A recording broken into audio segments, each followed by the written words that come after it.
Chapter 121. After coming out of the game, because it was a game logged in with a bracelet, Xiao He pinched his neck that was stiff from sitting, and stood up and moved, seeing Shen Yao, Bai Mian, Yang Wan, Yu, Yi Shu, Ning Tao Tao, carefully passed Shen Yao, left the sofa area, and went upstairs to rest. After washing up, Xiao He was still not sleepy, so he simply opened the forum to see the players' reactions after the update. The forum was indeed very lively. Xiao He clicked in, and saw the plot copy complaints that were pushed to the top. Who is it? Who is dying and coming back to life in the new plot copy? Anonymous player. As the title says, it's me, plot copy. In order to understand the past of our ancestors, I packed up and went to the preaching copy. After all, who doesn't have a dream of sweeping the world? I also quickly chose the well-deserved male protagonist role experience card. Anonymous player. Yes, it's Zulong. I'm sorry, I was wrong. I shouldn't have been addicted to being a loser. I didn't expect Zulong's childhood to be so miserable, and he had a powerful father-in-law when he returned to the country. I admit that I just ascended the throne, and before I could experience Zulong's happiness, I was killed by Lu Buwei. Anonymous player. So, who is it? Who chose the character of Lu Buwei? Didn't you think of killing me? Will the dungeon end early? Player 7903654. It's me. Sorry. I didn't expect the player who dared to choose Zulong to be so naive. Player 9877821. Ha ha ha ha, watching the host being publicly executed. Anonymous player. Anonymous player. Okay. I'm a bad player. So I'm very self-aware after I came out. I don't play the preaching dungeon anymore. Right? Anonymous player. It just so happened that the second dungeon of Journey to the West opened next door at this time. So I went in, and very cleverly chose an inconspicuous character, planning to wait and see what the story was. Anonymous player. So which player with a violent factor chose the Monkey King? What did I? An innocent and kind-hearted passerby demon. Do to anyone? You came up and stabbed me to death with a stick. The gaming experience is very bad. Blood Shadow Assassin. Oh, it's me. Which passerby demon are you? Sorry, I like to attack indiscriminately. Be careful next time. Anonymous player. Anonymous player. Okay, I can't afford to offend you. After I came out, I heard that the next door red mansion is very friendly. There is no fighting. So I went to the next door red mansion. Anonymous player. There won't be any deaths in Dream of the Red Chamber. Right? Anonymous player. Hey. I chose a pretty character, named Qingwen. Maybe she did it. Exclusive skill embroidery, very powerful. Player 12323. Equals. Are you the little maid I kicked out? Don't blame me, the script told me to do this. Anonymous player. Okay, I died again anyway, after I came out.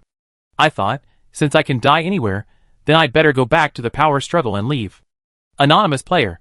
So I went to the Three Kingdoms. In order to get closer to the Prime Minister, I watched the Prime Minister when he was a child. I checked the information on purpose, and found out that the Prime Minister lived in Shuzhou since he was a child. So I chose to become a citizen of Shuzhou. Anonymous player. You really have to say it, the Prime Minister was so cute when he was young. Player 98213. I am not the original poster. Did you only read a few lines when you looked up the information, and then threw it away? Read the memorial to the Emperor again, recently. The database has updated the Prime Minister's memorial to the Emperor. Original poster. Can you guess why the Prime Minister said that he was a commoner who tilled the land in Nanyang, instead of tilling the land in Shuzhou? Anonymous player. Stop scolding. Stop scolding. I am reflecting on myself. The consequences of not reading the information completely. How did I know that Boss Chow was so cruel, and he would massacre the whole city if he wanted to? Anonymous player. I was unwilling to give up. I opened the game again. This time I carefully checked all the information on massacres, avoided places where massacres would happen, and finally decided to become an attendant beside Boss Chow, and become a subordinate of Boss Chow. I can't be massacred to death, not to mention. Boss Chow is very good to his subordinates. Rather teach me to betray the world, this. You are not the one who was killed when the Prime Minister killed someone in his sleep. Right? Anonymous player. Thank you. I am already autistic. Player 78341. Ha. Sorry, I shouldn't laugh so loudly, because I died too. Maybe I died in the same pit as the OP, in Shuzhou. Player 89304. Don't be sad. OP, let's fight another round. This time choose a strong one. I looked at the information. There is a guy with a long life, called Sima E. The Prime Minister was outlasted by him. Player 37480. Exactly. Up. Next time you go to the Red Mansion, choose Xiaohong. Xiaohong survived to the end. Or you can choose Granny Lu. Player 08734. After saying so much, why didn't the player who chose the protagonist come out and say something? Player passerby A. Me. I chose the Three Kingdoms version, and was a maid in the palace of Shu Kingdom, not the protagonist, but I saw a player chose Huang Wang, the Prime Minister's wife. Hey, you know what? She did what I always wanted to do, beat up Lu Chan. Player 08326. Oh wow, you can do this? I'll do it next time. Player 8632.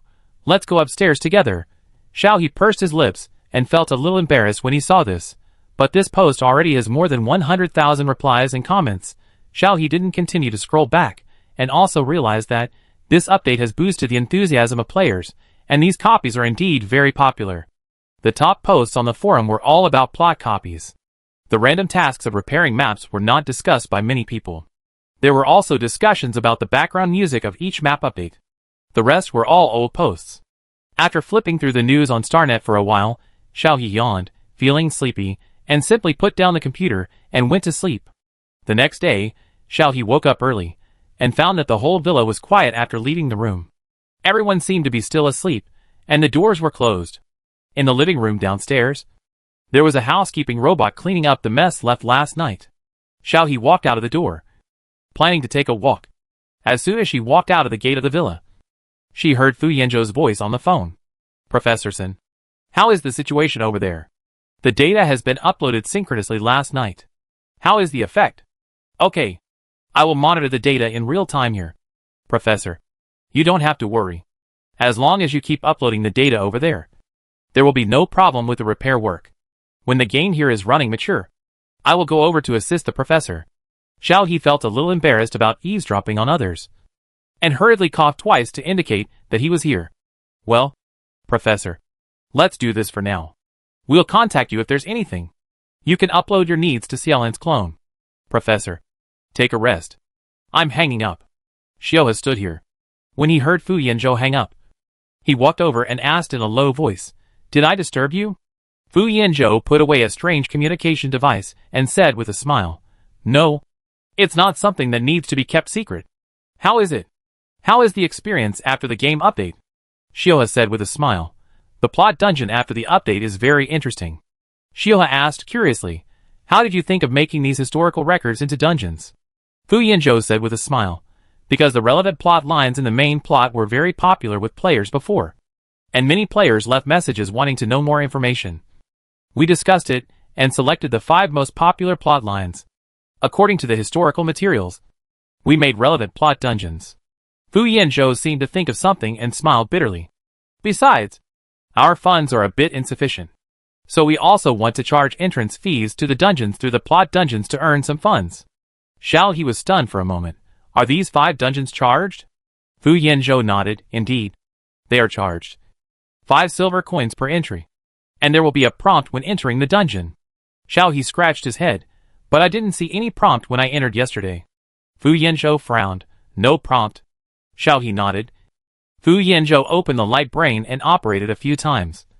I don't know what he did. He soon laughed, and said unhappily, It's Xiaolan again.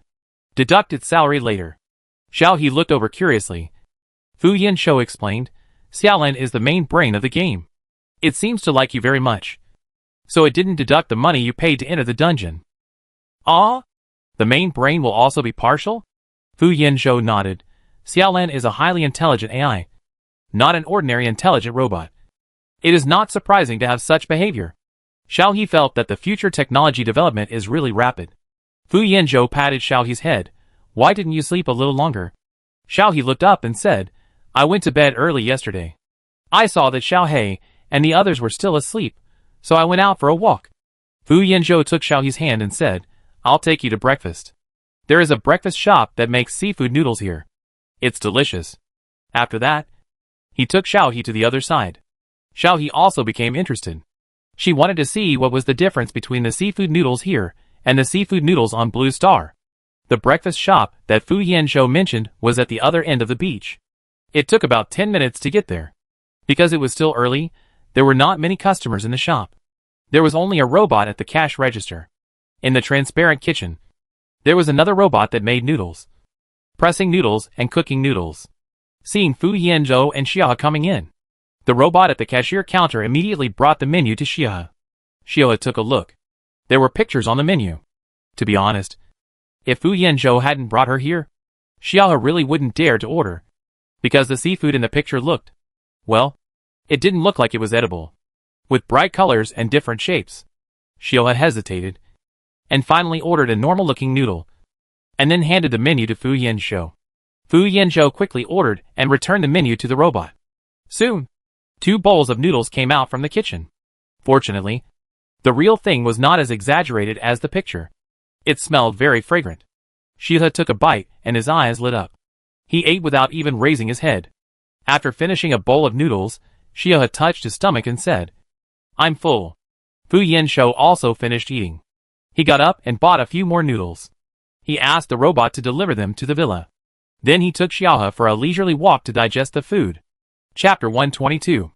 Walking along the coast, when we returned to the villa, it was already late. Ningyu and the others were almost up. When Xiaohe entered the house, Qin Miao was sitting in the restaurant eating the noodles that Fu Yanzhou had the robot bring back. When he saw Xiaohe coming back, he greeted, "Good morning." "Good morning, Sister Xiaohe, where are the others?" Xiaohe didn't see the others, and asked subconsciously. Qin Miao said, "I haven't gotten up yet. I downloaded the game late yesterday. If the game Bracelet hadn't been uncomfortable, I probably wouldn't have logged off. I would have played in the game room to have fun." Xiaohe was happy. "Sister Xiaohe, then you eat first. I'll go see if my brother and the others are up." After saying that, Xiaohe went upstairs. As soon as she reached the top of the stairs, she ran into Qiu-ying, who was coming down. Qiu-ying's eyes lit up when he saw Xiaohe. Without saying a word, he hooked his hand around Xiaohe's neck, took her downstairs, and said, "You got up early." Xiaohe struggled for a while, but couldn't get away. She looked at Fu Yanzhou for help. Qiu-ying smiled and said, "Who are you looking at? Look at me. What are you doing up there? My elder brother went out half an hour ago and hasn't come back yet." Xiaohe looked at Qiu-ying. Qiu-ying spread his hands and said, "I saw my elder brother go out. Is there anything to eat? I'm hungry." He said he was hungry, but his hands didn't let go of Xiaohe. Xiaohe pointed to the neatly arranged noodles on the dining table and said, "There is food there, and it tastes good." Qiu-ying then let go of Xiaohe and walked over to sit down and eat. Qin Miao had almost finished eating. Put down his bowl and chopsticks. Walked over to Xiaohe and said, "This noodle tastes good." "Xiaohe, why did you log off so early last night?" Xiaohe said honestly, "I was sleepy. My brother and I did the random task of repairing the map, and then we went offline to sleep." Qin Miao said next to Xiaohe, "You are really amazing. You didn't play the dungeon, and actually did the random task. Are random tasks fun?" Xiaohe thought for a while, and said, "It's quite fun." "Sister Xiaohe, you can go and take the random task when you log into the game." Qin Miao said that she was not interested for the time being. She was not tired of playing the plot dungeon yet. After walking around the villa, Qin Miao took Xiaohe to play in the sea. Fu Yanzhou was worried. Qin Miao had a criminal record with Fu Yanzhou, so he followed her, fearing that something might happen. Xiaohe didn't dare to play in the water, because the sea here was different from the sea that Xiaohe knew. Xiaohe was a little scared. Qin Miao changed into a swimsuit by herself, and used a high-tech surfboard to play happily in the waves. Looking at Qin Miao's heroic appearance, Xiaohe squatted on the beach, and was a little envious. After watching for a while, he looked away, and picked up beautiful shells on the beach, which was also a pleasure. After playing for a while, Ningyu came over from the other side, and it seemed that he had walked around nearby.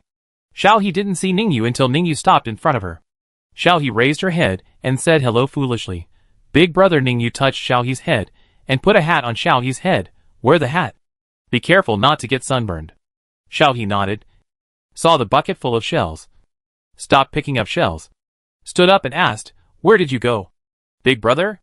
Ningyu pointed in the direction from which he came. "When I got up, Mao Qiu said you and Fu Yanzhou were over there. I went to find you, and after walking around, I found that you had come back." Xiaohe was stunned for a moment. "Brother, why didn't you send me a message when you were looking for me?" Ningyu laughed. "I wanted to see if I could meet Xiaohe, who had just returned." Fu Yanzhou. who had brought sunscreen products to Xiaohe, heard Ning Yu's smiling words as soon as he arrived. Fu Yanzhou narrowed his eyes, walked to Xiaohe and said, "Are you tired from playing? Do you want to go back and rest?" After saying that, he seemed to have just seen Ning Yu, and said with a smile, "General Ning is here?"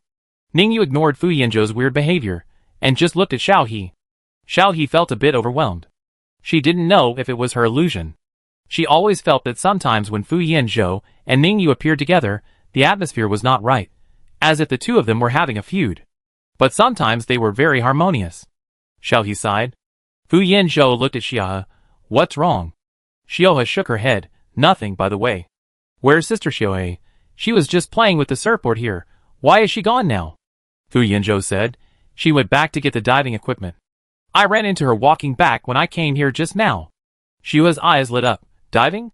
Fu Yanzhou nodded and asked Xiaohe, "Do you want to play too? There are diving equipment there." Xiaohe looked at the Black Sea water, swallowed her saliva, and shook her head. "Forget it. I'm not going to play." Ning Yu seemed to see that Xiaohe was afraid, thought about it, and said to Xiaohe, "You could also use a submarine. If you want to go, I'll have someone send the submarine over." Xiaohe was a little tempted, but still refused. "Forget it. I don't want to play in the water." This Black Sea water always reminds Xiaohe of not-so-good memories. Fu Yanzhou took the bucket from Xiaohe and said, "If you don't want to play, don't play. Let's go. Machio has prepared lunch. Wait for you to eat when you go back." Xiaohe touched her stomach and was indeed a little hungry. She followed Fu Yanzhou back. After returning to the villa, everyone got up and was discussing diving in the afternoon with great interest. When they saw Xiaohe and the other two coming back, they all greeted them. After playing in the villa area for a few days, Yi Shuning and Tao Ao said goodbye first. Qin Miao was urged by several phone calls and left unhappily. Seeing that most people had left, Xiaohe suggested ending the trip and going home. Yu Yu and Xiaohe were on the same road, and they packed up their things and headed for the central area of the capital star. After riding the hovercraft for 3 hours, Xiaohe returned to a familiar place. After saying goodbye to Yu Yu, Bai Mian and Yangwan, Xiaohe subconsciously followed Fu Yanzhou back. Xiaoying pulled Xiaohe and said, "Where are you going?" "Your brother is here." Xiaohe said off for a moment, and the confusion in his eyes was obvious. "Don't I live in Mr. Fu's house?" Xiaoying snorted twice. "I will stay in the capital star for a few more days." "How can you live in someone else's house when your brother is here?" Xiaohe scratched his head and asked tentatively, "Then where should I live with you?" Xiaoying opened his mouth, and he spoke quickly for a moment. He forgot that because of Bai Lao Ding, the house he bought before was sold again. He always lived in Ning Yu's place when he came to the capital star. Ning Yu laughed. "Go live at my place." Xiaoying nodded. "Yes. Yes, go live at my brother's place." After saying that, he looked at Fu Yanzhou provocatively. Fu Yanzhou lowered his head and asked Xiaohe, "Do you want to live at General Ning's place or go home?" Xiaohe hesitated for a while, and looked at Xiaoying. Xiaoying directly pulled him over. "What are you looking at? Of course you're going to follow me." Xiaohe had no choice but to turn around and say to Fu Yanzhou, "Mr. Fu, my brother, and I will go to my brother's house to live for a few days." Fu Yanzhou smiled. "Okay, I'll let Machio send you something later. Call me if you have anything." Xiaohe nodded. Fu Yanzhou took Machio home. Xiaoying always felt that something was wrong. Why was Fu Yanzhou's tone so strange? If I remember correctly, he and Xiaohe were on the same household registration book, right? When Xiaoying realized what was happening, Fu Yanzhou had already left. Xiaoying was helpless and furious. He had no choice but to press Xiaohe down and beat him hard. He messed up Xiaohe's hair before letting go. Xiaohe looked at Xiaoying with resentment. "I'm afraid this guy is sick." Xiaoying patted Xiaohe's head. "Go and have fun by yourself. My brother and I have something to talk about." Xiaohe snorted and went upstairs with obvious unhappiness. Xiaoying laughed and said to Ning Yu with emotion, "The little girl has become more cheerful with Fu Yanzhou, and she will show her displeasure to me now." Ning Yu smiled. "It's better if she is more lively." Xiaoying walked to the sofa and sat down and said, "Let's not talk about Xia.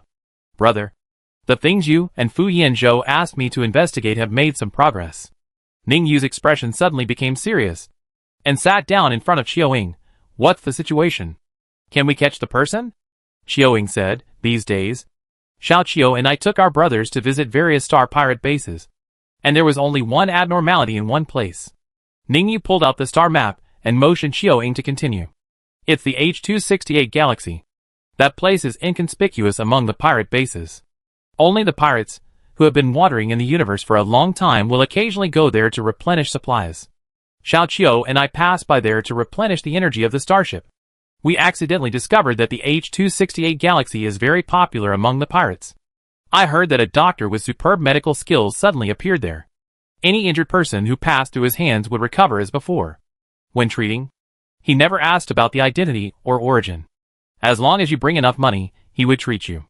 I have investigated this doctor.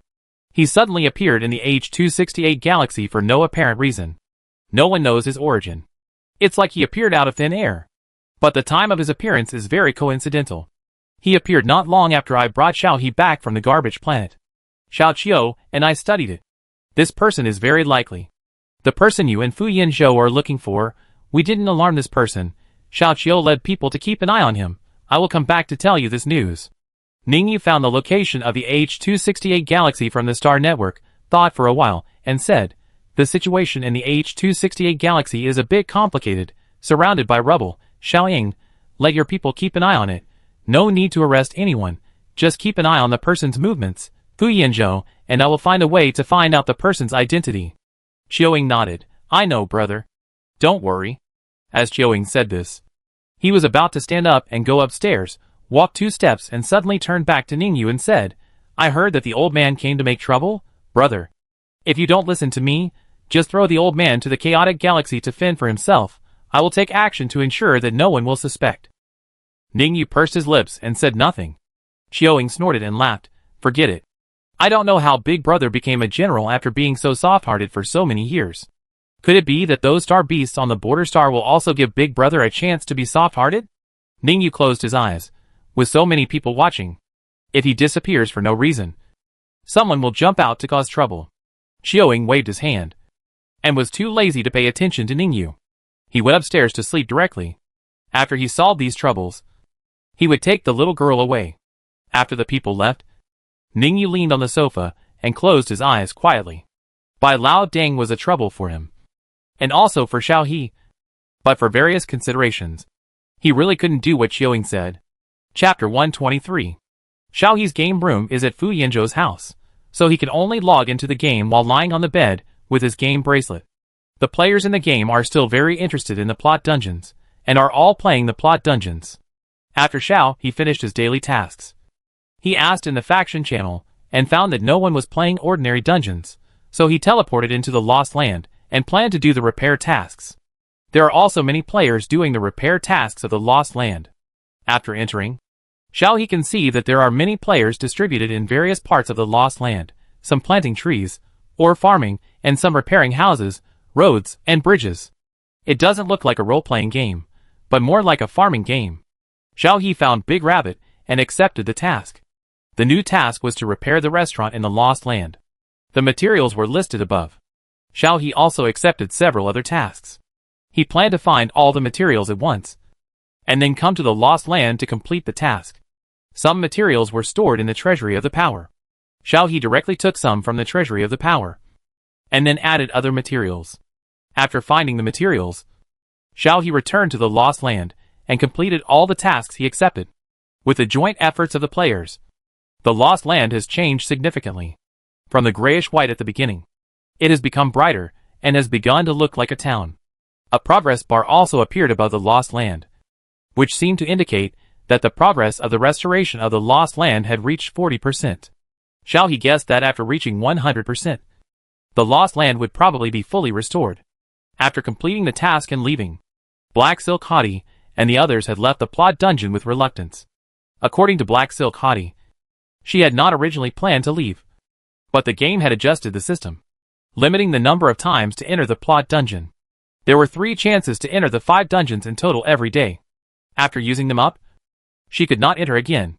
She had to wait until the next day to update before she could continue to enter the plot dungeon. The hot girl with black silk stockings had already used up her 3 chances today, so she came out of the plot dungeon.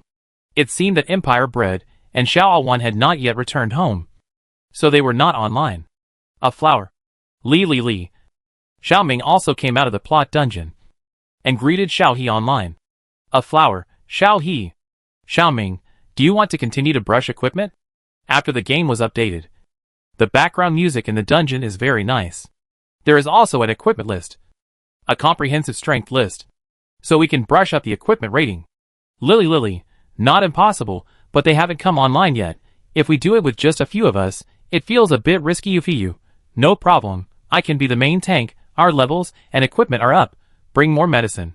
He meow. Yeah, although I don't usually attack much, but when I fight monsters, I have a very high output black silk hottie. Okay, then it's settled, but we don't have many people in our faction, we can't form a full team, we can find a few people in the world, and distribute the equipment according to demand. Xiaoming, agree, fill the group. Yi Hua, okay. Then we will form a group first, and then post it in the world to recruit people. Black Silk Hot Girl, you, start the group. Xiaohe soon received Yu Feiyu's invitation to form a group and a team, and join the group. Li, Xiaoming, Yi Hua, Black Silk Hot Girls have joined the group one after another. Yi Hua Xiaoming soon posted the information about joining the group in the dungeon on the World Channel.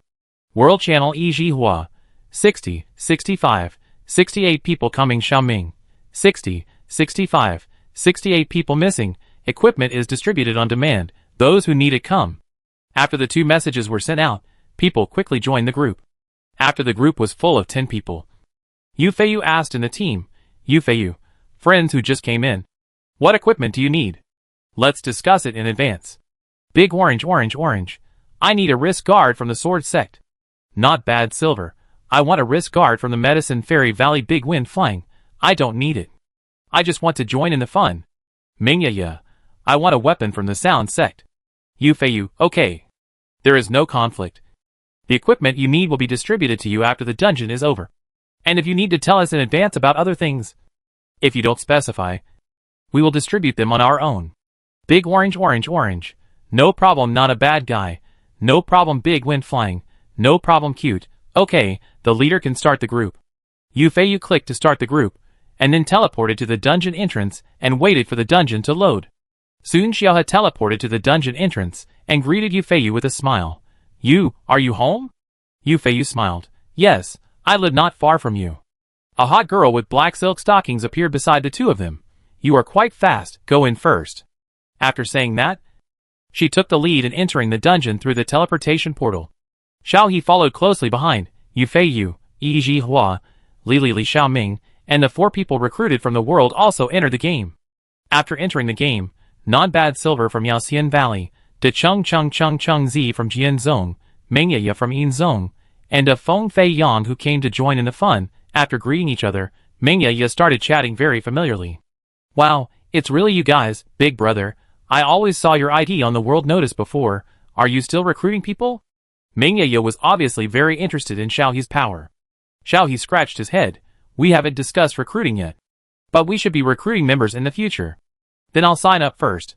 When you start recruiting, I'll be the first to sign up. Xiaohe nodded.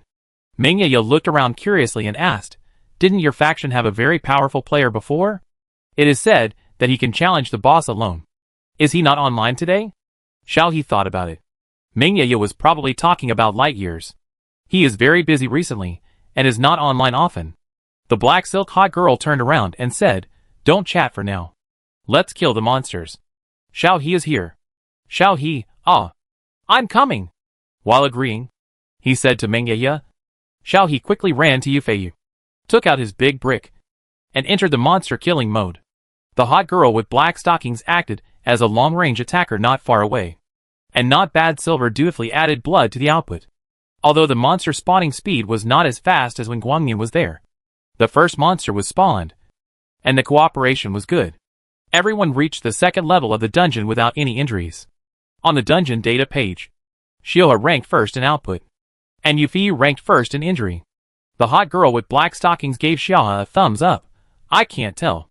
Xiaohe, you usually slack off, but you are very good at spawning monsters at critical moments. Xiaohe raised his head proudly. That's right. Let's go. Let's spawn the next monster, and then go to see the scenery. With the extremely high efficiency of the team, in more than an hour, the 3 dungeons were spawned. After the brush, The result is not bad, Mengyaya. All the equipment that not bad silver de Shang Chung Chung Chung Z needed was out. Team channel not bad silver. Thank you. System notification. Player not bad silver has left the team. De Shang Chung Chung Chung Z. I brushed for a long time. Finally I have brushed all the equipment, thank you. System notification. Player de Shang Chung Chung Chung Z has left the team. System notification. Player Dafeng Feiyong has left the team. Mengyaya. Wow. I brushed many times before, and didn't get Ian's own weapon. I didn't expect it to be out today, hee.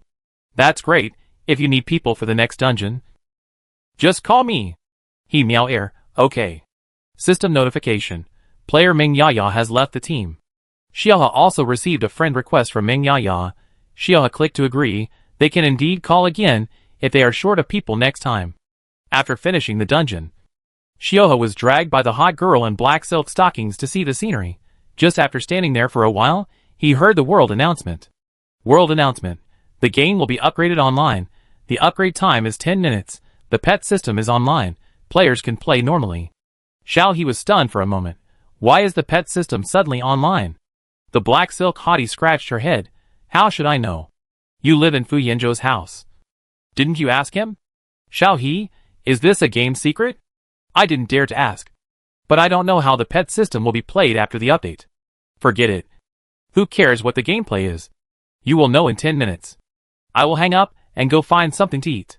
Xiaohe nodded. Go ahead. The black silk hottie soon had dull eyes. Sat there blankly.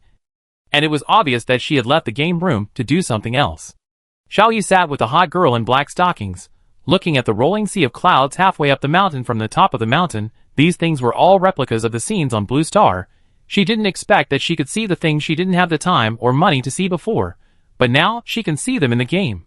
The technology of the future world, in Xiaohe's opinion, will be amazing no matter how long you watch it. Xiaohe, why are you and Heijia here? We just left the dungeon and haven't seen each other for a long time. Yu Feiyu appeared from behind Xiaohe, got off his mount, and sat down next to Xiaohe. Xiaohe tilted his head to look over. Sister Xiaohe and I are looking at the scenery. Do you have something to talk to us about? Yu Feiyu smiled. If there is nothing, can I look for you? Xiaohe chuckled. Of course not, but Sister Xiaohe went to eat. We are here to look at the scenery, waiting for the pet system to be updated. Yu Feiyu laid down with his hands behind his head and said, if the pet gameplay is online, what kind of pet do you want? I'll take you to catch it. Xiaohe propped up his chin. I don't want anything, but as for pets, I like round, furry, cute ones. Yu Feiyu tilted his head to look. Going over, suddenly asked Xiaohe, Huaxia University's entrance examination will begin soon. Have you decided which major to take? Xiaohe's expression immediately fell. You're such a beautiful scenery. Why do you have to say so much? Yu Feiyu laughed. You haven't decided yet? Xiaohe sighed. I learned about the majors of Huaxia University. The popular majors are mecha manufacturing, military command, starship maintenance, and interstellar language and literature, and negotiation skills with alien creatures. I don't have a good foundation in these, and I feel that even if I get in, I will be persuaded to drop out. But Mr. Fu and my elder brother both suggested that I take the less popular majors at Huaxia University, Ancient Blue Star History Research or Ancient Blue Star Archaeology. I think these two majors are okay, but these two majors have the highest admission scores at Huaxia University. I'm not very confident. After saying that, Xiaohe sighed again. Obviously, he was really a little worried. Chapter 124. After listening to Xiaohe, Yu Feiyu said to him, I don't think you need to worry about the score. Other majors are not good, but Huaxia University has a special rule for majors related to the ancient blue star. Xiaohe looked over subconsciously. What special rule? Yu Feiyu said, half a century ago, human beings tended to be stable in the interstellar, and the internal wars stopped. After a few years of peace, human beings began to think of their abandoned mother planet, and those dusty materials were turned out again, and the Return to Blue Star project was officially established. As the research gradually matured, researchers restored the route humans took when they fled from Blue Star and found the way back. At the same time, they also found that there seemed to be substances on Blue Star that could calm the riots in the spiritual sea. Therefore, the Federation and the Empire reached a comprehensive cooperation for the first time and jointly established a joint research institute to study everything on Blue Star. The information preserved by the Federation is relatively complete, especially the information of the ancient Blue Star Huaxia people. It can be said that 80% of the people in the Federation have the genes of the ancient Blue Star Huaxia people. The research on the Federation side is progressing very quickly. Last year, the top research experts and professors of the two countries established an exploratory archaeological team and set off for Blue Star. Xiao He was a little confused. Blue Star archaeology. Yu Feiyu nodded, yes. This is the human origin tracing plan. This is the premise. Based on the plan, Huaxia University has opened a number of Blue Star-related majors. But when these majors were first opened, there were no students who could take them. These majors require students to have a certain understanding of Blue Star, and the admission scores are the highest among all majors. Under these high requirements, it can be said that there are no students who can pass the exam.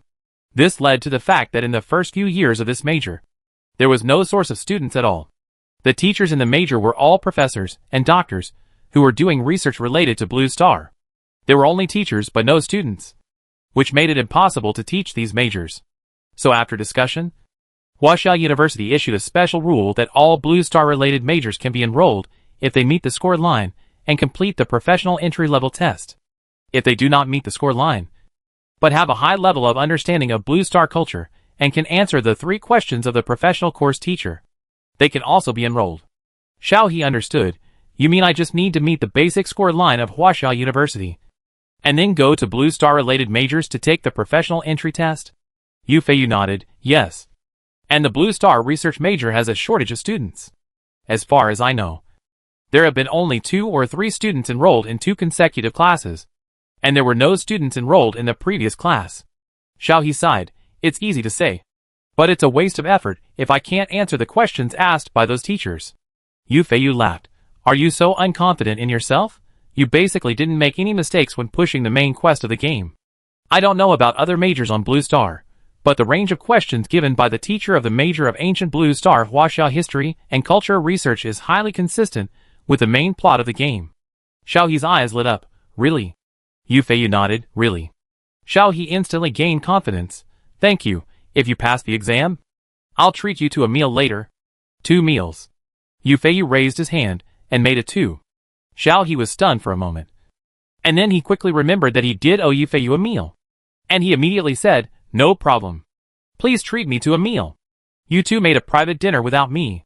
I don't know when the hot girl with black silk stockings came back. And when she heard the 2 people said they would treat her to a meal, she immediately came over to protest. Xiao He smiled and said, why are you in such a hurry? I will treat you to a meal after I finish the exam.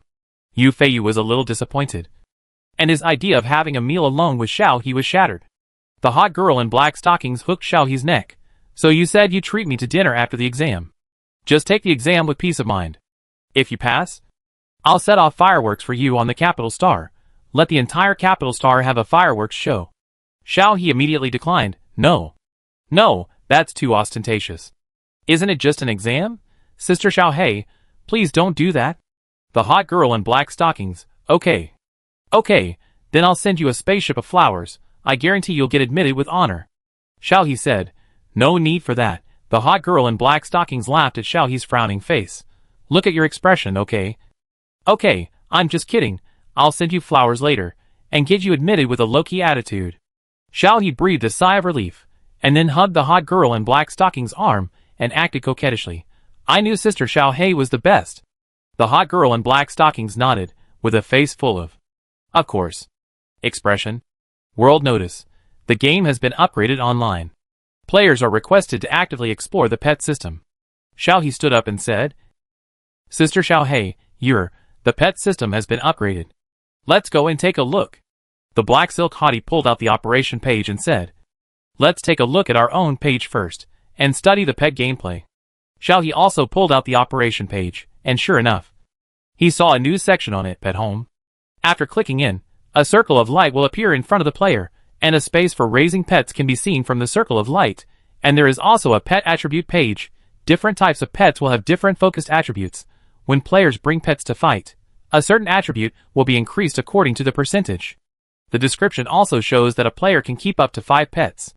If a pet is abandoned, there will be a corresponding fine, and the player's attributes will be reduced for a certain period of time.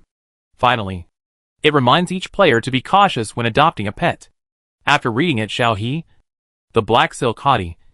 Yu Feiyu and the other two looked at each other. So how do we get a pet? World notice. Good fortune from heaven. A mysterious building appeared outside Zhongyuan City, and there seemed to be strange sounds inside. Players can go and explore. Look, the task clue is here. Let's go there and take a look. The black silk hottie stood up and said, pulling Xiaohe. The three of them left the top of the mountain, and rode their flying mounts to the outside of Zhongyuan City. When they arrived, they saw from afar a courtyard with blue bricks and black tiles on the main road outside Zhongyuan City. The gate was open, and various small animal models were decorated on both sides. There were also cute cartoon animal paintings on the walls. After hearing the notice, the idle players rushed here one after another, and soon surrounded the courtyard called the pet house. Xiaohe pulled the black silk hot girl Yu Feiyu from the player group to the gate of the pet house. As soon as they squeezed past, they saw Niwa sitting in the yard inside the pet house. The moment she saw Niwa, Xiaohe was stunned. Niwa had told her that she had something to do, so she would not play with her. Her companionship mission was completed, and the blessing effect would always exist. She did not expect that Niwa would become an NPC who distributed pets. There was already a player in the yard, who was talking to Niwa to accept the mission. After accepting the mission, he came out with a confused face, dug a basket of soil at the wall, and went to the back of the yard to get a bucket of water, and then returned to Niwa to submit the mission. Then the players present saw Niwa skillfully pouring water into the mud, looking up and smilingly asking the player, "What kind of animal do you want?" The player scratched his head, looked around, pointed to the bear painted on the wall. "This one looks very strong." "Okay, please wait." After Niwa finished speaking, her slender fingers began to fiddle with a pile of mixed mud. After a while, a clay black bear as tall as a calf stood vividly in front of Niwa, looking naive, and its hair was clearly visible. After pinching the round ears, Niwa blew a breath at the black bear. The next second, something magical happened. The clay black bear moved its hands and feet, shook off the broken pieces of clay on its body, and became a living little bear. It looked around, then ran straight to the player who accepted the task, hugged the player and fought off the bear, and raised its head cutely. Hoo-hoo. Huh-huh. The player was stunned in place, looking at the bear and then at Niwa. After hearing the system prompt that the task was completed, he walked to Niwa with an incredible face and submitted the task in a daze. Then he received the pet food given by Niwa and led the freshly baked little black bear out of the pet house. After the first player successfully got a pet, other players reacted and went to Niwa to accept the task. Niwa was very happy at first when she was making clay animals. As more and more players came, the smile on Niwa's face gradually disappeared. She began to make clay sculptures with a sad face. Finally, she stood up and went into the house, and went on strike. The remaining players who accepted the task but did not get the pet received a system notification. Niwa is tired. Please come back to accept the task another day. Then the players in the yard were asked to leave the pet house, and the door of the pet house was closed. After waiting outside for a while, the players were sure that the pet house would not open, and then they dispersed in disappointment, planning to wait early tomorrow, and strive to be the first in line. Black silk hot girl, it's closed, I can't get any tasks today. Xiaohe stared at the door. How about we knock on the door? Yu Feiyu, you go, you have a good relationship with Niwa. Xiaohe walked to the door, and tentatively knocked on the door 3 times. Niwa's voice came from inside, still soft, I'm resting today. Xiaohe hurriedly said, it's me. Lady Niwa. There were footsteps inside. Niwa opened the door, looked outside, and saw Xiaohe immediately pulling Xiaohe in and said, come in. Just when she was about to close the door to stop other players from coming in, Xiaohe hurriedly asked Yu Feiyu and the black silk hot girl to come in quickly. The 3 of them went into the pet house. Niwa closed the door and asked Xiaohe and the others to sit down and talk. Xiaohe, why did you come just now? Xiaohe said, we were standing outside just now. We saw that you were too busy, so we didn't come in. Is this your new job? Niwa nodded. Yes. Xiaolin said that I couldn't do nothing all day, so she asked me to use my skills to act as a pet NPC. However, it was my first day on the job, and I was not prepared. There were too many players, so I planned to improve my working methods. Niwa pointed to the new mud pit in the yard and the vines next to the mud pit. It's too slow to pinch them one by one. You can turn them into pets by throwing mud dots with the vines. The pet qualifications are random. Make a batch and put them there. Players can directly distribute them after completing the task. Xiaohe gave Nuwa a thumbs up and asked a very concerned question. Will the mud dot pets thrown out be different from the pets that Nuwa carefully pinched? Nuwa. As a matter of course. She nodded. The pets I carefully molded are definitely of top-grade quality. But those thrown out may not be. Xiaohe immediately asked Nuwa. Then Lady Nuwa. Can the three of us still accept the task now? Will Lady Nuwa carefully mold a pet for us? Nuwa smiled and nodded, of course. I will carefully mold a pet of the highest quality for the pet Xiaohe needs. Xiaohe immediately said, Lady Nuwa. That's great. Xiaohe and I will accept the task. As she said that, she looked at Nuwa eagerly.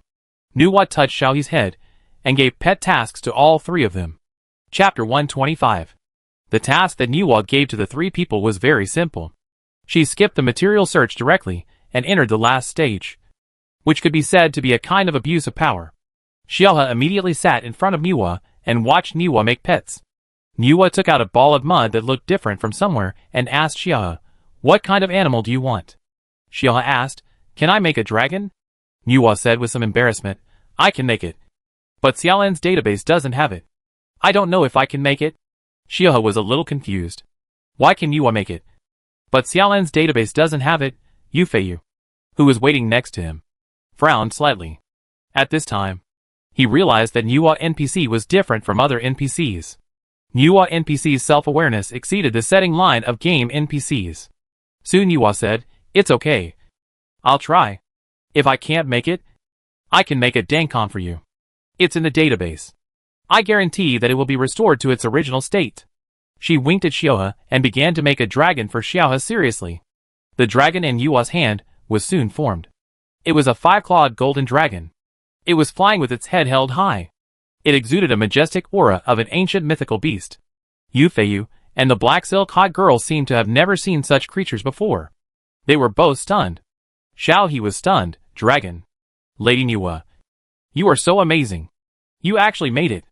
Nuwa smiled shyly, and then blew at the dragon in her hand as usual.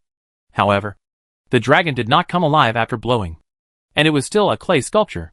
Nuwa was a little disappointed, and seemed to do something, and blew again, and then said to Xiaohe, Sorry, Xiaolan didn't let me make a dragon, saying that it was a special adventure task reward.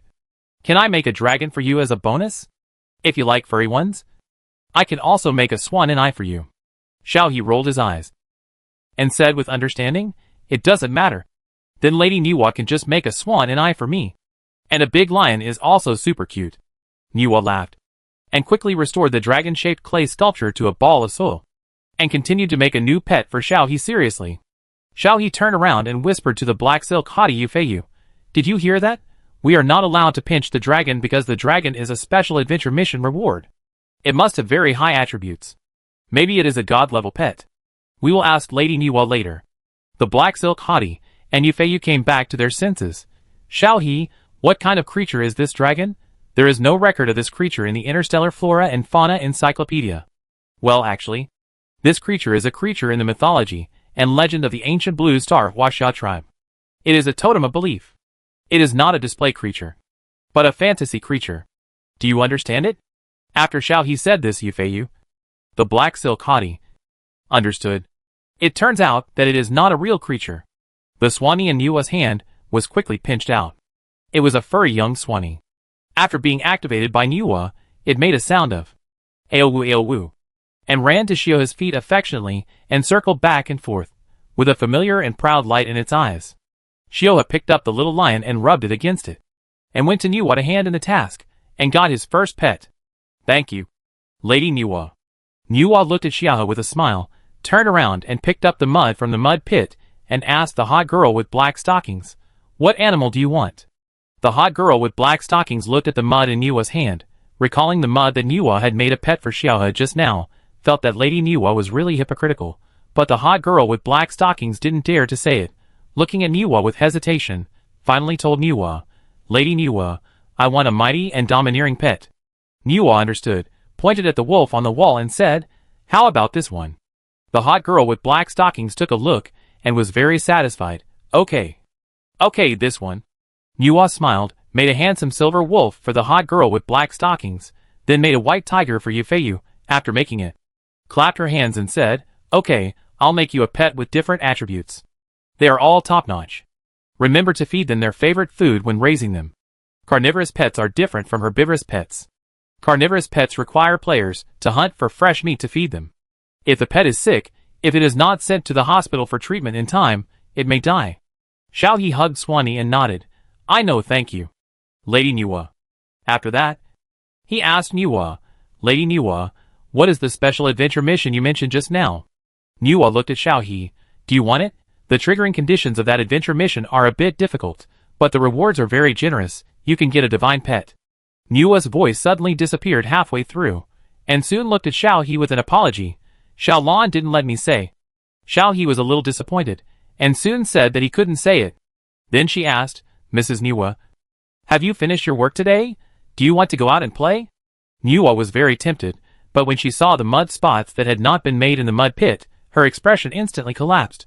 Looking like she was interrupted from working, she said weakly, "Not today, I have to work." Xiaohe looked at Niwa with sympathy, and then waved her hand. "Then we won't disturb Mr. Niwa.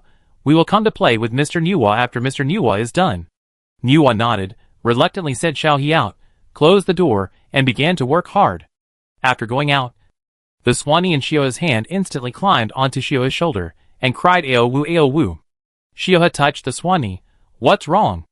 I haven't given you a name yet. So I'll give you a name. What should I call you?" The Swanee on Xiohe's shoulder instantly slid into Xiohe's arms, and gestured with its little claws. Xiaohe didn't understand. So he grabbed the Swanee's legs and said, "Just call it Abacus." The Swanee was stunned, pouted his lips, and agreed to the name. Soon Xiohe saw that the name on the Swanee's head became Abacus, accompanied by a hunger sign. Xiaohe looked at the hot girl wearing black stockings. "Yufeiyu, my Abacus is hungry." The hot girl wearing black stockings pointed to the pet that had just been named Ain and said, "Ain is hungry too.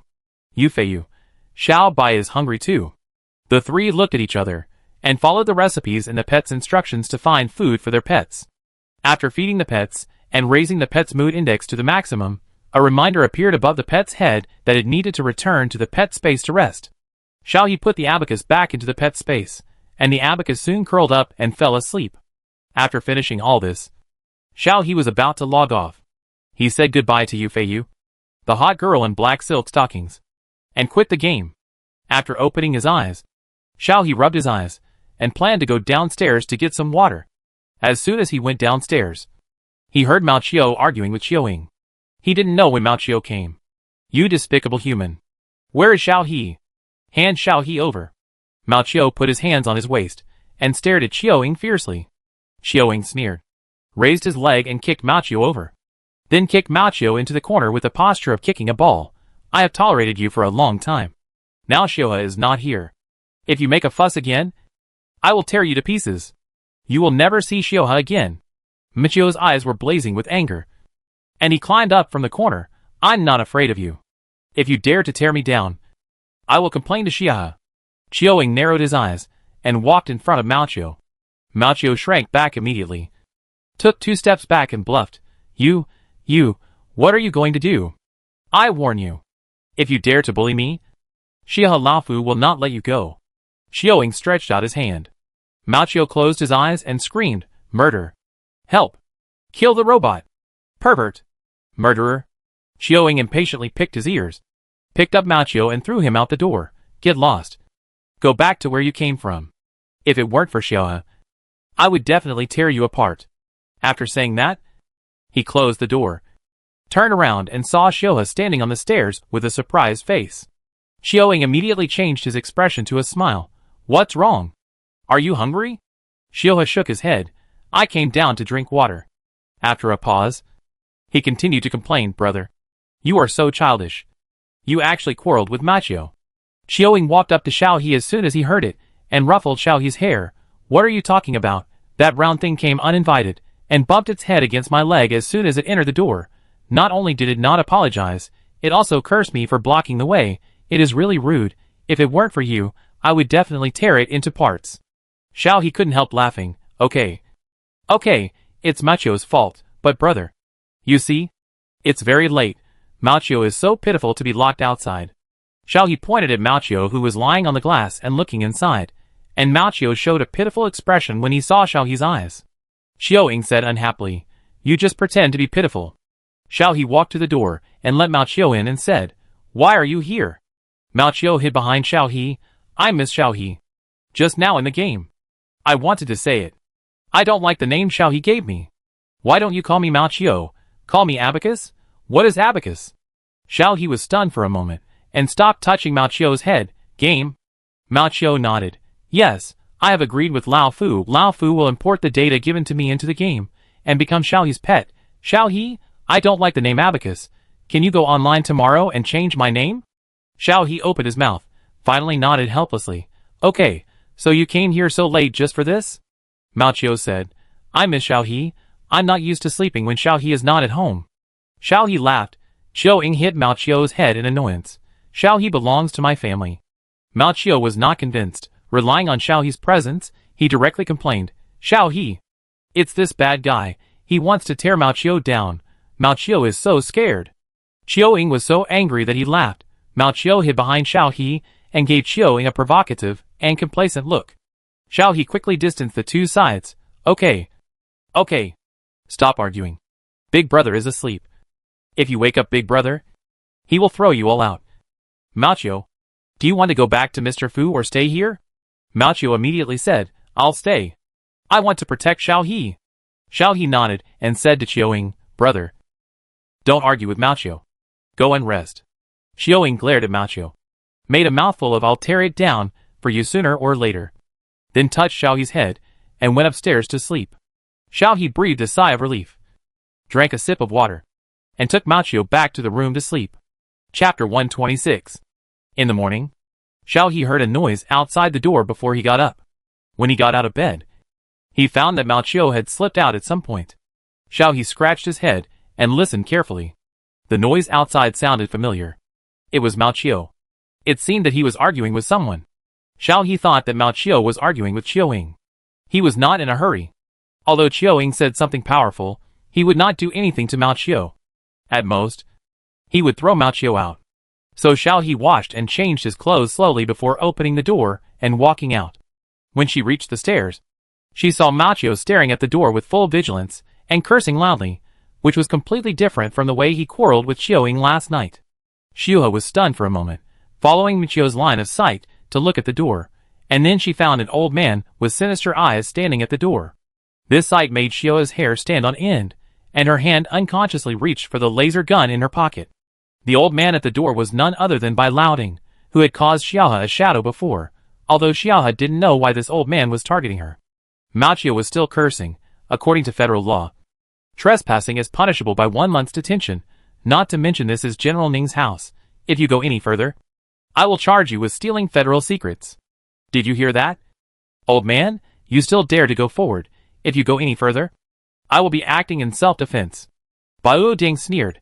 That little bastard Ning, you even got a broken robot to stop me. Don't you see who I am? I have never heard that entering your own son's house is trespassing. Mao Qiu stared at Bai Laoding. Seeing Bai Laoding stepping in, Mao Qiu rushed over. The robot arm turned into a shotgun and fired shock bullets at Bai Laoding. Bai Laoding sneered, dodged the bullet, picked up Mao Qiu, kicked him to the corner, and cursed with a sinister look. Where did this broken robot come from? How dare you stop me? He kicked him again and again. Mao Qiu's body was dented by the kicks, which showed how strong the force was. Mao Qiu stared at Bai Laoding unconvinced.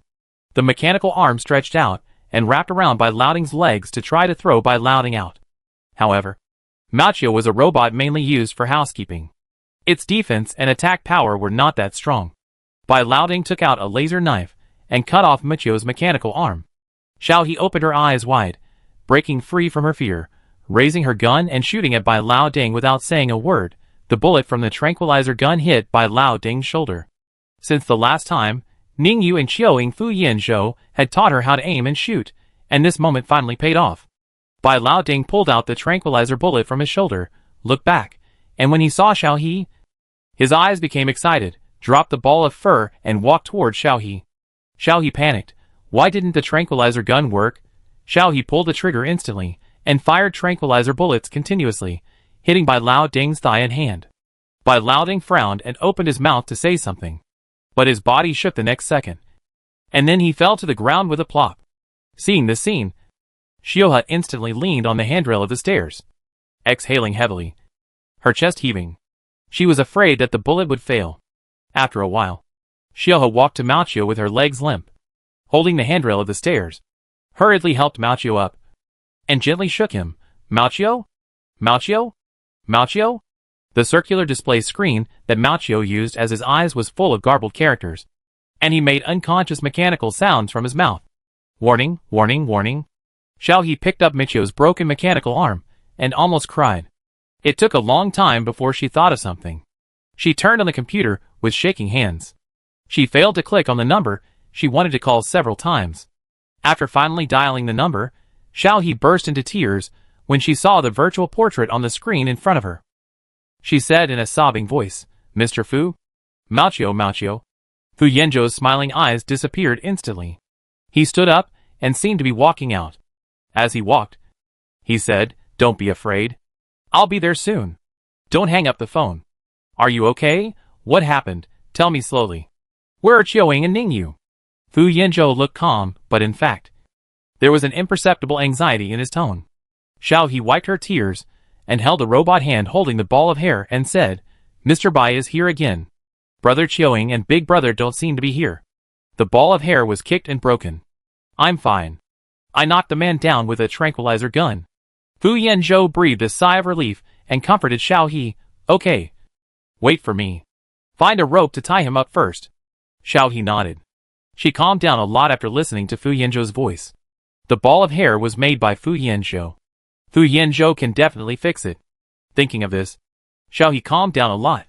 She carefully put the ball of hair away and ran to find a rope to tie up Bai Laoding.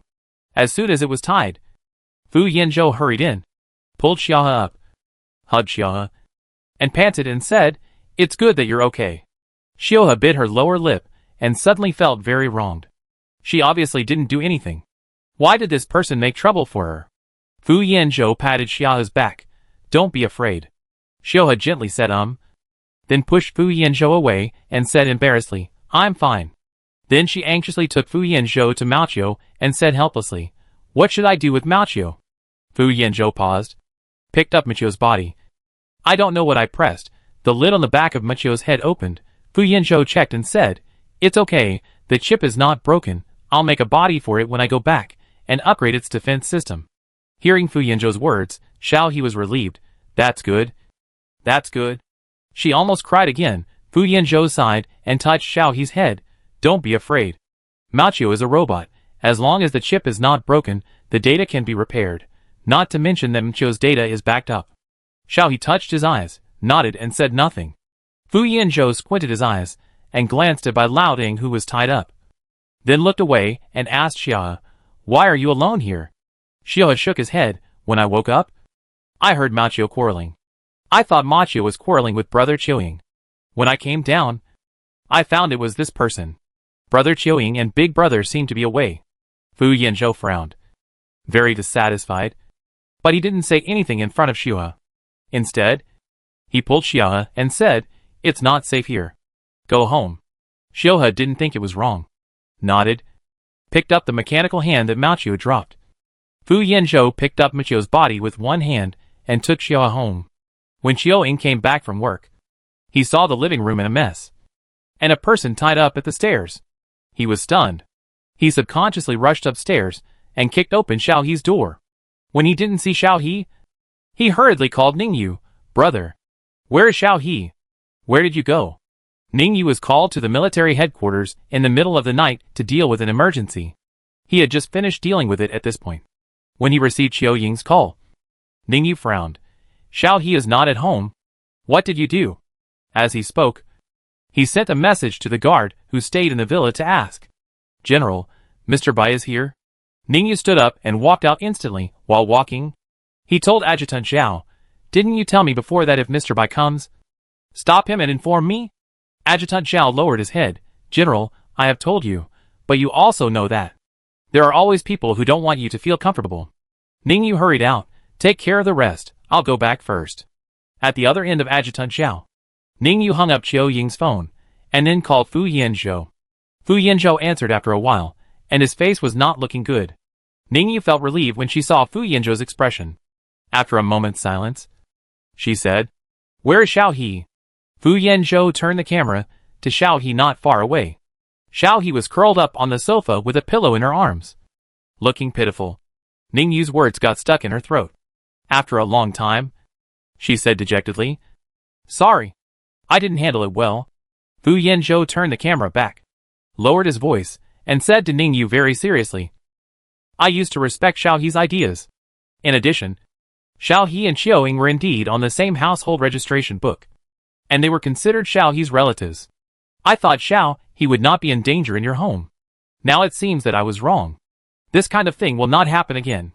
I will activate the special situation handling regulations and transfer Xiaohe's custody to my name.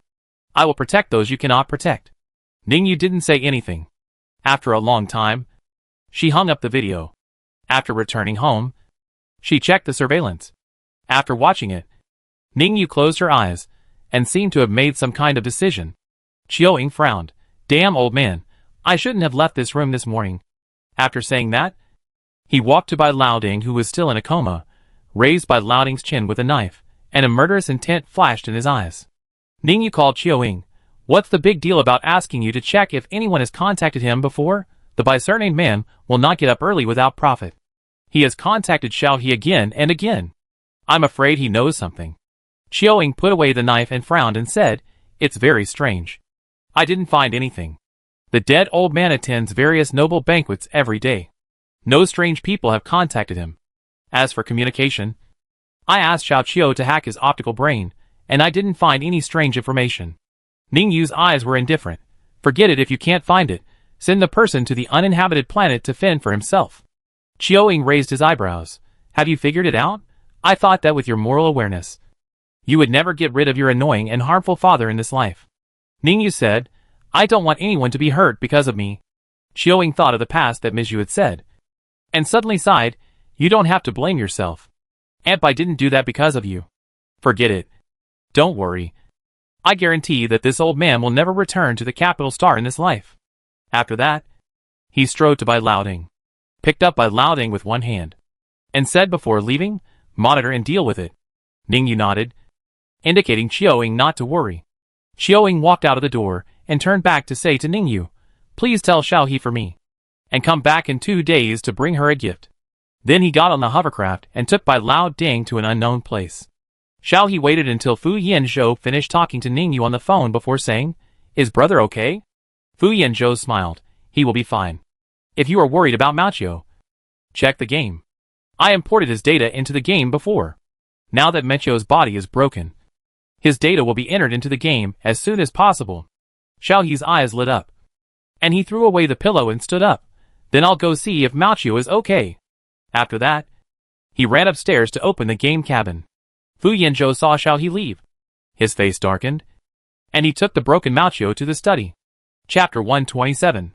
After entering the game, Xiaohe immediately opened the pet space and saw Machio sleeping soundly inside. Xiaohe first changed Machio's name from Abacus back to Machio, and then woke up the pet. Machio opened his eyes and jumped out of the pet space. It flew around Xiaohe for a while before happily squatting in front of Xiaohe and looking up at Xiaohe, its tail swaying. Xiaohe squatted down and held Machio and said, "Machio, are you okay?" Machio couldn't speak yet, and shook his head to show that he was fine, and didn't forget to pat Xiaohe's shoulder with his paw to comfort Xiaohe, seemingly feeling uncomfortable that he couldn't talk like this, and I don't know what Machio did. Soon, a board appeared on Machio's chest, which would display what Machio wanted to say. "Xiuhe, I'm fine, don't worry. After that bad guy kicked me, I ran away, Xiuhe. Are you okay? I saw you fire the tranquilizer gun. Did you hit the bad guy?" Xiuhe picked up Machio. "It's okay, don't worry, Mr. Fu taught me. I didn't miss this time later." Mr. Fu came over quickly. He said he would make you a powerful body again. Machio bounced in Xiuhe's hands. "Oh, that's great, Xiuhe. Please talk to Mr. Fu for me. Make my new body more majestic. It's best if it can carry Xiuhe, and it should be equipped with a powerful laser gun." Okay, I'll tell Mr. Fu." Xiuhe touched Machio's head lovingly, seeing the prompt that the pet's hunger level was decreasing. He said to Machio, "I'll take you to get food." Mao Xiao nodded, happy to follow Xiaohe to kill wild monsters and pick up fresh meat. Xiao He was fighting tigers and wild boars in front, and Mao Xiao was following behind, picking up the falling copper coins, fresh meat, and useless debris. These things would go into Xiao He's backpack. Mao Xiao picked up everything, and some useless garbage was also picked up by Mao Xiao and thrown into Xiao He's backpack. So Xiao He heard the system prompt not long after. Ding! Your backpack is full. Please clean it in time to avoid losing items. Xiao He stopped after making the last cut, and looked at Mao Xiao, who was still happily picking up things and catching butterflies with his hands on his waist. Mao Xiao looked up in confusion. His big round eyes were full of ignorance, and he looked at Xiao He with an innocent look. His claws that were catching butterflies were half raised, and he tilted his furry head toward Xiao He. Xiao He, okay. Okay. You are cute. You are right. But can you not pick up everything? My backpack is running out of space.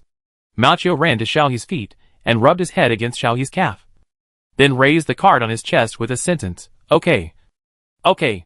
I will pick up the useful ones. Hee. Xiao He, don't be angry. Xiao He picked up Mao Xiao and stroked his fur. You are just being cute. I have almost finished brushing your rations today. I will continue tomorrow. Come with me to clear the daily tasks.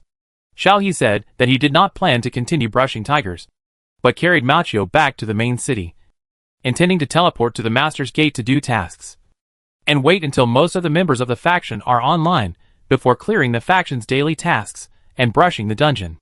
Holding Mao Xiao and walking on the main street of the city, Xiaohe found that almost every online player had a pet. All kinds of animals from the ancient blue star, which were all cute in the game. Even the ferocious species in reality became more cute in the game. Xiaohe looked around curiously. Mao Xiao in her arms was dissatisfied. He raised his paw to scratch Xiaohe. His eyes widened, expressing his dissatisfaction. Xiaohe looked down and found that Mao Xiao was dissatisfied with her looking at other pets. She felt guilty and quickly stroked Mao Xiao a few times. I didn't look at others. I really didn't look at them. I was just looking for the teleportation stone. Really? Mao Xiao snorted and turned his head away, obviously not believing it. Xiao He touched his nose and raised Mao Xiao. Okay. Okay. I was wrong. I will take Mao Xiao to the newly opened restaurant in the game and order a high-quality banquet for Mao Xiao. Okay? Mao Xiao slowly looked at Xiao He, and his eyes clearly said, really?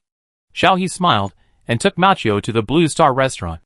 The Blue Star restaurant was a restaurant that appeared in the main city of Zhongyuan when the Blue Star game was renamed. The menus inside are all copied from the ancient Blue Star data, and come with buffs. Many Krypton Gold players like to come to the restaurant to eat a meal before brushing the dungeon, and then hang up the buffs before going to fight monsters.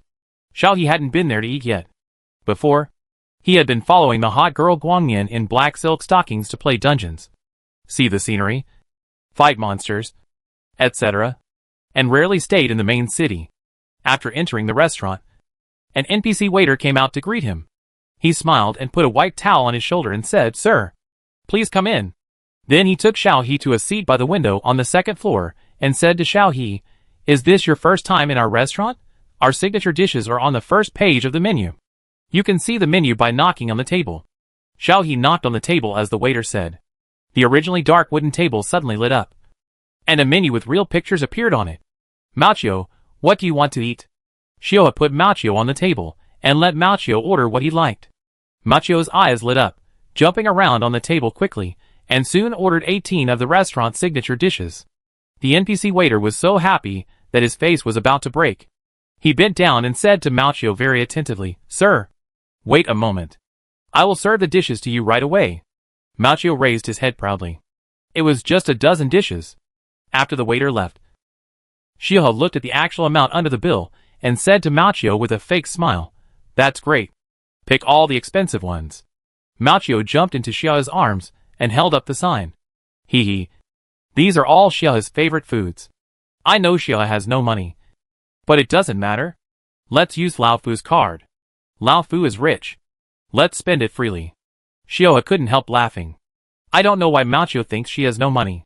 Although she is not as rich as Fu Yeno and others, she hasn't used the 1 million yuan in the main task of the game.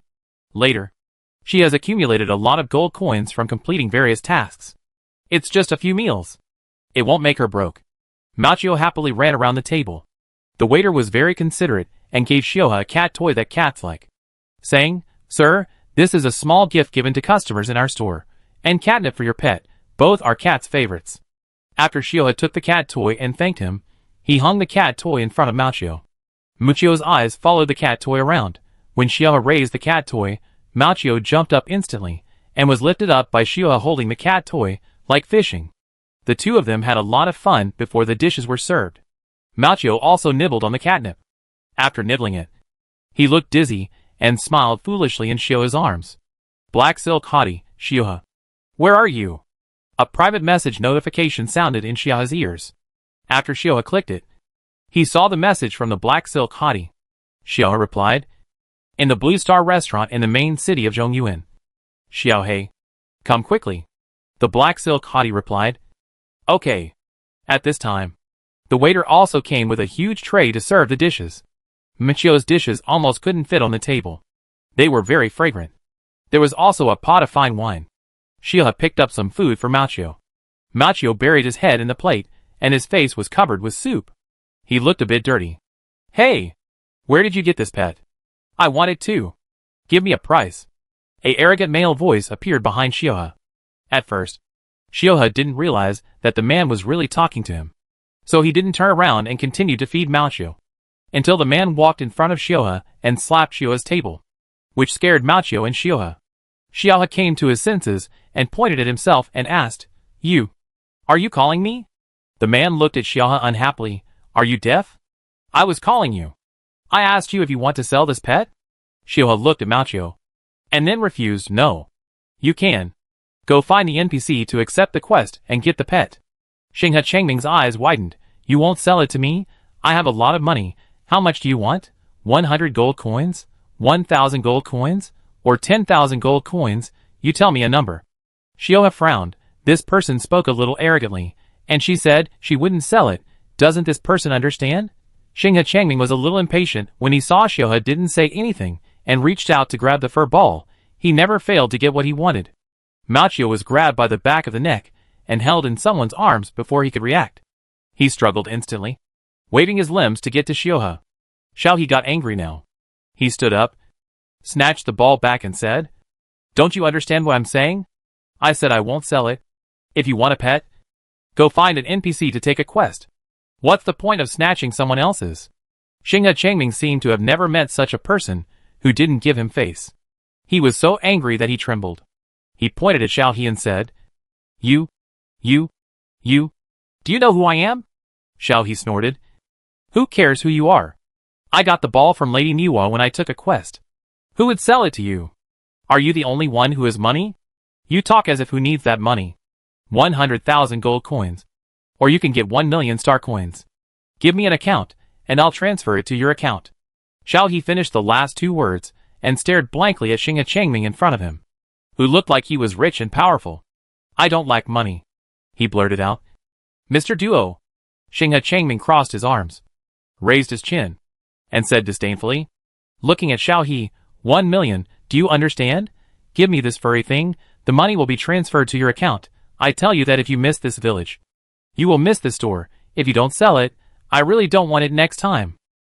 Xiaohe swallowed her saliva. A few seconds later, closed her eyes. No sale. Go away. Woo she also wanted to sell it.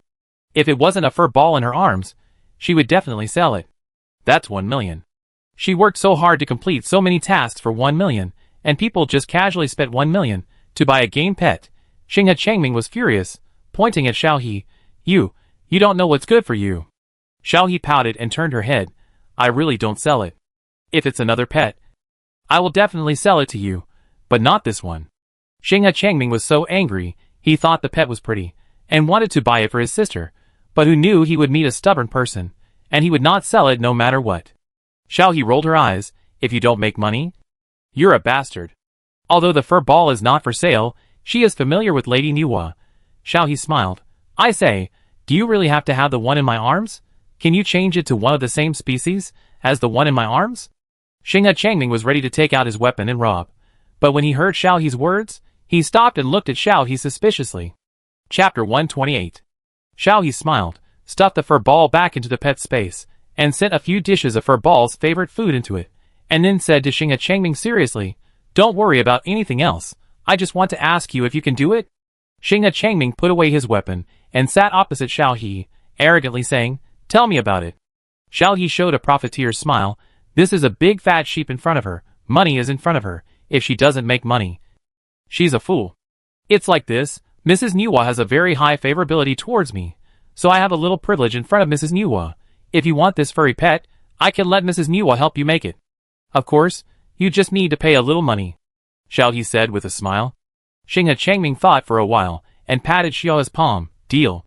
If the pet I get is to my liking, I'll give you 1,000 gold coins. Xiao scratched his head. Not 100,000. Xinghe Changming. Do you think I'm a fool or a sucker? 100,000 gold coins are for the top-level pet in your arms. The pet I got by doing the task myself has unknown attributes. It's just an appearance. 1,000 gold coins are already a lot. Xiao pouted. Okay. Okay. Do you have any requirements for the attributes? Xinghe Changming. If the attributes of the pet I got are also top-notch, I can give you 50,000 gold coins. Xiao said without hesitation. Deal. Let's go find Lady Niwa to accept the task. After that, Xiao stood up and threw a team invitation to Xinghe Changming, then took Xinghe Changming to the pet house outside the city to find Niwa, completely forgetting the black silk hottie who was rushing here. The pet system has been out for a while, and later each main city has set up a pet house, so there are not many people queuing up to take pet tasks now. From outside the door, Xiao saw Lady Niwa sitting in the yard playing with mud leisurely. Xiao He took Xinghe Changming in with familiarity and greeted Niwa with a smile. Good morning, Lady Niwa. Niwa looked up happily, dropped the mud in her hand. Xiao He, why are you here? Xiao He moved a small stool over and sat down and said, I came to see Lady Niwa. I didn't bother you because you were busy before. Niwa smiled gently, touched Xiao He's head and said, Not busy, I expressed my dissatisfaction to Xiao Lan. Xiao Lan arranged other NPCs to share the work. Xiao He can come and play often.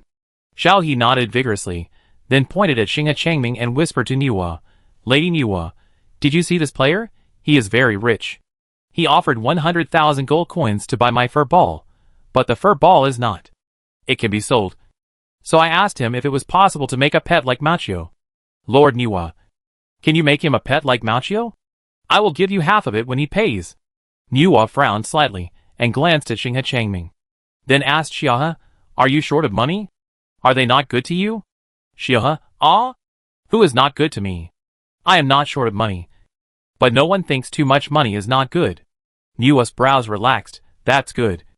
I thought you were short of money. Niwa looked at Xinghe Changming. Adventurer. Go over there to accept the task and collect the task props and bring them to me.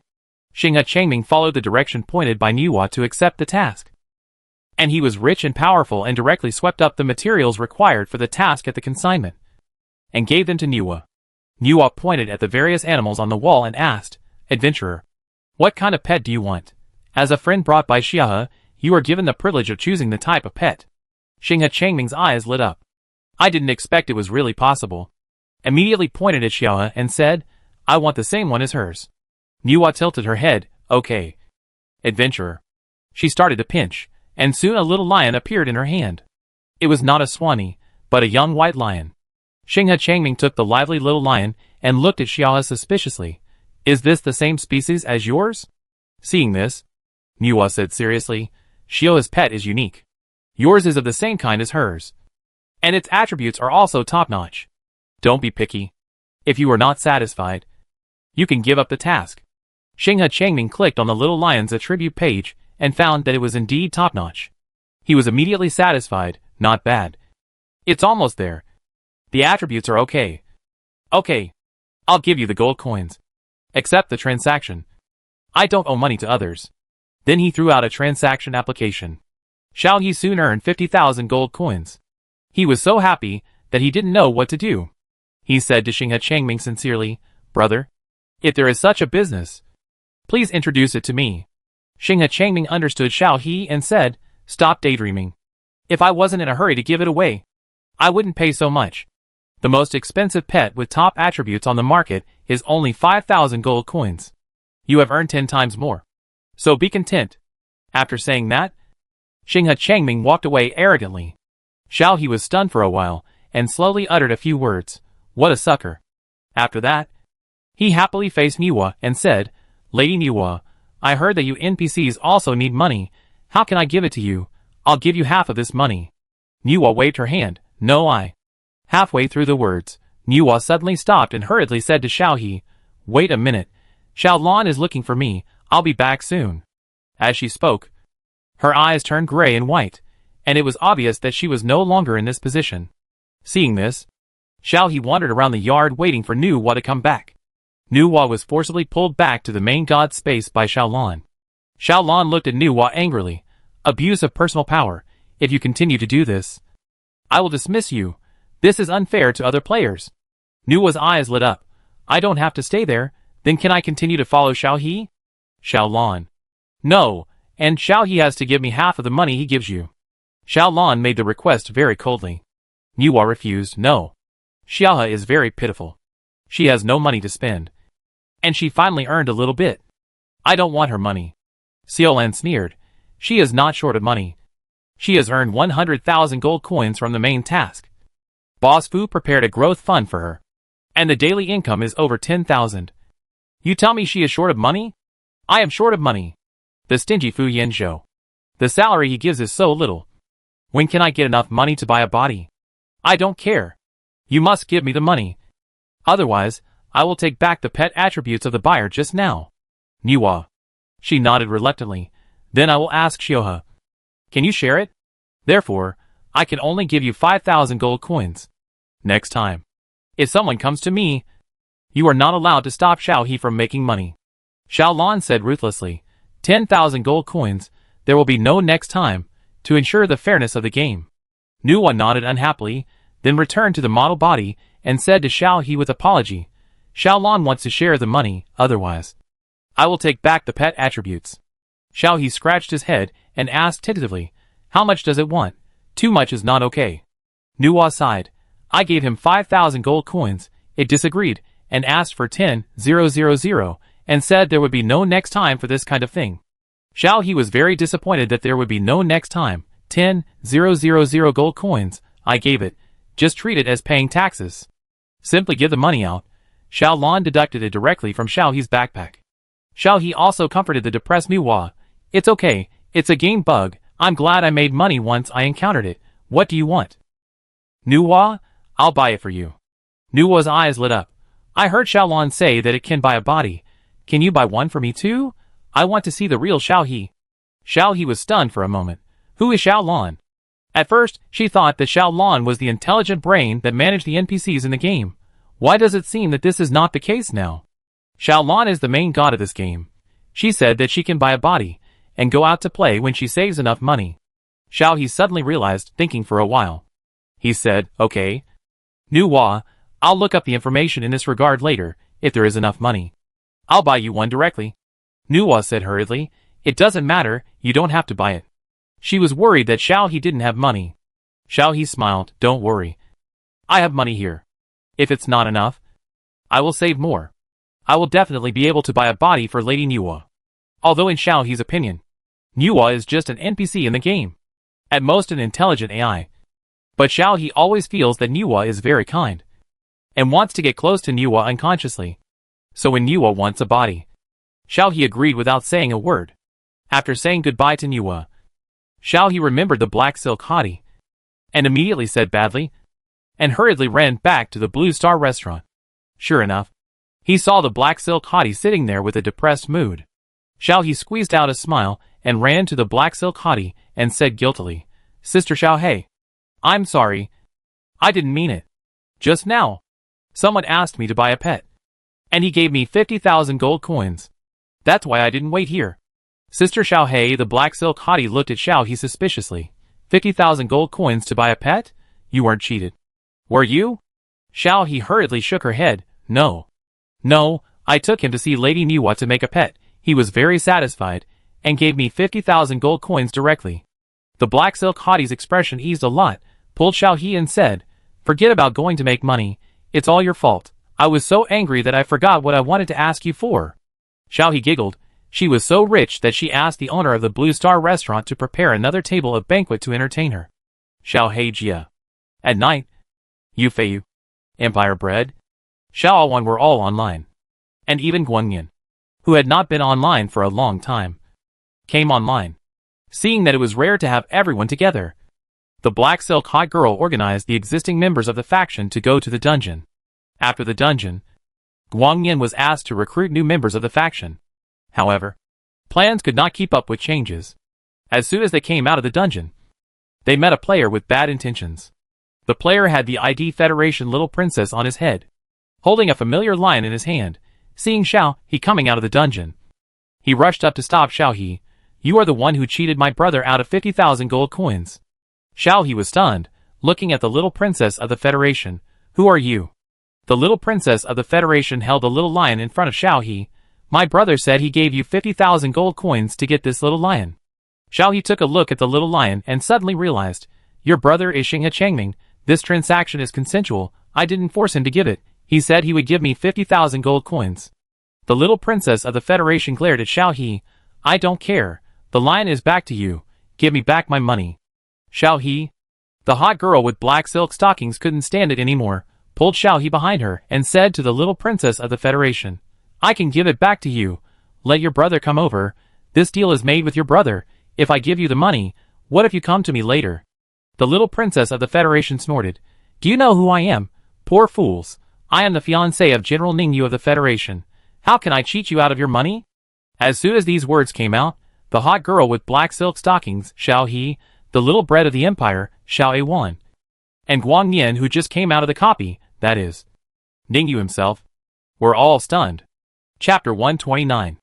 The little princess of the Federation looked at Xiao He and others with great pride, and said while holding the little lion, if you know what's good for you, return the money quickly. It's just a pet. How can it be so expensive? The market price is only 5,000 gold coins. I won't care if you return the money you cheated my brother. The black silk hottie was happy. Not to mention anything else, Ningyu is the youngest admiral of the Federation. If there is a change in marriage, and he has a fiancé, there will be no rumors outside. It is impossible for her class not to know anything. Besides, she knows that Ningyu likes Xiao He. As a family member, the little bread of the empire tentatively asked the little princess of the Federation, Miss, are you sure you are General Ningyu Ning? She carefully glanced at the expressionless Ningyu. The little princess of the Federation raised her head proudly. How can this be false? The Ning family came to propose the marriage in person, and the engagement banquet is ready. After saying that, the little princess of the Federation reacted again. And now she wanted to talk about the pet. No. Why am I talking about this with you people? Hey! Are you going to pay back the money? My brother is the one who is being cheated. But I am not. After saying that, she looked at Xiao He fiercely. Xiao He blinked, first glanced at Guangyan, and spoke in a more polite tone. No matter if it was true or not, if it was true, she would probably have to call her sister-in-law in the future. Returning the goods is fine, my sister Xiao He said. Let your brother come over. The little princess of the Federation looked away with a guilty conscience. She came here without Xinghe Changming's knowledge. In fact, she didn't need the money, but she felt that it was unreasonable for Xinghe Changming to spend so much money on a virtual pet. Xinghe Changming didn't allow her to return the goods, saying that it was too embarrassing to return something she had spent money on. What's more, the other party didn't fool him. He was the one who insisted on buying it. So the little princess of the Federation agreed on the surface, but secretly came to Xiahe. Xinghe Changming told her that the little lion was bought from Xiahe. Now Xiahe agreed to return the money, but she wanted to call Xinghe Changming to return it. The little princess of the Federation was not happy. Xinghe Changming would definitely say something to her when he came. After thinking about it, the little princess of the Federation looked at Xiahe unhappily. Are you unwilling to return my money? I knew you poor guys are greedy for money. Xiahe. She is quite poor. But it seems that few of the black silk hot girls are poor. Xiao He had a headache, and sighed and asked the little princess of the Federation, I agreed to return the goods. But did you call the buyer?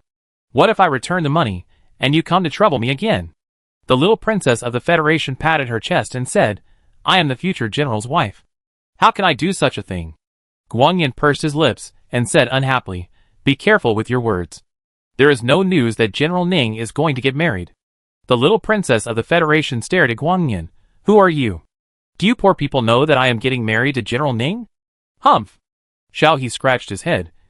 His eyes moved back and forth between the two, and pulled the hot girl in black stockings and whispered, What should I do now? Hot girl in black stockings, asked Xiao He. Send a private message to her brother. Let's solve this first. There are too many people here. Let's go to another place. Xiao He nodded, found Xinghe Changming from the list of strangers he had contacted recently, sent a private message, briefly explained, and then said to the little princess of the Federation, Let's go to a place with fewer people to talk. The little princess of the Federation immediately looked at Xiao He warily. What do you want to do? I'm telling you, don't think I'm afraid of you just because you have more people. Xiao He, you think too much. I've already contacted Xinghe Changming. I'll refund you the money in a while. The little princess of the Federation, Who told you to talk to Xingxing? Xinghe Changming came out of the teleportation stone not far away, with a stinky face. Come, walk behind the little princess of the Federation. What are you making a fuss about? The little princess of the Federation looked back aggrievedly.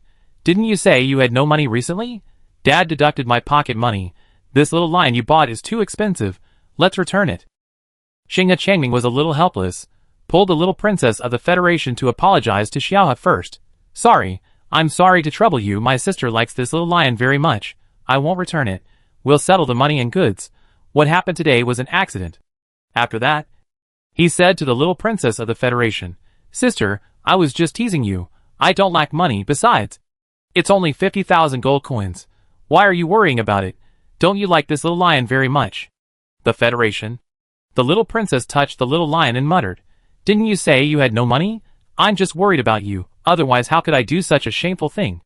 Xiao He looked at the hot girl with black silk stockings and Guang Yan, then asked Xinghe Changming, So you won't return it again?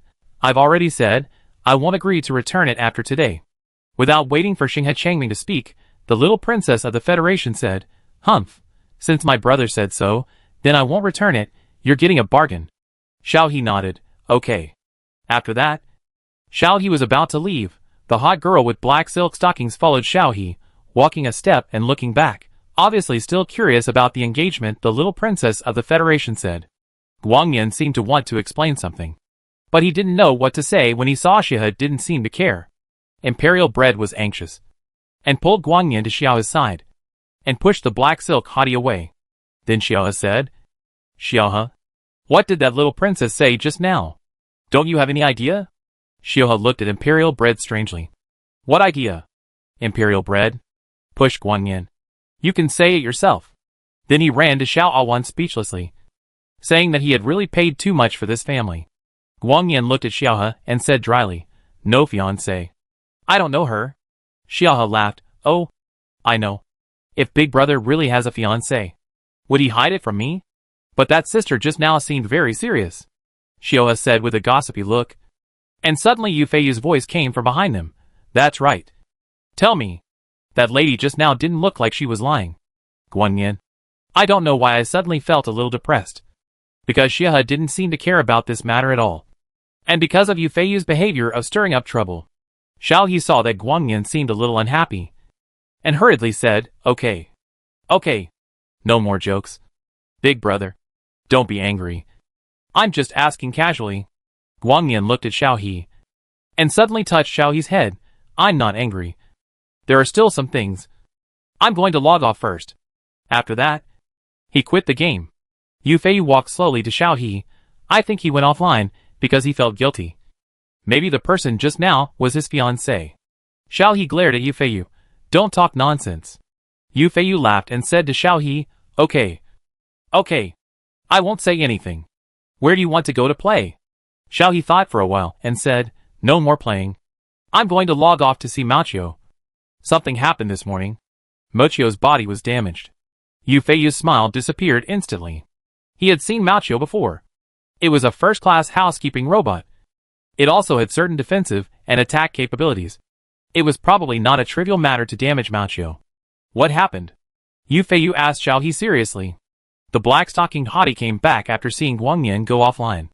She happened to hear these two sentences and looked at Xiao He. Xiao He smiled. It's nothing. It's been solved. Don't worry. She didn't want to let other people know about Ningyu's family. The black-stockinged hottie frowned, The hairball is broken. It doesn't sound like a small matter. Xiaohe must tell us if there is something wrong. Xiaohe nodded. Don't worry. I won't hide it from you if there is something wrong. Yu Feiyu obviously didn't believe Xiaohe's words. But Xiaohe didn't want to say more. So Yu Feiyu swallowed the question. Xiaohe waved at the two of them. And then left a message in the group before going offline. After going offline, Xiaohe ran to find Fu Yinzhou. Fu Yinzhou was in the study on the first floor, where all the mechanical parts were placed. Fu Yinzhou disassembled the damaged body of the ball. Xiaohe knocked on the door, and Fu Yinzhou looked back, raised his hand and pointed at the stool next to him, signaling Xiaohe to sit down first. After Fu Yinzhou finished disassembling the ball, he put down the tools, took off the protective mask, walked to Xiaohe and asked, "What's wrong?" Because Xiaohe usually didn't disturb him when he was working. So when he saw Xiaohe coming, Fu Yinzhou thought Xiaohe had something to do. Xiaohe said a little embarrassedly, "I'm fine, I just want to see the fur ball." By the way, the fur ball said it wants a more majestic body. Fu Yinzhou laughed. "Okay, but I'm missing a few materials here. I have to wait for the laboratory to help buy them back, so it will take a few days for the fur ball to have a body again." Xiaohe's mind moved, and tentatively asked Fu Yinzhou, "Mr. Fu, if the NPC in the game wants a body, how much does it cost?" Fu Yinzhou, "Huh? Why are you asking this? Did an NPC in the game ask you?" Xiaohe hurriedly said, "No. No, I'm just curious. Fu Yinzhou seemed to have thought of something, and raised his eyebrows. "You asked the right person this question. NPC is essentially a set of data. If you want to have a body, you just need to peel off the data chip, and put it into the body prepared in reality. As for the body, it can be a body like a fur ball, or a simulated body. The minimum price is 10,000, and there is no upper limit."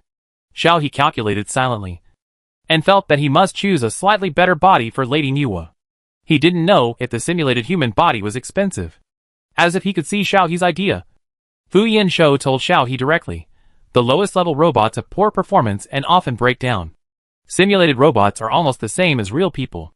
The lowest price is 100,000 star coins, and the better ones are 600,000 or 700,000 star coins.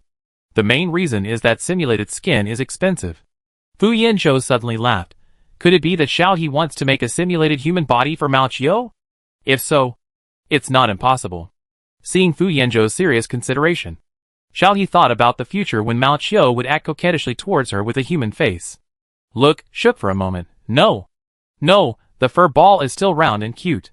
Fu Yinzhou looked at Xiaohe with amusement. "Okay, just kidding, play by yourself for a while, I'll play with you after I'm done." Xiaohe nodded, left the study, returned to the room and opened the Star Network to search for information related to robot bodies, following the clues.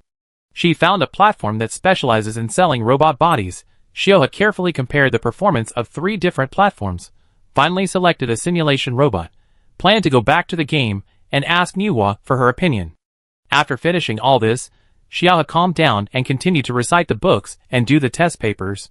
The entrance examination of Huaxia University was not long away. She planned to stop playing the game for a few days, and play the game after the exam. Chapter 130. However, before Machio's body is ready, Xiaohe will still play the game for a while every day. Machio's game pet's physical level has also risen. Game pets can speak. After reaching a certain level, do a pet task. You can turn on the pet's language function.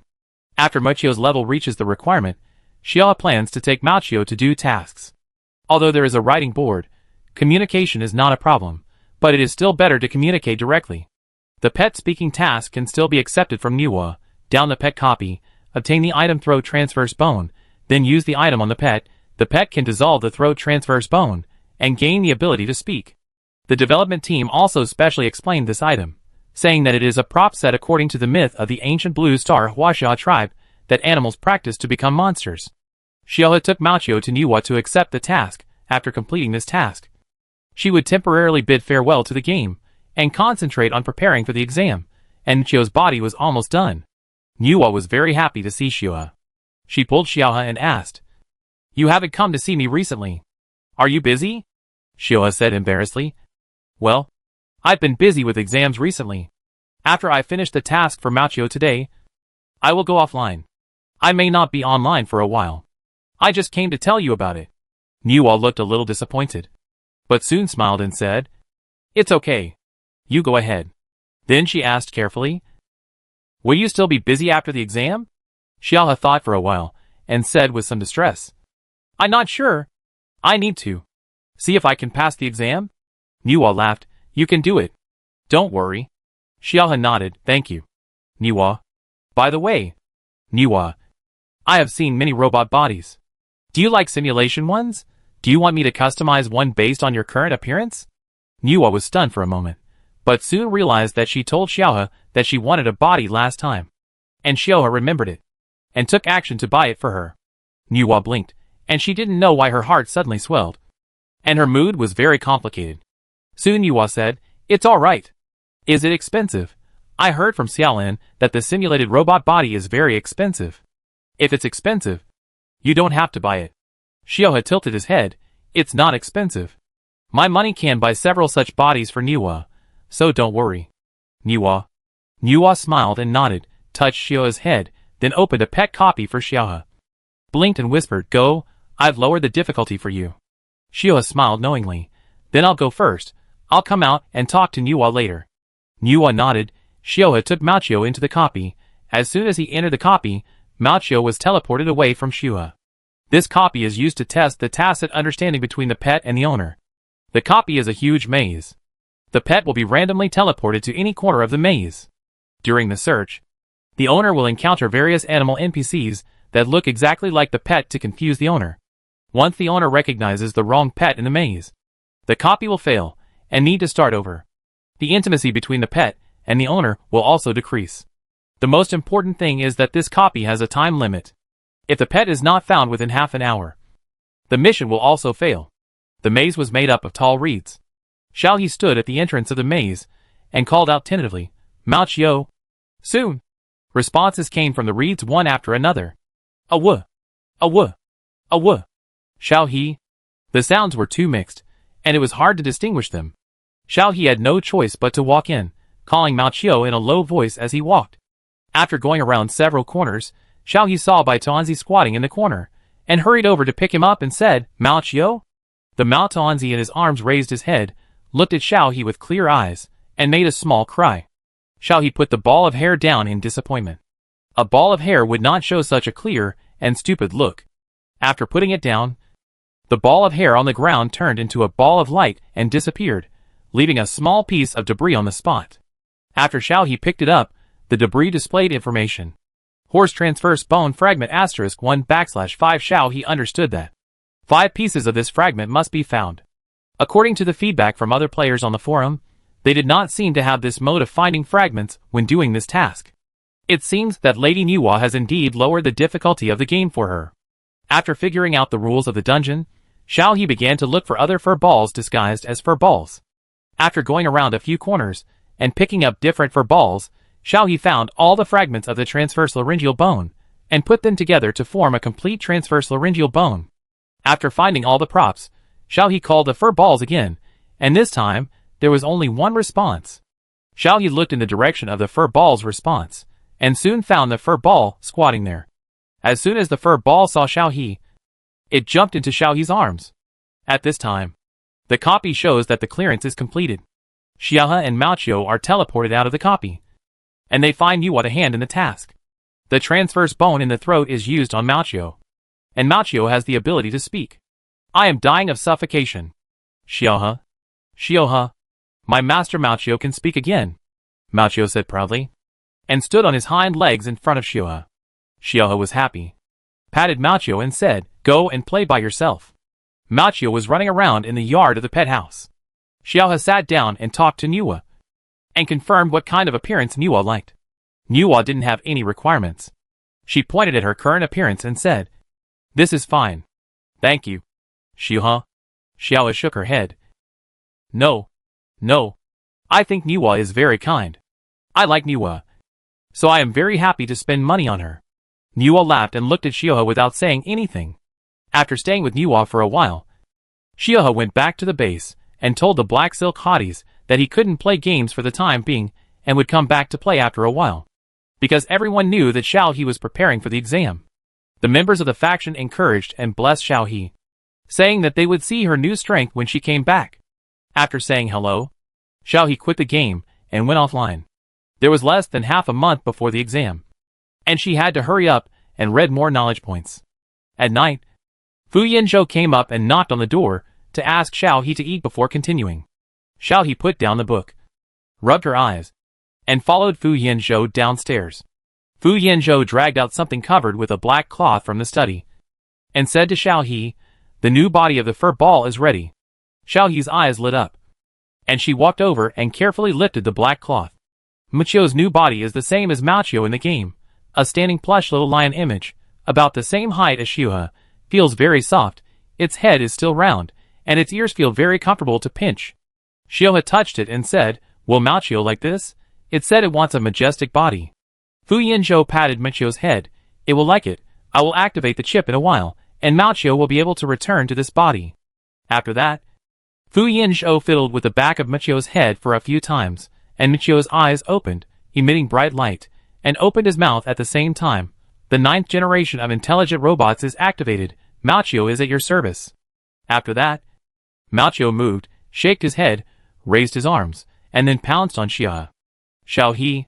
Fu Yanzhou quickly pulled Xiao He to his side. Michio missed, fell heavily on the ground, turned back dissatisfiedly. "Old Fu, what are you doing?" Fu Yanzhou pointed at Michio and said, "Do you want to see your new body now? If you press on Xiao He like this, she will be crushed." Michio realized it later, looked down, finally sighed. The mighty robot life really needs to bear some pressure. Fu Yanzhou raised his eyebrows, pointed to the study and said, "I have also repaired and upgraded your original body. If you don't like this, you can choose to return to your original body." Michio immediately got up. "Forget it, I will accept this new body reluctantly." Xiuhe couldn't help laughing, and pinched Michio's soft paws and sighed. "Michio, you are so big now." Fu Yanzhou walked to Michio and pressed something. Michio shrank instantly, became the size of a kitten. Xiuhe could easily hold Michio in his arms, and now Hyo and Michio are exactly the same size. Xiao He looked at Fu Yanzhou in surprise. Fu Yanzhou explained, "The new material uses compressed memory metal. The hairball now has 3 forms. This is the juvenile form, the one just now is the subadult form, and there is a complete form. The complete form has the highest force value, and can destroy a military spacecraft. But generally speaking, for things like the last time, the subadult form of the hairball can solve it." Xiao He looked at the hairball, and then at Fu Yanzhou. She only knew that Fu Yanzhou was powerful, but she didn't expect Fu Yanzhou to be so powerful. The new body of the fur ball also made Xiao He realize that the future world she was in was a high-tech society. Fu Yanzhou took Xiao He to dinner, and after dinner, he took Xiao He for a walk with the fur ball, and finally let Xiao He go back to the room. After returning to the room, Xiao He hurriedly did another set of questions before going to bed. During the intense preparation for the exam, time passed quickly. The new entrance examination of Huaxia University in the Capital Star Federation began, and the examination location was Huaxia University. Fu Yanzhou turned down his work, and took 2 days off to accompany Xiao He to take the exam. Xiao He was a little embarrassed about this. "I can go by myself. Mr. Fu doesn't have to accompany me." Fu Yanzhou took Xiao He's things into the car. He bought a house next to Huaxia University. It was a bit far to go home from Huaxia University, so Fu Yanzhou simply planned to let Xiao He live there when he went to school. "Okay. Is there anything else you want to bring?" Xiao He shook his head and quickly got on the hovercraft. "No. No." Fu Yanzhou got in the car and started the hovercraft, heading towards Huaxia University. As soon as the two left, Ningyu and Qiuing came over. They came to accompany Xiao He to take the exam. Who knew that when they arrived at Fu Yanzhou's house, they only saw the tail of Fu Yanzhou's hovercraft. Qiuing complained dissatisfiedly, "This Fu Yanzhou. Xiao He is my family. What does he mean by this?" Ningyu pursed her lips. "Let's go. Accompany Xiao He to take the exam first." Qiuing nodded, drove the hovercraft with Ningyu to Huaxia University, and Mizu sent a message to remind him to accompany him to take the exam. Chapter 131. Xiao He was a little nervous when she entered the examination room. Fortunately, Fu Yanzhou had told her the rules of the examination room the night before. Therefore, Xiao He, who had never participated in the interstellar examination, did not rush and make a fool of herself. After passing the detection machine, Xiao He successfully entered the examination room and sat in front of the computer. The examination questions would be distributed to the examination room computer by the central intelligence brain of Huaxia University. After the time was up, the questions would be closed uniformly. If the candidates finished in advance, they could click to submit by themselves, and then leave the examination room. Xiaohe sat nervously in her seat. She was surrounded by boys and girls of the same age as her, but everyone looked taller than her. In fact, because she was short, other examinees frequently looked at her. If it weren't for the exam room rules, they would probably discuss why such a girl, who was obviously underage, entered the exam room. After the exam room bell rang, a burst of blue light lit up in the exam room, which was a sign of signal shielding. Soon, the gentle voice of the central intelligent brain sounded in the ears of every examinee. Welcome all candidates to participate in the 106th entrance examination of Capital Star Huaxia University. This examination will last for 2 days. Each session will last for 2 hours. The results will be announced 3 days after the examination. Candidates who pass the admission line can participate in the re-examination of their favorite majors. Special reminder: I hope that candidates will answer seriously and do not cheat. In my eyes, any cheating will be exposed. Once discovered, the candidate's qualification for the examination will be revoked, and he will never be admitted. The examination begins now. As the 4 words "the examination begins" sounded, the test questions appeared on the light screen in front of Xiaohe. And there was also a virtual stylus for candidates to calculate on the light screen. Xiaohe took a deep breath and began to look at the questions carefully. After reading a little, Xiaohe breathed a sigh of relief. Although the questions were different from the mock questions she had done before, they were all based on the knowledge points she had studied for 7 or 8 months. Xiaohe quickly began to answer the questions with confidence.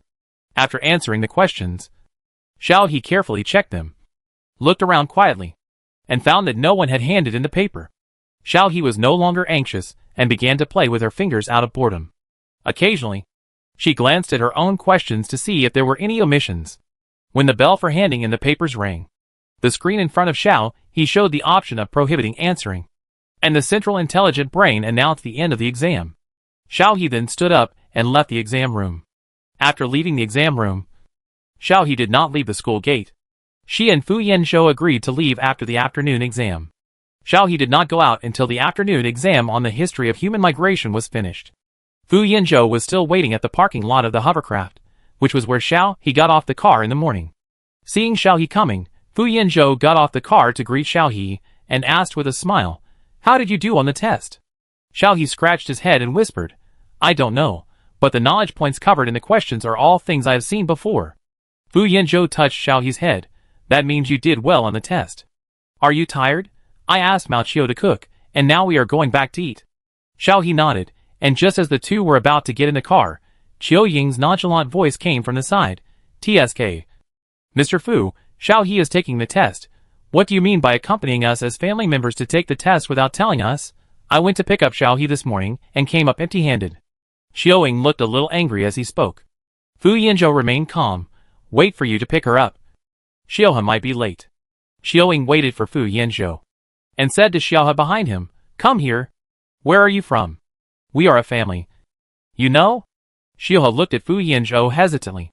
Fu Yanzhou touched Xiaohe's head and pushed her into the car. Then said to Qiu Ying, "Mr. Qiu, don't be so nervous. Xiaohe is taking an exam. Don't disturb her. I have a house nearby. I will stay here for the next 2 days. There are also guest rooms. Mr. Qiu and General Ning can stay together." Fu Yanzhou didn't want to disturb Xiaohe at this time. He planned to deal with other things one by one after Xiaohe finished the exam.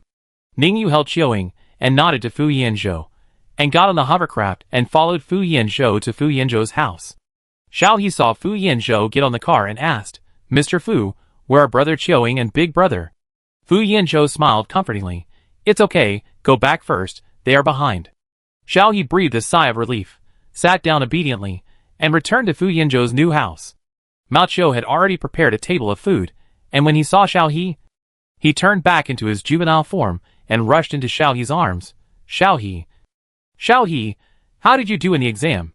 Xiaohe pinched Mao Qiu's ears, and his tone was much more relaxed. "Don't worry, Mao Qiu. I'm fine." Mao Qiu nodded and was about to say something when he saw Qiu Ying and Ningyu following Xiaohe in. He bared his teeth at Xiaoying. It's you again. Why are you here? I don't like you. Mao Qiu doesn't like you. Mao Qiu yelled. Xiaoying got angry and wanted to punch him. But when he thought about the surveillance video he had seen before, it was this fat guy who protected Xiaohe. Xiaoying put his fist back and just glared at Mao Qiu. Xiaohe pinched Mao Qiu's face and greeted Xiaoying, brother. Then he walked past Xiaoying and greeted Ningyu behind Xiaoying, big brother. Ningyu smiled and nodded, then pulled Xiaohe in and sat down and said, have a good rest, do well in the exam. Xiaohe nodded. Ningyu couldn't help but add, don't worry about other problems, you can go to any college you want after the scored line is passed. Xiaohe continued to nod.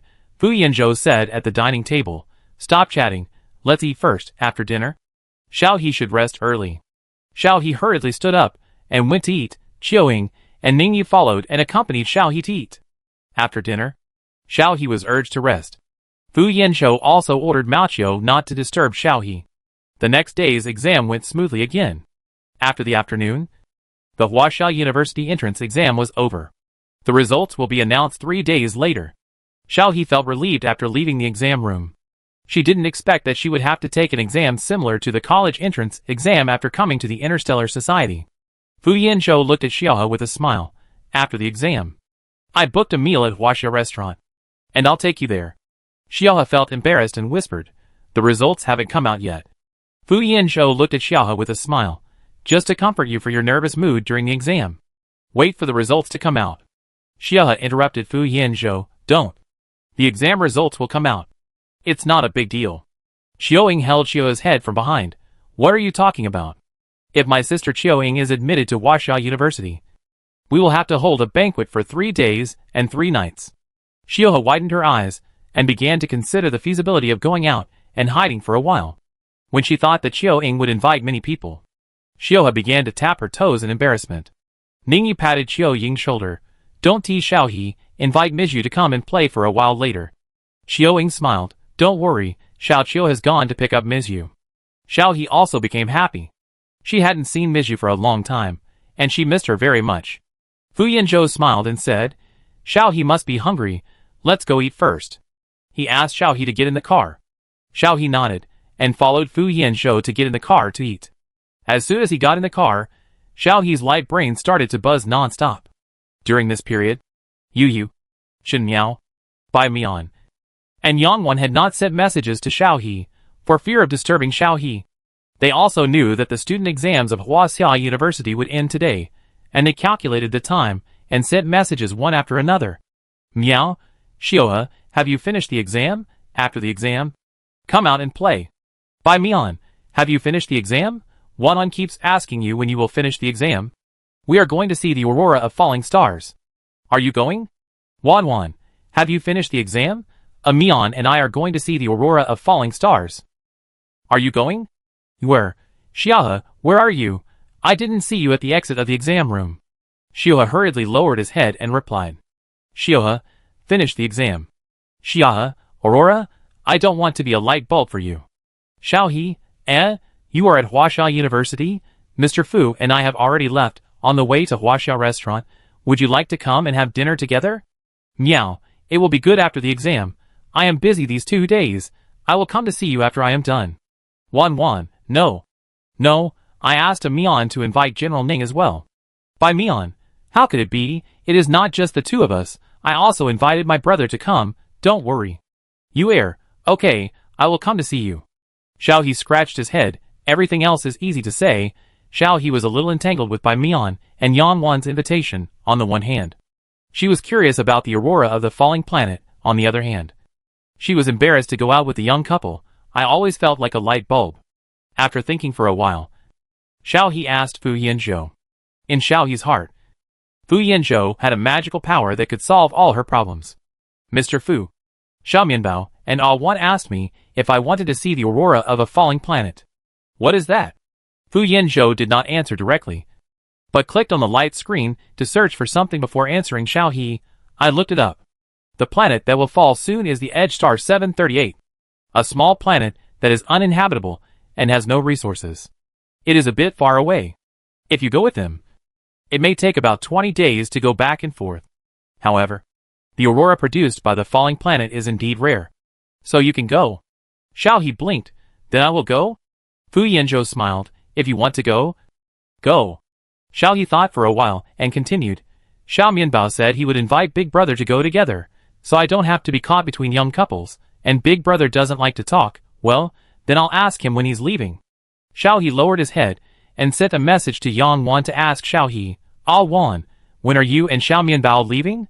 But Fu Yanzhou paused when he heard the news that Ningyu was going together, and calmly sent a message to the institute to ask for the various vacations accumulated over the years.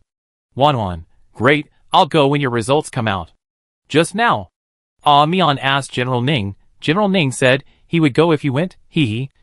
To be honest, Mian invited General Ning to go because he wanted to take General Ning's private spaceship, otherwise, if he took a public spaceship, he might not be able to see the aurora in time.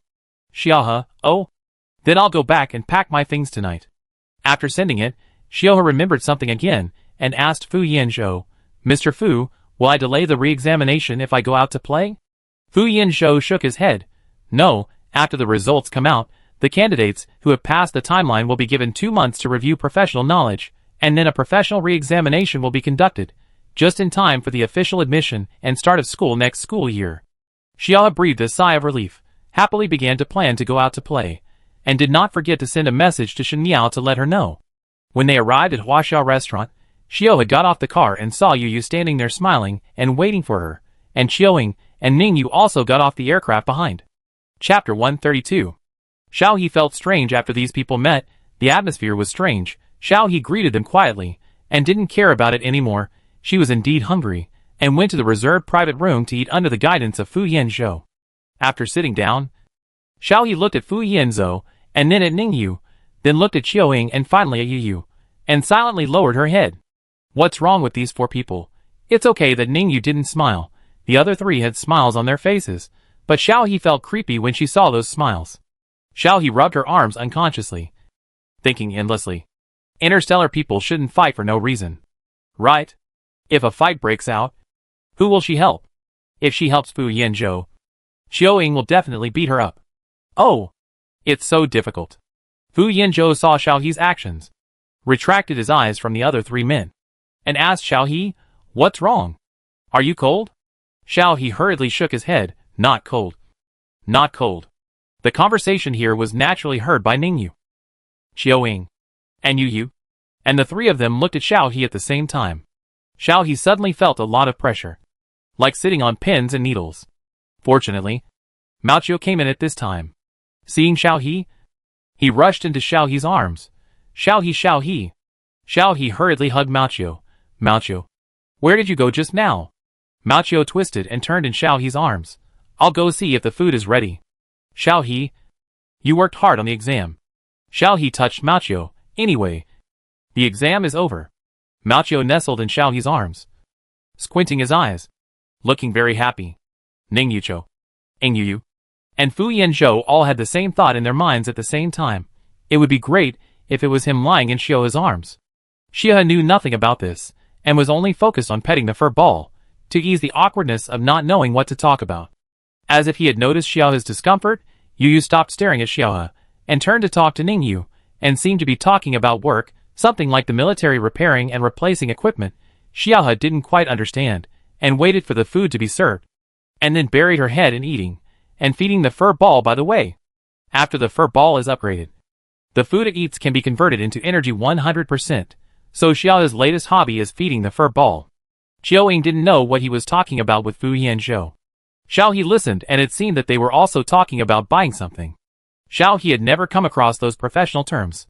Fu Yanzhou would occasionally take care of Xiao He while talking to Xiaoying, picking up Xiao He's favorite dishes for her. After Xiao He had eaten and drunk enough, he rubbed his belly slightly, scratched his chin, and waited quietly for Fu Yanzhou and the others to finish talking. But not long after Xiao He put down his chopsticks, the conversation of the 4 people also stopped. Fu Yanzhou stood up and said to Xiao He, "Are you full?" Xiao He nodded, and Fu Yanzhou took Xiao He's hand. Then go back and have a good rest. Xiaoying couldn't stand Fu Yanzhou holding Xiao He's hand, and walked to Xiao He in 2 or 3 steps, hooked Xiao He's neck and said, "Ignore him. Where else do you want to go? Brother will take you there." Xiao He shook his head. I want to go back and sleep for a while. And I will go to play with Wan Wan and Anian in 2 days. Xiaoying paused. It was obvious that he didn't know about this. And looked up at the other three. Fu Yanzhou ignored Xiaoying. Ningyu said, Mian wanted to borrow my spaceship, but was afraid that I would not agree, so he said he would take Xiao He with him. Xiaoying snorted coldly, and walked out with Xiao He, obviously not happy. Fu Yanzhou picked up the ball of fur, because Xiao He was suddenly let out by Xiaoying. He could not catch the ball of fur, and dropped it on the stool. Xiao He looked back and saw that the ball of fur was taken by Fu Yanzhou. And then he felt relieved to follow Xiaoying. When Fu Yanzhou walked to the door, he found that Xiaoying had already left with Xiao He, and the tail of the hovercraft could not be seen. Ningyu sighed. Sorry to bother you, Mr. Fu. Fu Yanzhou threw the ball of fur into the hovercraft, and said politely, No trouble. After that, he said to Yu, Mr. Yu, please do as you please, we will go back first. Yu still had a smile on his face. He was not in a hurry, if nothing unexpected happened. Xiao He would have to study at Huaxia University for 6 years. There is an old saying that goes, there is a long way to go. Fu Yanzhou nodded, and drove Ningyu back with him. When they returned to their residence near Huaxia University, Xiao He had already gone back to his room to sleep. It seemed that he was too nervous for the exams in the past 2 days, and he relaxed all of a sudden after the exams and fell asleep. Xiao He fell asleep. Xiaoying and Fu Yanzhou had basically nothing to say except for the serious matters related to Xiao He. Xiaoying even felt unhappy when he saw Fu Yanzhou. So he simply went back to his room to sleep. And then dealt with the matter of the Star Pirates. And then followed Xiao He. He was worried about Xiao He going out to play with Bai Mian. And Bai Mian was a love-brained man. When he played, he only cared about his girlfriend and left Xiao He aside. Ningyu glanced at Fu Yanzhou and sent a message to mobilize the starship under his personal name and confirm the departure date. Xiao He slept until noon the next day. Fu Yanzhou was a little worried when he saw that Xiao He didn't wake up. He took a look at Xiao He's physical data and was relieved when he confirmed that everything was normal.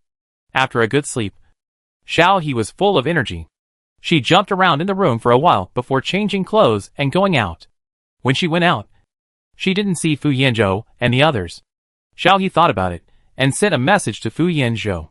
Xiao He, Mr. Fu, are you out? The next second, the door on the left opened.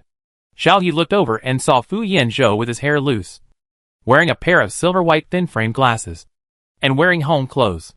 He looked a little more lazy and casual than usual. Awake? Fu Yanzhou raised his wrist to indicate to Xiaohe that he had seen the message. Xiaohe turned off the light computer, smiled embarrassedly. I thought Mr. Fu had gone out.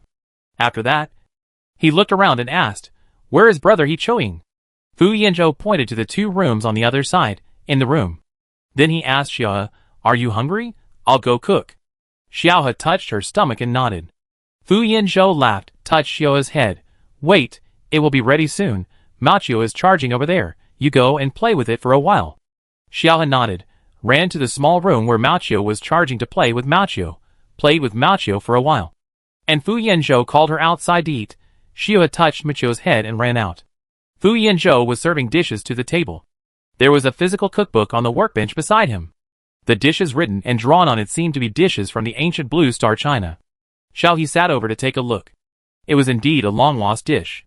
I didn't know what animal it was. Braised spare ribs, scallion tofu, and a green leafy vegetable I had never seen before, and an unknown egg soup sprinkled with chopped green onions. Fu Yanzhou closed the cookbook, served the rice, and placed it in front of Xiao He and said, I don't know if it tastes good. I made it according to the new recipe. You try it. Xiao He praised directly. It must be delicious. It smells good. Mr. Fu, you are amazing. The emotional value was maxed out, and then he started eating. Fu Yanzhou really laughed and kept picking up food for Xiaohe, and didn't forget to say to Xiaohe, Eat slowly if it's not enough.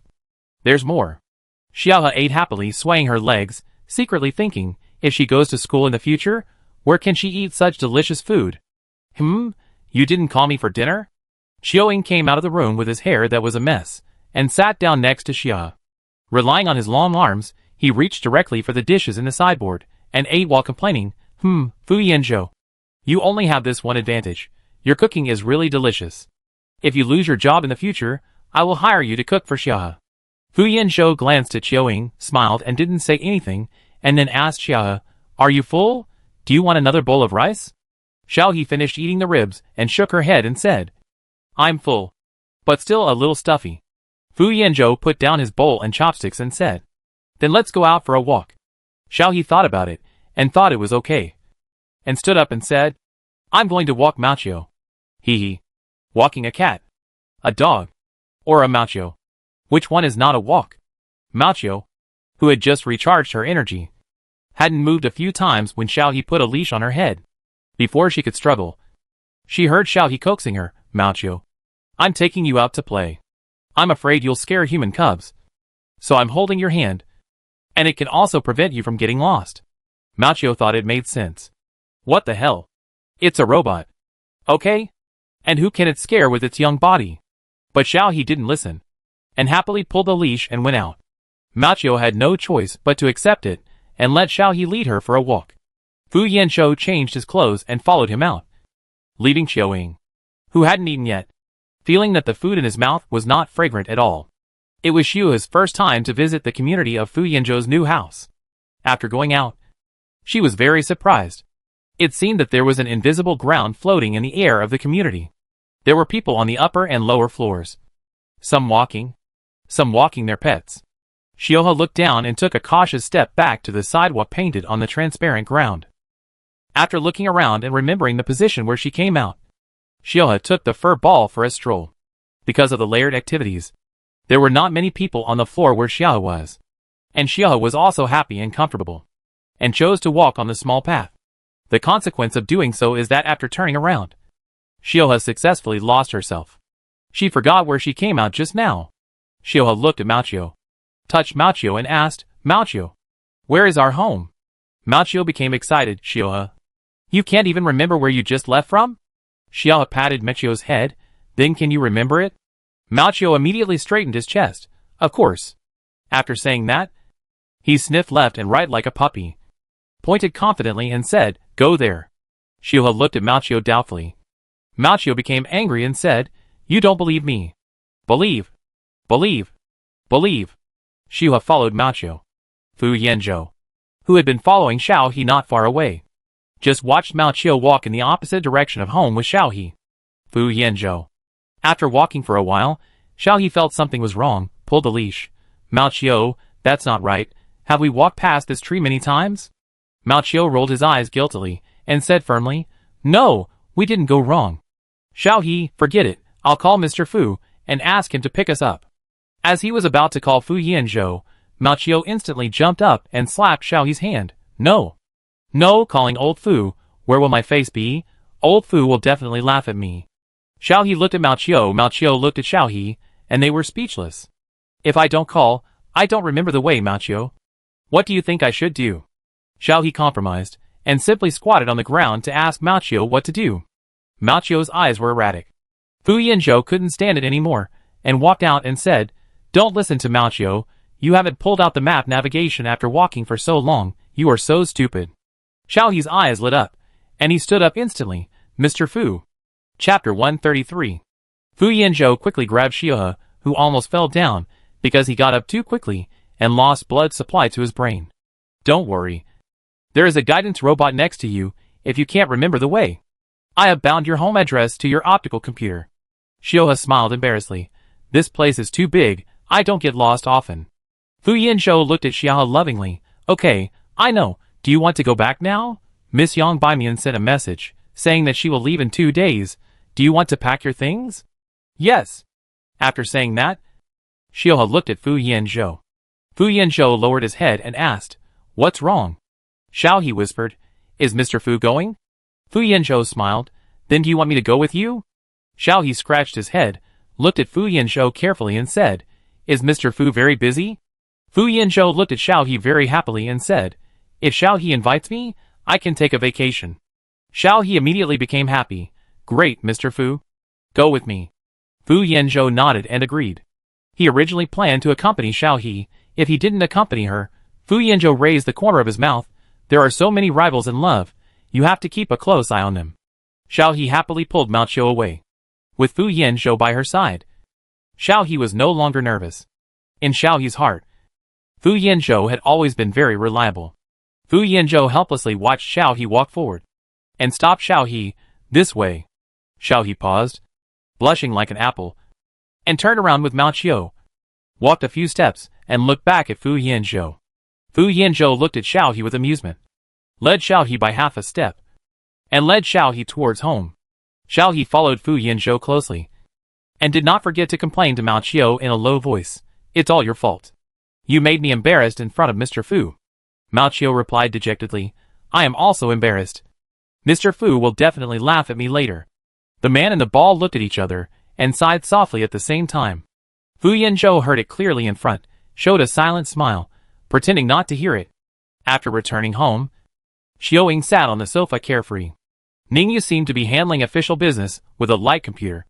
Seeing Xiao He coming back, Xiaoying jumped in front of Xiao He and quietly kicked away the wool ball. Xiao He said, Xiao He, you are so good. You didn't even take me with you when you went out to play. Xiao He blinked. Isn't Brother Xiaoying very busy? Did he leave Brother Qiu alone to take care of the affairs of the group? Xiaoying pressed Xiao He's head. Don't worry about it. I want to go with you anyway. Xiao He lowered his head and pouted. Okay. Anyway, Big Brother is going. Mr. Fu is going. And Anian and Wan are going. One more of you is not too much. Xiaoying pinched Xiao He's face. What did you say? Xiao He was pinched and pouted his mouth and begged for mercy vaguely.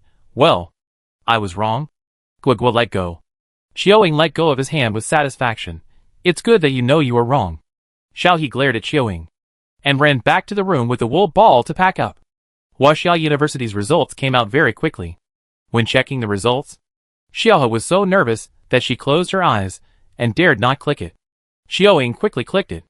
Xiaohe stared at the results interface that appeared in 1 second. It was a table showing Xiaohe's scores in various subjects. Each of them was a high score. The total score in the last row exceeded the admission score of Huaxia University by 50. Xiaohe jumped up instantly and suppressed her joy. Great! Fu Yanzhou stretched out his hand to protect Xiaohe and said, Xiaohe is very good. Okay. Submit the professional application form now, and wait for the re-examination notice. Xiaohe suppressed his joy, nodded and sat down again. Under the guidance of Fu Yanzhou, Ningyu and Xiaoying, he filled out the application form for the major of the study of the historical process of the ancient blue star. After the form was sent out, the re-examination notice came very quickly. 2 months later. And it also came with an introductory document of the major. After receiving the things, Xiao He breathed a sigh of relief, shaking her head happily, sent a message to Chen Miao and the others in the group about going out to play. Seeing Xiao He happy, Fu Yanzhou lowered his head to find information for Xiao He. Xiaoying was very direct, sent Xiao He a big red envelope to celebrate Xiao He's successful passing of the exam. Xiao He clicked it and found that Xiaoying had directly transferred 200,000 yuan to her, and hurriedly said, This is too much, Brother Xiaoying. I have money to spend. Xiaoying was very rich. I have almost used up the money in my private account. I don't think this little money is enough. I will sort out the accounts later and give you pocket money. Xiao He scratched his head, thinking about buying something for Xiaoying as a reward. Ningyu didn't say anything, clicked a few times on the light brain, then looked up and said to Xiao He, What color do you like? Xiao He subconsciously answered, Pure red, the red of the ancient blue star Huaxia people. Ningyu smiled, lowered his head, and clicked a few more times before saying to Xiao He, You don't have a car yet. I ordered you a newest Huaxia 9th generation floating car. When you come back after playing, the car will be delivered just in time. Xiao He was stunned for a moment, but I can't drive. After saying that, he felt something was wrong. I mean, this car is too expensive. Ningyu gave Xiao He a reassuring look. This is a gift for you. Don't feel embarrassed, just accept it. Xiao He didn't know what to do for a moment, and subconsciously looked at Fu Yanzhou. Fu Yanzhou said, If General Ning gives it to you, you should accept it. Xiao He nodded, Thank you, Big Brother. Ningyu glanced at Fu Yanzhou. Fu Yanzhou smiled back, like a provocation. Xiao He's group has already started to discuss the matter of watching the planet fall. Empire bread, congratulations. Xiao He, we will set off from the capital planet tomorrow morning, and go directly to the edge planet. Black silk hot girl, what are you going for? Xiao He, Sister Xiao He, we are going to see the aurora. Are you going? Black silk hot girl, I would like to go, but there are some problems to deal with recently. so I don't have time. Xiao He, then I'll take pictures for you, and make a video for you to watch together. Black Silk Hottie, okay. Xiao A1, well, we packed our things, and we'll meet at the starship's berth tomorrow morning. Yu Fei Yu, what time? Empire Bread, 9 in the morning. Xiao He, then I'll pack my things first, and take my game bracelet. Xiao A1, okay. After putting down the computer, Xiao He began to pack her clothes, jewelry and other necessities. She used a small box that Fu Yanzhou bought for her. The small box uses compression technology and can hold a lot of things. After it's packed, it's not heavy to carry. It's just a moving tool. The next day, Xiao He left early. After she went out, she saw that the other 3 people were all packed neatly, as if they were waiting for her. Mao Qiu carried the small box for Xiao He and walked in front with his head held high. When the 4 people arrived at the starship berth, Bai Mian and Yanwan also arrived. Several people greeted each other. Ning Yu's adjutant had already driven Ning Yu's private starship over. It had been repaired. The capacity was fully charged. And there was also spare energy. Adjutant Zhao handed the starship to Ning Yu and asked with some concern, General, do you really not need to arrange someone to follow? Ning Yu shook his head, no. This is a private trip. We are going out to play by ourselves. Bai Mian also said, don't worry. We all know how to drive a starship. Not to mention there is an automatic driving program. Adjutant Zhao left with some concern. After boarding the starship, Xiao He realized that he had originally thought that the starship looked big enough from the outside, as high as 2 floors. But after entering, he found that the space inside was even larger, and there were many rooms. In addition to the main control room and the auxiliary control room, there was also an equipment room on the ground floor, and the middle was full of places for people to rest and play. After all, starships are generally used for long-distance interstellar travel, so there are many entertainment facilities inside. Ning Yu, Xiao Ying, and Fu Yanzhou went to the main control room, set the route after operation, and turned on the automatic driving.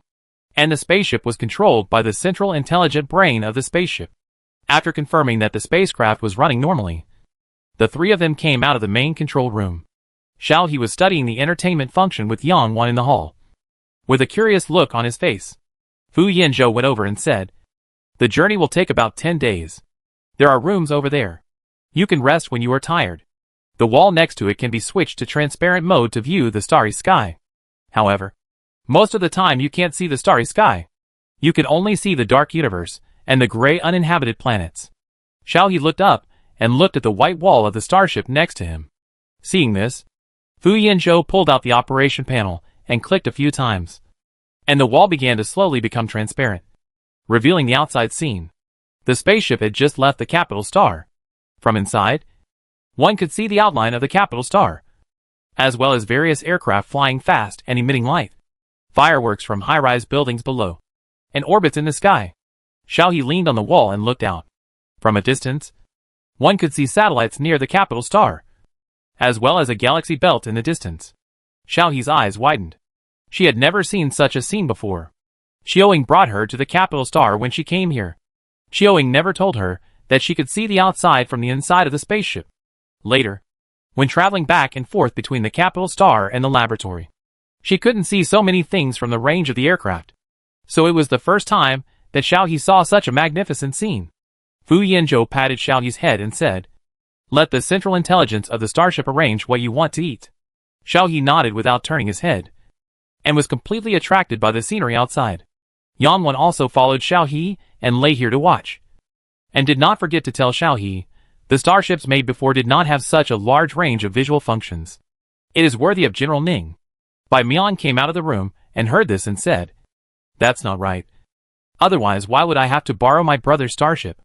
This is a customized starship, and there is no second one in the entire Federation. Qiuing walked around in the starship and came out and said to Xiao He, if you like it, I will customize one for you later. Xiao He blinked, is it okay? Qiuing laughed, of course.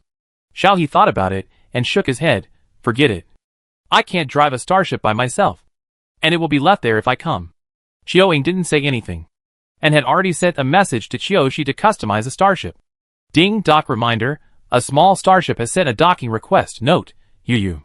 Xiao He was stunned for a moment and looked at Qiuing. Ning Yu, who was not far away, had already started the operation to agree to the docking request.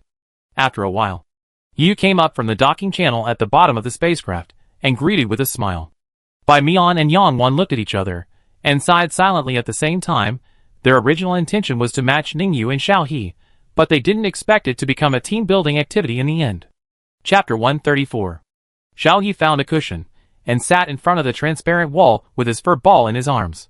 He stared at the starry sky outside as if he couldn't get enough of it. He opened his eyes slightly from time to time, as if he had seen something magical. Yang Wan followed Xiao He to watch it first, but later he got tired of it, and followed by Mian back to his room. Xiao He was left alone in the hall, but Ningyu, who had finished his business remotely, came out soon, and sat quietly beside Xiao He, looking at Xiao He with his head tilted. Xiao He looked very happy. After noticing Ningyu coming over, she said without turning her head, "Brother, are you done with your work?" Brother Chiuing said before that you are often outside. Do you always see such a sea of stars? Ningyu cast a glance at the universe outside, and whispered, "Yes, but what I saw before was not as beautiful as what I saw today."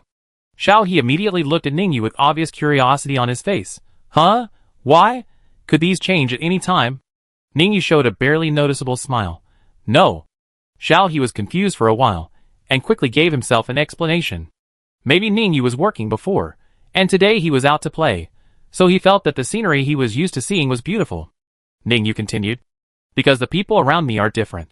Xiao He scratched her head, secretly thinking that Ningyu might like her. Right? Thinking of this, Xiao He secretly glanced at Ningyu, and when she saw Ningyu's indifferent expression, she retracted her gaze and scolded herself in her heart. Don't be so self-indulgent. Ningyu is a general, with a handsome appearance, responsible, honest. What kind of beauties has he not seen? How could he like a short girl like her? Xiao He pinched himself, then looked at Ningyu with a smile and said, "That's right. It must be fun to play with friends." Ningyu just looked at Xiao He without saying anything, neither confirming nor denying. The next second, a big hat was put on Xiao He's head. Xiao Ying's hand reached out from behind and rested on Xiao He's shoulder. He sat down next to Xiao He, with half of his body pressed on Xiao He. "What are you talking about?" Xiao He pushed the hat away with dissatisfaction and glanced at Xiao Ying. But he didn't dare to say anything, so he had to look at Ningyu for help. Ningyu pulled away Xiao Ying's hand that was clasped on Xiao He and whispered, "Don't press Xiao He. Sit still." Xiao Ying spread his hands. For Ningyu as a brother, he would usually give some face. He took his hands back and supported them behind his back, leaning back to look outside. While talking to Xiao He, "You look so ignorant. Isn't it just the starry sky? If you like it, I'll give you a set of protective clothing and take you out to see it." Xiao He immediately looked at Xiao Ying. Xiao Ying showed a rogue smile. "Why don't you believe it? This is because there is no such thing on my ship. Otherwise I would take you out now." Ningyu frowned. Don't take Xiao He to do such a dangerous thing. Her health is not good.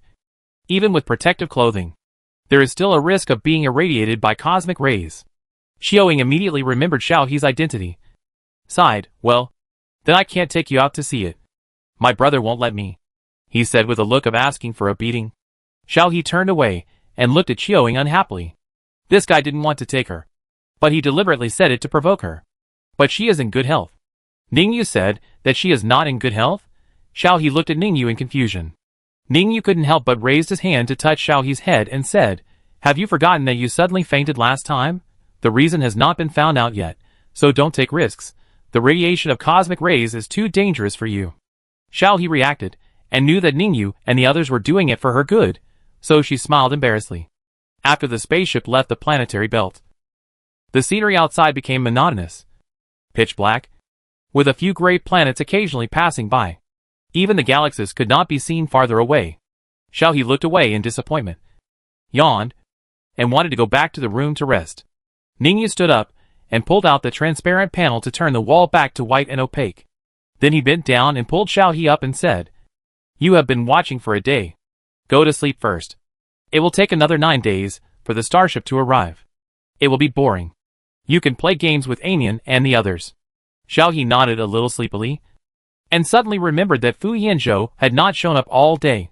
He resisted the sleepiness and asked Ningyu, "Where is Mr. Fu? Is he busy?" Ningyu paused, and said after a while, "I don't know."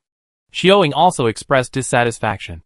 "My elder brother, And I have been with you for so long. Why are you asking about outsiders? Xiao He was a little slow in thinking because of sleepiness, and his mouth said before his brain, Mr. Fu is not an outsider. Xiao Ying was immediately angry. He pinched Xiao He's cheeks with both hands and pulled them out. Are you turning your elbow outward? If he is not an outsider, then am I an outsider? I took you from. We are in the same household registration book. Do you know? Xiao He was drooling because of being pulled. Don't watch the chariot. He also sobered up a lot, looking at Xiao Ying in an accusing manner. Xiao Ying coughed lightly at Xiao He's angry look, let go of Xiao He and said stubbornly, I'm just kidding you next time. Don't mention the guy named Fu in front of me. I don't like him. Xiao He glared at Xiao Ying, ran back to the room, stood at the door, and made a face at Xiao Ying and said, just mention it. I'll mention it next time. After saying that, when Xiao Ying was about to rush over, he closed the door and proudly locked Xiao Ying out. Xiao Ying was so angry that he laughed, but when he looked at Xiao He's closed door, his smile became happy no matter how he looked at it. After a while, Xiao Ying suddenly said to Ningyu without any reason, Ms. You like Xiao He very much. Ningyu looked at Xiao Ying. Xiao Ying put his hands behind his head and walked into the room while talking to himself. The ancient Huaxia tribe on Blue Star has the saying of child brides. I think it's not bad. Ningyu. When Xiao Ying was out of sight, Ningyu sneered, stop dreaming. Xiao He fell asleep quickly while holding the fur ball in her arms. After falling asleep, she began to have some bizarre dreams. The scenes in the dream passed by one after another like a kaleidoscope. When Xiao He woke up, she didn't remember anything. She covered her head, scratched her messy hair, changed her clothes and left the room. As soon as I went out, I saw Fu Yanzhou in the hall. There was a large screen in front of him. The screen showed the staff of the laboratory. Fu Yanzhou seemed to be in a meeting. Xiao He stopped and asked in a low voice. Embarrassed? Did I disturb you? Fu Yanzhou smiled and gestured to wait for a moment, then continued the meeting. At the end, someone said, Boss, then I won't disturb you on your date. Have a nice vacation. Don't worry about the lab. There was a friendly laugh, and then the video conference was cut off. Fu Yanzhou took off his glasses, pinched his eyebrows, and smiled. Sorry, I was busy yesterday, and there are still some work in the lab that hasn't been arranged. Now I'm free. I can accompany you to play whatever you want. Xiao Yi's cheeks were slightly red because of the teasing of the laboratory staff. He lowered his head and said embarrassedly, If Mr. Fu is busy, you don't have to accompany me. Fu Yanzhou's eyebrows were curved, and his face was full of smiles. I have been working for so long, I can still take a vacation for a while. Xiao Yi became happy again when he heard it. Anyway, when you go out to play, it's best if there is no work to disturb you. Seeing that no one else had gotten up, Fu Yanzhou simply asked the central intelligent computer to open a puzzle game in the hall. It was a simulated Star War game, with red and blue teams competing against each other. Xiaohe didn't know how to play at first, so Fu Yanzhou taught her the rules of the game. After a few games, Xiaohe got the hang of it. It was obvious that she was very interested in this game she had never played before. When Xiaoying woke up, he saw Xiaohe playing games with Fu Yanzhou with a bright smile. Xiaoying deliberately held Xiaohe's shoulders and led her aside.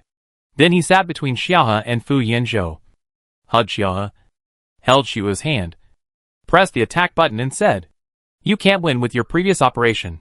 This is the only way to wipe out the enemy. Xiaohe looked at the big screen. After Xiaoying pressed the attack button, she launched her group attack skills. The starships on the opposite side instantly exploded into fireworks one after another. The words complete victory soon appeared on the screen. Xiaoying looked at Xiaohe with pride, waiting to receive Xiaohe's admiration. But Xiaohe looked at him angrily and said unhappily, I almost got a rare feat. It's all your fault.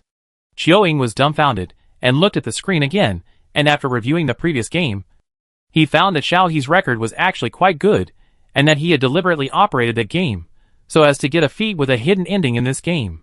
Xiaohe dropped the game controller and stood up. I don't want to play anymore.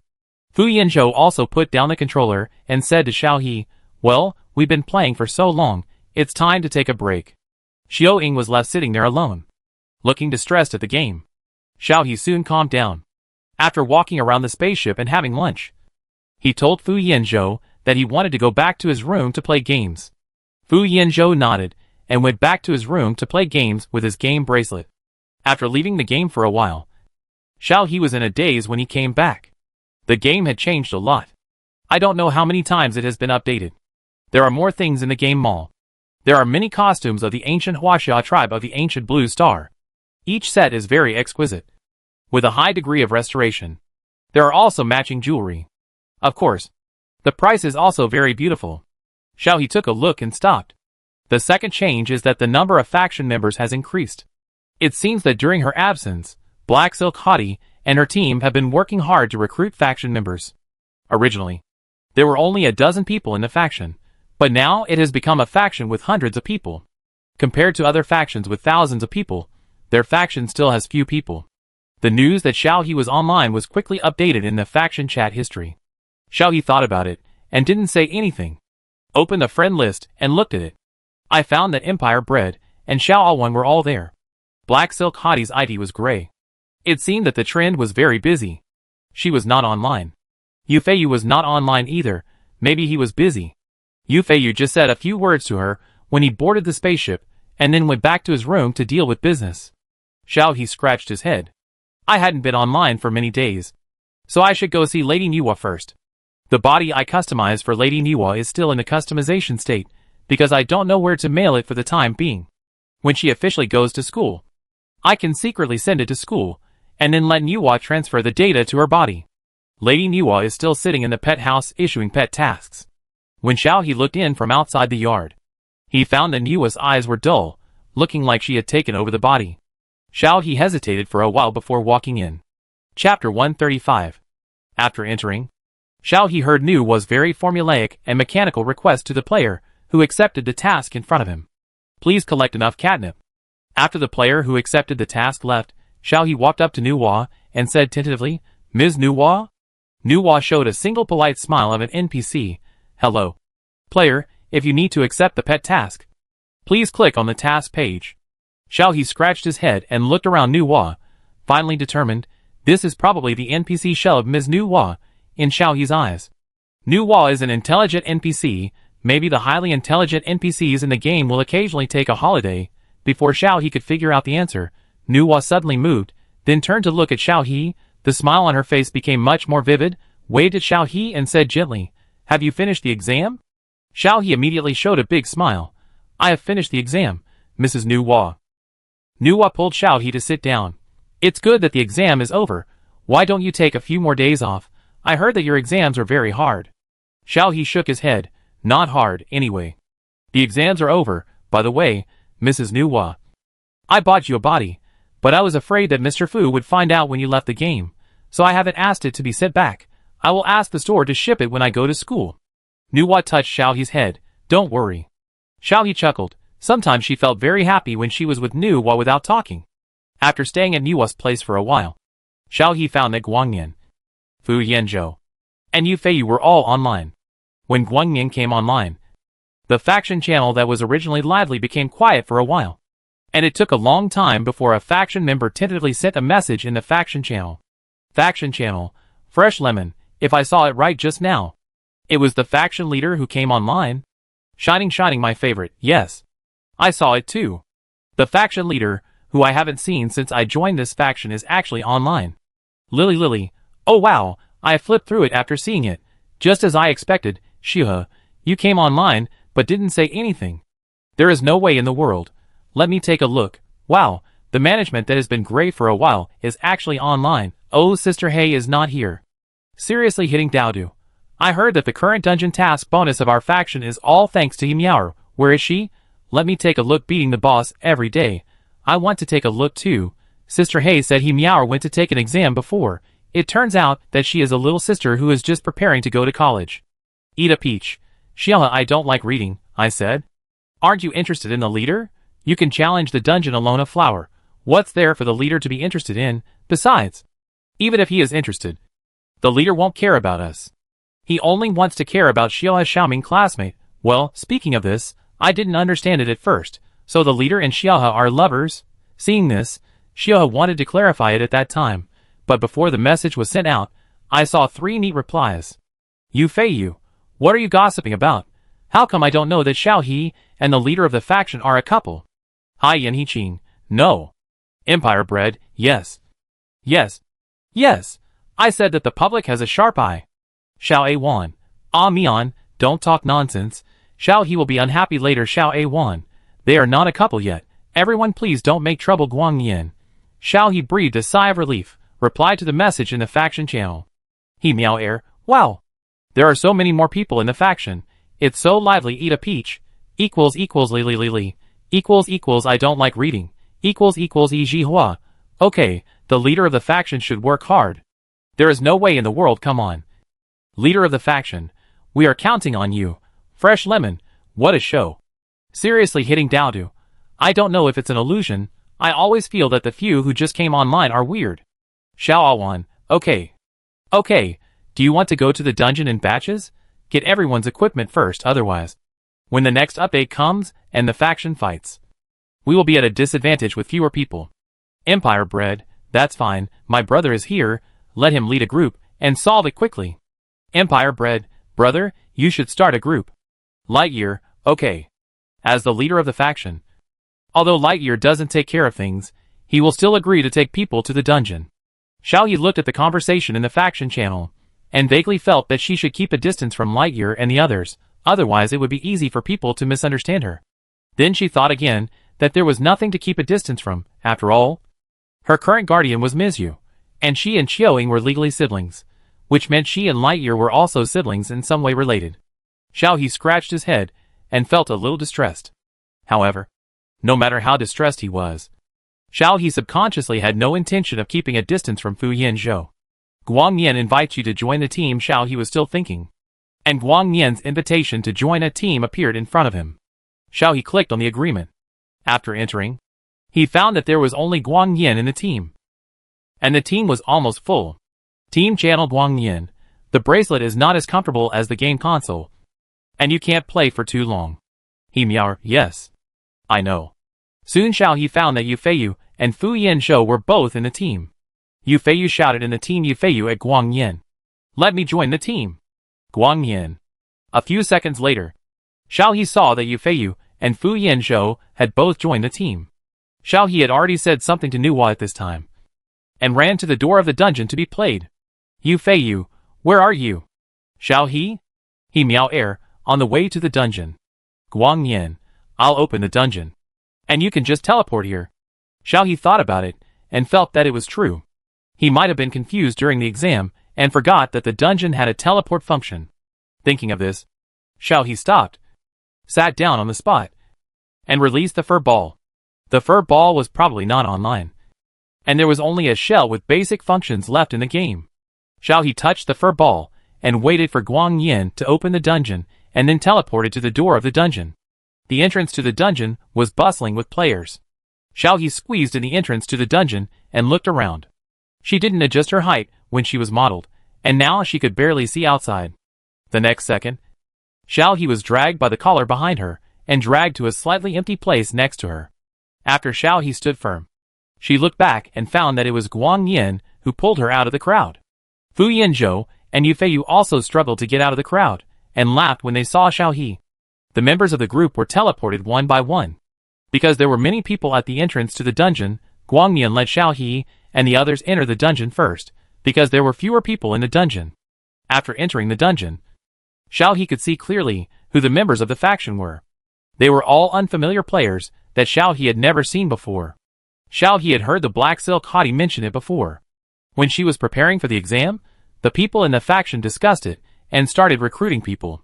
Because the officials said there would be a faction melee, the losing faction would have its funds deducted, so they opened the faction member application function. There are now hundreds of faction members, and they are still increasing. Xiao He smiled and said, Hello everyone. I'm Xiao He. I haven't been to class for a while because of exams. You can just call me Xiao He. Do looked at Xiao He and said, You are so small. Xiao He paused, then covered his face and said, I didn't know I could adjust my height. I just chose the default. Shizabenwalu, ha ha ha ha. Huh? Wait. The default height is the original height of the player. What about you? Xiao He looked up at the sky and changed his words. Okay. I actually adjusted my height. I think being short looks better. Beat up the boss every day. Well, it's not very convincing, but I choose to believe it. Fresh Lemon said to Xiao He in surprise when she saw him as soon as she entered the dungeon. You are he Meow? This is the first time I see someone playing a game with such a short height. Nowadays, no one likes childish looks. Right? Xiao He felt a little uncomfortable after hearing this, but thinking that Fresh Lemon was probably speaking her mind, she still smiled and said, I made a mistake when I created the account. Fresh Lemon just smiled, and then ignored Xiao He. She looked around in the group of people. When she saw Guang Yin, her eyes lit up. She walked up to Guang Yin and said with a smile, Power Master, I see there is still a position in the group. Can you bring a sister of mine to get some equipment? Guang Yin didn't have any objections. One more person wouldn't make much difference. She said concisely, let her apply. Xiao He scratched her head, and simply stood with Fu Yanzhou. She always felt that Fresh Lemon seemed to be quite dissatisfied with her. Soon there was one more person in the group, who was considered an acquaintance, the little princess of the Federation. The little princess of the Federation saw Xiao He as soon as she entered the dungeon, and pouted unhappily, Why are you everywhere? Xiao He pointed at herself inexplicably, Are you talking about me? The little princess of the Federation snorted and raised her head, looking very proud. Xiao He was so angry that she laughed. She was not a punching bag, and immediately said to the little princess of the Federation, This is a dungeon activity organized by our forces. Where else would I be if I'm not here? The little princess of the Federation took a look, and found that the words in front of her sister Qingxin Lemon's ID were indeed the same as Xiao He's, and she turned her head away unhappily without looking at Xiao He. Fresh Lemon seemed to have not seen the confrontation between the two people. She took the hand of the little princess of the Federation affectionately and said, Cece, aren't you still short of a hat to complete your equipment? Our faction just happened to have a position, so I told the leader of the faction, and that was our leader of the faction. The little princess of the Federation looked in the direction that Fresh Lemon pointed, and saw Guang Yin. The little princess of the Federation blinked, and remembered what Xinghe Changming had told her before. The leader of Mingwei Qinli's faction was Ningyu. The little princess of the Federation blushed a little, and looked at Guang Yin shyly. Hello. Hello. Guang Yin didn't look at the little princess of the Federation, but just nodded. Then walked to Xiaohe and said, Follow me closely.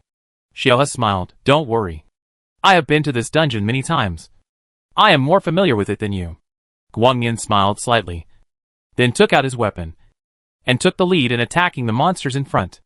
Xiaohe cooperated tacitly, and assisted at the side. Fu Yanzhou followed Xiaohe all the time to kill the fish that escaped the net. The little princess of the Federation was stunned for a moment when she saw this scene. Qingxin Lemon said casually beside her, I have been in Mingwei Qinli for so long, and this He Miao is online for the first time. She said she was preparing for the college entrance examination, but who knows what she is doing. The little princess of the Federation pursed her lips, and immediately withdrew from her current power, and then applied to join Mingwei Qinli. Chapter 136. When Xiao He was killing monsters, he heard the system prompt that someone had applied to join the faction, but he was too busy beating the boss to deal with it. Fortunately, there were other people online in the faction, and the application of the little princess of the Federation was approved by Yufeiyu. Faction Channel Fresh Lemon welcomed the little princess of the Federation to join the faction. Lily, welcome. Welcome, applause. I don't like reading. Welcome Xiaoming classmate. Newcomers routinely report their measurements. Eat a peach. Don't be a hooligan upstairs. Welcome He Miao. Welcome. Xiaowan. Welcome. Welcome. Empire Bread. Welcome. Perhaps because Xiaowan and Empire Bread's reactions were too strange, the faction members were a little confused about the situation of this little princess of the Federation, and no one continued to talk for a while. Someone who was close to Xiaowan asked Xiaowan privately. Xiaowan just brushed it off based on the principle of not gossiping about other people's private affairs. Faction Channel. Little Princess of the Federation. Hello everyone, I am the Little Princess of the Federation. You can call me Cece. Lily, okay. Cece, our faction is a friendly and peaceful faction. Just remember to complete daily tasks and contributions at the faction base every day. We organize faction dungeon activities every day, and participation is voluntary. Yazihua, yes. Yes, we don't have many people in our faction yet. There is also a veteran member, Zaya who has been busy these days, and has not been online.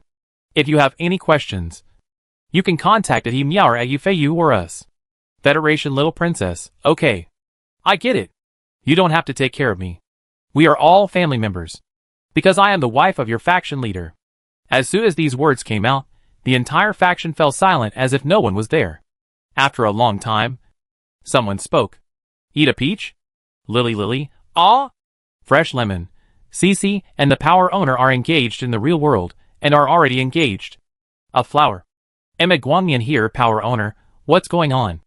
Federation princess. There's nothing to say. My family and Guangyan's family have arranged a marriage, and the wedding will be completed soon, so I advise some people in the power not to seduce other people's men. The direction of this statement is very clear. Xiao Alwan stopped playing the dungeon. Stop to send a message. Xiao Alwan at Little Princess of the Federation. You can eat whatever you want, but you can't say whatever you want. Little bread of the Empire. Why didn't my brother invite me to his engagement? Little Princess of the Federation. Humph. Can I lie to you? It was Ning, Guangyan's father, who came to my house to talk about the engagement, and the engagement ceremony was also completed. After finishing the last boss, Guangyan finally had time to check the faction information, and frowned when he saw the words of the Little Princess of the Federation. Faction channel. Lightyear. How come I didn't know about the engagement ceremony? Little Princess of the Federation. Everyone knows that we are engaged. Do you want to break the engagement? Lightyear took a look and said to Xiao He beside him, I will handle this matter. Don't get me wrong. I didn't know about the engagement ceremony. The Little Princess of the Federation naturally heard what Lightyear said, and immediately ran to Lightyear. Everyone knows that we are engaged. You don't recognize it now. What should I do? Lightyear said patiently, You may have recognized the wrong person. I don't have a fiancé. And you said that my father went to your house to discuss the marriage. I have never heard that an engagement ceremony can be counted if one party is not present. The Little Princess of the Federation bit her lip. Of course she knew this truth, but that was Ning Yu, the youngest admiral of the Federation. How could she not be tempted by the opportunity in front of her? What's more, they played together when they were young. Fresh Lemon then walked up to the Little Princess of the Federation and looked at Guangyan disapprovingly and said, Power Master, this is your fault. Your engagement with Cece has already started the marriage notarization process. Or do you want to embarrass Cece for some unknown people? As soon as these words came out, Fu Yanzhou's face turned cold. But Fresh Lemon did not name anyone. So Fu Yanzhou was embarrassed to speak.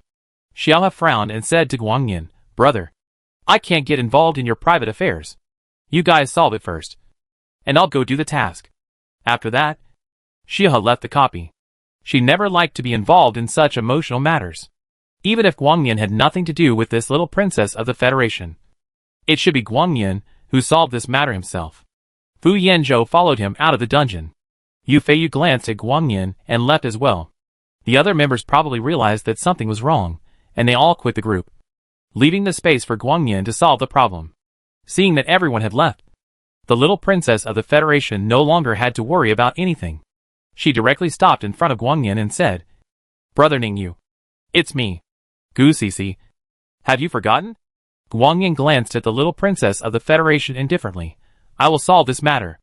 As for the Gu family and Mr. Bai Lao Ding, who disregarded my wishes and got engaged behind my back, please tell your father that I will solve this matter. The Little Princess of the Federation stubbornly pulled Guangyan's sleeve.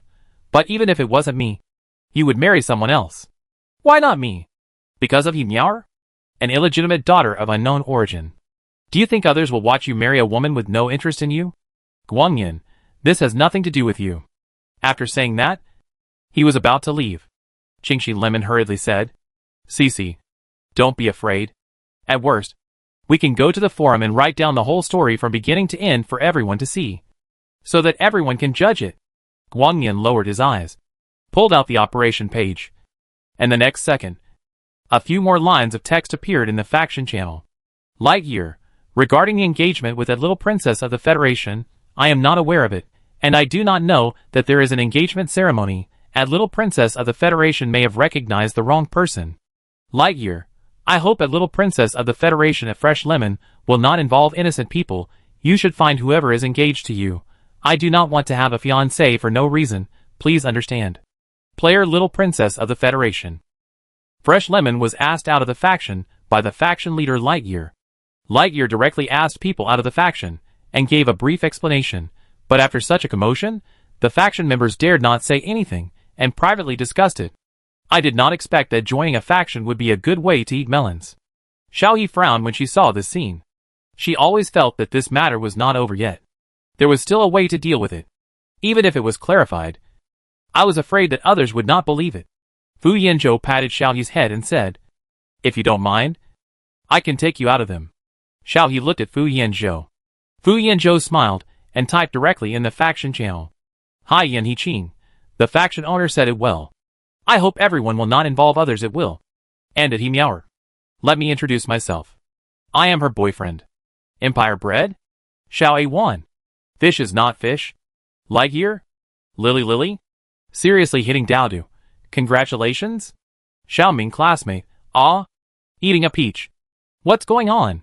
Xiao He stared at the smiling Fu Yanzhou and stammered, "Fu. Mr. Fu, what are you talking about?" Fu Yanzhou leaned over and approached Xiao He and said with a smile, "In order to prevent you from being involved, I call myself your boyfriend. I wonder if Xiao He minds." Xiao He didn't know what to say. "It's hard to say." Fu Yanzhou said it all. "Okay. Actually." Xiao He still felt a little happy in his heart. Fu Yanzhou patted Xiaohe's head. "It's okay. If Xiaohe is unhappy, I will clarify that I was joking just now." Without waiting for Fu Yanzhou to move, Xiaohe subconsciously grabbed Fu Yanzhou's wrist and said with a red face, "Forget it. Thank you Mr. Fu anyway." Fu Yanzhou seemed a little disappointed and sighed softly. "Xiaohe, you really are."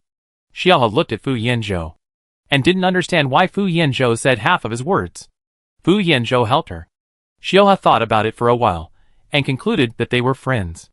Fu Yanzhou probably saw the little princess of the Federation and the others were sarcastic and pointed fingers at others. So he couldn't stand it and did this. The more Xiao He thought about it, the more she felt that this was the case. After a while, she sincerely thanked Fu Yanzhou. "Thank you, Mr. Fu." Fu Yanzhou was also very grateful to Yu Feiyu for creating this opportunity. He deliberately put the little princess of the Federation into the faction, so that he could take the opportunity to renew his relationship with Xiao He. However, Xiao He did not seem to take his words seriously. Fu Yanzhou looked at Xiao He with some distress. Xiao He rubbed her face to let the heat on her face go down. At the same time, she spit on her own thoughts. Fu Yanzhou was kind enough to help her. But why did she still have wild thoughts? Did she really think that she was so beautiful that everyone hated her? After regaining her composure, Xiao He thought about it and explained in the faction channel. "Faction channel He Miaoer. I'm sorry to bother you because of my personal affairs. Strictly speaking, the faction owner and I are siblings. My brother is the half-brother of the faction owner. Please don't misunderstand. Empire bred? Forget it. You guys can handle your own issues. But brother, the issue of the Federation princess still needs to be resolved. If it's not convenient for you to come forward, let my mom talk to you. Lightyear, I know. We'll talk about it when we get back. I've already asked someone to negotiate this matter. Also, this matter ends here. Personal matters should not be discussed here." He meowed, "Yes. Yes. Brother, don't worry. I'm going to do the mission." After saying that, He Miaoer stopped watching the faction channel and dragged Fu Yanzhou to do the mission. No matter what mission it was, they had to get out of this embarrassing situation first. Guangyan just watched Xiaohe walk by without even a glance at him, and his expression instantly became much more lonely. Yu Feiyu walked to Guangyan with a thoughtful look. "I think Xiaohe seems to be particularly different to Fu Yanzhou." Guangyan glanced at Yu Feiyu and silently planned to leave. Yu Feiyu called Guangyan from behind. "I like Xiaohe too. Do you want to cooperate?" Guangyan stopped, without looking back, and said to Yu Feiyu with a warning after a long time, "Don't calculate anything in the name of love. Who Xiaohe likes, and who she will be with in the future is her business. And it has nothing to do with you, me, or anyone else." Yu Feiyu paused. Guangyan's warning was very inexplicable. He just wanted to work with Guangyan to eliminate Fu Yanzhou from Xiaohe's choice. What's more, his principle of doing things is to use any means to achieve the goal, as long as the result meets expectations. The process is not important in his eyes. Chapter 137.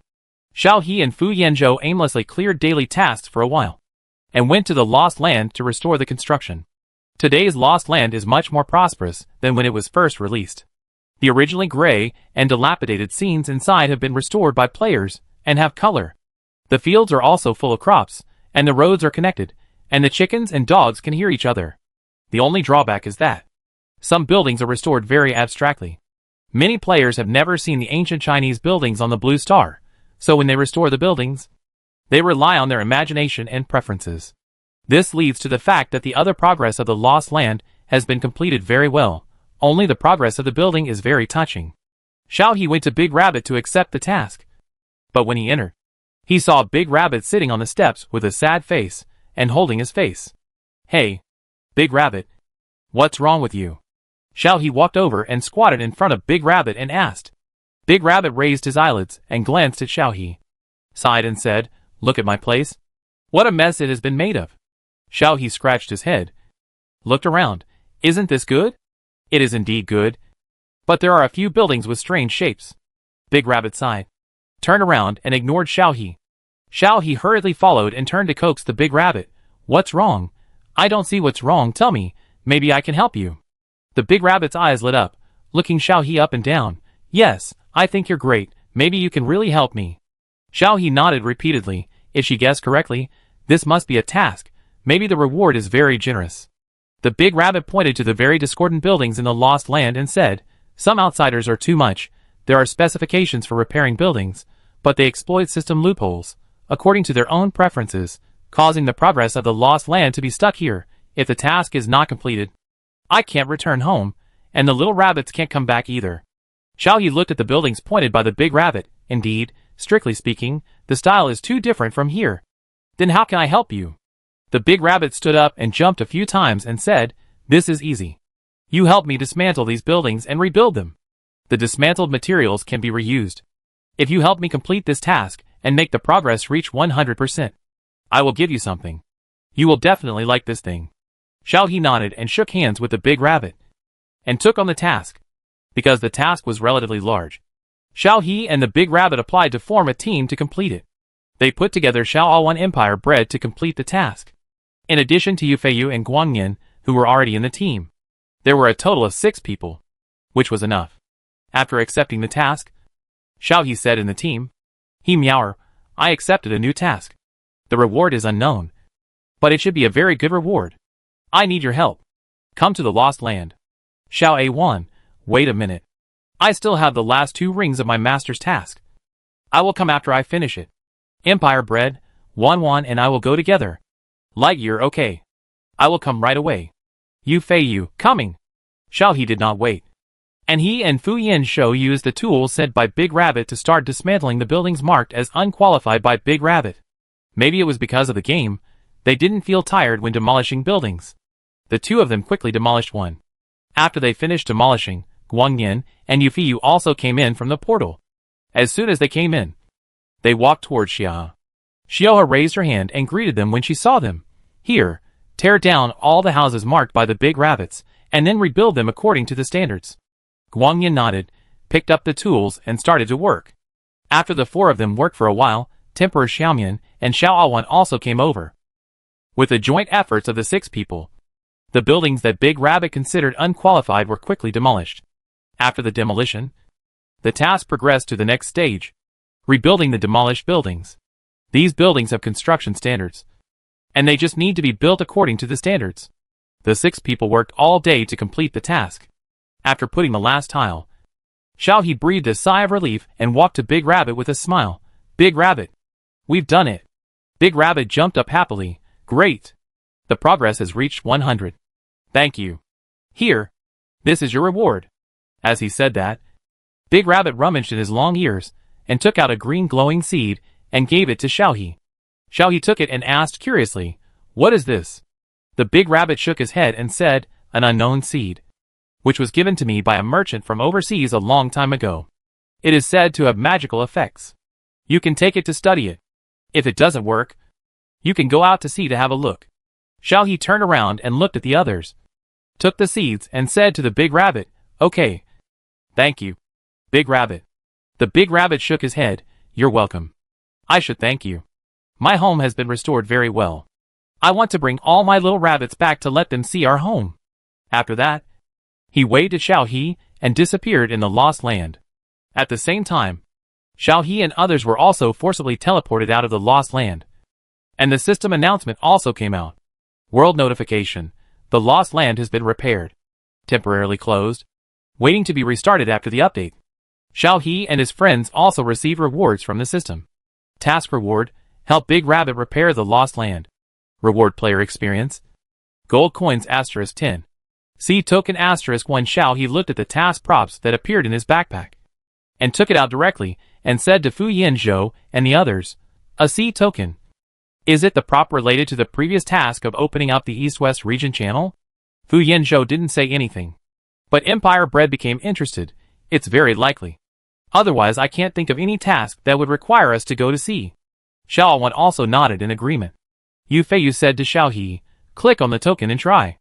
Xiao He pinched the token, trying to activate it to accept the task. But the token was not activated. Only a line of system prompts floated out of the token. The conditions have not been met, and the token cannot be activated. Everyone saw this line of words. Xiao He spread his hands. It can't be used for the time being. And I don't know what the conditions are. But if we go out to sea, we should go to the beach. Right? How about we go to the beach to have a look? Xiao Wan nodded. Okay. I have nothing to do now. But don't we wait for Xiao He? What if we go to the beach and enter a special scene after accepting the task? Xiao He thought about it, and thought, it makes sense. Then we will wait for Xiao He to go online. After the two of them discussed and made a decision, they said to the others, wait until Xiao He comes online, and then we will go to the beach to see if the task can be done. The task props belong to Xiao He. Strictly speaking, this task is also because of Xiao He. So Guangyan and the others have no objection. Fu Yanzhou looked at the time and said to Xiao He, stop playing. Go to bed. Xiao He felt a little sleepy at this time, and found that it was getting late. So he said hello and logged off. Anyway, everyone was on the same spaceship, and they could see each other after logging off. After logging off, Xiao He ate some snacks, rinsed his mouth, and went to bed. After Xiao He logged off, the Game World channel became noisy. World channel Fresh Lemon. I didn't expect that in the year 902 of Xingyuan, there would still be such a woman who seduced other people's fiancés. In the melon eating group, the melon seed stools are ready. It seems there is some gossip. Let's hear it. Ah, sit in a row and eat melons. Merchant 5. 6. 7. Trading is suspended. Let me hear some gossip first. Yeah, upstairs. You go ahead and tell me. Fresh Lemon, it's about certain forces. After being exposed, they got angry and drove the victim out of the force. The mistress is dominating the force and is very happy. Bring my little stool. Cause and effect. Sister, I want to understand the melons. After understanding, we can help you scold the mistress. Fresh Lemon, don't worry. I will explain the cause and effect clearly. Melon eating crowd, silence. Silence. Leave the place to this sister who exposed the news. Fresh Lemon, it is Minghui Qianli's management minister He Miaoer. She knew that the man had a fiancé but still stuck to him. Her methods are very clever. She has never seen a man in her life. All the men in the power are seduced by her, and she wants to steal my sister's man. Federation Princess. Stop it, Lemon, I must have done something wrong, that's why brother you ignored me. World Notice. Warning, Player Federation Princess. Fresh Lemon exposed the real name of the player. There is a motive to violate the player's privacy, and he will be banned for 12 hours. Ah, real name? Who? That brother you? The real name of the male protagonist contains the word you? World Notice. Player Aya is banned for 12 hours. Warning all players. Do not violate other players' privacy. Yeah. Oh wow. Who is this male protagonist? There were players who called out his real name before. Why don't you ban him? World Notice. The system will impose certain penalties on all behaviors that expose players' displayed information. Please be careful when speaking in the World Channel. Bring my little stool. I understand. You can say the name. You can't say it in the World Channel. It's okay to chat privately. That's probably what it means. Merchant 5. 6. 7. No, aren't you uncomfortable listening to half of the gossip? These two were muted before they finished talking. What should we? The spectators? Do? The spectators? What should we do? Is there anyone who knows the situation who can tell me? Xiao Wan hadn't logged off yet, so he saw this and told Empire Bread, Fu Yanzhou, Yu Feiyu, and Guangyan at the time. Empire Bread frowned and said to Guangyan, brother, your identity is hard to explain. Some players love to dig up people's real information when they have nothing to do. You come to play games to relax your mind. I'll go and tell them. Guangyan pursed his lips. Fu Yanzhou said, General Ning has a high level of confidentiality with Xiaolan. so Xiaolan will be muted if he catches the key words. Empire Bread nodded, and opened the world channel. Empire Bread, you can't just listen to one side of the story. Right? I am the younger brother of the person involved, I will tell you. Ah yeah, let Woohoo tell you. Empire Bread, to put it simply, the little princess of the Federation who just spoke claimed to be my brother's fiancée, and that they had just held an engagement ceremony some time ago, but here comes the problem, my brother himself didn't know that he had such a fiancée, and he had no idea about any engagement ceremony. So we reasonably suspected that the little princess of the Federation had recognized the wrong person. Chapter 138. Empire Bread. Of course, this is not the reason to kick her out of the faction. Players who have come through the internal beta should all know that. This game can be successfully tested because Himiar accepted the public beta task. There are also factions. Empire Bread, Fresh Lemon, and the little princess of the Federation joined our faction, and then spread rumors that Himiar obtained the right to manage the faction through improper means. But all players should remember that the faction gameplay was open because Himiar completed the faction token task, collected the first faction token, and then successfully established the faction. Empire Bread. The reason for my brother to be the leader of the faction is very simple. Because Himiar didn't have enough startup funds, so my brother invested, he provided tokens, and we established the faction. You still remember how much a token sold for at that time. So Qingxin Lemon and the little princess of the Federation spread rumors about our veteran members. That's why our leader kicked them out of the faction. Melon-eating crowd. I know the reason for kicking them out of the faction, but you said that the male protagonist of the incident didn't know about the engagement? Isn't that unlikely? Talking business. I know about the faction tokens. At the beginning, I asked Himiar and others to help us brush tokens, so we all know the history of Minghui Qianli's establishment. Strictly speaking, the first faction in the game does belong to Himiar. It's really unacceptable to spread rumors about Himiar in other people's factions. Blood Shadow Assassin. I won't comment on other things. As far as Himiar, who I have been in contact with, I won't interfere with other people's feelings, so there may really be a misunderstanding here. Bring a small stool. Wow. They are all big guys. Empire Bread. Now the remaining question is whether the little princess of the Federation is my brother's fiancée. I tell you very seriously, no, there must be some misunderstanding in this matter. My brother has asked someone to investigate. So everyone should be more rational. Don't slander a woman's reputation casually. This matter is very serious. Lily, you are right. Then I will wait for the details of the matter. Ah, don't talk about it here, the heroine of the story. The little princess of the Federation and her sister Fresh Lemon went to the forum to post. After reading it, Xiao Wan showed a worried look, and then he left the game and went to the forum. The post on the forum was very conspicuous, and it soon became read and pinned. Title: It's already the 902nd year of the Star Yuan. How come there are still people rushing to be mistresses? Fresh Lemon. Sisters, as the title says, my sister got engaged to her favorite man a month ago, and the parents of both sides had a good chat, and my sister happily completed the engagement ceremony, and heard that her fiancé also plays games, so she came to the game to play with her fiancé. Fresh Lemon. But when I entered the game, I found out that my fiancé had an ambiguous object in the game. The woman was very scheming. She was very short in the game.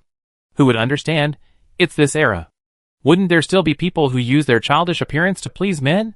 I don't know what kind of seductive means she used to become a power manager. Fresh Lemon.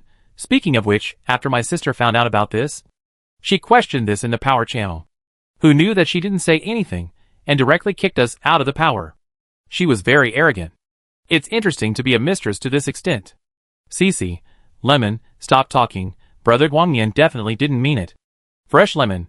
What are you talking about? There's no reason for a mistress to force the original wife to give in. Player 7891. I just quit the game. Why is what the male protagonist said different from what you said? The male protagonist Guangnian said that he had never participated in any engagement, and he didn't know about the existence of a fiancé. You didn't recognize the wrong person. Did you? Eat melons and eat melons. That's right. Is there any evidence that your real-life fiancé and Guangnian are the same person? Player 9843. That's right. One, you got the wrong person. Aren't we hurting an innocent girl? Little Bench. Yes. Yes. And the unfair means you mentioned have been confirmed by the players, who just came from the internal test. Minghui Qianli was founded by the player Himiar.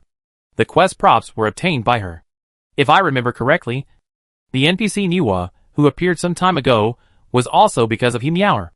It was because of He Meower that the quest reward bonus was given to the members of Ming Weiqianli's faction. So putting aside the emotional issues, He Meower is indeed a very powerful player. Player 68324. Yes, I went through the historical posts, and found that almost all the game updates were related to He Meow. She is a very good gamer. It is said that she did not miss any of the knowledge options in the main quest. Player 4892.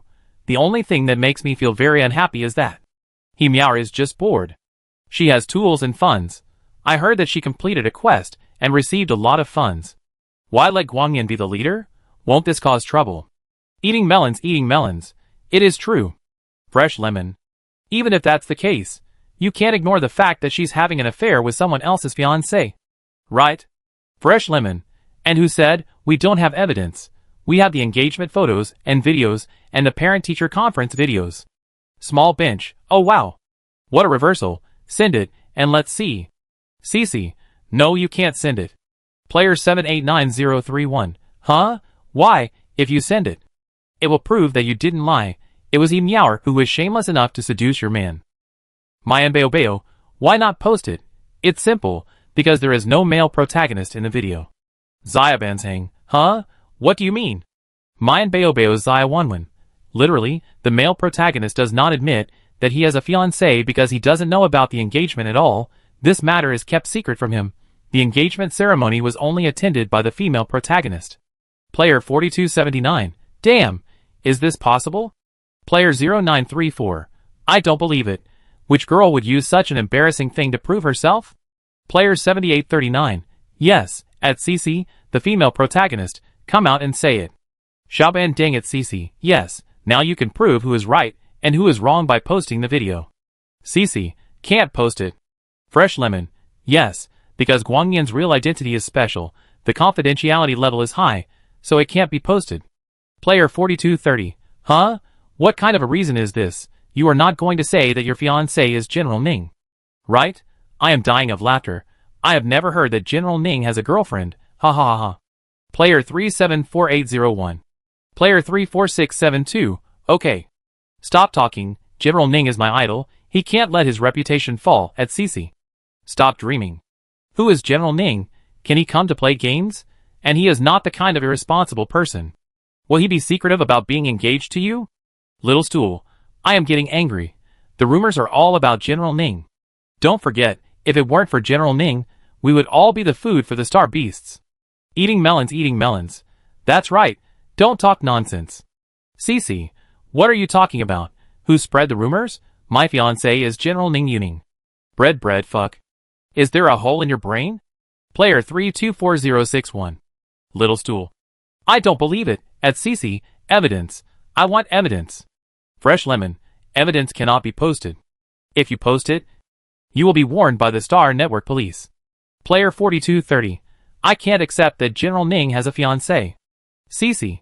Humph, my marriage with Brother Ningyu has gone through the notarization process on the Star Network. It won't be long before the official announcement is made. Lightyear. The notarization has been stopped. For the Gu family's behavior of submitting my private information without permission, I will file a public prosecution with the military court. This post involves important figures in the Federation. It has been deleted. After Ningyu replied to the post, the forum post was deleted. But the impact of this incident was that all the players knew that Guangyan was Ningyu, and the number of members applying for the Ming Weiqianli faction suddenly increased. After Xiao Awan agreed to some of them, he had to close the faction application and side with the Empire Bread. In the middle of the night, this incident became a hot search on the Star Network and attracted more netizens to watch. Most of them did not believe that Ningyu had a fiancé, and a small number of them went to the Star Network marriage notarization office to check the list of fiancés that were being notarized. Seeing how things turned out, Gu Cece simply posted the engagement video on her personal Xinguang social account. The video was very complete. Bai Laoding smiled and talked about the marriage with Gu Cece's father. The wedding date was set. Bai Laoding submitted their marriage notarization. He also said that Ningyu was very busy and could not attend the engagement ceremony, which was a pity for Gu Cece. As soon as this video came out, netizens were all confused. How should I put it? Xinguang is memory. So soon someone posted the grievances between Miss Ning and Bai Laoding in detail, as well as what Bai Laoding did before Ningyu became a general. including the fact that Ningyu was almost forced to drop out of school because of Bai Laoding. All of them were recorded clearly. After reading all this, the netizens were furious. They first went to Bai Laoding's Star Network account to curse him, then went to Gu Cici's Star Network account to mock him, and persuade Gu Cici not to dream. Gu Cici was also furious. She had never suffered such grievances before. She immediately changed her profile to Ningyu's fiancé, and then posted a message. Gu Cici, what do you mean I'm dreaming? Brother Ningyu and I are a perfect match in our dreams. Why not, if you had this opportunity?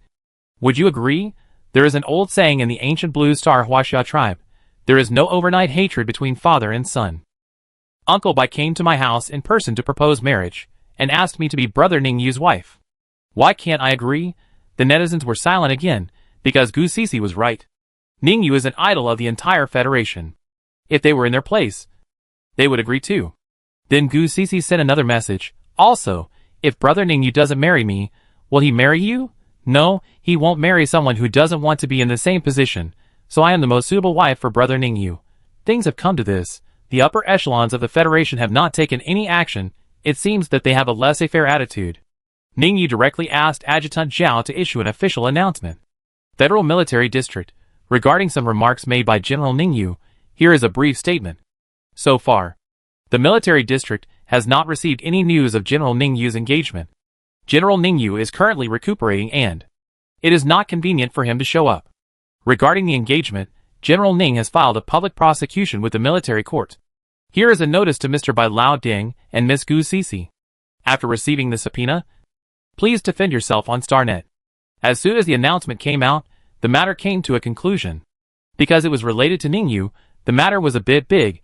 Everyone focused on Ningyu, and Gu Cici wanted to confirm her own position, so Xiao He did not appear in the public eye.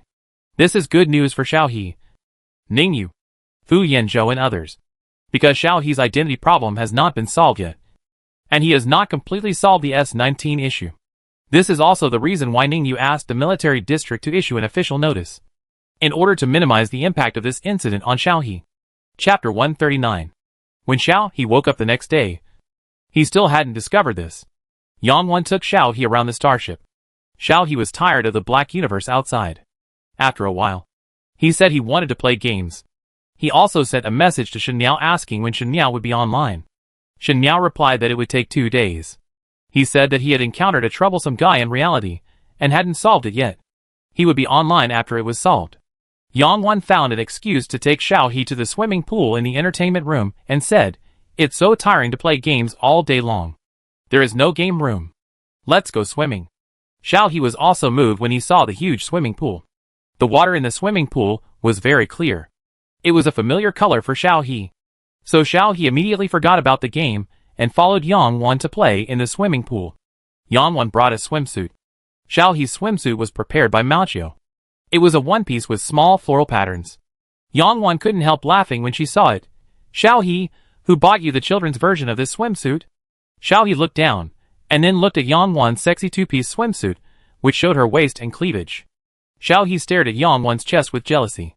She was short, but she had breasts, but they were not as pretty as Yangwan's. Yangwan lifted her hair. Okay, don't be upset, you are still young, maybe you will grow taller." Xiao He lay beside the swimming pool and sighed. "I hope so, why am I so short?" Hearing Xiao He's mumbling, Yangwan felt pity for her. In Yangwan's opinion, human beings have developed to the present, and the survival of the fittest through genes. There are almost no ugly and short people. The reason why Xiao He is shorter than their average height is simple. Xiao He did not get enough nutrition when she was growing up. In other words, Xiao He had suffered a lot in the past, which led to malnutrition. And his height did not keep up. His height was fixed after he became an adult. Anyway, Yangwan didn't know what he was thinking. And he looked at Xiao He with more and more pity. Xiao He looked down at his chest and sighed, dragged his hands, and then laid down on the swimming pool in frustration, his legs swinging in the water. Yangwan lay beside Xiao He and comforted him. Okay, let's eat more. You will definitely grow taller." Xiao He looked at Yangwan. "Really?" Yangwan nodded with a vague look in his eyes. "Really?" Xiao He was happy again, and swam a circle in the swimming pool with a doggy paddle style. Yangwan was so happy to see her, and pulled Xiao He to swim a circle, teaching Xiao He the correct and graceful swimming style, and telling Xiaohe, when you go to college, there will be compulsory swimming classes. Learn now. Otherwise you will lose credits if you don't learn well in the future. Xiaohe remembered that he had not reviewed the re-examination materials, and immediately said to Yanwan, let's talk about this later. I remembered that I haven't read a page of the re-examination materials. I won't swim anymore. I'll go back to read the materials. Then he climbed out of the swimming pool, wrapped in a bath towel, and went to change clothes. Yanwan got up quickly. She just didn't want Xiaohe to play games so early in the morning. The comments hadn't been updated yet. She was afraid that Xiaohe would feel bad if she saw them. Xiaohe hurriedly changed her clothes. She ran out in a dress with her hair still wet. She bumped into Fu Yanzhou's arms and looked up with her head covered. Fu Yanzhou supported Xiaohe. What are you in such a hurry for? He rubbed Xiaohe's head. Xiaohe said honestly, I remembered that I haven't looked at the review materials yet. Fu Yanzhou saw that Xiaohe's hair was still wet, and pulled Xiaohe to the lounge and said, don't worry. Those materials are very simple for you. Did you go swimming just now? Didn't you blow dry your hair? Yanwan ran after Xiaohe with Xiaohe's coat and said, I forgot your coat. Xiaohe turned around and took it embarrassedly and said, I forgot. Wan, aren't you going to swim? Yanwan changed back into his own clothes and said to Xiaohe, swimming alone is boring. I will study with you.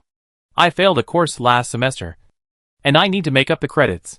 Xiaohe laughed, and the three of them walked into the lounge. Fu Yanzhou helped Xiaohe blow dry her hair, and then let Xiaohe go. Xiaohe took Yanwan and ran back to the room to study together. Fu Yanzhou went to the hall and met Qiuing with a dark face. Qiuing had just come out of the game and saw what happened in the game. He didn't care about others, but he was unhappy when Xiaohe was involved. Even if it was his elder brother, he would be angry. Seeing Fu Yanzhou, he would bite anyone he caught. He looked at Fu Yanzhou with great sarcasm. Hey, isn't this Mr. Fu? What? Isn't he very concerned about Xiaohe? No movement now. Fu Yanzhou glanced at Qiuing. Xiaohe doesn't know what happened later. Don't tell him. Xiaohe will think too much. Qiuing, do you want me to tell you? Fu Yanzhou passed Qiuing and left, ignoring Qiuing's behavior. Qiuing was very angry, and he couldn't fight with Ningyu, nor could he say anything in front of Xiaohe. In the end, he ran to the training room to fight with the sparring robot to vent his anger. Xiaohe was sorting out the materials carefully in the room. After reading them, she found that these things were not difficult for her. She had learned them in the 9 years of compulsory education. Xiaohe felt more confident. If the retest questions were of this type, she would not have to worry about anything. Yanwan quietly looked at the social information, and was relieved when she found that the heat of the incident last night had subsided. Xiaohe said to Yanwan, let's play a game? I haven't done the task yesterday, and I don't know what the prerequisites are. Yanwan nodded, okay. I'll go get the bracelet. After Xiaohe entered the game, she felt that there seemed to be many more people in the faction channel. Everyone was discussing Ningyu. Xiaohe was stunned for a moment. Why are they all discussing Ningyu? Xiaohe quickly came online, and saw that the faction was discussing these things. He said in the faction channel, Xiaohe, there are many more faction members. Everyone can form a team to brush the book by themselves. If you need it, please say it in the channel. We will help. Niba, okay. Xiaoming, will the faction leader be online today? When this question came out, all faction members pricked up their ears to see. Xiaohe, I don't know, but the faction leader should be busy with personal matters these days. Yuzihua, is that so? The row behind was full of disappointed expressions from various players. Xiaohe looked very confused. He meow, why are you so disappointed that the leader of the faction is not online? Li, because we just found out that the leader of the faction is General Ning. There is no road in the world, that's right, you see. There are so many more members in the faction. All of them are here for General Ning. Seriously hitting Do, who would have thought that the leader of the faction would be General Ning? Sparkling Bright my favorite, woohoo! If I had known, I would have taken a photo with the leader of the faction yesterday. I can also show off that I took a photo with General Ning when I go out in the future. He meow, how did you know? Eat a peach. I didn't say that. I promised that although I was surprised during the team building at the beach last time, I really didn't talk big. A flower. You still have the nerve to say that. You are very tight-lipped. Xiaoming classmate. Well, the forum post is gone. You can't see it. This matter is related to Gu Cece, who claimed to be General Ning's fiancé, in short. The relevant information has been suppressed now, but everyone knows that our leader of the faction is General Ning's account. I don't like reading, right? So yesterday there were so many players applying to join our faction, or did Xiao Awan immediately shut down the application function? Otherwise you might see a full faction now. He meower, if I had known. I wouldn't have rushed to log off and sleep yesterday. It's so exciting. Li, aren't you angry? Gu Cece said. She was the faction leader's fiancé, and said you were interfering with her. He meower, huh? Why should I be angry? This is not true. It has nothing to do with me how much she wants besides. Didn't the eldest brother clarify it yesterday? Empire bred. Forget it. Let's not discuss this matter. Are there any players who want to join the dungeon? Just start the 20-person group when it is full. Xiao Awan. Everyone has joined the group. Xiao He. Are you going to join the group? He meower. No, I'll look for clues to the mission. You guys go and do it. With the interruption of Empire Bread and Xiao Awan, and Ningyu's identity, they couldn't continue to gossip, so no one talked about this matter in the faction channel. Gradually, only occasionally someone would post. When will the faction leader be online? Such as that. Xiao He never left his worries overnight. After sleeping, he forgot about the little princess of the Federation. It's just playing games. There's nothing to take seriously. If he kept it in his heart, Xiao He would have been depressed many times. Because the Lost Land was closed. Xiao He appeared in the Central Plains main city when she went online. The Central Plains main city was still very lively. Xiao He did not stay for long. She walked around the stall set up by players, and then paid the money at the teleportation stone to go directly to the coastal main city. The props in her hand required the prerequisites to be met, plus the props hint. So the possibility of finding clues on the beach was still very high. Xiao Awan and Empire Bread went to brush the book. Fu Yanzhou, Guangyan Yufiyu, and the black silk hot girl were not online. Xiao He went to find clues alone.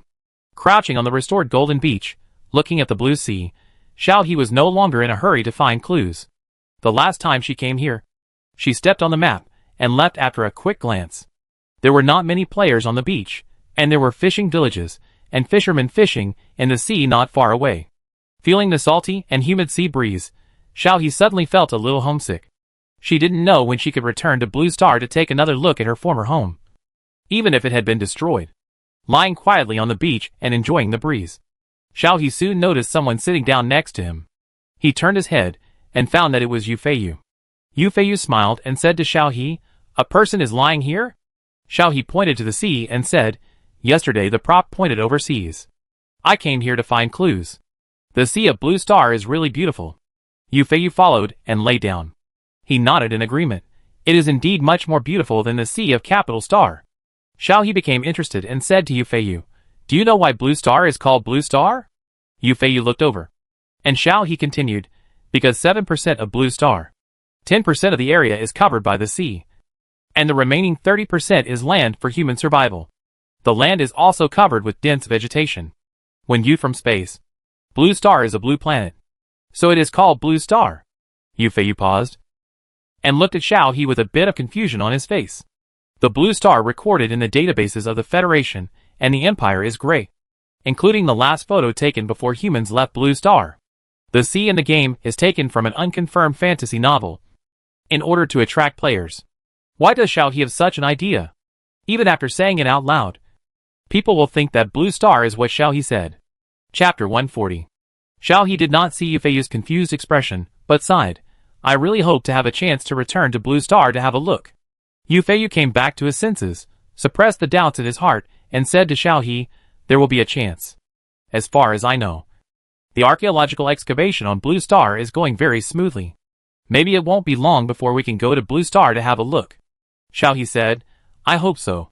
After saying that, Xiao He looked a little lonely. At this time, the sea suddenly became stormy, and the waves surged instantly, and rushed towards the shore layer by layer. Xiao He reacted quickly, and quickly pulled Yufeiyu away from the coast. "Hurry up! Hurry up! It looks like a storm. Don't get swept away." The two quickly left the beach, and went to a high place to avoid the wind and rain. Xiao He looked at the sea, and saw dark clouds, and the sky seemed to be collapsing, which was very scary. "It's raining so hard. I don't know if there will be a tornado. Let's go back to the safe area first." Xiao He was about to leave. And just as he turned around, he saw an upside-down fishing boat floating on the sea. And there was an NPC that was about to sink not far away. Xiao He stopped and quickly decided to save people. The NPC would drown. But she was a player, and she would just go back to the resurrection point after death. If she encountered this situation in real life, Xiao He felt that she still cherished her life. After making the decision, Xiao He said to Yufeiyu, I will go and see if I can fish the NPC out. You wait here for me. After that, Xiao He went against the wind and rain to the location of the NPC. The closer to the sea, the stronger the wind, and it was difficult for Xiao He to walk. Yufeiyu rode a flying mount to catch up with Xiao He and said, Get on. Fly over quickly. Xiao He took Yufeiyu's hand and got on the mount. The two flew towards the fisherman in distress. The flying mount was not very stable in the wind, but it still successfully reached above the fisherman. After lowering the altitude, Xiao He quickly threw a rope to pull the NPC up, then flew back to the shore, hid in the lee, and put down the unconscious fisherman. The natural weather simulated in the game is very realistic. Xiao He's clothes are soaked. She wrung out the corner of her clothes, and a puddle of water appeared on the ground. Xiao He touched her face and said, This rain is heavier than the day when Yi Ping asked her father for money. Yufeiyu didn't understand what Xiao He was talking about. She looked over in confusion. What? Xiao He shook her head. Nothing. Let's wake up this NPC first. She squatted down and patted the NPC's face. The fisherman NPC woke up soon, looking at Xiao He in confusion, muttering to himself, I'm still alive? Xiao He smiled and said, Yes. My friend and I saved you. The fisherman came to his senses, turned over and bowed to Xiao He. Thank you. Lady. Thank you. Lady. If it weren't for you, I'm afraid I would have been buried in the sea. If I died, my wife and children would have no way to survive. Thank you, lady, for saving my family. Xiao He hurriedly stepped aside and said, You're welcome. You're welcome. Get up quickly. It's still raining heavily now. You can go home after the rain stops. The fisherman wiped away his tears of fear and kept saying, Hey, hey. After calming down, the fisherman tried his best to invite Xiao He to his home, saying that he wanted to thank Xiao He. Xiao He wanted to refuse, but the system prompt sounded at the right time. System prompt, main quest thanks from the fisherman, do you want to accept it? After playing the game for so long, Xiao He concluded that as long as it is a main quest, the reward is definitely generous. Not to mention that she came to the beach for the quest on the other side of the sea. Therefore, Xiao He chose to accept the quest without hesitation, and said to the fisherman with a smile, Thank you for your help. We are here to play at the beach, and we just want to see the special features of your beach. The fisherman said to Xiao He happily, There is nothing else in our fishing village, but there is plenty of seafood. You will come back with me in a while. I will ask my wife to make delicious food for you. She is a good cook. Xiao He nodded, turned around and whispered to Yufeiyu, Is there a quest prompt? Yufeiyu nodded, and when Xiao He received the quest, he received the quest as a teammate at the same time. After a while, the wind and waves on the sea gradually subsided. The dark clouds dispersed. The sun slowly came out, and rain fell on the grass nearby. The fisherman looked and said, Great. The storm is over. You come with me. I need to go back quickly. Otherwise my wife will worry about me. Xiao He Yufeiyu hurriedly followed the fisherman. After walking along the coastline for a while, they saw a fishing village not far away. There was a group of villagers standing at the entrance of the village. In the middle was a woman with darker skin, a strong body, and an anxious look. The fisherman waved and shouted, I'm here. I'm fine. The woman ran over to the fisherman with tears of joy when she saw him, hugged him and said worriedly, I'm so glad you're fine. I was scared to death. There was such a big storm just now. Your boat capsized and was blown over there. I thought. The fisherman patted the woman's shoulder innocently. I'm fine. You see, I'm fine. When the boat capsized, these two adventurers saved me. I thought I had nothing to repay them, so I wanted to invite them to my home for dinner. The woman wiped away her tears, smiled at Xiao Yufeiyu embarrassedly, then turned around and thanked the villagers. The villagers were relieved to see that the fisherman was fine, smiled and waved and left. The fisherman comforted his wife, then turned to Xiao He and said, Follow me. My home is just ahead. Then he and the woman led Xiao He and Yufeiyu home. Their home was a small brick house with a yard, where fishing nets, dried fish, and various seagoing props were dried. Xiao He had never seen so many dried seafood, and he wandered around the yard curiously. The fisherman changed his clothes and came out and said, "Sit down first. I'll pour you some water." Then he hurriedly took out 2 small stools and placed them under the eaves, brought out a small table, put out 2 cups of hot tea, and invited Xiao He and Yu Feiyu to sit down. Xiao He walked over, picked up the teacup and took a sip, and found that there was an additional wind-resistant buff. The fisherman smiled and said, "My wife went to cook. The seafood porridge she made is amazing. By the way, take some dry goods when you leave." Xiao He did not refuse, smiled and nodded, and then asked, "Do you often have such storms here? Does that affect your fishing?" The fisherman suddenly sighed. It was not like this before. In the past, typhoons only hit during the hottest time of the year, but they did not come every 3 or 5 days like now. I saw that the weather was fine today, but I really had no money, so I took the risk to go out to sea. Xiao He grasped the key information. "You mean there will be typhoons every 2 or 3 days now?" The fisherman nodded, "And the typhoons are still very strong.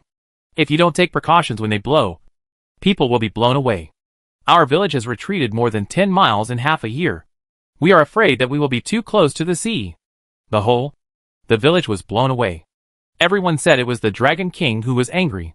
"We prayed to Mazu, but it didn't work. We don't know when this will end." Xiao He and Yu Feiyu looked at each other. Xiao He continued to ask, "When did this situation start?" After that, he added, "I just want to ask clearly, maybe we can help you." The fisherman's eyes lit up, then dimmed. "Forget it. It doesn't matter whether I help or not. It doesn't matter if I tell you, this started a year ago. A year ago, there was a loud noise at the end of the sea. We could hear it here. It sounded like something was smashed. Since then, we have had typhoons every 3 to 5 days.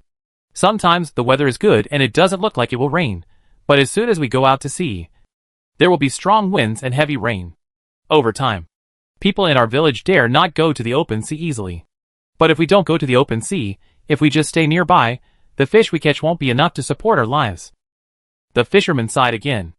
Xiao He thought for a moment and said to the fisherman, "We are going out to sea, but we don't have a boat that can go out to sea. Brother fisherman, tell us where we can buy a boat. After we go out to sea, we can take a look at what caused the wind and waves. How about that?"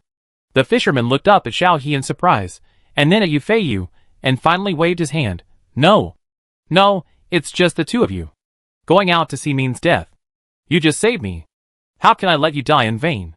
Main quest, Fisherman's Thanks. Completed, task reward, some experience, 50 silver coins have been issued. Main quest, Fisherman's Troubles. Task requirements, find out the cause of the storm. The conditions have not been met. Please come back when you have enough team members. After the fisherman finished speaking, he stood up and waved his hand and said, Okay, I'll go see if my wife has prepared the meal. Don't worry, if we can't fish, we can do something else to make a living." Xiao He nodded. After the fisherman left, he said to Yu Feiyu, "There are not enough people. We will ask Xiao Mianbao and Xiao Awan later, and then find a few people from the forces. This task should be the precondition for the task of opening up the East-West region channel." Yu Feiyu said, "It should be like this. It's getting late.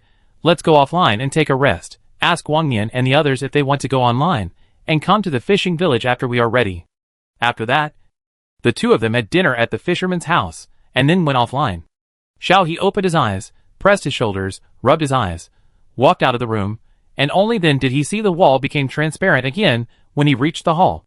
The universe outside was still pitch black. It would be boring if he looked at it too much. Fu Yanzhou was wearing a silver-white home clothes, whose material could not be seen. His hair was loosely gathered behind his head. He walked to Xiaohe with frameless glasses, and said with a smile, "What are you looking at?" Xiaohe came back to his senses, and smiled and replied, "Nothing. I just think the universe is so big." Fu Yanzhou looked outside and touched Xiaohe's head. "Well, the universe is very big. Intelligent life has not yet explored this universe to this day." Xiaohe suddenly asked Fu Yanzhou with some curiosity, "Why did my eldest brother's mental see riot? When I was preparing for the exam, I saw in the book that the Federation and the Empire ended the war 200 years ago. It seems that it was because a powerful monster that can roam freely in the universe appeared?" Xiaohe was very curious about this. "Isn't this the same as the monster in Ultraman?" Fu Yanzhou nodded and said, "That's right. 200 years ago, star beasts appeared in this sea of stars where humans live. Every time they arrived at a planet, they would bring irreparable disasters.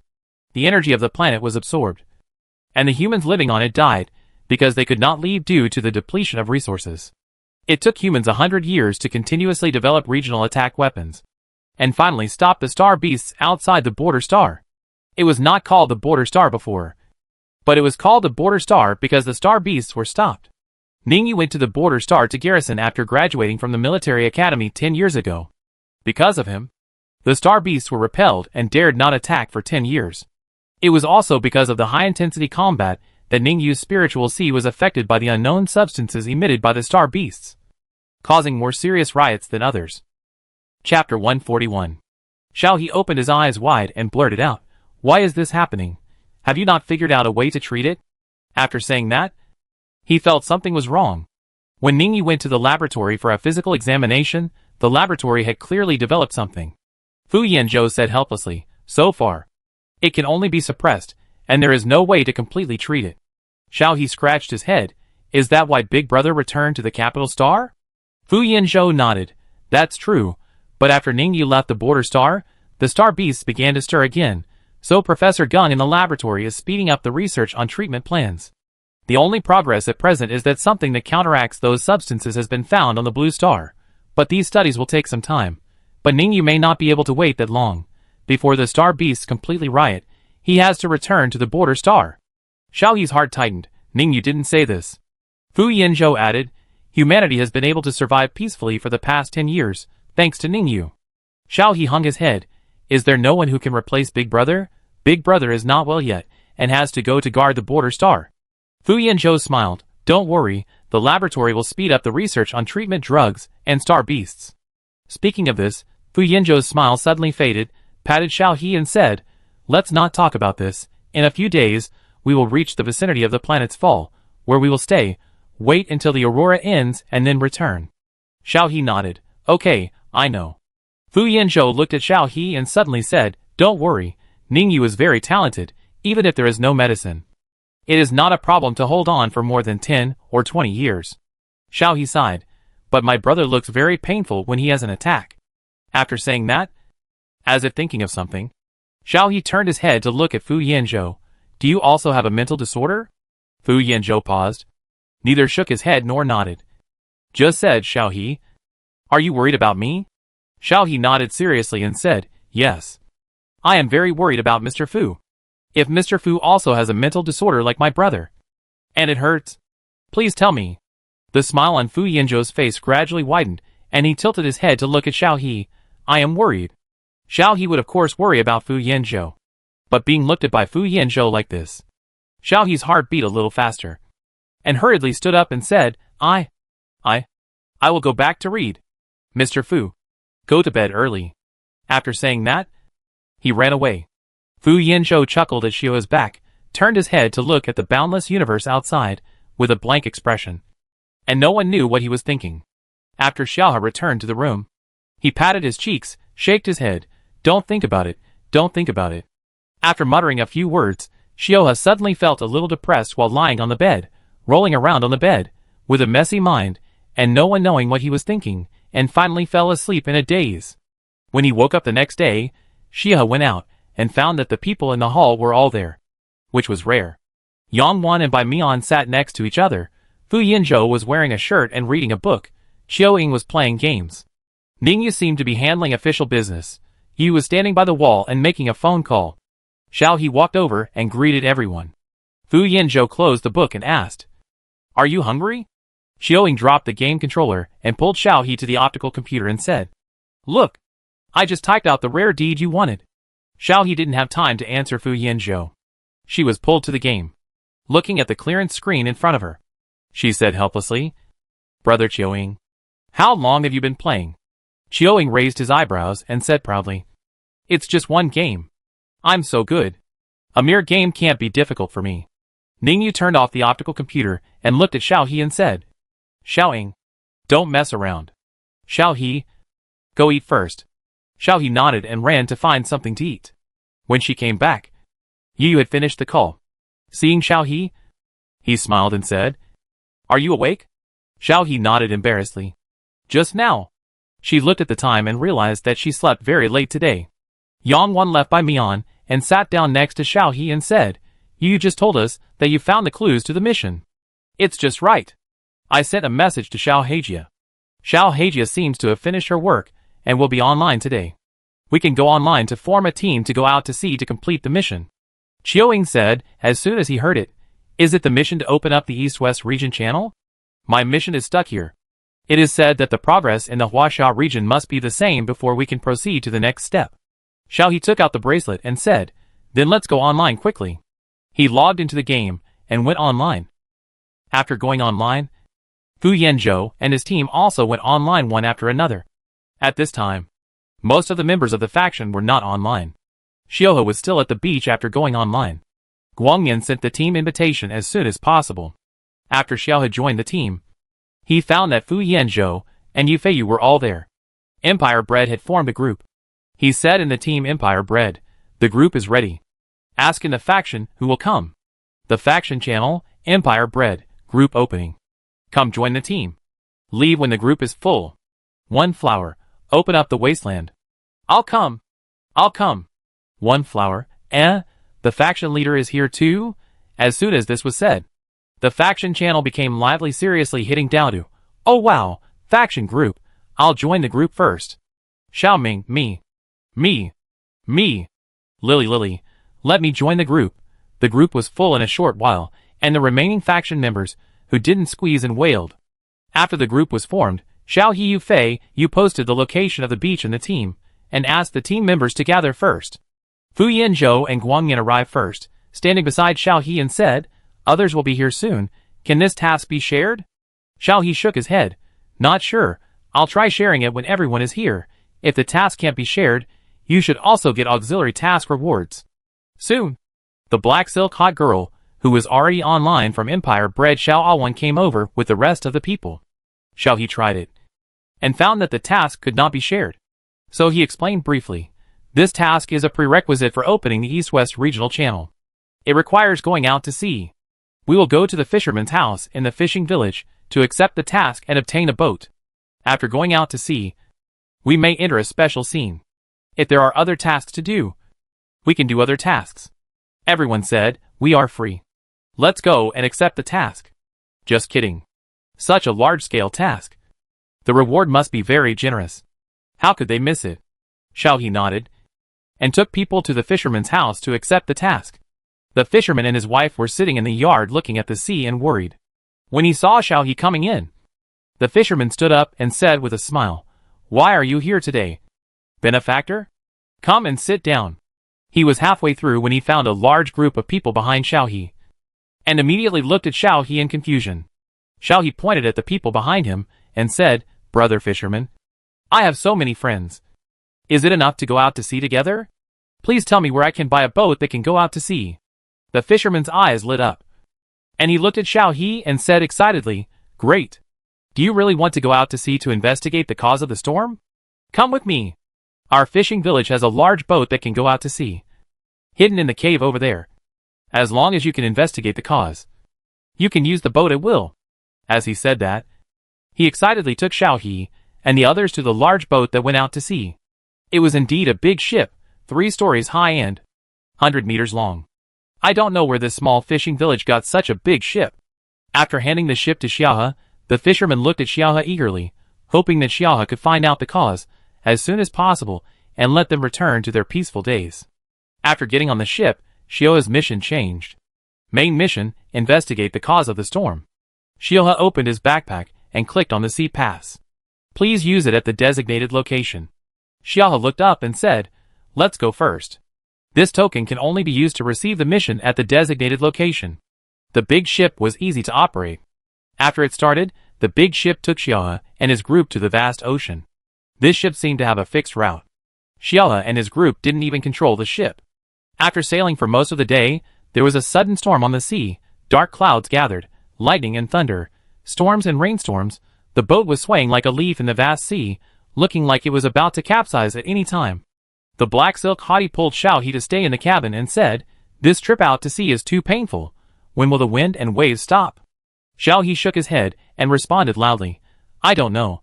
Everyone hold on tight, be careful not to fall off. The boat was shaking. Xiao He found that the health bar was slowly decreasing. There was a negative buff of storms and rainstorms. Xiao He hurriedly reminded others, and then poured blood-replenishing medicine into his mouth. The wind and waves lasted for a while, and finally calmed down slowly. Xiao He walked out of the cabin and came to the deck. Only then did he realize that they were far away from the shore after passing through the wind and waves. The setting sun was not far away. Xiao He lay on the bow and sighed. It's so beautiful. Fu Yanzhou came from behind. It's really beautiful. This is designed according to the records of the ancient blue star. The black silk hot girl walked to Xiao He and said, You are really amazing. I haven't been online for a long time. And you even came up with this task. It's very exciting. Xiao He looked at the black silk hot girl and asked curiously, Sister Xiao He, what have you been busy with during this period? The black silk hot girl immediately waved her hand with a gloomy face. Don't mention it. I met a stupid guy. I don't know where he got the confidence. He doesn't look as good as Xiao Bao Bao. He pesters me all day long. And he doesn't even look at who I am. These days, I have been. Let's get rid of this idiot. Let's go together. Those who don't know would think that I'm hungry and have no choice. Xiao He was even more curious. Tell me. Xiao Heijia. Why do I keep pestering you? The black silk hottie pinched Xiao He's face and said unhappily, You are curious. It's because those old guys in my family are unwilling to give up and want to share my money. So they made an ugly thing to disgust me. Don't they see that I am so easily fooled? So I used that ugly thing to kick those old guys out of my family. Now I have the final say over everything in my family. By the way, I moved the company headquarters to the capital star. I can often come to play with you in the future. Xiao He looked at the black silk hottie in surprise. She didn't understand what company management was. But this was a business war. Right? I didn't expect that Xiao Heijia was so powerful. The black silk hottie put her hand on her forehead and looked into the distance. Suddenly she screamed and turned around and shouted, Stop the boat! Stop the boat! Chapter 142. Xiao He looked back belatedly. At first glance, he did not notice anything unusual. When he looked again, he found that the air seemed to be a little distorted not far ahead. It seemed that there was something invisible there. Guang Yan immediately ran to the operation room to stop the boat. When the boat stopped, it almost hit the invisible existence in front. The black silk hottie stood at the bow and said to Xiao He, Now let's see if the sea token can be used. Xiao He nodded, took out the sea token from his backpack and squeezed it hard. World notice. Congratulations to player He Meower for triggering the East-West Zone channel mission. Please break the barrier within 1 hour to release the Sea Beast. After defeating the Sea Beast, the game will be updated online. And the 2-Zone channel will be opened. World channel player 432123. Hugs, it's her again. I'm fighting for the Federation. What's going on? Did I drop frames? How did the mission get to this point? Hesitating? Damn, isn't this too fast? Talking business. I'll go and see. Business opportunities are here. Blinded by a leaf. I seem to be nearby. I saw a group of people from Mingwei sailing out to sea not long ago. Wait for me to find a boat. Xiao He and others didn't bother to watch the World Channel. This mission has a time limit. Break this invisible barrier within 1 hour. They have to hurry. Don't just stand there. Let's start. Xiao He said loudly, and then threw a skill at the invisible barrier in front of him. After throwing the skill, a long and purple blood bar appeared in front of him. It was hard to tell how many layers it had, but it was obvious that this thing didn't seem to cause people to lose blood, but it was hard to hit. Guang Yin stood beside Xiao He without saying a word and threw skills together. The barrier wouldn't move, nor would it attack. Just stand still and empty the blood bar as soon as possible. Fu Yanzhou followed and attacked the barrier together. Yufeiyu Empire. Xiao Bian Xiao A1. Hey Si Hot Girl. And other members of the faction reacted, and immediately threw attack skills at the barrier together. After the health of this barrier was reduced, a group of 20 players had only lost a little blood with their skills. If this continued, it would be difficult to break this barrier in an hour. At this time, a black boat appeared on the opposite side. There was a familiar player standing on the bow, holding a strange weapon and blasting at the barrier. Both sides attacked together, and the health bar of the barrier dropped much faster. Xiao He glanced at the opposite side, and didn't care so much, and first focused on replenishing the health bar. The thick health bar finally reached the bottom before the time limit came under the attack of both sides.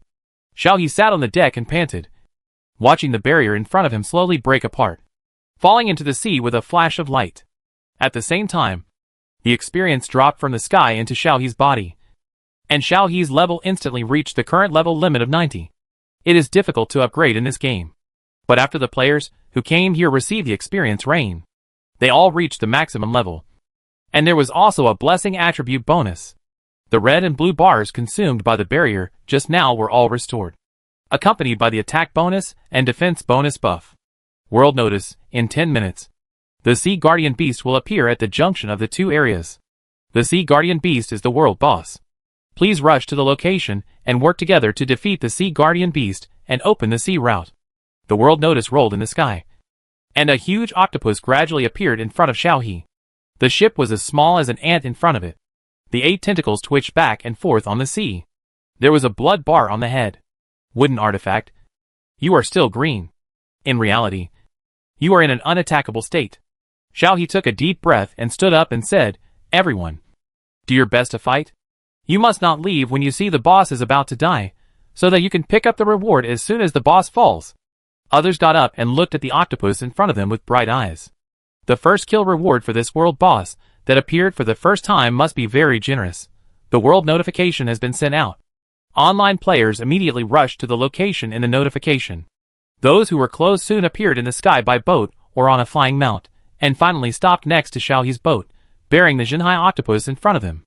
The Jinhai octopus was not dead, and the two sides could not communicate for the time being. So Xiao He saw the leading player on the opposite side waved his arms at her a few times, and said something, and then made a gesture. Xiao He did not understand, blinked, and looked away. Who cares? Let's fight the boss first. Xiao He pretended not to recognize that the one on the opposite side was Qiao Ying. Anyway, the boss had not been defeated, and Qiao Ying could not come over. 10 minutes later, as soon as the countdown ended, the green bar on the octopus's head turned red and could attack, and a group of players gathered around. Players who did not arrive in time lost the qualification to fight the boss, and players who came after the monster was released would not get rewards. Guangyan was the first to throw a spear, which was considered to be the start of the monster. After this action, other players began to use their own skills, using whatever they had. The goal was to kill this monster. The octopus was not an immobile barrier. After receiving the attack, the octopus's eyes turned red, and its long tentacles extended into the air to attack the players, and it would use a large group attack every 5 minutes. Many players fell to the ground and died after being strafed, but fortunately, the resurrection point was on the sea, and the dead players could continue to fight immediately after resurrection. As the saying goes, there is strength in numbers. With so many players killing a monster, it can be resurrected continuously, and even the thickest blood bar of the octopus will be emptied. The octopus waved its savings unwillingly, and sent out the last big move, and lost the last bit of blood under many skill attacks, and fell into the sea, causing huge waves. World announcement. Congratulations to all players. With the efforts of all players, the sea beast was successfully repelled. As a reward for the opening of the 2 zones, there will be a 10-minute experience rain, and all online players will receive gifts. World announcement. Online upgrade begins. Half an hour later, players in the 2 zones can travel between the 2 zones through the route, and the detailed content will be sent to the mailboxes of all players after the update. After the world announcement ended, a bunch of golden boxes appeared at the place where the sea beast disappeared, and scattered among the players. Xiao He reached out to grab the treasure chest quickly, no matter what it was. Once the player's hand touched the treasure chest would fall into the player's backpack. With his extremely fast speed, Xiao He shuttled among the players, and grabbed a lot of treasure chests. After grabbing the treasure chests, the other players slowly dispersed, waiting for the update to explore the next area. Xiao He and his friends did not leave, but continued to drive the boat forward. Their task showed that they had to continue to move forward for a distance to complete the task. After crossing the position where the original barrier was located, Xiao He's task was finally completed. The task rewarded the Taoist priest with 10,000 gold coins.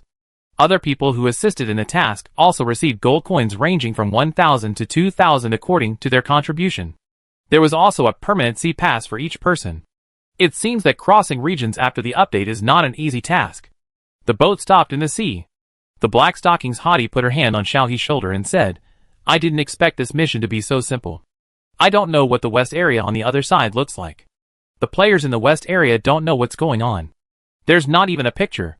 The Empire bred felt the same way. I went to ask about the next area before, but no one revealed it. And the players were all hesitant. Xiao He was curious now. Just when he was about to ask something, the boat on the other side came over, and the boat next to Xiao He stopped. The leading player came directly from that boat. He jumped over on the boat, hooked Xiao He's shoulder in a very familiar way, and said hello with a smile. Xiao He. The black silk hot girl and others looked over. This guy has a flamboyant red hair. Although his face is relatively unfamiliar, his expression and temperament. Xiao Ying. Conquer Star C lifted his hair and said confidently, "Don't call me by my name in the game. Please call me the man of Conquer Star City C." Xiao He thought this name was very childish, but compared to that, she was more curious about how Conquer Star C recognized her. "Brother Xiao Ying, how did you recognize me?" Conquer Star C glanced at Xiao He and tapped Xiao He's head and said, "Isn't that simple? Although the faces are different, but the height is about the same, I can tell it's you at a glance." Although it was said very tactfully, Xiao He felt that Conquer Star C was mocking his height, unhappily pushed Star C away, ran behind Fu Yanzhou, and ignored Conquer Star C. Conquer Star C scratched his head, the eyebrows and eyes of the Western-looking man in the game bent down, and looked at Xiao He with deep eyes and said, "Okay. Okay, I was wrong, don't be unhappy, I'll take you to the other side to play when the route is opened. Forget it, let's not go." Speaking of this, Conquer Star C sighed and said, "Xiao He, take your brother to play there. I heard that your Huaxia district is very fun." Huaxia district is indeed fun, but Xiao He was even more angry because Conquer Star C seemed to be very difficult to describe their western district. "Brother Xiao Ying, I want to go to the west district to play. If you want to play in the Huaxia district, go by yourself." Xiao He firmly stated that he wanted to go to the west district. Conquer the Starry Sea was helpless, finally. He compromised and spread his hands. "Okay. Okay, don't regret it when you go." So after the update of staying overnight, the route was opened. Xiao He immediately wanted to go to his ship with Conquer the Starry Sea, and then go to the west district. Fu Yanzhou, Guangyan, Black Silk Hottie, and others naturally wanted to go with them to watch the fun. Everyone in the group was very curious about the west district, so everyone went to the west district together. Because it was a game. After sailing on the sea towards the setting sun for a while, Xiaohe saw the outline of the continent, and the boat docked soon. There were also a few NPCs on the beach, all of whom had typical Western looks. High noses, deep eye sockets, and white skin. The player's image would also be adjusted to a Western look according to the player's original appearance. Xiaohe and his friends got off the boat and walked towards the main city under the leadership of Conquer the Starry Sea. As they walked along, the road was a bumpy dirt road. The buildings were stone houses, and the main city that could be vaguely seen was a medieval castle style. But it looked a bit shabby, and there were NPCs talking in a strange language. Xiao He opened his mouth, looked at the dilapidated main city, and then at Conquer the Starry Sea. Conquer the Starry Sea spread his hands. "Why else do you think I didn't let you come? It's because the West District has not developed at all. Someone took the main line repair task, but it was not completed because they didn't know what the west of the ancient blue star looked like. The database on the Empire side was seriously lost, and the scenery was also gray. No one wants to spread the unrepaired maps. We are waiting for the channel to be opened. Hello, everyone. Go to the Huaxia district to broaden your horizons." Xiao He showed an expression that was difficult to describe, and didn't know what to say. Chapter 143. In short, the players of the Mingwei Qianli Tour group in the Huaxia district, who had high expectations for the West district, were very disappointed. Especially Xiaohe. She thought she would see the gorgeous Western medieval manor castle buildings and various gorgeous big skirts in the West district, but she didn't expect it to be so shabby when she came here. The black silk hottie pulled Xiaohe with disdain and said, "Forget it, I don't want to see it anymore, let's go back." Xiaohe nodded with a sympathetic heart. "This is too shabby, let's wait until the progress of the main task here is completed before coming back." Conquering the Starry Sea was also helpless. He worked hard to open the channel between the two districts because there was nothing fun here. The forces he built had taxes from the main city, but the taxes from that shabby main city were pitifully small, not as much as he charged into the game. Xiao He walked around the dilapidated main city, and was about to leave. As soon as she walked out of the city gate, she was grabbed by the corner of her clothes by an old lady NPC wearing a pudding-beating outfit. Xiao He looked at the NPC who was talking nonsense in a daze. She didn't understand the language of the Western District. Seeing that Xiao He ignored her, the old lady NPC became anxious and got up to hold Xiao He and stopped her from leaving. She kept talking nonsense again. The black silk hottie listened and said, "This seems to be the language of the western continent of the ancient blue star that the Empire found out from the information." Conquer the Starry Sea walked up to Xiao He and said, "Load the Western District language system." The words of this NPC translate to good-hearted adventurer. "Please help me. It seems there is a task." Xiao He understood. But even if there is a task, she has to load the language system first. Xiao He found a new language translation plugin from the operation panel. After loading, Xiao He went to see the NPC again. The NPC still pulled Xiao He's clothes and refused to let her go. He kept saying, "Good adventurer, please help me." This time Xiao He understood. He squatted down and asked, "What can I help you with?" The NPC was happy to see Xiao He respond to her. "It's like this. Our city lord lost a parchment scroll. It records the secrets of this continent. Because the parchment scroll was lost, we have not been blessed by God. The residents have tried so hard but cannot improve the current environment. So good adventurers, please help us." Ding. Congratulations to player He Meower for triggering a special task. Do you want to accept the task? Xiao He scratched his head and turned to ask Fu Yanzhou, "What's this special task? Do you want to accept it?" Before Fu Yanzhou could speak, the black silk hot girl said, "Accept it. The reward for the special task may be very generous. Anyway, I have nothing to do. Accept the task and explore the western continent." Xiao He nodded and agreed to accept the task. Seeing Xiao He accept the task, the NPC bowed to Xiao He with a grateful look, and then ran away as if there was a ghost chasing him. Xiao He didn't even have time to ask for clues to the task. The black silk hottie asked Xiao He curiously, "What is the task content? How to complete the task? What is the reward for completing the task?" Xiao He didn't have time to look at it, so he simply pulled out the task page and opened it for his teammates to see together. The task content is what the NPC just said. The task reward is unknown, and there are no clues to the task.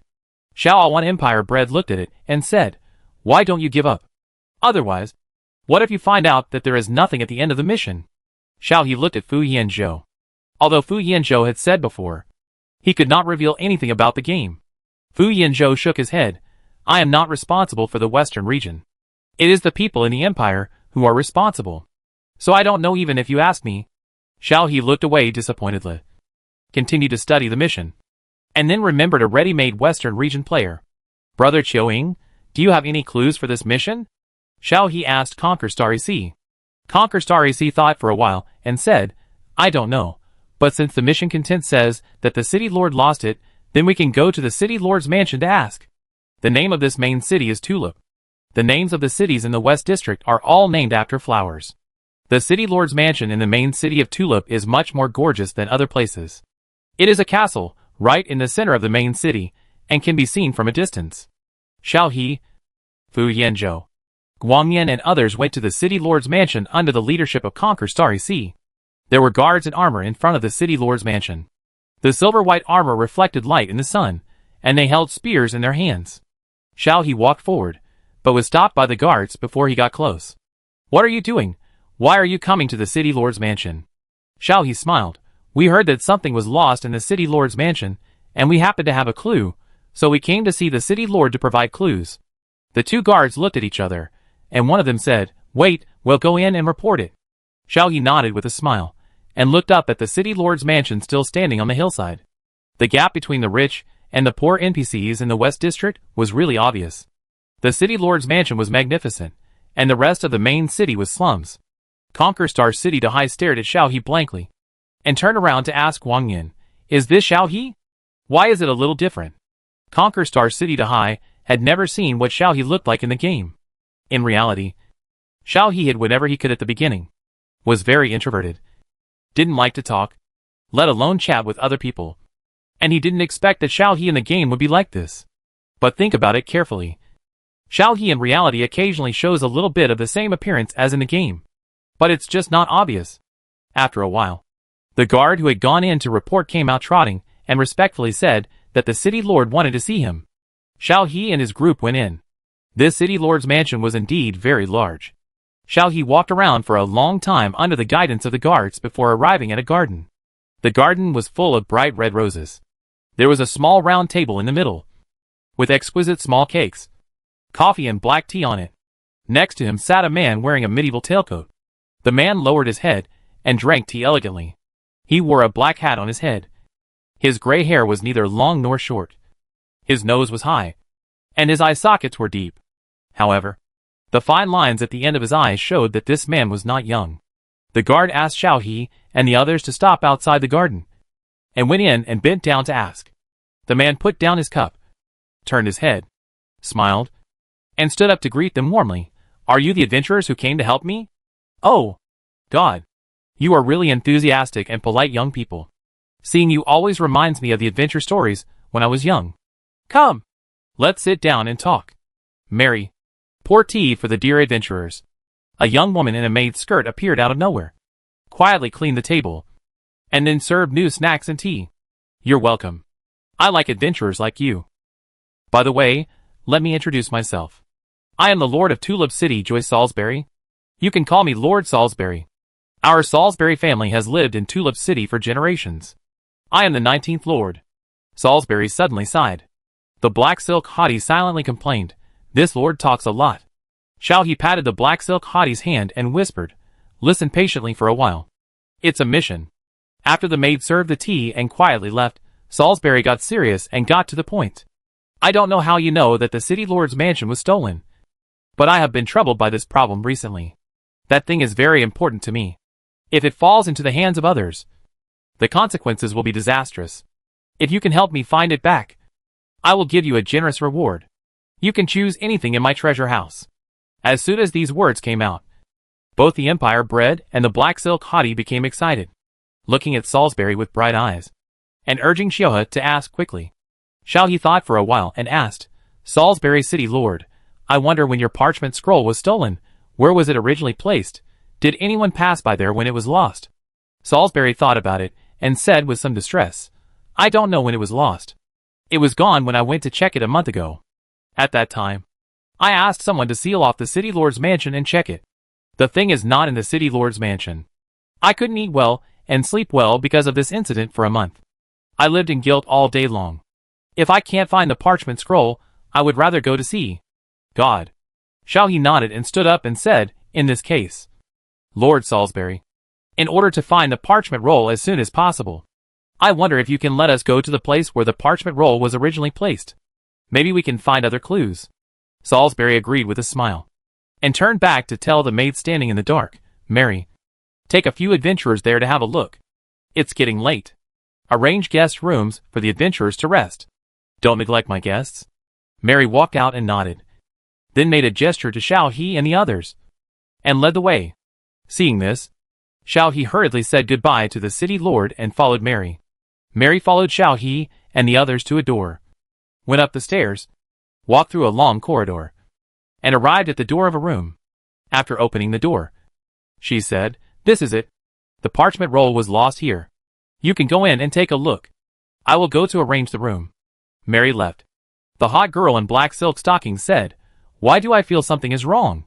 Xiao He walked into the room and said, "It is quite wrong." Then he began to check the room. The room was covered with a thick layer of dust. It didn't look like someone came here often. There was a shelf opposite the door. It looked like it was for sheepskin rolls. Only the dust on the shelf was thinner. Xiao He and Xiao A1 were checking on the other side. Guang Nian looked around and said, "No one has been here for at least 2 months." Xiao He turned around and went back to the corridor to look around. He touched his chin and said, "I didn't expect the mission plot in the West District to be a detective game." Conquer the Starry Sea followed and said, "I haven't heard of this mission from other players, and I don't know what will happen after I complete it." Xiao He waved to the black silk hot girl, Xiao A1, Yu Feiyu, and Fu Yanzhou, who were still walking around the room, and said, "Come out first. Let's analyze the current known information." After saying that, the few of them sat down in a circle in the corridor. Chapter 144. The black silk hottie spoke first. "I think there's something wrong with this city lord. And the maid is also wrong." Little A1 nodded, "That's right. In such a big city lord's mansion, we only saw 2 guards, 1 maid and 1 city lord all the way in. There are too few people. Right? The Empire Bread scratched his head. I don't think there's anything wrong, but the roses in the garden are pretty. Yu Feiyu touched his chin and said, yes, this is very wrong. Isn't this city called Tulip City? Why are roses planted in the city lord's mansion? On the street outside. There were no tulips on the road. Guangyan said without even raising his eyelids. The city lord said that the lost item is very important. But he doesn't seem to be in a hurry. Xiaohe nodded in agreement. Yes. This is the most wrong thing. The city lord said that this parchment scroll is very important. And the consequences of losing it are very serious. But the city lord is not in a hurry. Conquering the Starry Sea said, so the city lord lied? Very likely. I think there are two possibilities for this mission. First, the item is really lost, but it's not that important. Second, the item is not lost at all. The city lord is lying to us. Xiaohe summed it up. The hot girl in black silk stockings was about to ask what to do next, when Mary's voice suddenly appeared behind them. Xiaohe was so scared that he stood up and patted his chest and asked, are you walking without making any sound? I was scared to death. Mary still had a smile on her face. And her tone was flat. Dear guests, please follow me. The room has been arranged. The city lord has prepared a dinner. The clothes for the dinner are in the room. Please change your clothes and come to the dinner on time. Xiaohe was stunned for a moment. Banquet? But we are here to find something. Mary's mouth didn't change the arc. Just nodded. And turned to walk downstairs. Xiaohe hurriedly followed Mary downstairs. Walked out of the door and entered another door. And then went upstairs. Mary led Xiaohe and the others into the room and left. The black-stockinged hot girl entered Xiaohe's room and said, it feels more and more weird. Xiaohe looked at a gorgeous long skirt placed in the room, which was obviously in medieval European style. She estimated that the door would be stuck. Sister Xiaohe, since we are here, let's change clothes first and see what the city lord wants to do. The black-stockinged hot girl nodded and turned to change clothes in the next room. After Xiaohe changed her clothes, Mary suddenly came in and pressed Xiaohe in front of the dressing table without saying a word. She put her hair up, put on a jeweled crown, and whispered, the dinner will start in half an hour. Please arrive at the banquet hall on time. Mary left again. Xiaohe touched her hair, stood up, and went to find the black silk hottie Xiaowan and others with her skirt. Fu Yinzhou and Guangnian were all wearing eye-catching dresses, polite, and equipped with a black cane. Very gentlemanly. Xiaohe said, we will go to the banquet later, and try to sneak out to investigate the secrets of the city lord's mansion. Empire Bread volunteered to go. Xiaohe thought for a while, and said to Yu Feiyu, you go with Bread, and we will split up. Sister Xiaohe and Big Brother will go to the garden to see the roses, and Brother Qiuing will stay at the banquet to take care of a Wan and a Yin, and I will go to the city lord to ask questions. After Xiaohe made the arrangements, several people went to the banquet hall. The banquet hall was easy to find, because there was a cursor on the road to the city lord's mansion indicating the direction to the banquet hall. Following the cursor, we saw the brightly lit banquet hall, and there seemed to be many people inside. Xiaohe and his companions walked to the door and looked inside. There were indeed a lot of people, noble ladies and upper-class people in various dresses. Servants carrying trays shuttled through the crowd, and bands played music on the high platforms on both sides. Salisbury sat in the main seat, holding a red wine glass in his hand, looking at the group of people below with a smile on his face, and two maids were kneeling at his feet, massaging his legs. The hot girl in black stockings looked at Conquer Starry Sea in amazement. Are all the NPCs in your West District like this? Conquer Starry Sea also saw it for the first time. I don't know. I haven't been to the city lord's mansion before you came. Xiaohe shook his head. Capitalists are really extravagant. The Lord of Salisbury inside had already seen the few people, waved his hand to signal the maid at his feet to leave, and stood up with open arms and smiled to greet them. Oh, my distinguished friends, thank you for coming to my banquet. Coming quickly, I want to introduce you to others. Before Xiaohe and his friends were ready, the Lord of Salisbury had already brought them into the banquet hall, and enthusiastically introduced Xiaohe and his friends to every NPC. As a result, the black silk hotties, who were being watched by many NPCs, had no way to sneak out. Salisbury smiled and talked to everyone. The music in the banquet became louder and louder, almost covering up the voices of people. The wind blew outside, and the dark clouds covered the bright moon. Xiaohe and Fu Yinzhou kept staring at Salisbury, trying to find clues. After the banquet, another maid took Xiaohe and the others back to the room. After the maid left, The black silk hotties went to Xiao's room together to share the clues from the banquet. Xiao He, although we didn't find a chance to sneak out just now, we found out something useful. The parchment scroll was not lost, and is still in the city lord's mansion. The black silk hottie said with certainty. Xiao Wan also said, yes, I got a silly-looking noble lady drunk. She said that a group of servants disappear from the city lord's mansion every month. But the roses in the city lord's mansion are the best in the whole Tulip City. Yu Fei looked out the window and said, those servants are a bit like robots with set programs, working in a rigid manner according to their own settings. Empire Bread said proudly at this time, I am different. The person I asked had an affair with the city lord. She boasted that she had seen the parchment scroll in the city lord's bedroom. As soon as these words came out, Xiao He and the others looked at Empire Bread. Really? The Empire Bread nodded confidently. It's in the city lord's bedroom. Xiao He snapped his fingers and stood up and said, okay, then let's go to the city lord's bedroom at night today. Conquer Star C almost couldn't keep up with Xiao He's pace. Is it decided? Isn't it too hasty? The city lord's mansion is very weird. Xiao He patted Conquer Star C on the shoulder. Brother Qiuing, how can you have fun playing games if you are still timid? Anyway, you can die and resurrect in the game. Isn't it exciting to go to the city lord's bedroom at night? The black silk hottie agreed with Xiao He's opinion. That's right, Xiao He, ignore them. Let's change clothes and go. Xiao Wan raised his hand. I'll go too. I'll go too. The three of them went to the bathroom to change clothes. Wearing black night clothes, they went out excitedly and planned to go to the city lord's bedroom at night. Fu Yanzhou sighed and followed without saying anything. He was not at ease whether it was a game or not. In the end, 8 people sneaked around the city lord's mansion along the corner. After walking for a while, Xiaohe suddenly stood up and stopped hiding. He looked up at the moon that had just appeared and said, it seems that we don't need to hide anymore. We have been walking for so long, and there is not even a patrol. Is there no one in the city lord's mansion? The black silk hot girl pointed to the garden next to her and said, the garden we came to during the day. Xiao Wan looked over and suddenly rubbed his eyes. What's going on? It seems like there are a lot of people. Xiaohe looked over and suddenly hissed. The empty garden is crowded with people. The black silk hot girl, who is also a disciple of Longhu Mountain, also took a breath of cold air. Damn! There are more ghosts than people. It's true that patrols are not allowed. Xiao He had already walked over, pulled the flowers, and pulled a few times in the mud, and a few bones were turned out. Xiao He jumped 3 feet high. Who is it? It's not disgusting to bury the body at home. Guan Yan came over and pulled Xiao He behind him, and said, don't touch it. Xiao He wiped his hands vigorously, took out the talisman, randomly picked a wandering unlucky ghost and stuck it on him and asked, how did you die? The unlucky ghost looked at him, shuddered. Lord City Lord, making puppets. Failed products will become nutrients for the garden. Don't wander around in the city lord's mansion in the middle of the night. After saying that, the unlucky ghost turned into green smoke and disappeared.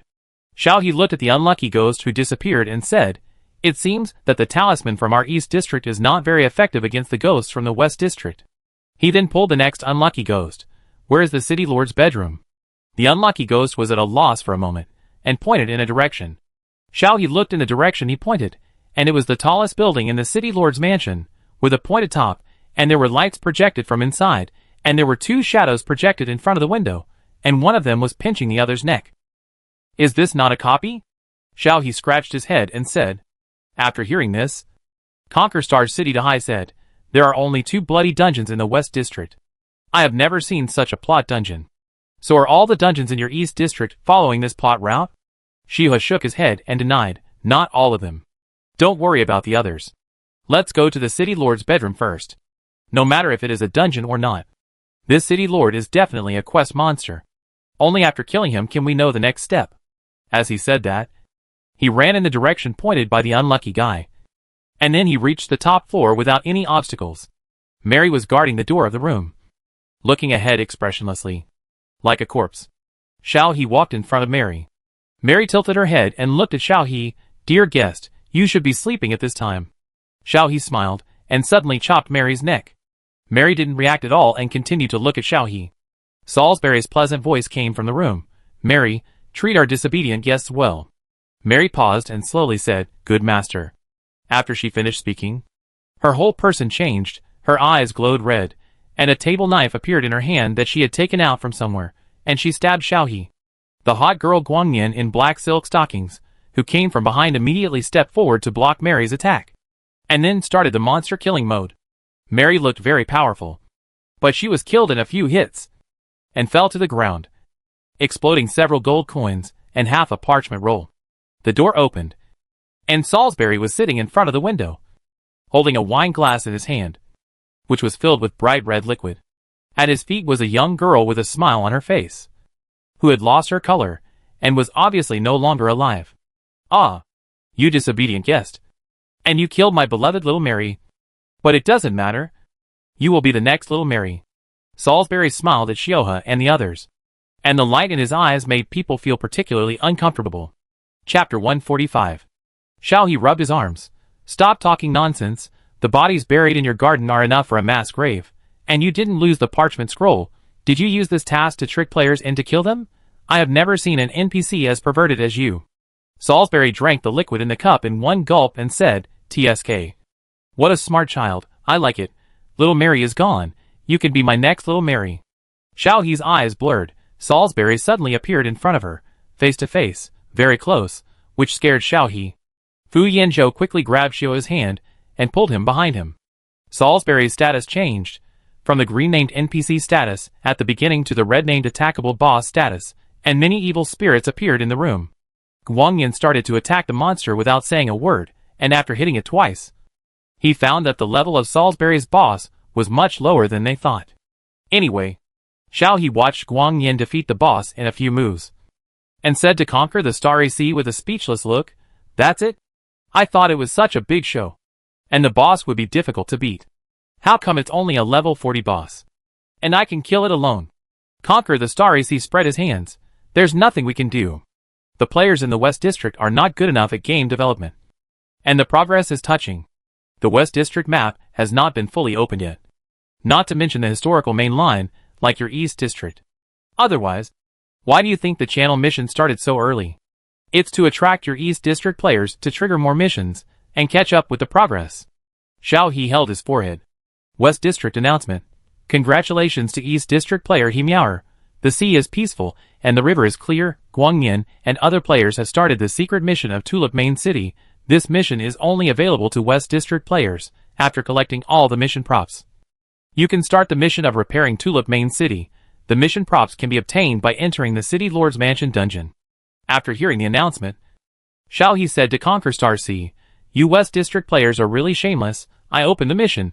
You don't let me do the mission. You are a typical bridge breaking. You throw it away after using it." Conquer Star Sea turned his head. "The West District is not just like this to you East District players. It is also shameless to us West District players. It is common to deduct mission rewards." Before he finished speaking, Xiaohe had a bad premonition, and hurried to see the mission rewards. "Then I found that the task was completed, and the unknown reward status changed to task reward. 10,000 experience points. 1 silver coin. Xiaohe. Let's go. Let's go. The West District is not fun. Let's go back to the East District." She walked out angrily. Her task reward? Gone. Rubbish West District. The black silk hottie went to pick up the box dropped by the boss. Nothing was useful. All rags. Rotten bones. Broken cloaks. Pale fingers. Oh! And half a sheepskin scroll. The hot girl in black silk stockings looked at the pile of rags with a hard word, picked up half of the parchment scroll, and put it together with the one in Xiaohe's hand to form a complete parchment scroll. West District notice. The parchment scroll has appeared. Players holding the parchment scroll are requested to complete the map repair task as soon as possible. Xiaohe threw the parchment scroll to Conquer Star Sea like throwing a hot potato. "Take it away. Take it away. I don't want to do your West District task anymore." Conquer Star Sea caught the parchment scroll. As soon as it was opened, the parchment scroll turned into a stream of light and entered Conquer Star Sea's palm, and at the same time, there was also a main task, repair the map. Task reward, unknown. Conquer Star Sea. I don't really want to do this task anymore. As if sensing the desire to conquer the Sea of Stars, the mission flickered reluctantly and changed. Main mission, repair the map. Mission reward, 1,000 gold coins. A house. Conquer Star Sea sighed. He looked down on this little thing. But if he didn't do this mission, the West District would not be able to update the gameplay. So Conquer Star C accepted this mission with a pinch of his nose. Xiao He laughed at Conquer Star C loudly. 1,000 gold coins. Do you know how much I got for the mission in the East District before? A full 100,000 gold coins. The tone was very annoying. Conquer the Starry Sea snorted, hooked Xiao He's neck and pressed on Xiao He. Dare to laugh at your brother. Be careful or I'll beat you up when you log off. Xiao He's smile gradually disappeared. Looking downcast at Conquer the Starry Sea, she forgot that they were on the same boat now. Fu Yanzhou came over and rescued Xiao He and said with a smile, "Okay, we played for so long, log off and take a break. You'll reach the falling planet tomorrow night. If you keep playing, don't be angry if you oversleep and don't see the aurora." Xiao He nodded repeatedly, made a face at Conquer the Starry Sea, and then logged off. After logging off, Xiao He took off her gaming bracelet, pinched her shoulders, stood up and moved around. There was a knock on the door. Accompanied by Fu Yanzhou's voice, "Xiao He, come out to eat." Xiao He hurriedly responded, "I'm coming." She put on her coat and ran out. Fu Yanzhou was waiting for her outside. When he saw Xiao He coming out, he naturally reached out and pulled Xiao He. "Let's go. Mao Qiu made your favorite food according to the recipe today." Xiao He followed him to the restaurant. As soon as she arrived, she saw Mao Qiu busy putting food on the table. Seeing Xiao He and Fu Yanzhou coming, Mao Qiu immediately rushed to Xiao He. Xiao He reached out and hugged Mao Qiu. Mao Qiu pulled Xiao He to the table to eat, and told Xiao He, "This is all made by Mao Qiu especially for Xiao He. Xiao He, eat quickly." Xiao He looked at the table full of delicious food, touched Mao Qiu's head and praised, "Mao Qiu is great." Mao Qiu's face flew 2 red clouds, turned around and held a bowl of rice to Xiao He. Xiao He put down the bowl and said, "Brother Qiuing and the others haven't come yet. Wait for them." Mao Qiu shook his head, "No. I made it for Xiao He, not Qiuing." Xiao He was happy. Mao Qiu and Qiuing didn't get along well. They quarreled as soon as they met. So Mao Qiu always told Xiao He to ignore Qiuing. Fu Yanzhou sat beside Xiao He and said to her, "No need to wait for them, you eat first." Xiao He started eating only after hearing what Fu Yanzhou said. After dinner, Fu Yanzhou asked Xiao He to rest early. The next morning, Xiao He woke up and found that the spaceship had stopped. Xiao He walked to the hall. The wall of the hall was replaced with transparent. Outside was the deep universe. There was a planet in front of it, and there were many large and small spaceships parked next to it. It seemed that they all came to see the planet fall. Qiuing came out of the room with a messy head of hair. When he saw Xiao he hooked Xiao He's neck like a boneless person and leaned on her. Xiao He struggled for a while, and then gave up. Seeing this, Fu Yanzhou calmly pulled Xiao He to his side and said with a smile, "Sit down. According to calculations, this planet will disintegrate in 2 to 8 hours. The core of the planet will completely collapse because there is no outer layer to protect it, and finally form a cosmic aurora, which is a rare sight." Xiao He showed a surprised look. Fu Yanzhou pulled Xiao He to sit down in front of the transparent wall. Cushions were placed here. Qiuing sat down on the other side of Xiao He. Yan Wan, Bai Mian, Ningyu, and Yu all came out of the room and sat down in a row. Mao Qiu brought a lot of snacks and placed them in front of Xiao He. Yan Wan sighed. "This is the first time I've seen a planet fall since I was a child." Bai Mian also nodded. "Me too. The aurora caused by the fall of a planet is rare. Most planets will only freeze when they die, and then slowly become cosmic dust." Xiao He looked over and asked curiously, "Isn't this kind of scene uncommon?" Yu took over. "Yes. It's rare. Most planets will extinguish their cores after their resources are exhausted, and the temperature will drop. Ice and snow will cover the entire planet, and gradually become cosmic dust over a long period of time." Qiuing yawned and pulled Xiao He's hair and said, "It's just that I took you from." Qiuing suddenly said halfway through. He stopped talking and smiled and changed the subject. "Since you are so curious, I will take you to see the dead planet covered with ice and snow next time."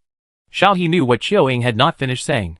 She was dug out from the garbage planet covered with ice and snow by Qiuing. So the planet she was on was a dead planet? Ningyu glanced at Qiuing and said, "Okay. This planet will disintegrate soon. Cracks have appeared on the planet." Xiao He was busy staring at the planet outside. Although the planet looked very close, their ship was actually still some distance away from the planet. The energy generated by the disintegration of the planet would not affect them.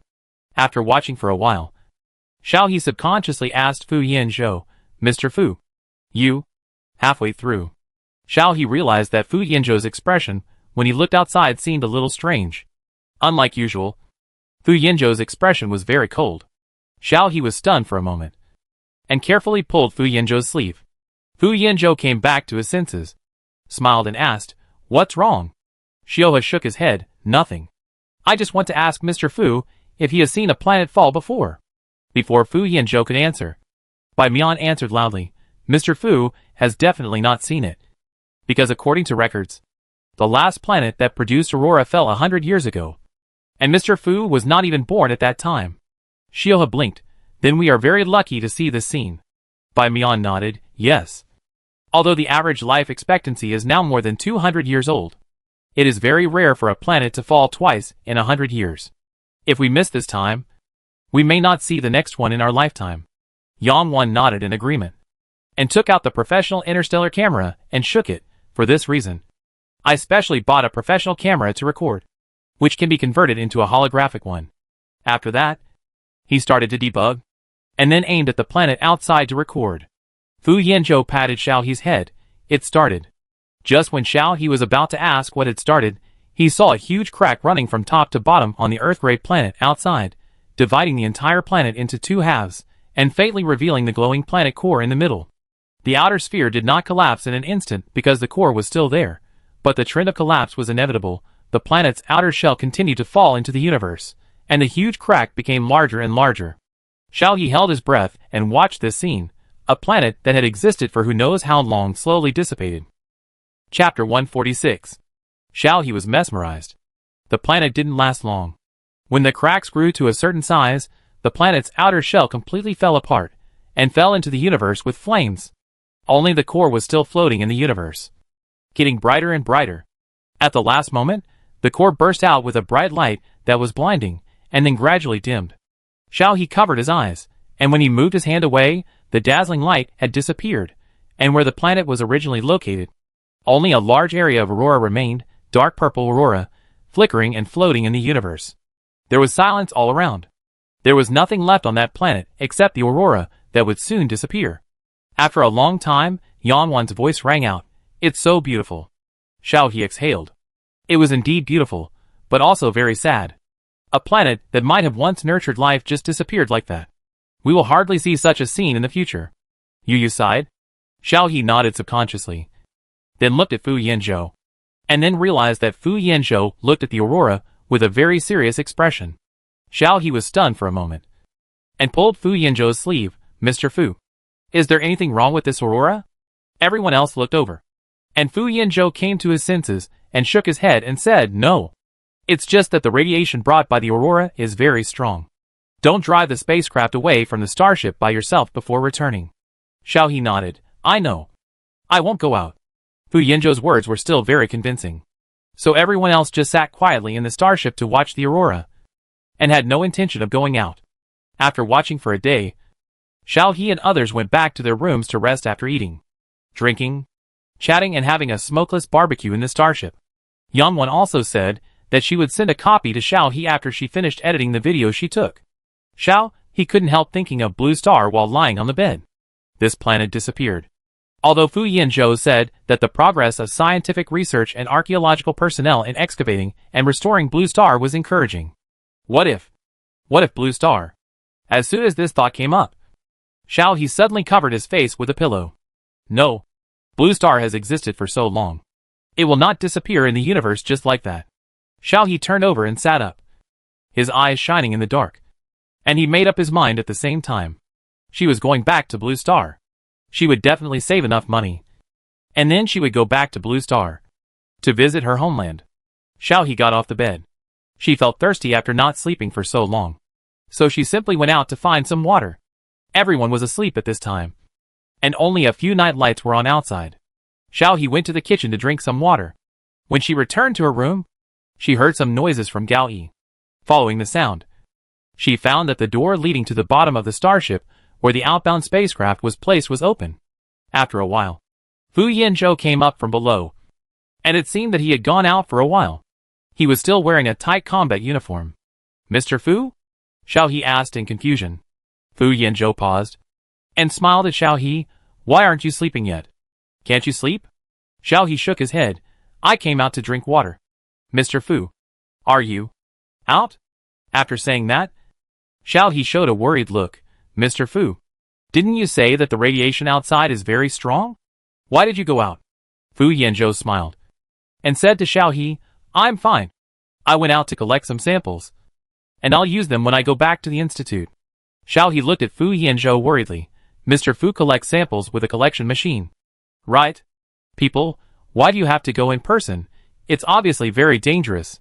Fu Yanzhou stretched out his hand as if he wanted to touch Xiao's head, but he thought of something and took his hand back, pulled some distance and said, Don't worry, I'm fine. You go to sleep first. I'll change clothes to remove the radiation. Don't worry, I know my limits.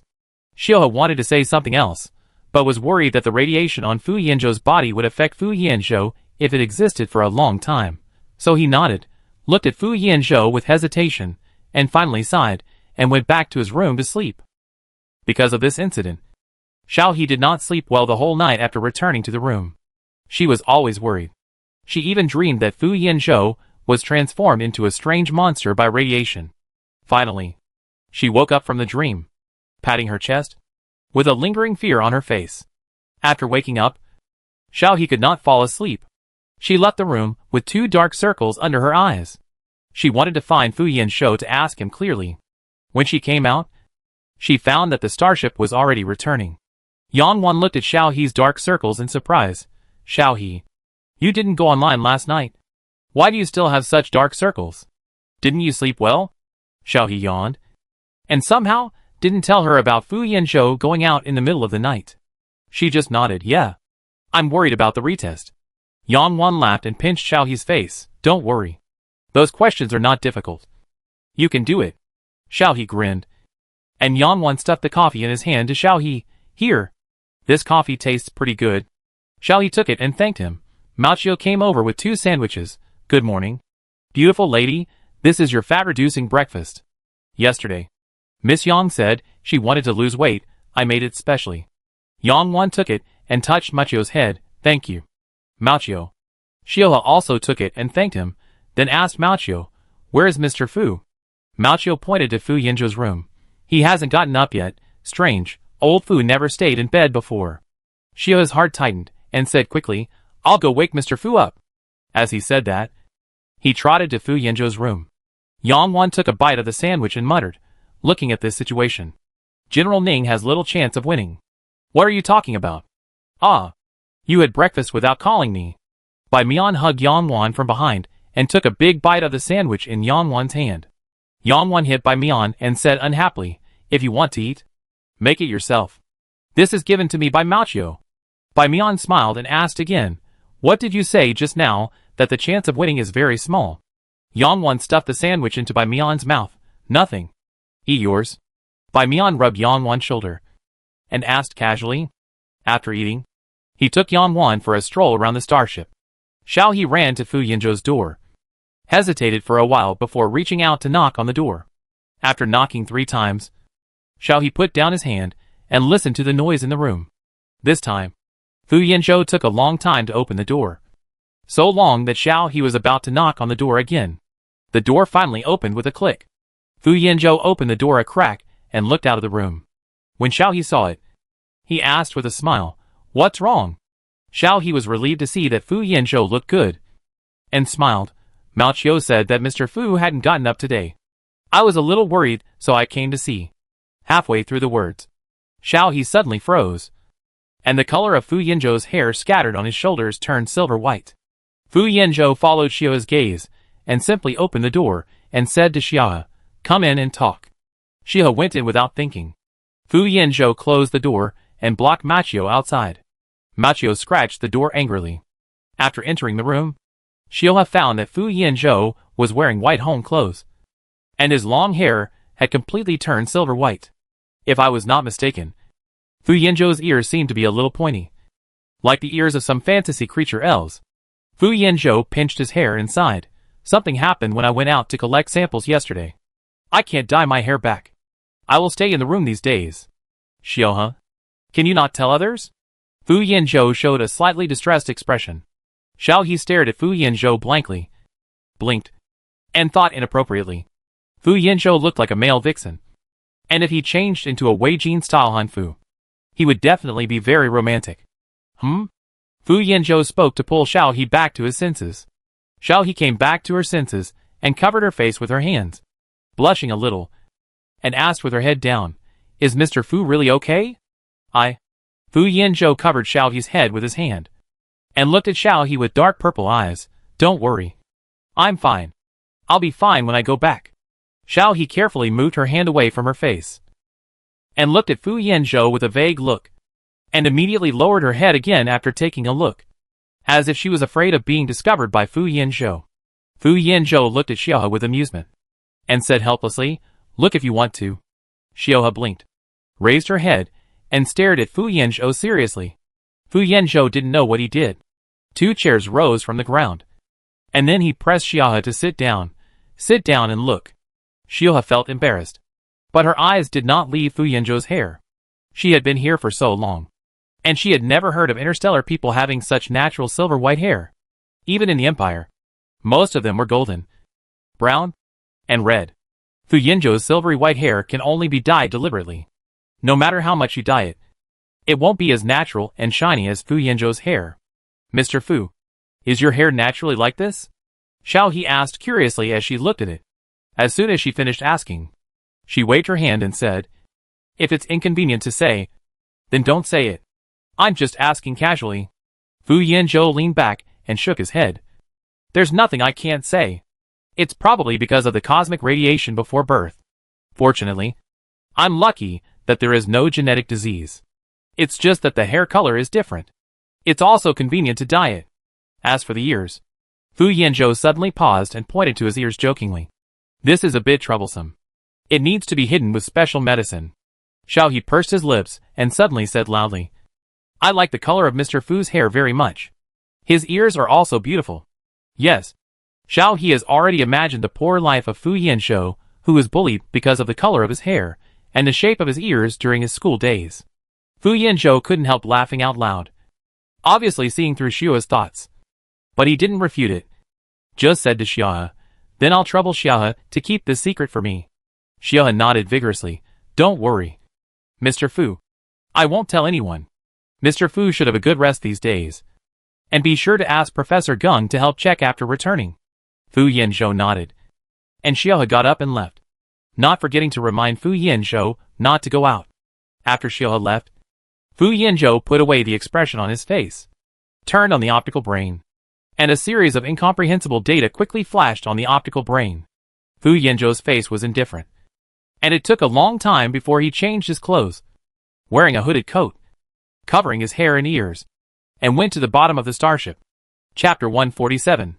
The trip back was more boring than the trip here, probably because we had seen the scenery on the way back, and we had seen the scenery of the falling planet, so we didn't have the same expectations as when we came here. Everyone was sleeping in the room except playing games. Xiao He went to Fu Yanzhou every day to see if Fu Yanzhou's hair had grown back, which made Qiuing very dissatisfied, because he didn't see Xiao He go to him every day. "Brother Qiuing?" Xiao He looked at Qiuing, who was blocking her way, and asked. Qiuing looked at Fu Yanzhou's door not far away with displeasure. "Why do you run to Fu's room every day? What's the old Chinese saying? A single man and a single woman are in the same room. Don't you think you run too often?" Xiao He whispered back. "The Qing dynasty is gone. Besides, China is not as feudal as you." Qiuing pulled Xiao He's face. "What did you say?" Xiao He hurriedly begged for mercy. "No, brother Qiuing, let me go. If you don't let go, my saliva will flow into your hand." Qiuing let go of Xiao He fiercely. "Anyway, you are not allowed to go to Fu's room." Xiao He rubbed his face and said unhappily, "Why?" Qiuing couldn't explain it clearly, but emphasized, "Anyway, you are not allowed to go." Xiao He was also a bit stubborn, snorted softly, and then ran to Fu Yanzhou's room. Qiuing grabbed Xiao He's arm from behind. With great force, Xiao He couldn't break free. Yu Yu's voice just came from behind Qiuing. "Huh? Xiao He? Are you going to Mr. Fu's room again?" Qiuing and Xiao He looked over together, only to see Yu Yu walking over with a smile. Xiao He made an excuse. "Mr. Fu hasn't been feeling well these days. I've been staying at his house for so long, I can't just ignore Mr. Fu." "Right. Yu nodded. That makes sense. Let's go and see him together. Mr. Fu hasn't been out these days. Is he seriously ill? If he is, I remember there should be a medical system on General Ning's starship. Qiuing nodded, and they both looked at Xiaohe. Xiaohe was in a state of panic. Mr. Fu. Mr. Fu is fine. You don't have to go. Yu Yu's smile remained unchanged. That won't do. We are all friends. How can we pretend not to see our friend's discomfort? Let's go. Let's go see Mr. Fu together. Qiuing finally reacted after seeing Xiaohe's expression. From Xiaohe's look, Fu Yanzhou probably had some problems that made it inconvenient for him to see people. No wonder he never went out. Qiuing sneered and stared at Xiaohe. So take us to see the man named Fu. Lest he die on Big Brother's starship. Big Brother will have a hard time explaining. Before Xiaohe could think of what to say, her body instinctively blocked the way for the two of them. Mr. Fu is fine. It's okay. Xiaohe, we're just going to take a look. Yu spoke in a very gentle tone. Xiaohe was a little anxious. She had promised not to tell anyone else. Now if Qiuing and Yu followed, wouldn't that be? Xiaohe? What are you doing here? Fu Yanzhou's voice came at the right time. Xiaohe turned back subconsciously, and saw that Fu Yanzhou's hair had turned black again, tied behind his head, with 2 or 3 strands of hair scattered in front of his forehead. Looking at her with a smile, Xiaohe breathed a sigh of relief. Mr. Fu, I was just about to look for you. Qiuing snorted. He didn't know what Xiaohe and Fu Yanzhou were up to, but there must be something going on. Yu smiled and said hello. Mr. Fu looks good. I haven't seen him these days. I thought he had some health problems. Fu Yanzhou replied calmly. I had a cold, but I'm fine now. Thanks to Xiaohe's careful care these days. After saying this, Yu couldn't hold on to his smile. He felt that his rival was showing off to him. Qiuing directly pulled Xiaohe and said, since he's fine, you don't have to go see him. I don't know if you thought I couldn't afford to support you and asked you to serve him tea and water. Xiaohe saw that Fu Yanzhou was fine, and let Qiuing take him away, and didn't forget to wave to Fu Yanzhou and Yu. Qiuing took Xiaohe to the game room and asked him to sit down. He taught Xiaohe earnestly. He even called him by his original nickname in a hurry, Little Mute. I'm not saying anything bad about you. Although you live in Mr. Fu's house, you must remember that you are mine. The current situation is only temporary. Don't show your courtesy to Mr. Fu. Okay? Xiaohe was unhappy. I'm not a little mute. Qiuing grabbed a handful of messy hair. That's not the point. Anyway, don't show your courtesy to Mr. Fu. Xiaohe hesitated to speak, and finally said after a long time, I didn't show my courtesy. Mr. Fu took good care of me. I'm returning the favor. Qiuing patted Xiaohe's head. What do you mean by return a favor? I don't understand. Forget it. I think you should not live in Mr. Fu's house. I will ask Xiaoqiu to find 2 good bodyguards, and buy you a house in the university town. Forget it. It's still safer in school. I will directly hire 2 military school students to protect you. You live in the dormitory, anyway. You are not allowed to mix with Mr. Fu. Xiaohe couldn't help asking back. Why can't I associate with Mr. Fu? Qiuing paused. Why?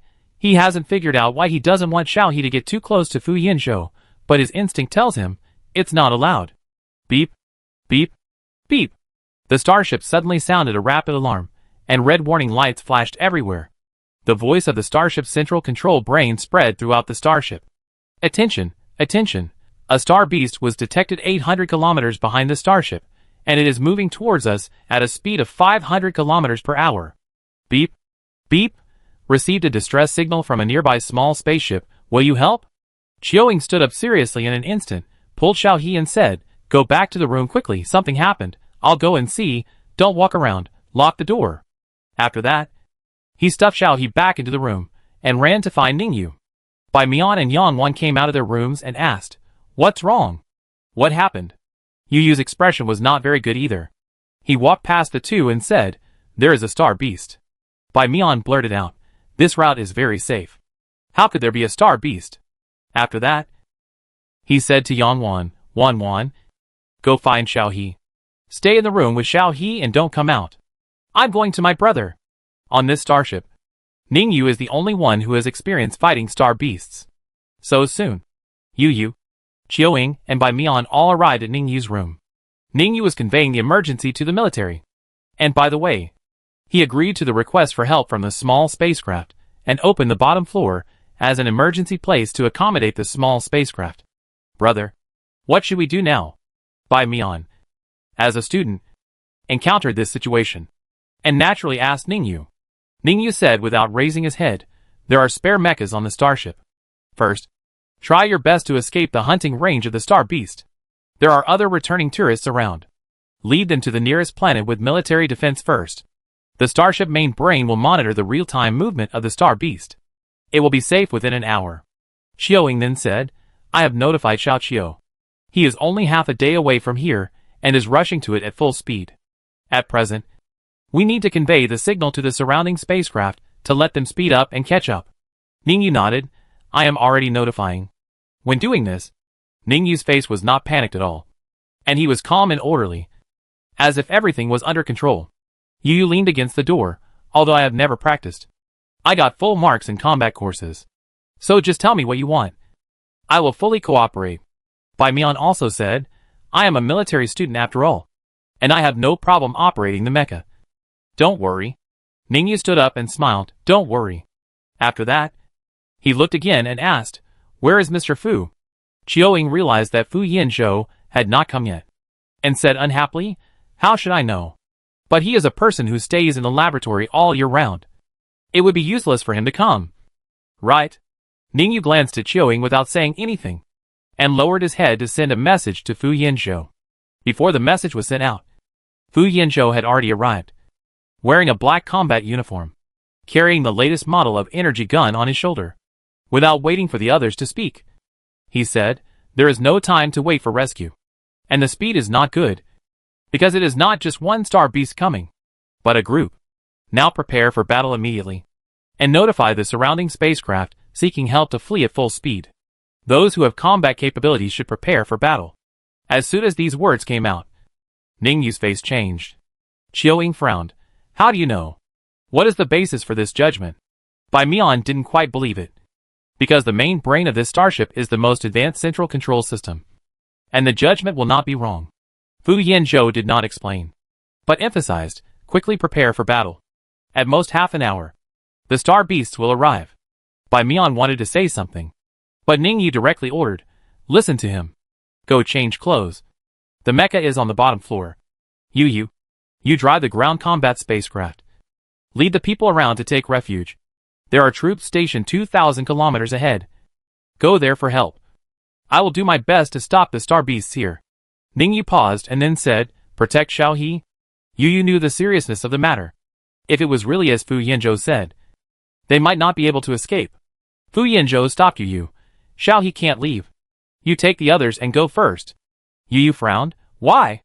Fu Yanzhou looked at Ningyu, and the two exchanged glances for a short time. Ningyu said to Yu, take Miss Yang away first. Before you could say anything, the starship sounded a sharp alarm again. Pay attention. The star beast is accelerating, and the current distance is less than 600 kilometers. Ningyu said without rejection, go quickly. Mian.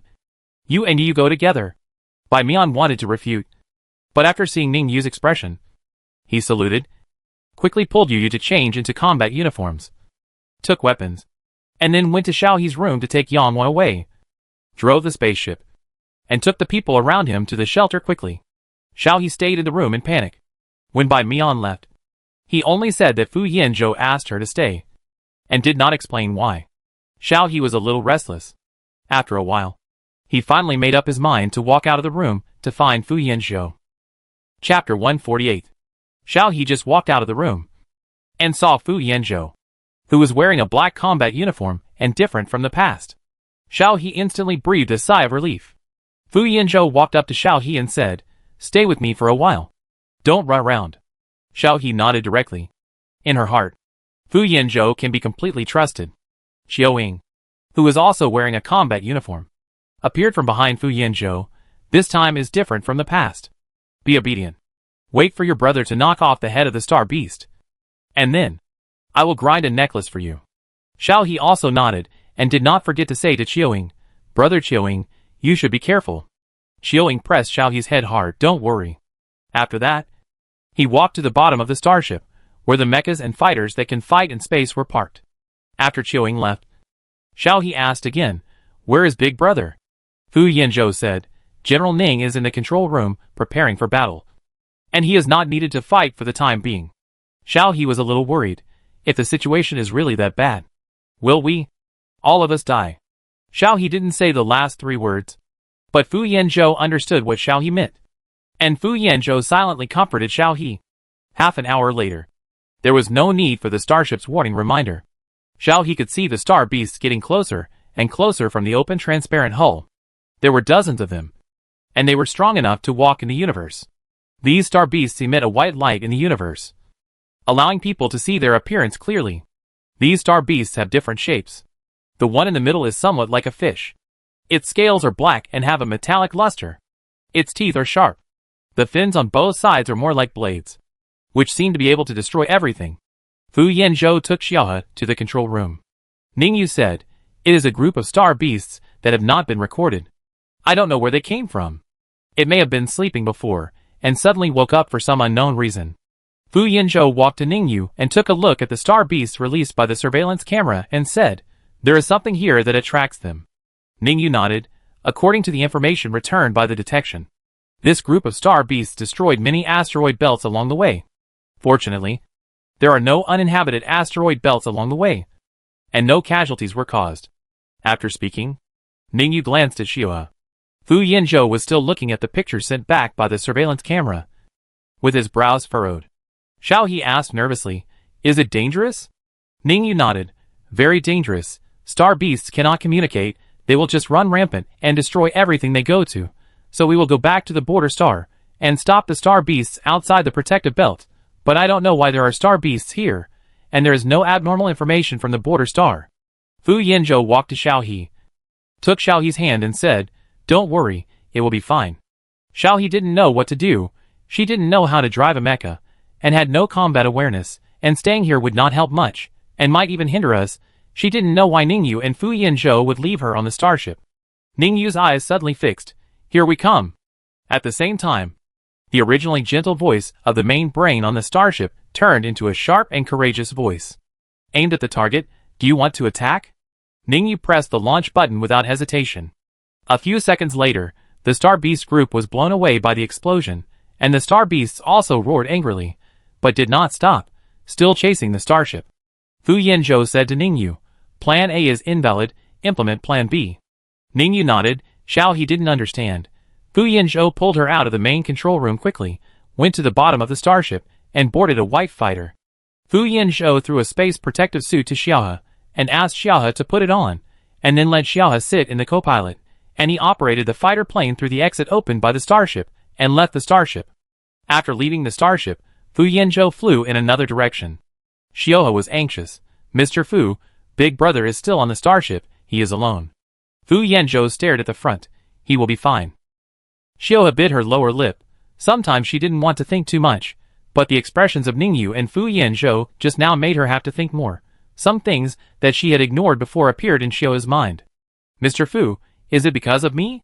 Xiao He finally couldn't help asking. Fu Yanzhou paused, shaked his head. "Don't think too much, I will protect you." Xiao He interrupted Fu Yanzhou. "I don't want to be kept in the dark, Mr. Fu. Is it me? Is there something wrong with me? Brother Qiuing must have told you that. He picked me up from the garbage planet, and every one of me has to go to the laboratory for a routine physical examination, and I fainted inexplicably before I..." Fu Yanzhou sighed. "Don't worry, it's just an accident. Maybe the planet's fall woke these star beasts up from their slumber. Wake up. There are many reasons why they are chasing us. It has nothing to do with you." Xiao He pointed to the group of star beasts that abandoned the starship and followed behind and said, "What is the situation now? They are chasing us."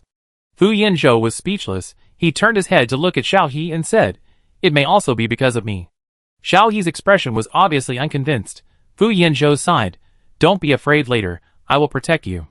Xiao He didn't understand why Fu Yanzhou said that, but the star beasts were getting closer and closer.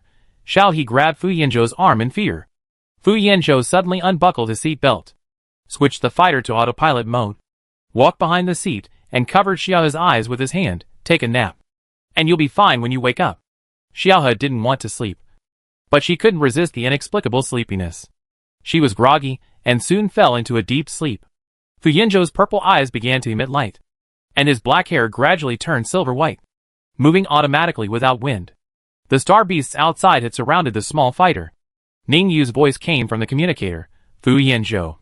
Please reply if you received it. How is the situation over there? All the people around are out of danger. The star beasts are chasing you. Hold on for 15 minutes. I'll take people over now. Fu Yanzhou didn't respond. He raised his hand to unbutton his clothes, turned back and pressed the small black box that he had brought up at some point, whispering in a strange language. And the box, which was originally a little agitated, quieted down. Suddenly, a current passed through the fighter, and all the instruments failed. The oxygen became thinner and thinner. Fu Yanzhou put a respirator on Xia, then opened the rear door and went out. After closing it, he opened the outer door again, left the fighter, and entered the universe. Fu Yanzhou jumped to the top of the fighter and emitted a silver-white light. His body began to change. The surrounding star beasts scattered in fear, looking at the strange star beast that suddenly appeared. The white giant beast floated in the universe, with 9 tails behind it, and held the fighter in its arms in a protective posture, looking at the trapped star beast with sharp eyes. It uttered a language that only the star beasts could understand. Leave here. Along with the sound came a huge energy wave, which directly overturned the star beasts. The star beasts looked at the white beast in fear, made a gesture of submission, and then quickly retreated, disappearing without a trace. After the star beast group disappeared, the white beast in the void also turned into a shadow and disappeared. The fighter jet with malfunctioned equipment recovered its performance after the star beasts left and the beasts disappeared, and it shone again in the universe. Fu Yanzhou returned to the fighter, looked at the silver-white hair inside, picked up the clothes on the ground and put them on, sat in the driver's seat to adjust the machine, searched the route to restore contact. After the fighter was running normally for a few minutes, the communicator rang. Ning Yu's anxious voice came from the communication. Fu Yanzhou, Xiaohe, can you hear me? What happened? Why are all the signals interrupted? The fighter lost contact. Where are you, Fu Yanzhou? Xiaohe. Fu Yanzhou set the route, connected and replied, affected by the magnetic field brought by the star beast, the fighter temporarily malfunctioned. It's okay now. The star beast retreated. I'm taking Xiaohe back, and we'll be able to meet up with your fighter in about 15 minutes. Ning Yu's voice came from the communicator after a long time. That's good. It was obvious in the voice that he was anxious and worried, and relieved after receiving the safety signal. Fu Yanzhou glanced at the sleeping Xiaohe, reached out and touched Xiaohe's head, and hurried to Ning Yu without saying a word. 15 minutes later, the two parties met smoothly as Fu Yanzhou predicted, and then returned to the nearest military defense station together. Ning Yu's starship was parked above this small planet. After the two fighters returned to the starship, Ning Yu got off the fighter first, and walked to Fu Yanzhou's fighter with long legs. Fu Yanzhou stood up, bent down, picked up Xiaohe, opened the door of the fighter, and the moment he went out, his silver-white hair turned back to black. Ning Yu was relieved when she saw Fu Yanzhou coming out, but then her heart tightened. She quickly walked to Fu Yanzhou and reached out to take Xiaohe, asking, "What happened to Xiaohe?" Fu Yanzhou dodged Ning Yu's movements and said gently, "Xiaohe is fine. She just fell asleep. I will take her back to her room first." Ning Yu looked at Xiaohe in silence, and Fu Yanzhou took Xiaohe to the upper floor. After putting Xiaohe in the room, Fu Yanzhou also put the small box he had just taken from the fighter plane in Xiaohe's room, and then went out to find Ning Yu. Ning Yu sat in the hall, waiting for Fu Yanzhou, and discussed the unusual star beast activity with the military. Fu Yanzhou sat opposite Ning Yu, and waited for Ning Yu to finish the work before speaking. "How are the others? Are there any casualties?" Ning Yu shook his head. "No casualties. But now public opinion is fermenting strongly, questioning the military's inaction, allowing the star beast to break through the defense line and enter the human activity area. The military cannot directly tell the public that these are star beasts that have never been seen before, not the batch from the border star. Once such an announcement is made, it will cause panic among the people. Now the military is trying hard to find the origin of these star beasts." After saying that, Ning Yu glanced at Fu Yanzhou, turned the content on the light brain, and said to Fu Yanzhou, "The military knows about the inexplicable retreat of the star beasts you just said. You may have to go to the military after you go back and explain to the military what happened before the star beasts retreated." Fu Yanzhou nodded. "Okay. No problem." Ning Yu replied to the military after seeing Fu Yanzhou agreed, then turned off the light brain and looked at Fu Yanzhou. Then you can tell me why Xiao He fell asleep now. I didn't tell the military about Xiao He's situation. You have to tell me why the star beasts left after Xiao He was taken away. Chapter 149. Fu Yanzhou smiled. General Ning forgot? Xiao He's physique, she is an artificially created ancient blue star. Ancient blue star has a special substance that may cure the spiritual sea riot. Similarly, star beasts will also be interested in this substance, and will naturally follow this substance to move. Ningyu was stunned for a moment. Are you saying that those star beasts are chasing Xiao He? Fu Yanzhou shook his head. Not entirely. I went out on the night of the planet's fall, and verified my guess. Ningyu looked at Fu Yanzhou in confusion. Fu Yanzhou continued. We only know that star beasts suddenly appeared one day, but no one has ever thought about how star beasts came. I have studied this point, and found that after tracing the origin of a star beast, they all first appeared near the planet after the fall. So I had previously made a reasonable guess. Perhaps some substance after the planet fell affected some biological mutation, thus producing the star beast. Facts have proved that I may not be wrong. But it still needs further verification. I brought something back from there. Of course, I can't tell you that thing for the time being. But there is a 90% chance that the star beasts that chased us are because that thing is with Xiao He, causing a chain reaction. So the star beasts chased us relentlessly. I sealed that thing with an isolation substance.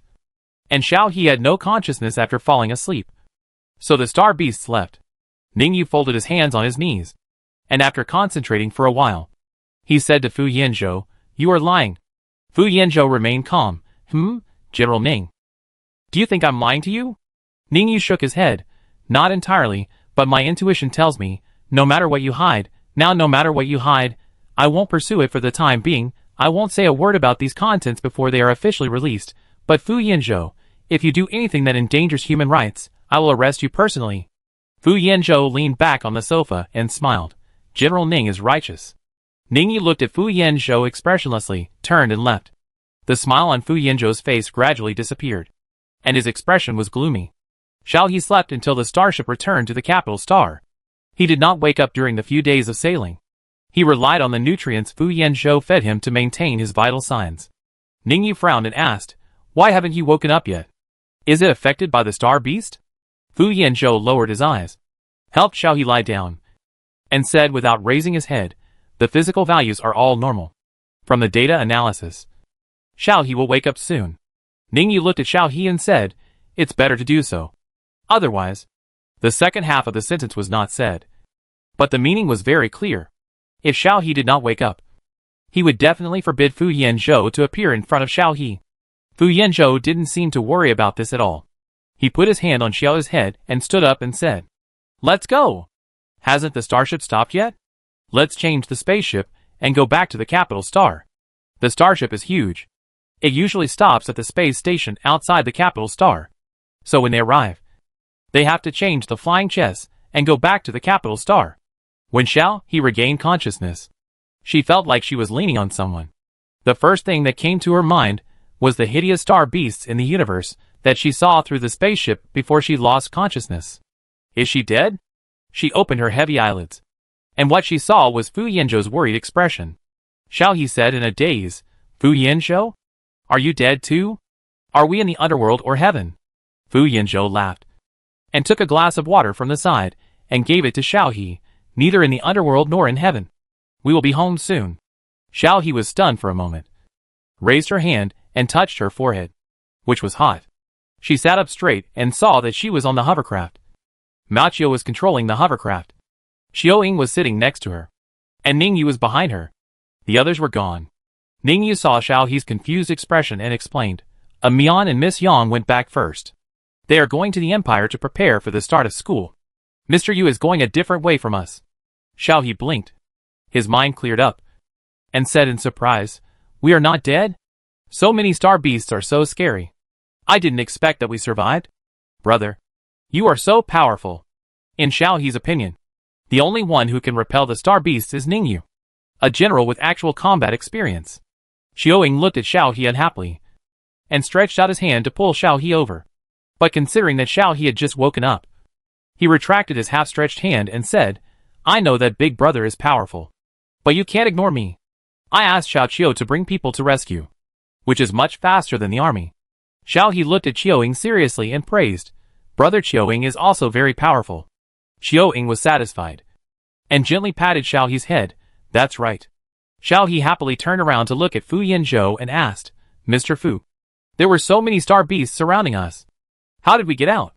I think I fainted from fear. Xiao He was quite embarrassed when he said this. Before Fu Yanzhou could say anything, Qiuing laughed at Xiao He loudly. Fainted from fear? Are you a coward? Ha ha ha. Someone actually fainted from fear. Xiao He, if you laugh again, I'll get angry. Ningyu stopped Qiuing's behavior. Qiuing noticed Xiao He's unhappy expression and held back his laughter and said, Okay. Okay. I won't laugh at you anymore. Xiao He turned his head away from Qiuing, and Fu Yanzhou touched Xiao He's head and said, We're here. Only then did Xiao He realize that the hovercraft had stopped, and outside was Fu Yanzhou's home. Machio opened the door of the floating car and said with emotion, I'm finally back after 2 months away. Old Fu. Should I live with Xiaohe at the school in the future? Xiaohe realized it later and widened her eyes. Wait. How long have I slept? Qiuing raised his eyebrows. Not long. You have been sleeping for half a month since you came back. I almost thought you were going to sleep to death. Xiaohe's face was blank. Is she some new age sleeping god? How can someone sleep for half a month? Fu Yanzhou took Xiaohe off the floating car, and after entering the house, Xiaohe rubbed her face and said with a sad face, Can I make it in time for the retest of the Blue Star History Research Department? Ningyu followed in and heard Xiaohe's question and said, It's still in time. Your exam notification time is 3 days later. Xiaohe breathed a sigh of relief. That's great. I was afraid that I would miss the exam if I slept too long. After that, Xiaohe laughed, then waved to the 3 people and ran upstairs. Fu Yanzhou looked at Xiaohe's back with some surprise. He thought Xiaohe would continue to ask the questions he asked before he fell asleep, but he didn't expect Xiaohe to ask nothing after he came back. Ningyu saw Xiaohe going upstairs and said to Fu Yanzhou directly, I will leave after school starts. Fu Yanzhou nodded. Don't worry. I will take good care of Xiaohe. Ningyu was silent for a long time before turning around and leaving. Qiuing rarely became serious. Fu Yanzhou, I got rid of the old guy. There is no danger to Xiaohe on the capital star. I will go there with my brother in a while and catch the guys from S19. Xiaohe will be handed over to you. Although Qiuing usually disliked Fu Yanzhou, he had to admit that in this situation, Fu Yanzhou was still very reliable. Fu Yanzhou chuckled. Without saying anything, Qiuing waved and left Fu Yanzhou's home. Xiao He lay on the bed and stared out the window in a daze.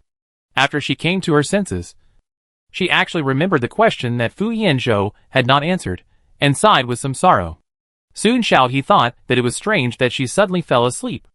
At that time, there were only her and Fu Yanzhou on the fighter plane, and the result was obvious. Fu Yanzhou probably used some method to repel the star beast and didn't want her to know, so he knocked her out. It's really annoying to feel that nothing is clear. After a long time, Xiao He's voice was heard in the room. Xiao He turned over and got up, sitting on the bed and opening the light computer to check her purchase record. This was the first large-value item she bought after coming to the Interstellar. She spent 200,000 yuan. She had never dreamed in her previous life that she could spend so much money at once.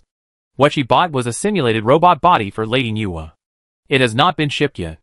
She was afraid that Fu Yanzhou would know about it after sending it here. No matter what, Nuwa is a highly intelligent NPC in the game that Fu Yanzhou is responsible for. Having a body may be considered as a kind of absence from duty. Xiao He felt a little guilty. She was lying to Fu Yanzhou. Thinking about it this way, it was understandable that Fu Yanzhou was hiding something from her. Fu Yanzhou asked Machio to prepare dinner and pack up his things. He would live in the school for a long time in the future. He took the box he brought back and went to the laboratory in the basement. Fu Yanzhou rarely used the basement of this house. Now it came in handy. There were experimental equipment and instruments. Fu Yanzhou put the box on the operating table and opened it. There was a black egg in the box. He didn't know what kind it was. It was about the same size as an ostrich egg. Before opening the box, Fu Yanzhou opened the protective barrier. After opening it, Fu Yanzhou looked at the egg, reached out and touched it. The black egg moved, and it stuck to Fu Yanzhou's palm. Fu Yanzhou took out a patch from the side and stuck it on the eggshell. He turned on some kind of instrument. Soon, a series of data appeared on the optical frequency. And finally a big red exclamation mark appeared. Fu Yanzhou took off the patch, closed the box, and took the box back after sorting out the things. Before leaving the laboratory, Fu Yanzhou thought for a while. His hand was covered with a layer of light purple light, and he stuck it on the box. And then he continued to leave the laboratory. It was already dark outside. Xiaohe was sitting in the restaurant eating. Mao Qiu brought soup to Xiaohe. Xiaohe saw Fu Yanzhou coming up and greeted him with a smile. "Mr. Fu, come and eat." Fu Yanzhou walked over, casually put the box on the table and said, "Have you had a good rest?" Xiaohe nodded, curiously looked at the box and asked, "Mr. Fu, what's in the box?" Mao Qiu was also very curious. Both pairs of eyes looked at Fu Yanzhou and casually opened the box and said, "Look for yourself." Xiaohe looked over and found it was a black egg. She asked in surprise, "Is it a craft? Why is it a black egg?" Mao Qiu blurted out, "It's an egg." "Want a snack? Old Fu, do you like eggs recently? Forget it, I'll make it for you." Scrambled eggs or boiled eggs? But such a big egg can be made into any of them. As soon as the words fell, the egg jumped out of the box and jumped around the restaurant. It was obviously frightened by Michio's words, and was afraid of being caught and put into the pot. Chapter 150. The black egg jumped around for a while, and the neat things in the restaurant had become a mess. Only Xiaohe, who was holding chopsticks in front of the table and staring in amazement, and Fu Yanzhou, who had a headache on his face, were left. Mao Qiu was catching the escaped egg in a rage. Xiaohe stuttered and looked at Fu Yanzhou. "Mr. Fu." Fu Yanzhou stood up with a headache, walked to Mao Qiu, reached out to take the egg into his arms, and grabbed Mao Qiu, who was threatening with his teeth and claws. "Be quiet." Mao Qiu was placed on the seat, and the egg was put back into the box. Fu Yanzhou said, "This egg was picked up. We don't know what species it is. We can only know after it breaks the shell." Xiaohe scratched his head. "How do we hatch it?" Fu Yanzhou laughed. "No need to hatch it. This thing eats energy. When there is enough energy, it will be born naturally." Xiaohe didn't understand. Xiaohe was shocked. At least, she had never heard of an egg-laying animal that hatched after eating energy. But change your mind. This is the interstellar space. It is the future. It is normal to have such unscientific things. Xiaohe carefully stretched out her finger to touch the black egg. As soon as her finger touched it, the egg jumped into Xiaohe's arms, but was quickly stopped by Fu Yanzhou. However, the egg still clung to Xiaohe's finger. Xiaohe was startled and looked at Fu Yanzhou. Fu Yanzhou said, "Don't be afraid." Xiaohe shook her head. "I'm not afraid. But it feels weird to be close to me." Xiaohe shrank her hand, as if the egg had absorbed something from her body. Fu Yanzhou took Xiaohe's hand away, tapped the eggshell with his fingers, and said, "Be obedient, or I'll boil you." The egg shrank and hid in the box. It was afraid of this man. Mao Qiu looked at Fu Yanzhou with dissatisfaction. "Old Fu, what did you pick up? Isn't it enough to have me? You actually keep other pets." Fu Yanzhou said with a smile, "Xiaohe went to school. Aren't you bored alone? I brought this back to keep you company." Mao Qiu was immediately moved, looking at Fu Yanzhou with tears in his eyes. "Old Fu, I knew you were the best to me." Fu Yanzhou did not comment, covered the box and said, "Pack up your things, and live in Yuyuan tomorrow." Yuyuan is a community near Huaxia University, which is the house where Xiaohe lived when he took the exam last time. Xiaohe looked at Fu Yanzhou in confusion. "If I pass the exam, won't I have to live on campus?" Fu Yanzhou touched Xiaohe's head and said, "You live on campus during the week, and you can go home during the holidays." Xiaohe nodded, thinking about it. Others have places to go during the holidays. It would be too pitiful if she had nowhere to go. The next morning, Xiaohe followed Fu Yanzhou and Mao Qiu to the Imperial Garden. After packing up, Fu Yanzhou said, "Let's go out for a walk. I'll take you to get familiar with this place, so that you won't get lost when I'm not around." Xiaohe felt embarrassed, but still followed Fu Yanzhou out. The community is still the same as before. Every 2 floors have invisible transparent ground, various flower beds, spinning robots, and flying vehicles in the sky running on air tracks. Here, Xiaohe truly touched the future high technology. The community is very large. After walking around, I basically know the road signs, and I also remember which building and floor I live in. Fu Yanzhou took Xiaohe to a nearby shopping mall, and they came back after they had almost finished shopping.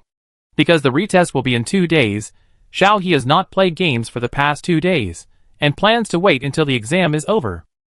During the retest, Xiao He dressed very formally and nervously asked Fu Yanzhou, "Is it okay for me to be like this?" Fu Yanzhou comforted Xiao He, "It doesn't matter. As far as I know, you are the only one who applied for your major this year. As long as you don't make mistakes in your answers, there will be no problem." Xiao He took a deep breath. "Yes, I know." After that, she strode inside. She went to the examination room by herself, and Fu Yanzhou waited for her outside. There were 4 teachers sitting in the retest classroom. Xiao He nervously went in to introduce herself, waiting for the teacher to ask questions. The teacher smiled at Xiao He kindly and said with emotion, "No one has passed our professional exam for 2 or 3 years. The last batch of students will graduate next year. I didn't expect that one would come this year." Xiao He smiled a little embarrassedly. The female teacher in the middle said, "Okay, let's not talk about other things. I have seen your grades. They are okay. You have reached the admission line. But you should also know that our majors related to GU launching have additional requirements. After you answer the following questions, we will give you the score you need. Then congratulations on joining our GU launching Huaxia History Research major." Xiao He nodded solemnly. "Well, I understand. Please ask questions." Teachers. "Very good. Our major specializes in the study of GU launching Huaxia history, and the questions will not deviate from this scope. Please give a brief answer about the historical process of the Huaxia people on GU launching." Xiao He breathed a sigh of relief when he heard this question, and confidently prepared a draft and began to answer. The history of the ancient blue planet Huaxia lasted for about 5,000 years, until humans could no longer survive on Blue Planet and left Blue Planet. This period of history officially ended. The 4 teachers looked at each other with satisfaction.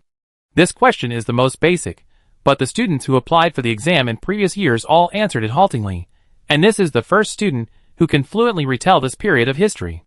Very good. Next is the second question. The following questions are all related to the ancient blue planet Huaxia people, such as feudal dynasties, pre-Qin history, and modern history, and the like, very general, all of which were required history lessons for Xiaohe in junior high and high school. When Xiaohe answered the last part, the 4 teachers were already looking at Xiaohe with admiration. The last question, after graduation: "Are you willing to accept long-term stay in Blue Star to sort out archaeological documents?" This question made Xiao He stunned for a moment, and then his eyes gradually became pleasantly surprised. "Can I go to Blue Star after graduation?" The female teacher in the middle nodded. "Yes, because of the shortage of manpower, our major has an additional option of willing to go to Blue Star for admission this year." Xiao He couldn't wait to answer, "Yes, I am willing to go." After hearing this answer, the 4 teachers stood up together and said, "Congratulations, you have become the 156th freshman of the Ancient Blue Star Huaxia History Research major of Huaxia University. The admission notice will be mailed to your reserved address in about 3 working days. Just report with the notice after the start of school." Xiao He bowed, "Thank you, teachers." After that, he left the examination room briskly, and ran to find Fu Yanzhou with sparkling eyes. "Mr. Fu, I passed." Fu Yanzhou turned around and said with a smile, "Congratulations." Xiao He was so happy. Not only did she pass the exam, she could also go to Blue Star. This was simply the best news. After a simple celebration, Fu Yanzhou prepared everything Xiao He needed for admission. The admission letter also arrived in Xiao He's hands. There was still half a month before school started. There was nothing to do in this half month. Xiao He spent every day playing games. The black silk hot girl didn't seem to be busy anymore. She played games with Xiao He every day.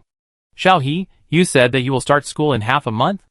Xiao He nodded happily and said, "Sister Xiao He, from now on I am a freshman at Huaxia University." The black silk hottie tapped Xiao He's head. Okay, our Xiao He is so amazing.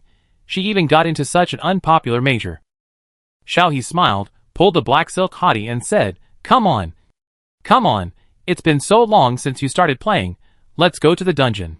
The black silk hottie said, "It is said that the progress in the western region has been accelerated. Do you want to go and have a look?" Xiao He was very disgusted. "No, the NPCs there are very stingy." She still holds a grudge. The previous reward was only 1 silver coin, which was too stingy.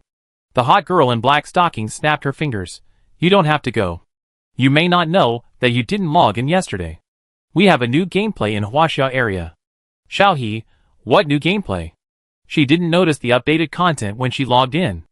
The hot girl in black stockings smiled and said, "The marriage system has been updated. There is a Yulao temple in the main city of Zhongyuan. There are Yulao and red thread fairy in it. Young couples can get the red thread through the Yulao task, and then go to the red thread fairy to tie the red thread, and then get married in the Yulao temple." Xiao He was not interested. "Forget it. I'm not interested. It's better to go to the God of Wealth temple." The hot girl in black stockings knocked on Xiao He's head. "I'm interested. Let's go and have a look. After that," she muttered, "if this game didn't allow sex change, I would create a male character to marry you." Xiao He rubbed against the hot girl in black stockings. "Oh, I also want to marry Xiao He Jia." The hot girl in black stockings snorted, and pulled Xiao He to the main city of Zhongyuan. There are still many players in the Yulao temple in the main city of Zhongyuan. Most of them are young couples. They accept red line tasks and undergo trials in the Yulao temple. Xiao He followed the black silk hot girl and squatted at the entrance of the Yulao temple, watching the young couples coming and going. It seemed that the single dog aura on them was even more fragrant. The two looked at each other, and the black silk hot girl said angrily, "Let's go. Let's go. We don't have a partner. We can't find a partner even if we look at them too much." Xiao He felt the same way, and pulled the black silk hot girl up and left the Yulao temple. It's true. After this marriage gameplay came out, many couples in the game got married. Since it's just a game, they just treat it as a trial marriage. So the World Channel is full of successful marriage notifications, such as, "Congratulations to players, and for successfully becoming the 77th couple on Blue Star.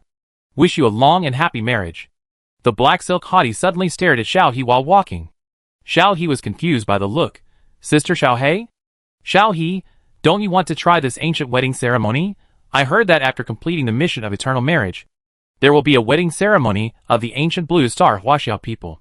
Xiao He scratched his head. "No, besides, even if I want to, I don't have anyone to marry." "Ah." Yu Feiyu's voice elusively sounded behind Xiao He. I can do it." Xiao He turned back instantly, shaking his head like a rattle. No, we are so familiar with each other, it's so embarrassing." Yu Feiyu looked at Xiao He with resentment, and said faintly, "What do you think of changing it to Guang Yin?" Xiao He shook his head. "Big brother is so powerful, how can I be worthy of him? Not to mention that he is my big brother." Yu Feiyu continued to ask, "What if it was Mr. Fu?" Xiao He was silent, and his face turned red suspiciously. Chapter 151. Both the black stockings haughty Yu Feiyu and Xiao He stared at each other. Xiao He's eyes were wandering, her face was red, and she didn't know what she was thinking, and she even forgot to answer the question. The black stockings haughty sighed. "A girl is in love. No children." Xiao He suddenly retorted loudly, and the black stockings haughty couldn't do anything, and looked at Xiao He with a hard word. Yu Feiyu looked at Xiao He with a very shocked look. Xiao He responded, covered her face, lowered her head, and explained in a low voice, "It was a slip of the tongue, don't misunderstand me." The black stockings haughty hooked Xiao He's neck and said, "What misunderstanding? You thought about how many children you would have with me when you just asked you a question." Xiao He closed his eyes, and felt that this was the end of his social life, and he logged off in front of the two of them like an ostrich.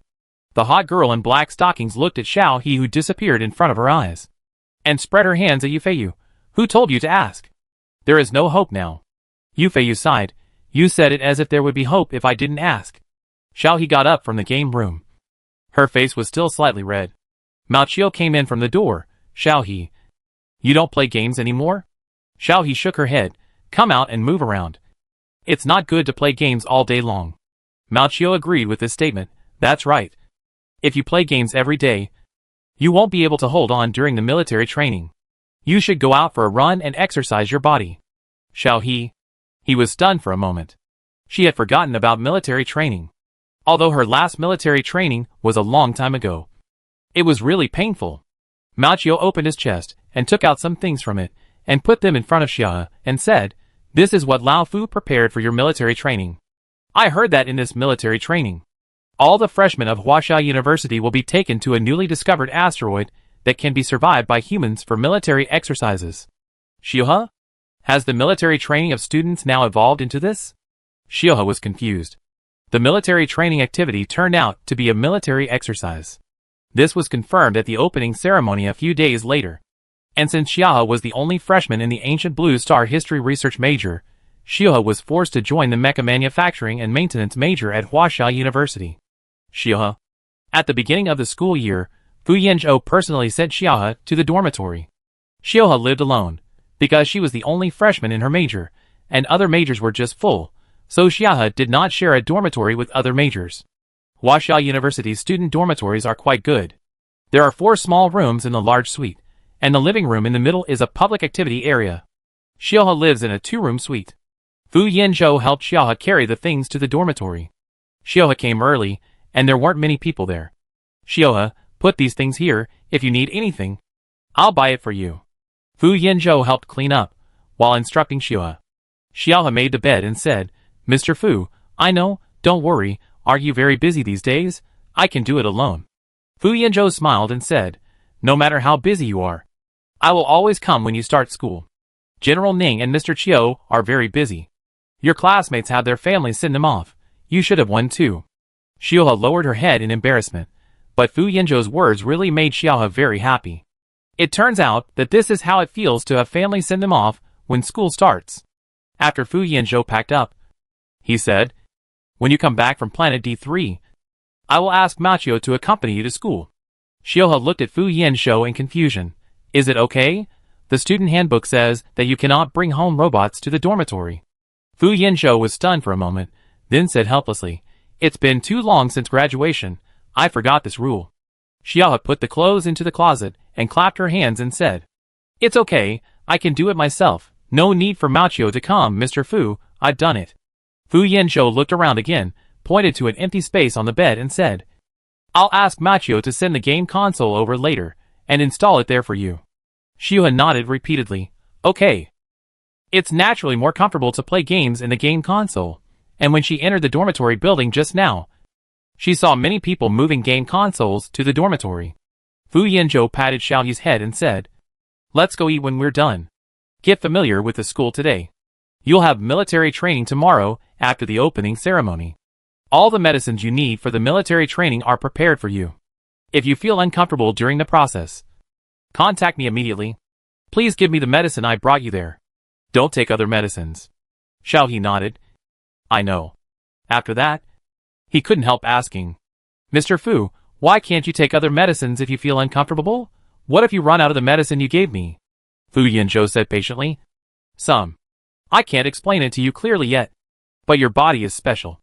The drugs commonly used by ordinary people are not only ineffective for you, but may also cause danger to you. The drugs I give you are developed for your constitution. This is related to your own safety. So you must be careful not to take drugs randomly. Understand? Xiaohe nodded obediently, and followed Fu Yanzhou out of the dormitory.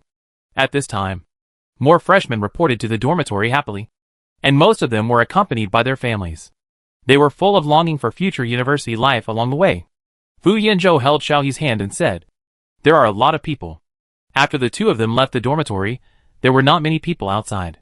Because it was the official start of the school year, the roads on campus were full of guidance robots. Hover cars were not allowed to enter the campus, and they were all parked in fixed parking lots. There were sightseeing buses on campus.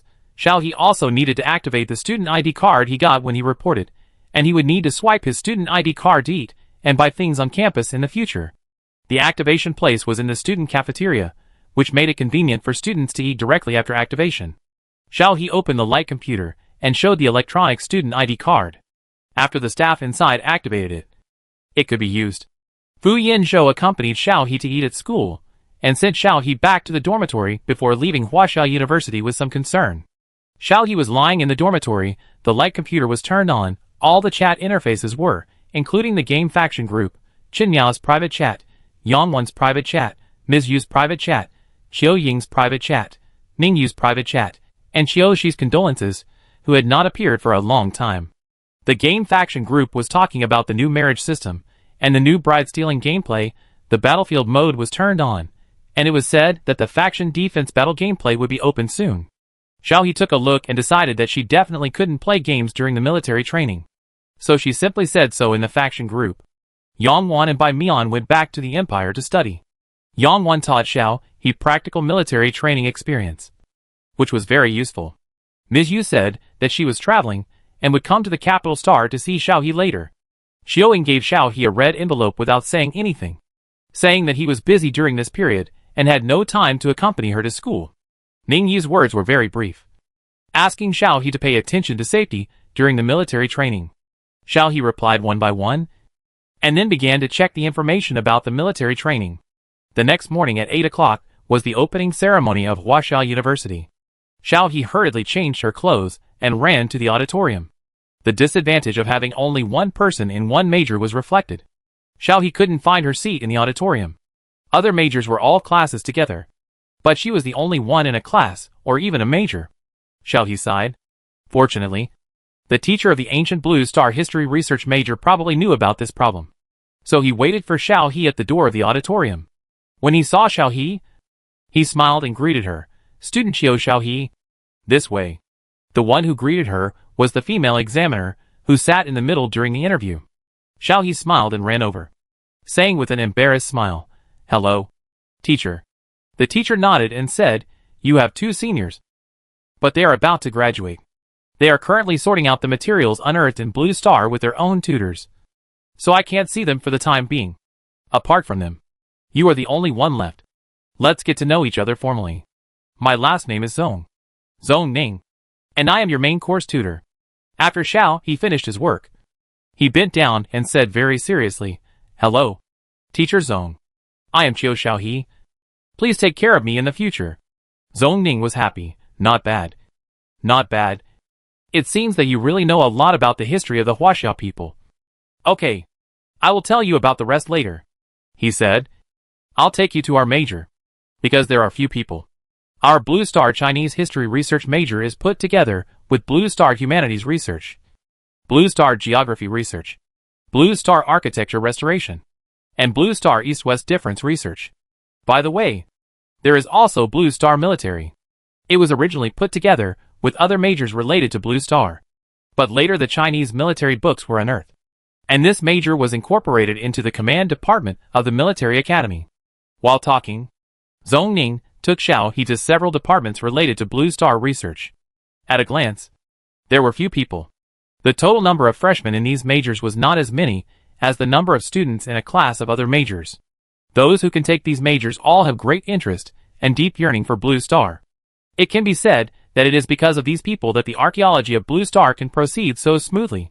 Teacher Zong, is this your new student this year? It's really a cause for celebration. What will you do if you don't have new students this year?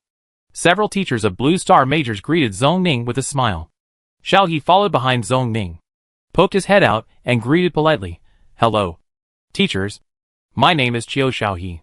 The teachers were still very kind to the students who were like national treasures of the major, and responded with smiles. Zong Ning patted Xiao He's head and said, "Okay, go get acquainted with your classmates. We have several large classes together, so you are in the same class." Xiao He nodded, shyly walked towards the classmates who were curiously looking at him, and greeted them quietly, "Hello, I'm Xiao He, majoring in the history of the ancient Blue Star Huaxia people. There are a total of 15 students here, including Xiao He. These majors were opened at the same time. It has been less than 10 years since then. It is only this year that Blue Star archaeology has made great progress. That's why there are a few more people. In previous years, the number of students in several majors combined can be counted on one hand. Hello, my name is Su Jinjin. I am a geography major on Blue Star. I am also a geography major. My name is Li Heron. The geography major is a man and a woman. Su Jinjin is tall and has a heroic look, and Li Heron is gentle and refined. The 4 of us are humanities majors on Blue Star. My name is Lin Chuan." The other 3 girls greeted with a smile. "I am Zheng Rong." Xiao Qingqing. Jian Zhu. The boy next to Lin Chuan said, "We are architectural restoration majors on Blue Star. My name is Lin Liang. She is my twin sister, Lin Hui." Xiao He then realized that the 2 people in the architectural restoration major really look alike. The other 2 in the architectural restoration major are both boys. One is Qi Kong, the other is Song Xing. Finally, there are 4 people studying the differences between the East and the West on ancient Blue Star: Musi, Qiaoning, Guichun, Sunjue. After getting to know each other, Xiao He sat down and waited for the opening ceremony. Chapter 152. Opening ceremonies have always been boring. Xiao He yawned while listening. After finally getting through the ceremony, Fully armed soldiers suddenly rushed into the auditorium and surrounded all the freshmen. The principal, who had just finished speaking on the stage, smiled maliciously at the panicked students and said, "This year's military training is a little special. I specially invited people from the military district to come here. Your military training starts now. From here, go directly to Planet D3 for training. You don't need to bring anything. Survival kits will be distributed uniformly at that time." After saying that, without waiting for the students to wail, the principal turned his eyes to the students of the relevant majors of Gulingsing and said, "By the way, this year's military training model is based on some records about college students unearthed by the Huaxia people of Gulingsing. It is said that this is a military training method that the Huaxia college students of Gulingsing like very much. I hope you like it too." After saying that, the principal slipped away. The military officers took over the auditorium. "Hello, classmates. Let me introduce myself briefly. I am the chief coach of your military training. My last name is Qin, and I am a major general in active service. I won't waste any more time. The spaceship that will pick you up is already at the berth. Follow us now." Xiao He was confused. "We are leaving now? She didn't bring anything with her. Everything else is fine. What about the medicine Fu Yanzhou gave her? But with so many people, Xiao He couldn't make any special arrangements. She could only send a message to Fu Yanzhou, and then follow the students of the Gu launching major. The leader of the 15 students of the Gu launching major is Zhong Ning. Each major and each class will have a leader to go with them." After leaving the auditorium, Coach Qin led the 2,000 or so freshmen of Huaxia University to Planet D3. Xiao He felt a little uneasy after boarding the spaceship. They were allowed to hand over their optical computers to the team leader for safekeeping when they boarded the spaceship. They were not allowed to touch the optical computers during the military training. The communicators would be uniformly distributed by the military. Su Jinjin loved Xiao's seat and whispered to Xiaohe, "Don't worry. Although I haven't heard of this kind of training before, but it doesn't look like a bad thing. I heard that the Capital Military Academy also came to train together. They are reserve soldiers. Anyway, there will be no danger. Besides, there is a doctor accompanying the team." Xiaohe nodded, "Thank you." The spacecraft flew for 2 days before arriving at the D3 planet. The army had taken over here. 2 large starships were heard outside the planet. After confirming the information, they were released. Arriving at the base cleared from the D3 planet, Xiaohe got off the ship and found that this was indeed a very primitive planet. There was only this camp temporarily cleared by the army. There were hundreds of tents of various sizes in the camp. They were not the kind of tents that Xiaohe knew. They were called tents, but they were actually closer to the bungalows in Xiaohe's image. They looked very solid. Xiao He and his group of students were hit in the open space in front of the camp. Coach Qin, as the head coach, had to give a speech and remind them of the precautions for military training. On the spaceship, Xiao He heard other students explain this Coach Qin. It is said that Coach Qin's real name is Qinyu. He is a student of the same class as Ningyu. Ningyu is a military combat, Qinyu is a military commander. The two had been a very tacit partner before Ningyu returned to the capital to recuperate.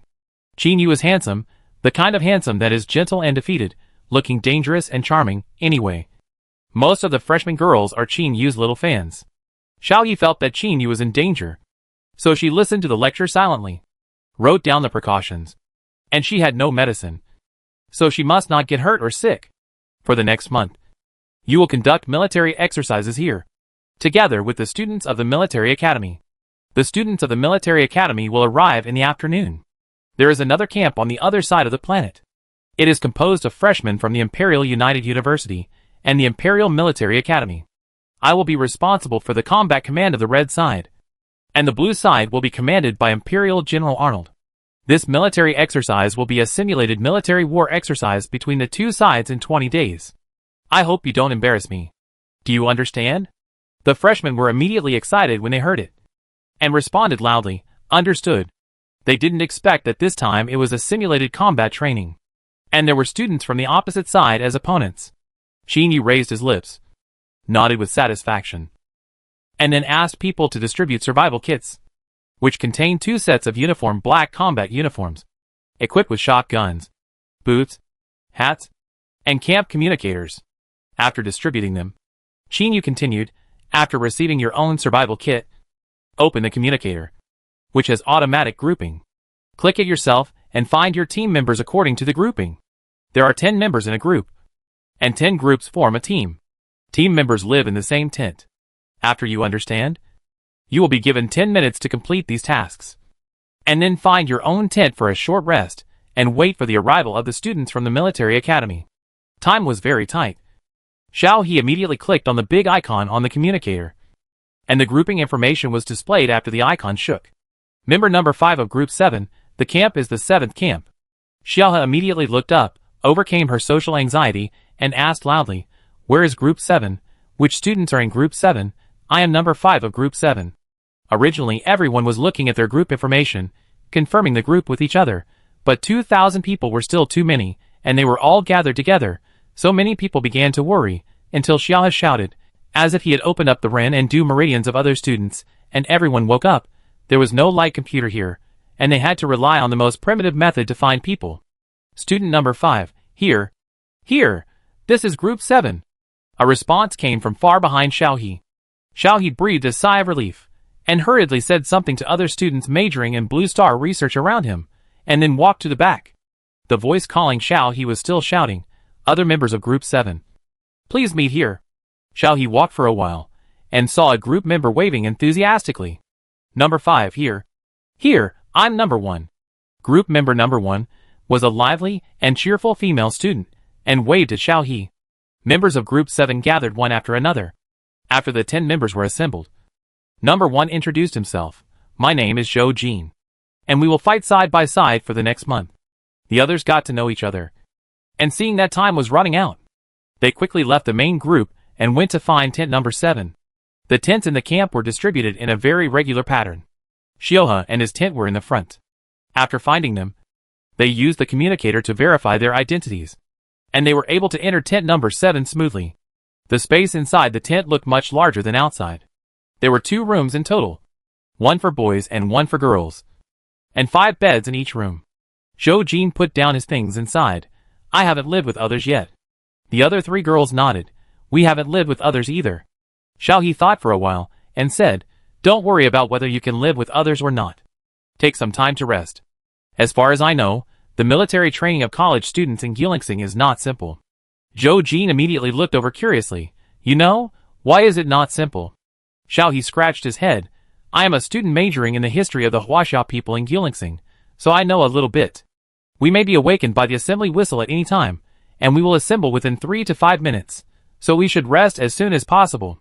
Before Zhou Jin spoke, Qin Yu's voice came from outside the door. "That's a good idea, Xiaolin, write it down." Xiao He. "Ah, write down what? So there's no such thing as blowing a call-up whistle in the middle of the night in the interstellar world?" Xiao He showed a look of regret. "I wouldn't have said it if I'd known." Qin Yu had already entered the tent, looked around and said, "Where is Xiao He?" Xiao He raised her hand. "Here." Qin Yu nodded and said, "Are you a major in the history of Gyeongsang?" Xiao He nodded. Qin Yu continued, "Nothing, I just happened to pass by, but I'm very interested in the military training program for the Huaxia College students on Gyeongsang you mentioned. Tell me about it." Xiao He swallowed her saliva. She was inexplicably afraid of Qin Yu, shaking her head slightly. "I don't know, I'm just a freshman, I haven't started studying yet." After saying that, Xiao He lowered her head with a guilty conscience and dared not look at Qin Yu. Qin Yu looked at Xiao He with a half smile. "Don't know? Didn't you say it very well just now?" Xiao He quietly took a step back and said nothing. Qin Yu turned his head and said to the little soldier who followed him, "Shaolin, take care of this group later." Xiao He's eyes widened. Take care of what? Based on her experience, the care the instructor said during military training was not good. Qin Yu had already left after he finished speaking, and Xiao He didn't have time to say anything. As soon as the people left, Zhou Jin and others gave Xiao He a thumbs up. "Student number 5. You are great. I don't even dare to breathe in front of Instructor Qin. Although he smiles, he is so scary." Xiao He almost cried. "I am scared too. And the instructor said he would take care of us. I think we are in trouble." Zhou Jin patted Xiao He's shoulder righteously. "It's okay. It's military training. I originally wanted to go to the military academy, but I didn't get enough points. So I came to Huaxia University for mecha maintenance. Just take care of it." Others also comforted Xiao He. "It's okay. We don't mind." Xiao He felt that the team members were all good, and this was a good start. In the afternoon, the members of Group 7 woke up from a nap. Xiao He heard some noise next door. She went out to see that someone lived in tent 8 next door. They were also wearing black combat uniforms and looked more energetic than them. One of the girls with short hair saw Xiao He and smiled as a greeting. Zhou Jin came from behind Xiao He and said in a daze, "That's from the military academy. It turns out that they are here." Xiao He didn't know how Zhou Jin recognized her. She walked out of the tent and observed for a while. She found that the tents were divided into groups of 2. 10 students from Huaxia University lived in each group. One was a student from the military academy. This might be some kind of invisible grouping. Before Xiao He could finish thinking, the signal for assembly came out. The people next door moved quickly. In less than 5 seconds, they all came out of the tent and rushed to the assembly point. Xiao He hurriedly turned back and called the team members to follow. It was still the open space when they came. Xiao He and Zhou Jin stood in place. The people next to them were the members of Group 8. After about half an hour, everyone had assembled. Jin Yu stood in front and counted the clock. He waited until everyone arrived before saying, "It's been more than half an hour. Now warm up. Go around the camp 3 times and run." The students of Huaxia University didn't react. The people of the military academy had already started running. Xiao He was stunned for a moment and pulled Group 7 to run with Group 8 without saying a word. Chapter 153. The physical strength of the interstellar people is better than Xiao He thought, but she can't do that. She was panting and dragged down halfway through the run.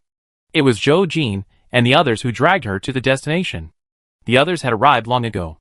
Except for some fatigue, they didn't even breathe, as if the 3 laps around the camp, nearly 15 kilometers, were about the same as 800 meters. Xiao He still hung on Zhou Jin when she arrived. She was very embarrassed, especially after she arrived. The eyes of others were all focused on her.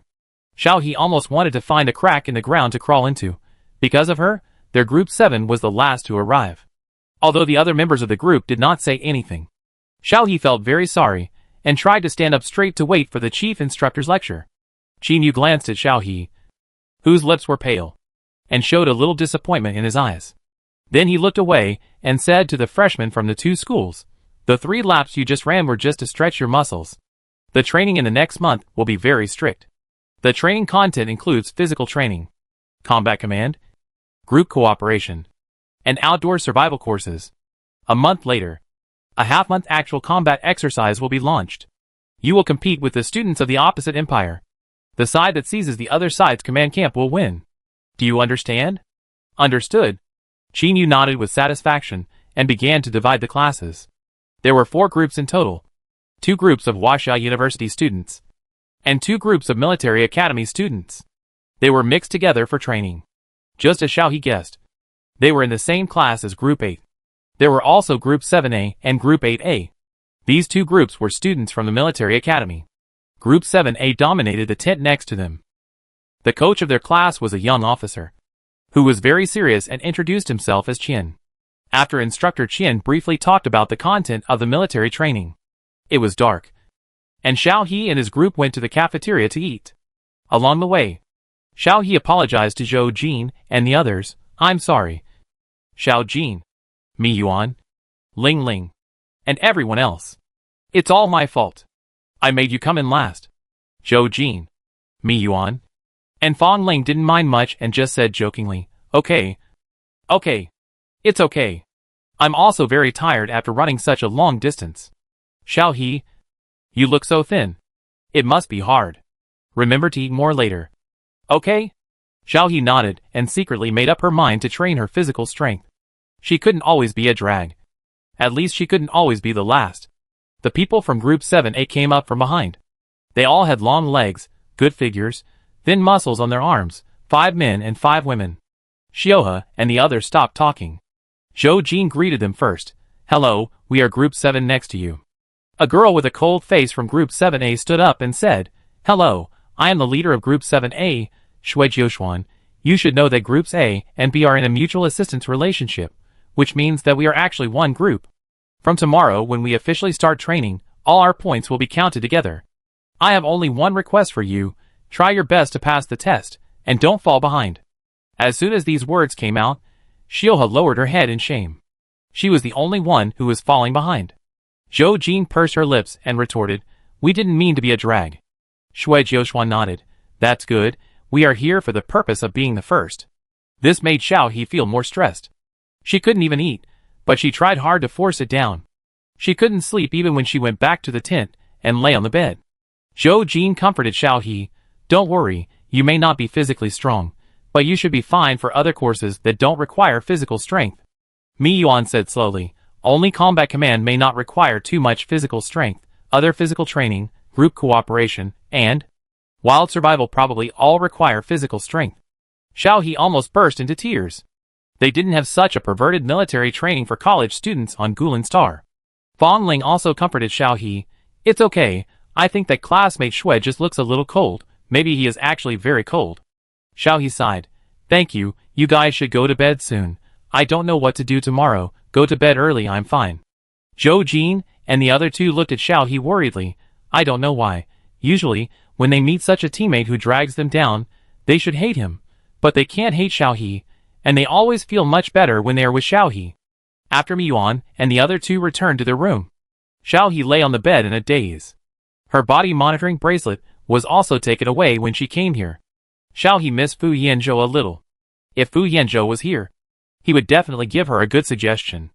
After lying down for a while, Xiao He still couldn't fall asleep. She simply got up and planned to practice more. What the 7A group next door said was indeed right. They wanted to get first place. But they were unlucky to be assigned to her group. She couldn't let them fall behind. Xiao He didn't dare to go outside. She just tossed around in the room. She was so tired that she fell asleep as soon as she touched the bed. Before they had slept for a while, the signal for the assembly sounded outside. Xiao He hurriedly got up, put on his clothes, and went to call the others. When they went out, the people in Group 7A were already ready to go. Shui Jiuxuan looked at Xiao He and the others, and his eyes became much better. Without saying a word, he led the way to the assembly point. The instructor of their class was already waiting, and Qin Yi was also there. It was still dark outside, and everyone was very sleepy. Qin Yu directly announced the content of today's training. Physical strength test. Go to the gravity room for training, and complete the gravity target in 3 days. Xiao He didn't know what the gravity room was, and followed the instructor to the gravity room that was built overnight. Each class was assigned a classroom. As soon as Xiao He walked in, he fell headfirst. The gravity room is what it means literally. The gravity here is different from outside. Zhou Jin and Mi Yuan were startled, and hurriedly helped Xiao He up. Are you okay? Xiao He tried to hold onto the wall to control himself, and smiled reluctantly, and shook his head. It's okay. Shui Jiuxuan came over and frowned at Xiao He. After a while, he picked up Xiao He and put him in the corner with a handrail. He said stiffly, you stay here. After I complete the goal, I will come over to train you alone. Xiao He looked at Shui Jiuxuan gratefully. As soon as Shui Jiuxuan walked away, Xiao He almost fell down again. Fortunately, he was holding on to something, so that he was not too embarrassed. Everyone else did very well, especially the 10 people in Shui Jiuxuan's team. They quickly increased the gravity to 6. The passing standard was 10. The less time it took, the more points you got. Xiao He stood for a long time before adapting to gravity 2. She was almost desperate. She felt her internal organs were being pressed down. She couldn't increase the gravity at all. Others could walk a few steps after adapting. Shui Jiuxuan could even run. Xiao He was envious. After dark on the first day, Xiao He had just reached 3. She could barely walk a few steps in gravity 1. Her clothes got wet and dry, and her face turned pale. Shui Jiuxuan didn't say anything when he saw Xiao He like this. But after dark, he left the gravity room and went straight to Xiao He, carrying her like a bag to the cafeteria for dinner. Xiao He covered her face, and didn't dare to look at other people's eyes. It was too embarrassing. After dinner, Shui Jiuxuan sent her back to the tent, and hesitated for a while before saying, have you done a genetic test? Xiao He looked at Shui Jiuxuan blankly, and Shui Jiuxuan said, your physical strength is obviously abnormal. A 6-year-old child can reach gravity 4 in a day and walk freely. You? Shui Jiuxuan's meaning was very clear. She suspected that Xiao He had a genetic defect. Xiao He shook her head. I don't know either. I didn't go out much before, and my brother and his friends took me to the physical examination, but they didn't tell me the results. Shui Jiuxuan looked at Xiao He in surprise, and finally said, you should tell the chief instructor about your situation, and arrange for a military doctor to check it out. After that, Shui Jiuxuan went back to rest, with steady and powerful steps, as if he hadn't trained during the day. Xiao He pursed her lips. She was actually a person who didn't like to admit defeat. They were all interstellar people, so why couldn't she if others could do it?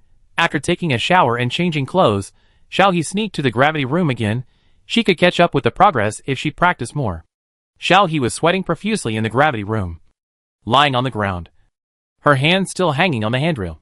She couldn't get up after only increasing to 4. And she felt like she was going to see the king of hell. The door of the gravity room suddenly opened. Xiao He looked over with great effort and found that it was Shui Jiuxuan. Shui Jiuxuan walked to Xiao He and turned off the gravity facility and said, "You are prone to problems if you do this. Take your time." Then he began to guide Xiao He scientifically. It was not until midnight that the two went back. Xiao He said embarrassedly, "I'm sorry. I can't sleep early." Shui Jiuxuan spread his hands. "I couldn't sleep anyway. But you worked so hard, which was beyond my expectation. I originally planned to apply to the chief instructor to kick you out of the group." Xiao He widened his eyes. "No." Shui Jiuxuan raised his eyebrows. "I won't tell the chief instructor for the time being. Don't hold me back." Xiao He nodded repeatedly, vowing to keep up with the progress. Shui Jiuxuan achieved the goal at noon the next day, and was the first student to complete the goal. Their group's score was several tens of points ahead. Shui Jiuxuan said, "It's good. Even if Xiuhe can't finish it, we won't be the last." Xiuhe lowered her head and felt very embarrassed. The people in the next 8 groups did very well. If Shui Jiuxuan hadn't finished it first, their group would have been at the bottom again. Fortunately, on the 3rd day, Xiuhe could barely stand for 3 minutes under gravity 10, which was considered to be a close pass. Shui Jiuxuan breathed a sigh of relief. As long as Xiuhe passed, their group's score would not be low. After completing the training, Jinyu gathered everyone and announced that they would get up every morning and walk around the camp 5 times, and then start other courses. Xiao He gave herself a cheering gesture, and coughed when she returned to the tent. She felt a little pain in her internal organs, and thought it was the sequelae of the training in the past few days. She would be fine after a rest. In the next few days, Xiao He barely kept up with the training. She was always the last one to run, and she let the others run first, at least not to delay too many points. With this tactic, although the 2 groups did not get the first place because of Xiao He, it was not bad. The points ranking was in the middle and upper. If Xiao He could keep up, they could catch up and become the first. Xiao He fell asleep after training every day, and was so tired that she did not notice the worsening changes in her body. Chapter 154. On the 10th day, the military training ended. A lot of physical training courses, and the only training left was running, and the rest of the time was for military command classes. Xiao He breathed a sigh of relief. The military command course should not require much physical strength. Although the military command course did not require much physical strength, the daily routine of circling the camp 10 times, which added up to nearly 50 kilometers of physical training, was still necessary. Xiao He was always the last one to finish, and when he came back it was lunchtime. Xiao He looked at the rice in front of him and felt that his vision was a little blurry, but he still picked up the spoon and mechanically put the rice into his mouth. Shui Jiuxuan sat opposite Xiaohe. Group 7 and AB always ate together. Zhou Jin, Mi Yuan and others adapted well. Although they were still not as good as the students of the military academy, these trainings were no longer difficult for them. Cough. Xiuhe covered her mouth after realizing it, and could not hold the spoon in her hand. She looked at the blood in her palm in a daze, a little confused, and there seemed to be someone exclaiming in her ear. Shui Jiuxuan jumped over from the opposite side in an instant, grabbed Xiuhe, and said loudly, "Mi Yuan, go find a military doctor." Zhou Jin, Mi Yuan and Fang Ling came back to their senses from the panic, and hurried to find a military doctor. This accident caused a small commotion in the cafeteria. Therefore, the instructors of Qinyu and Xiao He's class quickly learned the news and rushed to the infirmary. Xiao He was lying on the bed with a pale face. The military doctor examined Xiao He again. After a simple scan, the military doctor looked at Qinyu and Instructor Qian angrily and scolded, "What's wrong with you? Even if you need to train, you can't take human life lightly like this. This child's 5 internal organs are damaged. If you send him here later, you will be ready to be judged." Qinyu's usually calm expression cracked, and he blurted out, "How could it be so serious? The training is normal training, according to the physical strength of these children. Look, everyone else is fine. There is no problem. The military doctor scolded while applying medicine. Can't you evaluate the student's physical strength? This child is so thin. Obviously his physical strength is much worse. And he is still training so hard. Qin Yu frowned and said to Coach Qian, you take a look first. I'll be back soon. Then he said Shui Jiuxuan, Zhou Jin, Mi Yuan and others to class. Walked out, took out the light computer, and dialed Ning Yu's communication number. Yes. Qin Yu knew from the beginning that Xiao He had a close relationship with Ning Yu. She was the sister of Ning Yu's half-brother. So he had high expectations for Xiao He. After all, Ning Yu and Xiao Ying were both very good people when they were in the military academy. Although she didn't go to the military academy, she shouldn't be much worse than them. After the call was connected, Ning Yu's background seemed to be on a desolate planet, with a dark universe behind her, accompanied by the shouts of training. What's the matter? Ning Yu took off his hat and asked tiredly. Qin Yu didn't know what to say for a moment. He couldn't say, brother, I accidentally scolded your sister so badly that she almost died. After thinking for a while, Qin Yu said, well, don't worry. I didn't mean it. Who knew Qiu Xiaohe was so weak? But I have taken timely measures. And the military doctor is also treating her. There shouldn't be any big problems. Ning Yu's expression froze for a moment. What did you say? What happened to Xiaohe? Qin Yu said guiltily. The military doctor said that she overtrained and her 5 internal organs were damaged. But don't worry. With the current medical technology, she will be alive and kicking tomorrow. Ning Yu looked a little flustered and hurriedly said to Qin Yu, I won't argue with you for now. Now tell the military doctor immediately, don't give Xiao He any random medication, she is allergic to the medication, and contact Fu Yanzhou immediately. And I remember Xiao He brought medication with her during military training, find her medication. Qin Yu saw Ning Yu's anxious tone, and immediately said, I know, don't worry, I'll go now. After that, he hurried back to the infirmary. The military doctor was feeding Xiao He medication, and there was also an injection. Qin Yu quickly knocked the medication out of the military doctor's hand and said, how much medication has Xiao He taken? This child is allergic to medication, she can't take it. The military doctor was stunned for a moment, and hurriedly said, why didn't you say it earlier? She has already taken 2 pills. After that, he helped Xiao He up, pressed Xiao He's stomach, and tried to induce vomiting. Ning Yu pinched her brows and hung up the call. She quickly got through to Fu Yanzhou. After a brief explanation, Fu Yanzhou immediately set off for planet D3. This was the first time Qin Yu encountered such a thing. After calming down, he said, observe first. I'll go find the medicine that the child handed in. Then he walked towards the tent where the students' handed-in items were stored. Fortunately, they were classified when they were collected. So Qin Yu quickly found Xiao He's medicine bag and took it back to the infirmary. Because Xiao He couldn't take medicine, the military doctor was preparing to use a treatment device on Xiao He. And then Xiao He woke up. The military doctor was relieved to see Xiao He wake up. He asked directly, little girl, what medicines are you allergic to? Is it serious? You need to take medicine in your current condition. Your internal organs are damaged. You are really something.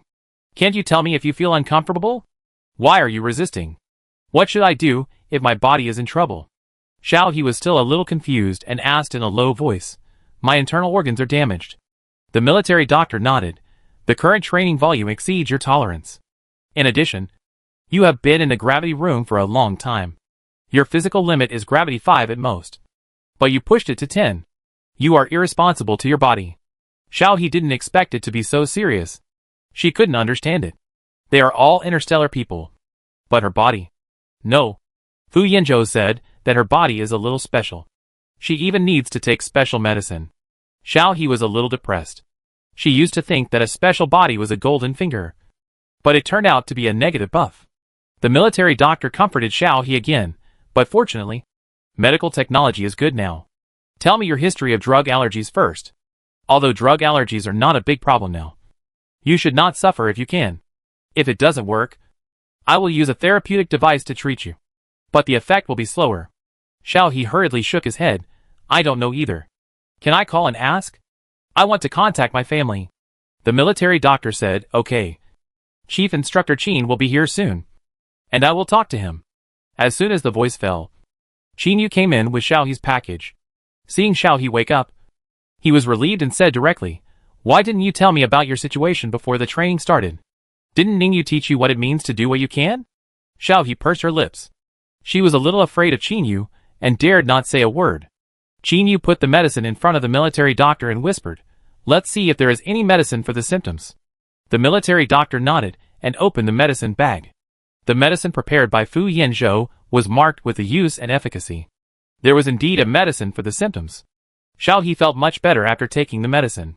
Qinyu said, "You don't need to come to the training later. Have a good rest here, and wait for someone to pick you up."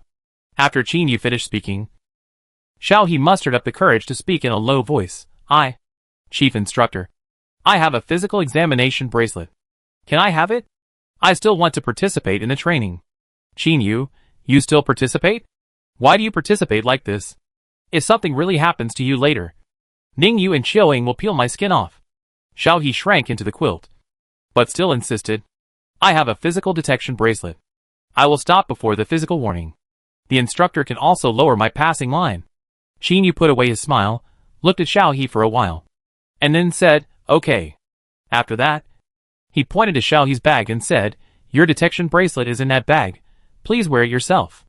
Xiao He was delighted, reached out to pick up the bag, turned out the bracelet, and then honestly handed the bag to Qinyu and said, "Hand it over."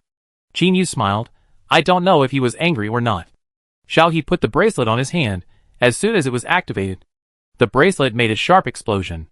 Beep! Warning! Warning! The master's body has reached the threshold. Warning, warning! Please stop the ultra-high-intensity training. Qinyu's face was not good again. He warned Xiao He, "You have a good rest." Xiao He turned off the alarm of the bracelet weakly, and said nothing. The medicine prepared by Fu Yanzhou was very useful. After lying in the infirmary for 2 days, the military doctor told Xiao He after the examination, "There is no problem. Remember not to do ultra-high-intensity training." Xiao He nodded obediently. Xue Jiuxuan and Zhou Jin came to pick up Xiao He. Xiao He was not in the team these days, and his points were not counted, so Xue Jiuxuan was very fast to catch up with the previous ranking, and was just a little bit away from the first place. Zhou Jin asked with concern, "Xiao He, are you okay? I was scared to death. The military doctor said that your internal organs were damaged." Xiao He hurriedly said, "It's okay. It's okay, I'm fine now." Xue Jiuxuan frowned. "Didn't you ask the instructor to stop training?" Xiao He scratched his head. "But if I stop training, I will have to go back alone. I don't want this. I'm very happy to be with you." Xue Jiuxuan was stunned for a moment, and quickly said, "Then have your training standards been lowered?" Xiao He shook his head. "I don't know, but the chief instructor said it would be lowered." Xue Jiuxuan nodded, and then added, "It doesn't matter, you can stay if you want. I will ask the instructor to double the task." Xiuhe widened his eyes, looking at Xue Jiuxuan in disbelief, and blurted out, "Are you a super Scion?" Xue Jiuxuan looked at Xiuhe in confusion. "What Scion?" Xiuhe covered her mouth and shook her head. "Nothing. Nothing, I just think you are awesome." Jiuxuan. Xue Jiuxuan turned his head away uncomfortably. His ears were a little red. "Xiao He." Fu Yanzhou's voice came from not far away. Xiao He thought she was hallucinating. Zhou Jin beside her also covered her mouth and explained, "So beautiful." Xiao He looked over, showing a surprised look, and then ran to Fu Yanzhou. "Mr. Fu, why are you here?" Fu Yanzhou looked at Xiao He unhappily, and flicked Xiao He's head with his fingers. "If you don't come, you will lose your life." Xiao He lowered his head guiltily. Fu Yanzhou sighed, and then apologized in a low voice. "Sorry. It's my fault. I forgot to ask about the content of this military training. According to the content of previous military training, you can complete it." Xiao He raised his head at once. "So it's not that I'm too weak. It's that the military training is too abnormal." "Right." Fu Yanzhou was stunned for a moment, and then laughed. "Yes." Chapter 155. Xiao He was immediately happy, then pulled Fu Yanzhou to introduce Xue Jiuxuan and Zhou Jin. "Mr. Fu, this is my teammate, Xue Jiuxuan. Zhou Jin, Jiuxuan is super awesome. Number 1. Xiao Jin is awesome too. Thanks to them for taking care of me these days." Fu Yanzhou followed Xiao He's line of sight, nodded and greeted Xue Jiuxuan and Zhou Jin. "Hello, I'm Xiao He's." Fu Yanzhou paused before continuing.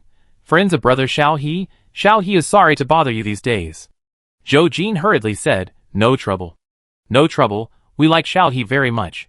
After saying that, she couldn't help but look at Fu Yanzhou. There was no other reason. Fu Yanzhou was too good-looking. She had never seen such a good-looking man. Shui Jiuxuan said to Fu Yanzhou in a very stiff tone, "Why didn't her brother come? And shouldn't you have communicated with the instructor about your child's physical condition before the military training? You are so irresponsible." Fu Yanzhou nodded in a good-tempered manner. "Student Shui is right, we neglected it." Xiao He hurriedly pulled Shui Jiuxuan's sleeve. "Jiuxuan, don't be angry, my brother is very busy, not at home, and Mr. Fu knows my physical condition very well. My brother's coming is useless." Qiao Ying, who was tracking down the boss of the S-19 laboratory, sneezed and said to Qiao Shi next to him, "Is the temperature too low, Xiao Qiao? Turn the temperature up a bit." Shui Jiuxuan looked at Xiao. He said, "Your brother is too irresponsible." Fu Yanzhou touched Xiao He's head. "Okay. This classmate Shui is just concerned about you. I heard from Major General Qin that you still want to continue military training?" Xiao He nodded and looked at Shui Jiuxuan quietly before saying, "Because I want to be with my friends." Fu Yanzhou thought for a while and said, "I see. Then I will stay with you." Xiao He looked at Fu Yanzhou in surprise. "But isn't Mr. Fu very busy?" Fu Yanzhou laughed. "Almost done. The game is on track. There is no need for special testing. And other remote can also be handled." Xiao He was happy at this time. With Fu Yanzhou here, she felt at ease anyway. Fu Yanzhou patted Xiao He's head. "Okay. Go back and rest with your friends. I'll go find Major General Qin." Xiao He nodded and waved to Fu Yanzhou. On the way back to the tent with Shui Jiuxuan and Zhou Jin, Xiao He received a lot of attention, because it was the first time for these students to hear that someone had such serious damage to the 5 internal organs due to the intensity of training. These trainings were indeed stronger than the military training in school for them, but they were not unacceptable. At most, it was a little tiring. So everyone looked at Xiao He as if they were looking at something rare. In addition, there was an extremely good-looking man who came to see Xiao He, and it seemed that he had a close relationship with Xiao He. Instantly, everyone knew that this class of freshmen had a rookie who couldn't even stand the training. After Xiao He returned to the tent, Zhou Jin asked her to gossip. Xiao He, who is that gentleman to you just now? Is he your brother's friend? Why do I think you have a special relationship?" As soon as these words came out, the other 8 people gathered around with gossipy expressions. Even Shui Jiuxuan, who seemed to be indifferent, quietly pricked up his ears. Xiao He scratched his head. "He is my eldest brother's friend. Before, for some reasons, I stayed at Mr. Fu's house. Mr. Fu is a very nice person, and very capable. When I was sick before, Mr. Fu treated me." Xiao He was a little embarrassed. Mi Yuan suddenly realized, "So this Mr. Fu is a doctor?" Fong Ling sighed. "Doctors are so rare. After all, most people can go to the hospital and use self-service machines to treat their illnesses. For more serious cases, there are medical robots." Xiao He hurriedly said, No, Mr. Fu is not a doctor, he is a researcher. I didn't ask for details. I just know that Mr. Fu's research scope is very wide." Shui Jiuxuan came over and said, "Forget it. No matter what your Mr. Fu does, now that he is here, you should be fine. Right?" Xiao He nodded uncertainly. Shui Jiuxuan did not continue to ask, but stood up and said, "I will go to the chief instructor. Starting tomorrow, I will complete all the training you cannot do for you." Xiao He immediately showed her starry eyes. She really thought Shui Jiuxuan was amazing. She was the most amazing woman she had known so far. The next day, Qin Yu really updated Xiao He's training list. It was suggested by Fu Yanzhou. It was said that he referred to the training content of ordinary college students on Gulan Star. Qin Yu looked at the training list and complained with disdain. Even elementary school students can do it easily. However, after changing these contents, although Xiao He was still exhausted every day, her body detection bracelet really did not ring, and she could complete the goal in about the same time as others. Qin Yu also said, "For the sake of fairness, the members of Xiao's group must complete what Xiao can't do, which Shui Jiuxuan can do completely. So everyone in Group 7 has no objection." With this adjustment, Group 7's score has improved by leaps and bounds, and it has surpassed the second place by more than 100 points when the training is about to end. The training content of the last day is the battle deployment. As soon as this class is over, all instructors and soldiers will withdraw from the planet, and test everything on the planet on the warships outside the planet. The students in training will start a half-month actual combat exercise. Within half a month, the first team to break through the opponent's command camp will win. After all the instructors left, Xiao He was a little nervous, and subconsciously looked at Xue Jiuxuan. Xue Jiuxuan was already a leader among the freshmen with his absolute strength. Qi Yan, the captain of the second-place Group 56, said to Xue Jiuxuan, "Student Xue, you are the strongest here, and you are also the first in the command class.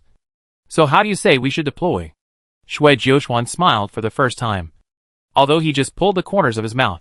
"So many tents are too conspicuous. Destroy all unnecessary tents, leaving only 10. Qi Yan looked at Xue Jiuxuan in surprise. "Who will command the main camp?" Xue Jiuxuan raised his eyebrows. "Command the main camp, anyone will do." Qi Yan's eyes widened. "Isn't this too casual?" Xue Jiuxuan quickly issued one order after another. "People from groups 1 to 6 drive field combat aircraft from the west of the forest to the main camp. Group 26, your reconnaissance ability is very outstanding. Drive reconnaissance aircraft to find out the situation of the other side. Remember to send back information in time. People from Group 230 lead more than 200 teams to ambush on the road that must be passed between the two camps." As Xue Jiuxuan issued combat orders in an orderly manner, after the tents were removed, groups of people emerged and headed for the designated location.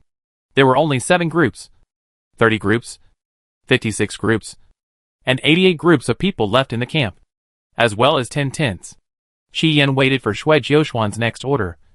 But Xue Jiuxuan said to Xiao He, "You stay here to guard the command camp." Xiao He was stunned for a moment and pointed at himself. "Me?" Xue Jiuxuan nodded. "The enemy will definitely send people to attack the camp. Don't worry. I have deployed personnel around the camp. As long as the enemy appears, we will concentrate our firepower." Xiao He scratched his head, "But I'm a little worried." Xue Jiuxuan said, "Don't worry. You just need to protect your own safety. Remember what I told you?" Xiao He thought about it and nodded. "Okay. Don't worry." Xue Jiuxuan patted Xiao He's head, then raised his hand and said to the remaining 4 groups, "Come with me to attack the command camp on the opposite side." Qi Yan, Zhou Jin and others became excited and drove light fighters to the opposite side. The camp was empty except for Xiao He. This scene was projected on the battleship in outer space in real time. Jin Yu and the Commander Arnold on the opposite side watched the contents on the 2 light screens together. Arnold was a typical blonde and blue-eyed man. After seeing Xue Jiuxuan's deployment, he said to Qin Yu, "What are you, the commander girl, thinking about?" Qin Yu laughed, shrugged and said, "How should I know?" Arnold said unhappily, "I know that everyone in your federation is very cunning, but it doesn't matter. The fighting power of my students is not vegetarian, no matter how cunning you are. You can't resist absolute military suppression." Arnold said this with great confidence. Qin Yu just smiled and said nothing, continued to stare at the screen, enlarged the detection screen of Xue Jiuxuan, and showed a very satisfied look. In the first few days, Xiao He was bored and wandered around the camp. There was no movement around. No matter how small this planet is, it is still an asteroid. It will take a certain amount of time for the 2 sides to fight. On the 10th day, Xiao He finally heard the sound of gunfire from the distant mountains and forests. These weapons and ammunition are special anesthetics. After being placed, the security guards will move the people to the safe area. Of course, arriving in the safe area means that the person is eliminated. Xiao He became excited after hearing the sound of the exchange of fire. He hurriedly changed into combat uniforms, put 2 anesthetic guns on his waist, and hid in the tent to read the communication sent by Xue Jiuxuan and the latest information released by the reconnaissance team in the group. When the gunshots outside the tent rang out, Xiao He immediately got into a fighter plane. This was left for her by Xue Jiuxuan. She just had to follow the command at the critical moment. The fighter plane left the tent quietly in the midst of the gunfire and headed straight for the other camp along the hidden route marked by Xue Jiuxuan.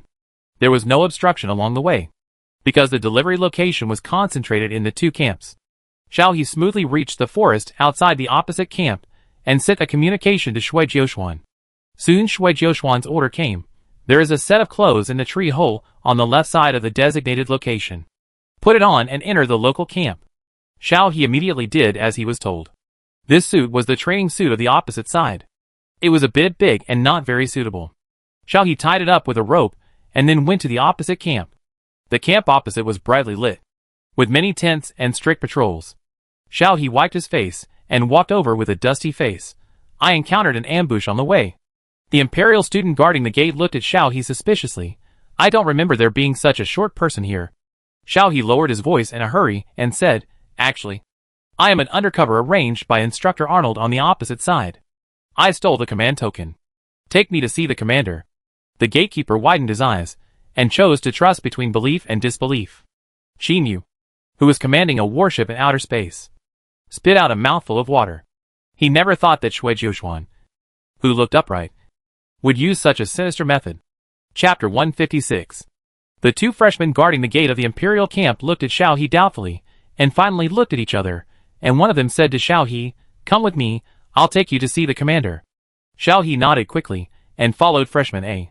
After entering the Imperial camp, Xiao He found that there were not many people left in the Imperial camp, and it seemed that most of the troops were deployed outside. The command camp was in the middle, and was guarded by other tents.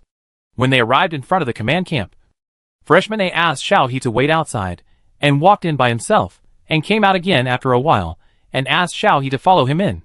There was only one freshman in the command camp. A man, sitting at the command desk in the middle, with a light screen in front of him, showing small red and blue dots, which seemed to be the current battle positions of the two sides. Xiao He became alert as soon as she saw it, and she didn't know if she would appear on this light screen. The freshman commander of the Empire, who had been lowering his head, raised his head when he heard the noise. With golden hair and blue eyes, she was a rare Western beauty. Hello. I'm Ryan Christine. This, looks like an underage lady. You said you were an undercover agent assigned to the enemy camp by the chief instructor? Xiao He nodded calmly. Yes. I've been looking for the command token before. Now it's time for the decisive battle. I was lucky enough to find it. Christine's eyes lit up, and she quickly walked to Xiao He, bent down and looked at Xiao He. Really? Where is it? Xiao He blinked and said, I can't take it out now. The chief instructor asked me to go undercover on the opposite side. Who knows if there are undercover agents on the opposite side? Christine showed a thoughtful expression, patted Xiao He on the shoulder. What you said makes sense. Classmate. What's your name? I don't think I've seen you in school. Xiao He made up a name.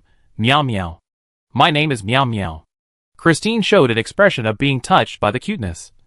A little crazy. He pulled his hair in the same way, and raised his head with his eyes closed in intoxication, exclaiming, oh, what a lovely name. I have seen clone cats from the ancient blue planet before I came here. They meow like this. So classmate Xiao Meow Meow, it is already very free for the two of us. Give me the token. We can win this time. Xiao He endured the exaggerated performance of the man in front of him, looking around, secretly looking for the Empire's command token, hearing Christine's words. He said, well, but I haven't seen what the token looks like. I don't know if the one I stole is real. Christine smiled, and casually took out a sign and hung it on her hand, shaking it in front of Xiao He.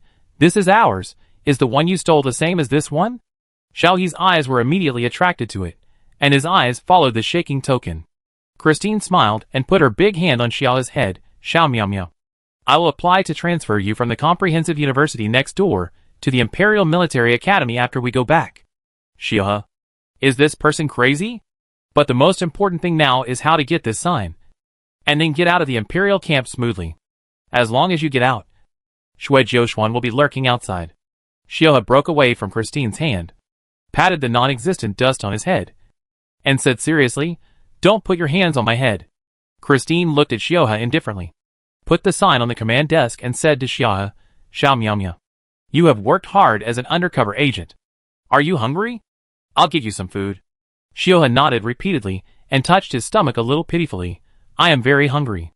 Christine immediately became happy, humming an unknown song, and left the command camp. Xiao He immediately took the token in her hand and looked at it carefully. After confirming that it was real with the detection tool she carried with her, she smiled, put the token in her arms, and was about to leave the command camp stealthily. As soon as she left the command camp, Xiao He's expression froze. Christine stood at the door and looked at her with a smile. The entire command camp was surrounded by the new students of the Empire. Where are you going? Xiao Meow Meow? Christine walked up to Xiao He and leaned over to ask. Xiao He widened his eyes, swallowed his saliva, and answered with great psychological quality, I'm hungry. Didn't you say you would bring me some food? Christine, well, it turns out that Xiao Miaomiao is hungry. After saying that, Christine snapped her fingers, and immediately a group of people in tuxedos and made skirts appeared from nowhere in 2 rows, each holding a tray in their hands and speaking in unison. Master Christine, the dinner is ready. Xiao He?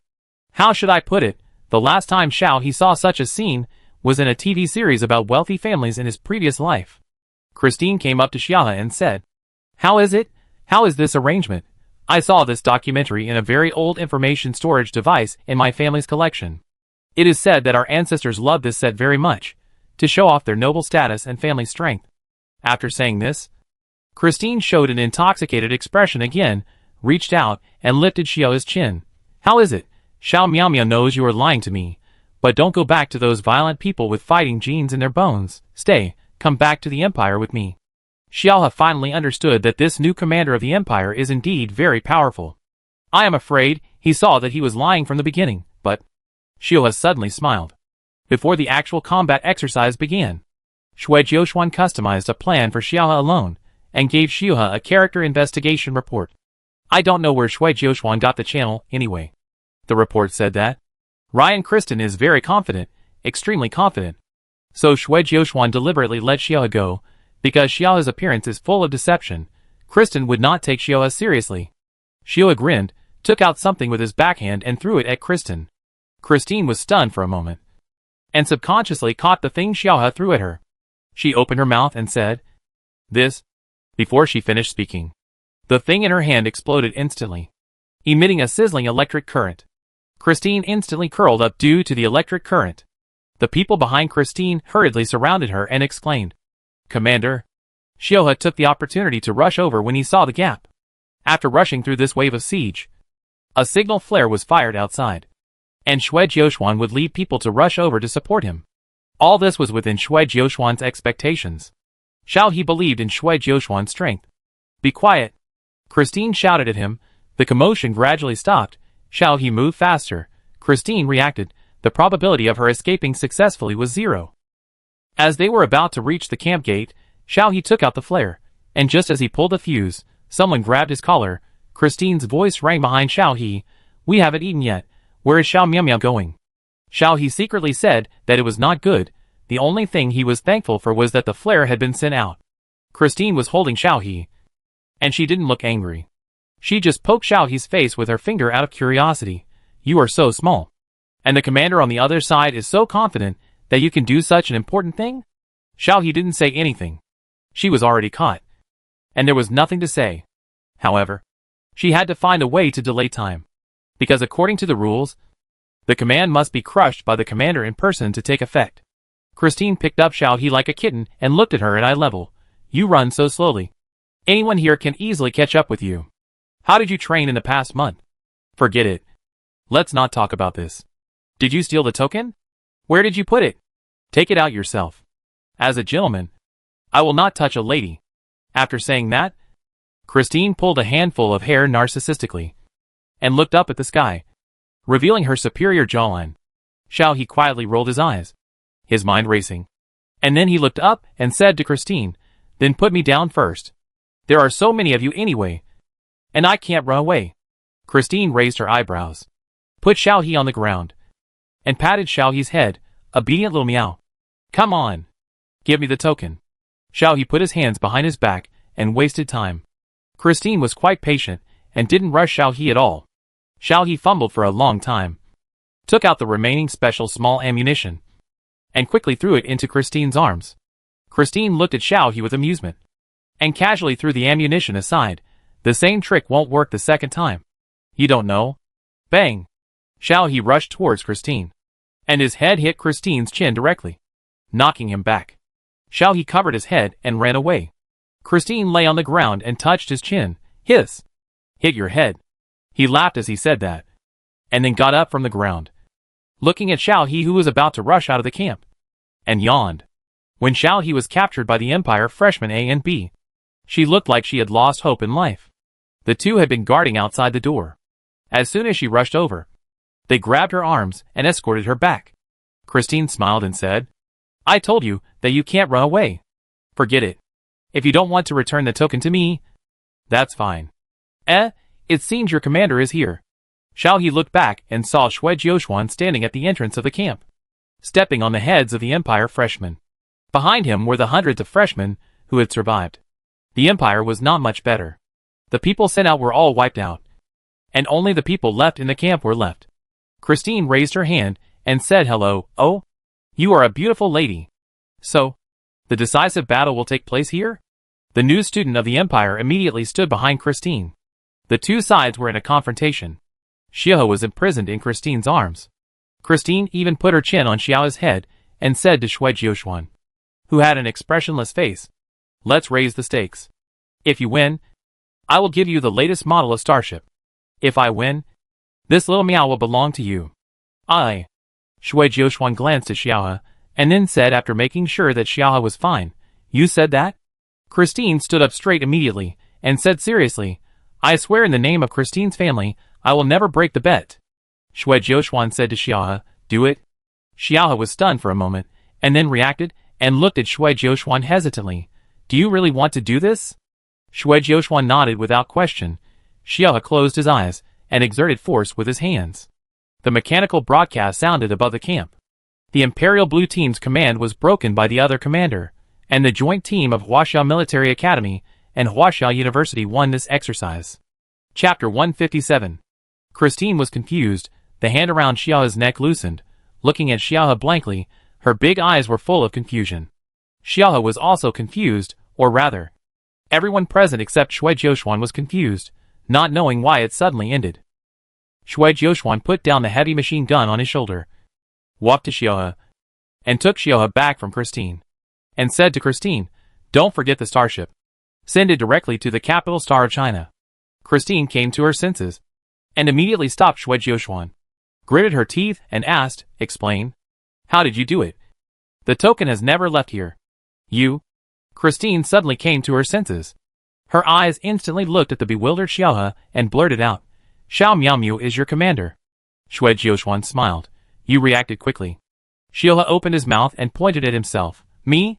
Xue Jiuxuan nodded in a good mood. You don't think the commander is really whoever everyone chooses, right? Before the exercise started, I found Chief Instructor Qin, gave you the identity of commander, and asked for confidentiality. So as long as you don't, if they are killed before they get the command token, we will definitely win. Christine took a deep breath. Very good, you won this exercise, but it won't be so easy next time. Xue Jiuxuan shrugged, then wait and see. Moreover, this is to take the enemy by surprise, and attack them when they are unprepared. As the ancient blue star said. Christine turned around angrily, walked 2 steps, and then turned back to look at Xiao pitifully. Xiao Miao Miao, this woman is very cunning, don't go back with her, come with me, the Empire is very fun. Xue Jiuxuan pulled Xiao behind him. Ryan. Christine, don't try to hit on her. Christine didn't have a good face for Xue Jiuxuan. The military exchange meeting between the two countries, see you on the ring. Xue Jiuxuan did not show any weakness, and accepted the challenge. Christine led the people of the Empire back to the tent. Xiao He followed Xue Jiuxuan and his group back to the base camp. Qin Yu had already come down.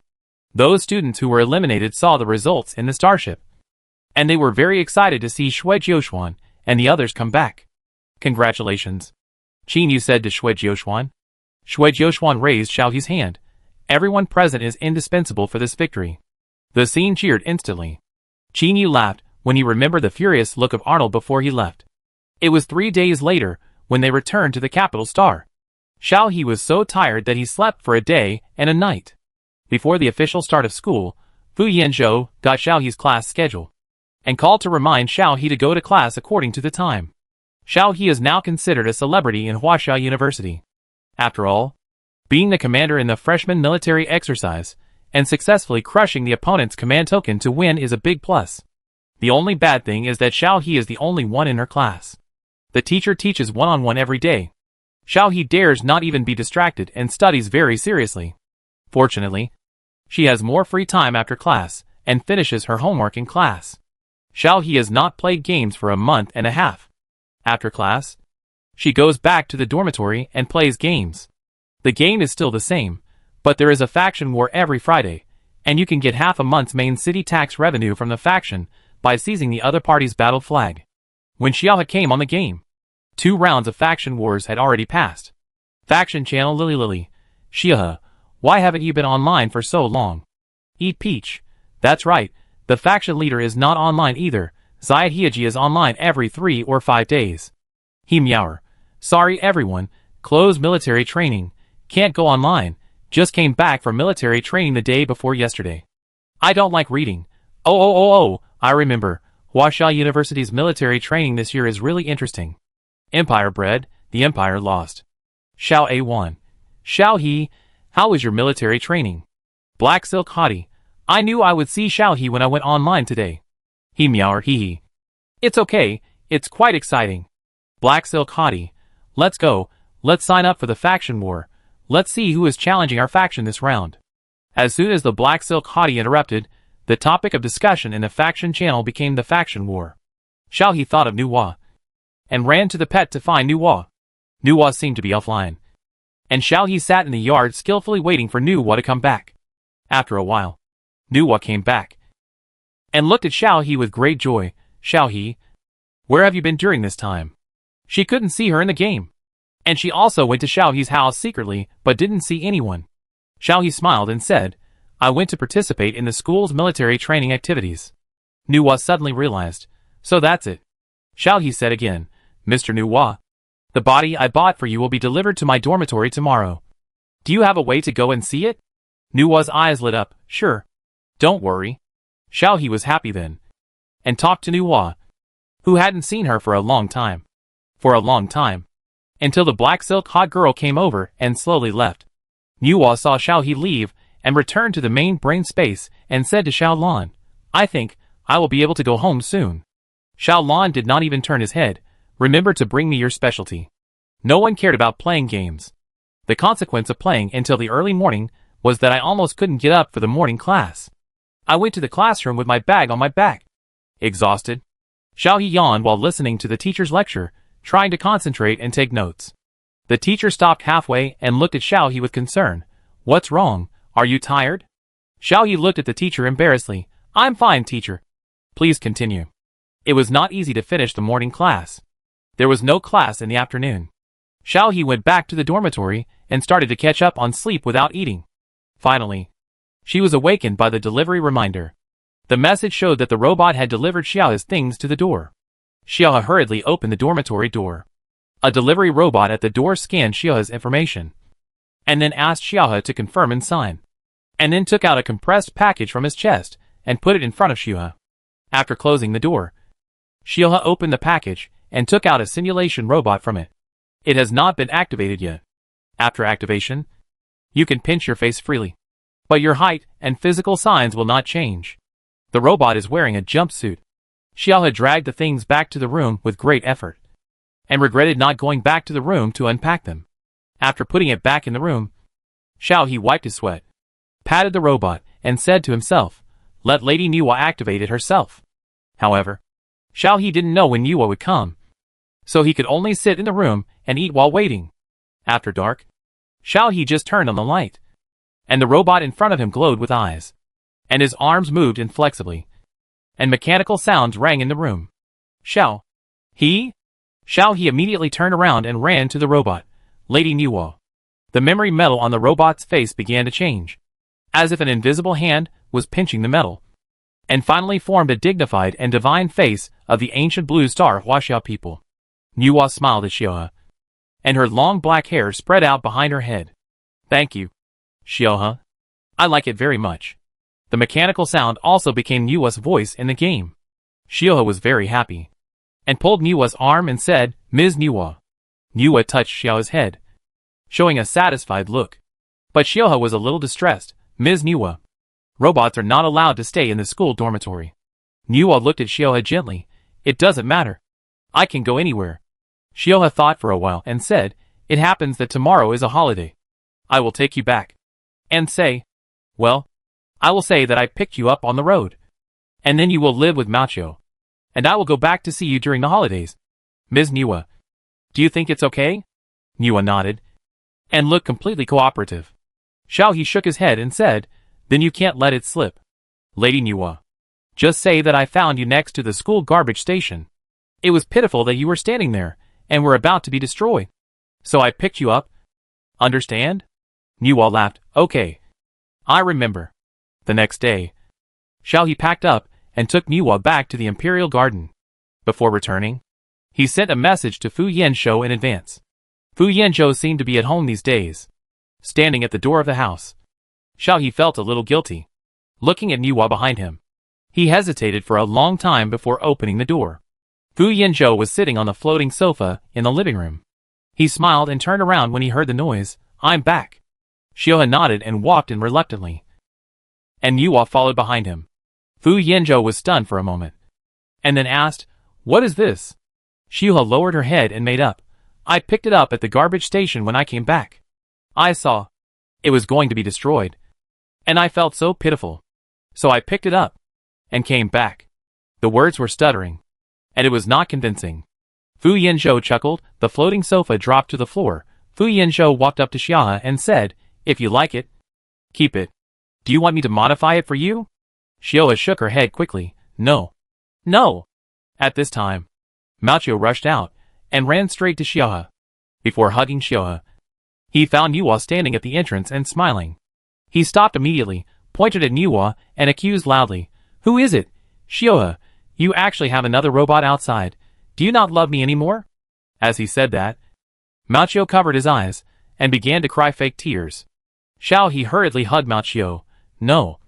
No, Nuwa is a poor robot I picked up on the road. If I don't care, she will be sent to be destroyed. Can Mao bear to watch her being destroyed? Mao looked at Nuwa hesitantly, and finally said to Xiaohe, Then Xiaohe likes me first. Xiaohe nodded. I like Mao first. Mao was satisfied and let go of Xiaohe, and ran to Nuwa arrogantly to confirm his position as the only family member. Fu Yanzhou took Xiaohe's bag and said, Go and rest first. I will take you to the laboratory for a physical examination tomorrow.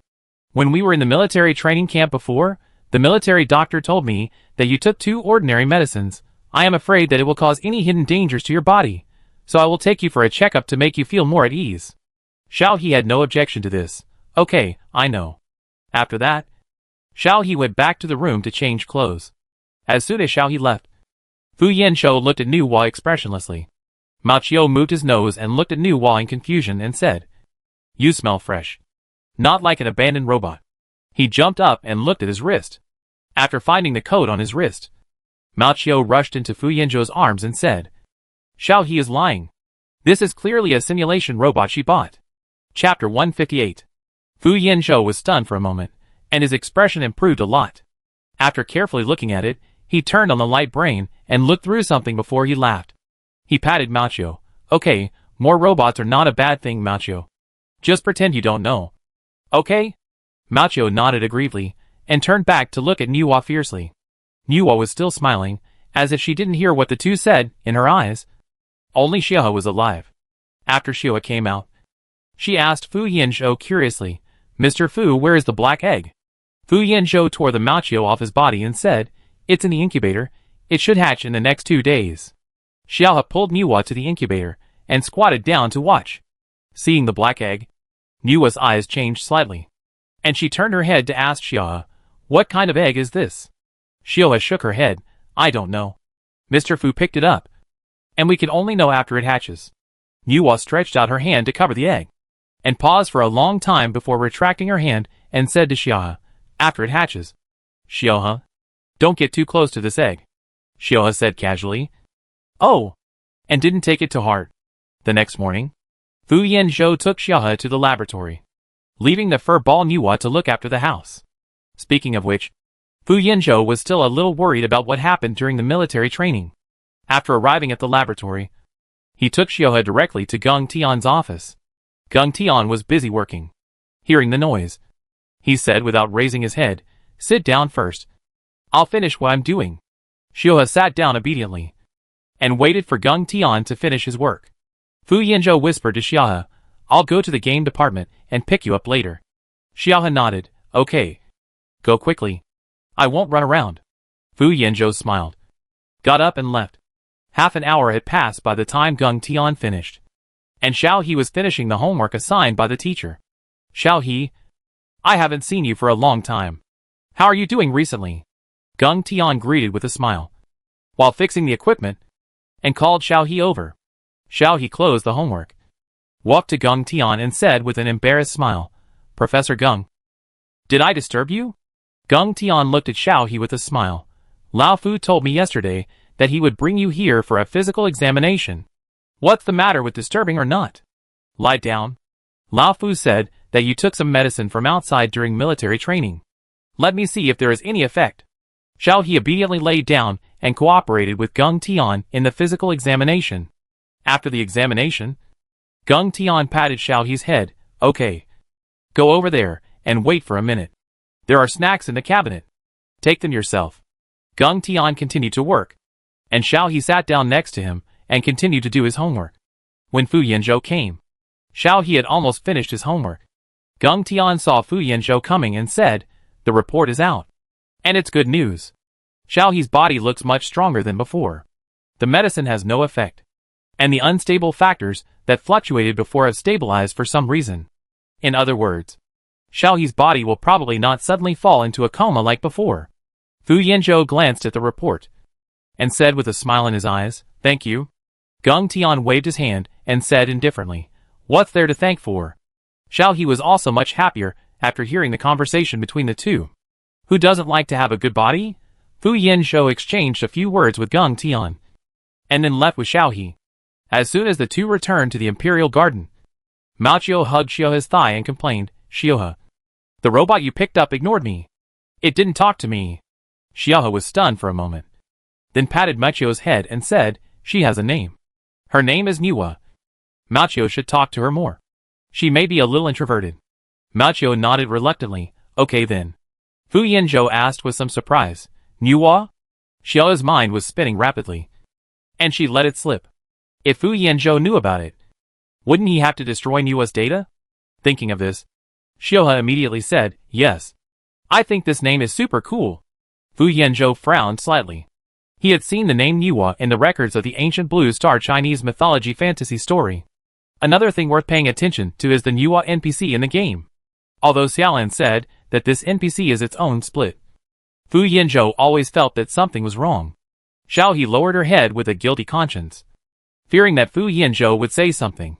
Fu Yanzhou looked at Xiao He's guilty look, and finally did not ask anything, but changed the subject.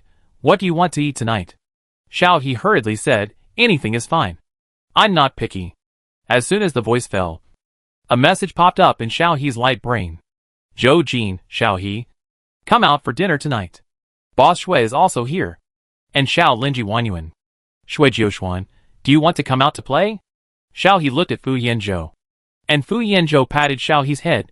Go if you want to, but don't go too far from home. Call if you have anything. Xiao He nodded, lowered his head, and replied to the two, and then happily went back to the room to change clothes. After coming out, she said hello to Fu Yanzhou and went out. Not long after she came out, Niwa followed her out. Lady Niwa, why did you follow her out? Niwa tilted her head and looked at Xiaohe and said, I want to follow Xiaohe. Xiaohe scratched her head helplessly, sent a message to Fu Yanzhou on the light brain, saying that Niwa came out with her, and then took Niwa to the place Zhou Jin said. It was the food court of the shopping mall outside Huaxia University. Shui Jiuxuan stood there very brightly. Next to him were Zhou Jin, Mi Yuan and Fang Ling. Xiao He ran over and said hello with an embarrassed smile. I'm late. Shui Jiuxuan subconsciously looked at Niwa behind Xiao He and asked, who is this? Xiao He hurriedly said, this is my robot. She likes to follow me. Don't worry. She won't disturb us. Shui Jiuxuan didn't say anything after hearing that. He followed Zhou Jin and a few others into the shopping mall. They walked around here and there. During the holidays, there were quite a few students in this shopping mall. After a while, several people had a lot of food and drinks in their hands. Zhou Jin suggested finding a place to sit down. The five of them sat down at an empty table in the lounge area and ate while talking. Xiao He listened quietly and never stopped talking. Shui Jiuxuan seemed to have seen some news. He moved the computer to Xiaohe and said, there is a ghost who got my contact information from somewhere and has been asking you. Xiaohe took a look and saw the profile picture. It was Ryan Christine. Xiaohe was unhappy. Christine relied on her height to lift her like a chicken. She held a grudge. Xiaohe said. Ignore him. If he harasses you again, just say I'm dead. Shui Jiuxuan. Zhou Jin. Mi Yuan. Fang Ling. Is she so cruel? Shui Jiuxuan had no choice but to block Christine and said to Xiaohe. Don't worry. If nothing unexpected happens, you will only see each other a few times in your life. Xiaohe nodded repeatedly, just as she stuffed a piece of unknown grilled wings into her mouth. The computer prompted that someone was calling her via video. Xiaohe wiped her hands and answered the call. Ning Yu's face appeared on the light frequency of the optical brain.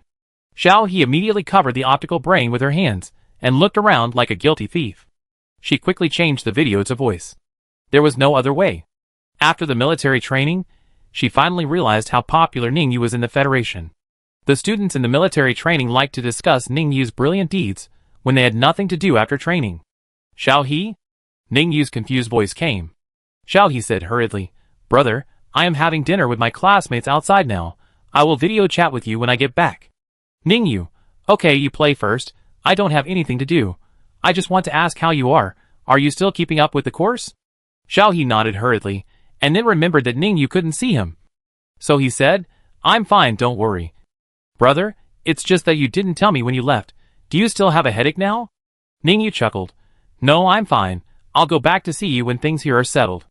Xiao He agreed obediently, and then hung up the phone, and when he looked up, he saw Zhou Jin, Mi Yuan, and Fang Ling looking at him gossipingly. Xiao He covered his laptop too quickly, and the three of them didn't see what Xiao He looked like.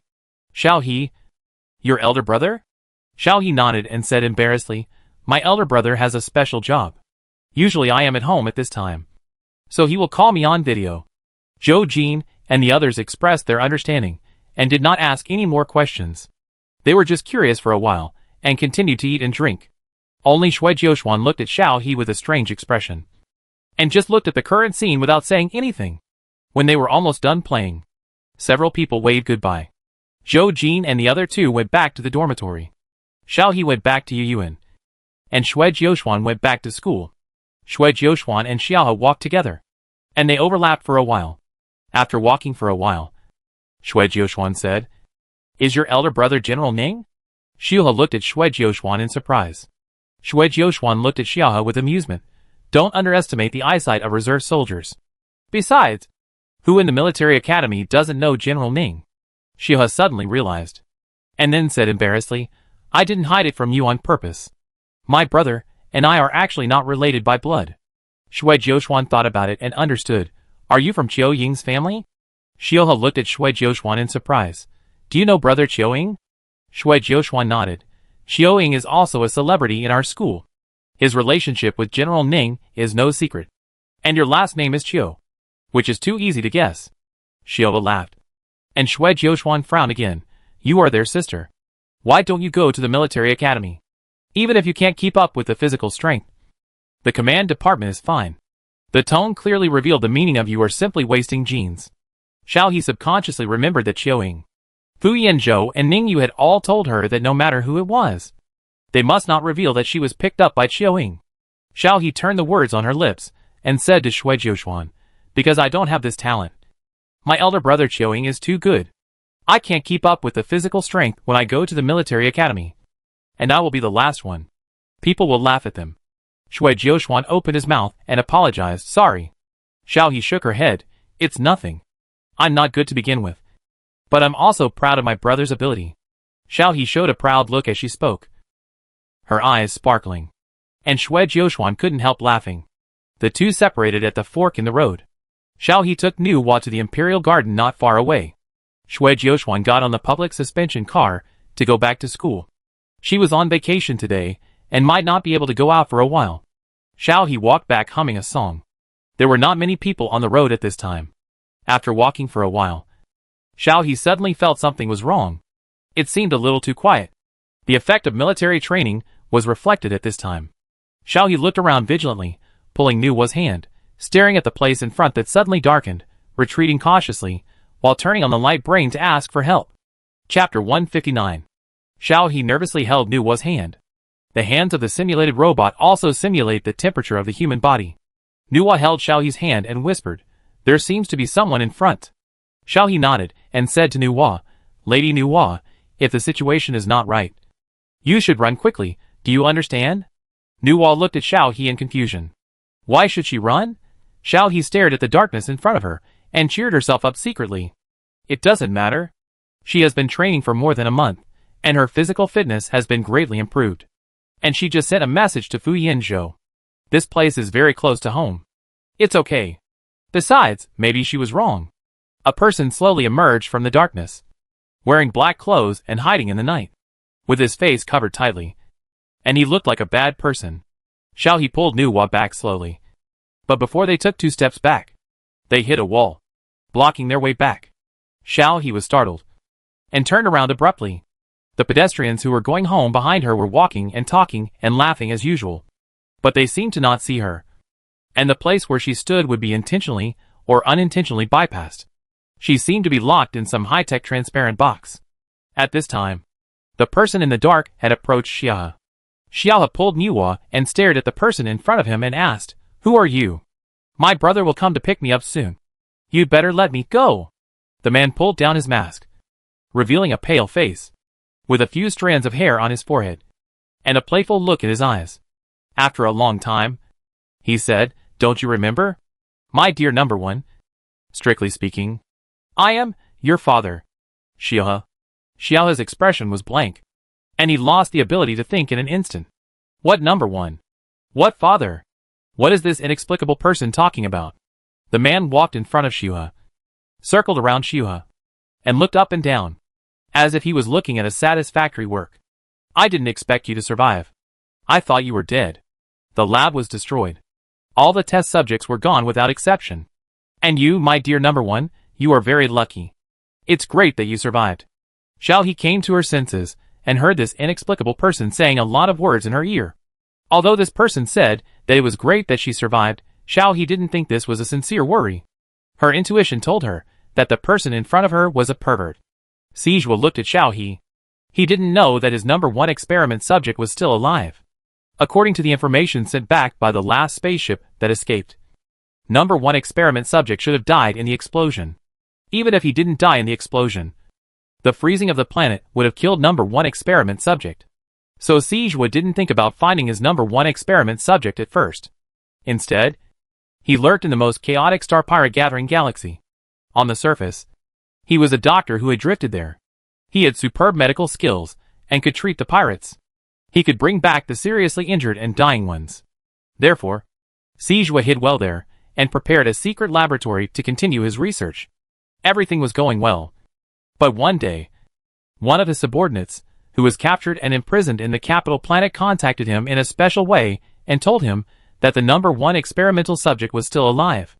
Sijua was very calm and gave a direct order, no matter what means, to deliver the number one experimental subject to him, who knew that this subordinate was not up to the task, did not do the job well, failed several times, and even revealed his existence, which made him targeted by Qiuing. However, this also had its advantages. Qiuing was the most famous leader of the Star Pirates. Sijua quickly found out what he wanted to know and locked Xiao He's identity. Of course, Qiuing was not a pushover. When he found out, Sijua escaped from the Star Pirate Gathering star system before Qiuing came to him, and went to the capital star using the identity ID he got from the black market. It was not a coincidence that Sijua came to the capital star. Xiao He went to military training, so Sijua came to nothing. It was not until Xiao He came back and took classes for a while that Sijua found an opportunity, intercepted Xiao He, and planned to kidnap him, and for this, he even took out his latest space lock box. Xiao He held Nuwa tightly, staring at Sijua. She had just sent a message to Fu Yinzhou. As long as she could hold on until Fu Yinzhou came, she would be fine. Sijua looked at Xiao He and laughed after noticing Xiao He's little action. "Are you waiting for Fu Yinzhou? Then you may not be able to wait. Do you want to check whether the distress signal you said just now has been sent?" Xiao He panicked and hurriedly raised her hand to take a look, and found that the optical brain did show the prompt message sending failed. Sijua slowly approached Xiao He, reached out to hold Xiao He's wrist, slowly uncovered Xiao He's light brain and threw it on the ground, said to Xiao He, "You are one of my most satisfying works. I want to know how you woke up. All the ancient blue star people I made before you were unconscious, all failed products with genetic defects. I really want to know what changes have happened to you. Xiao He looked at Sijua in horror, struggled hard. Even though she was naive, she knew that if she was really taken away by this man, she would definitely have a hard time.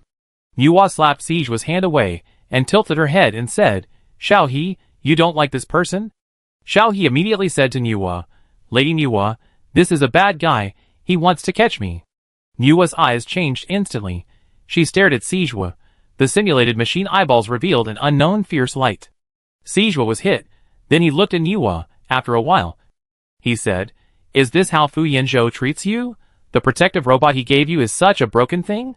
Xiao He was very unhappy. You are the broken thing. Lady Nuwa is the best.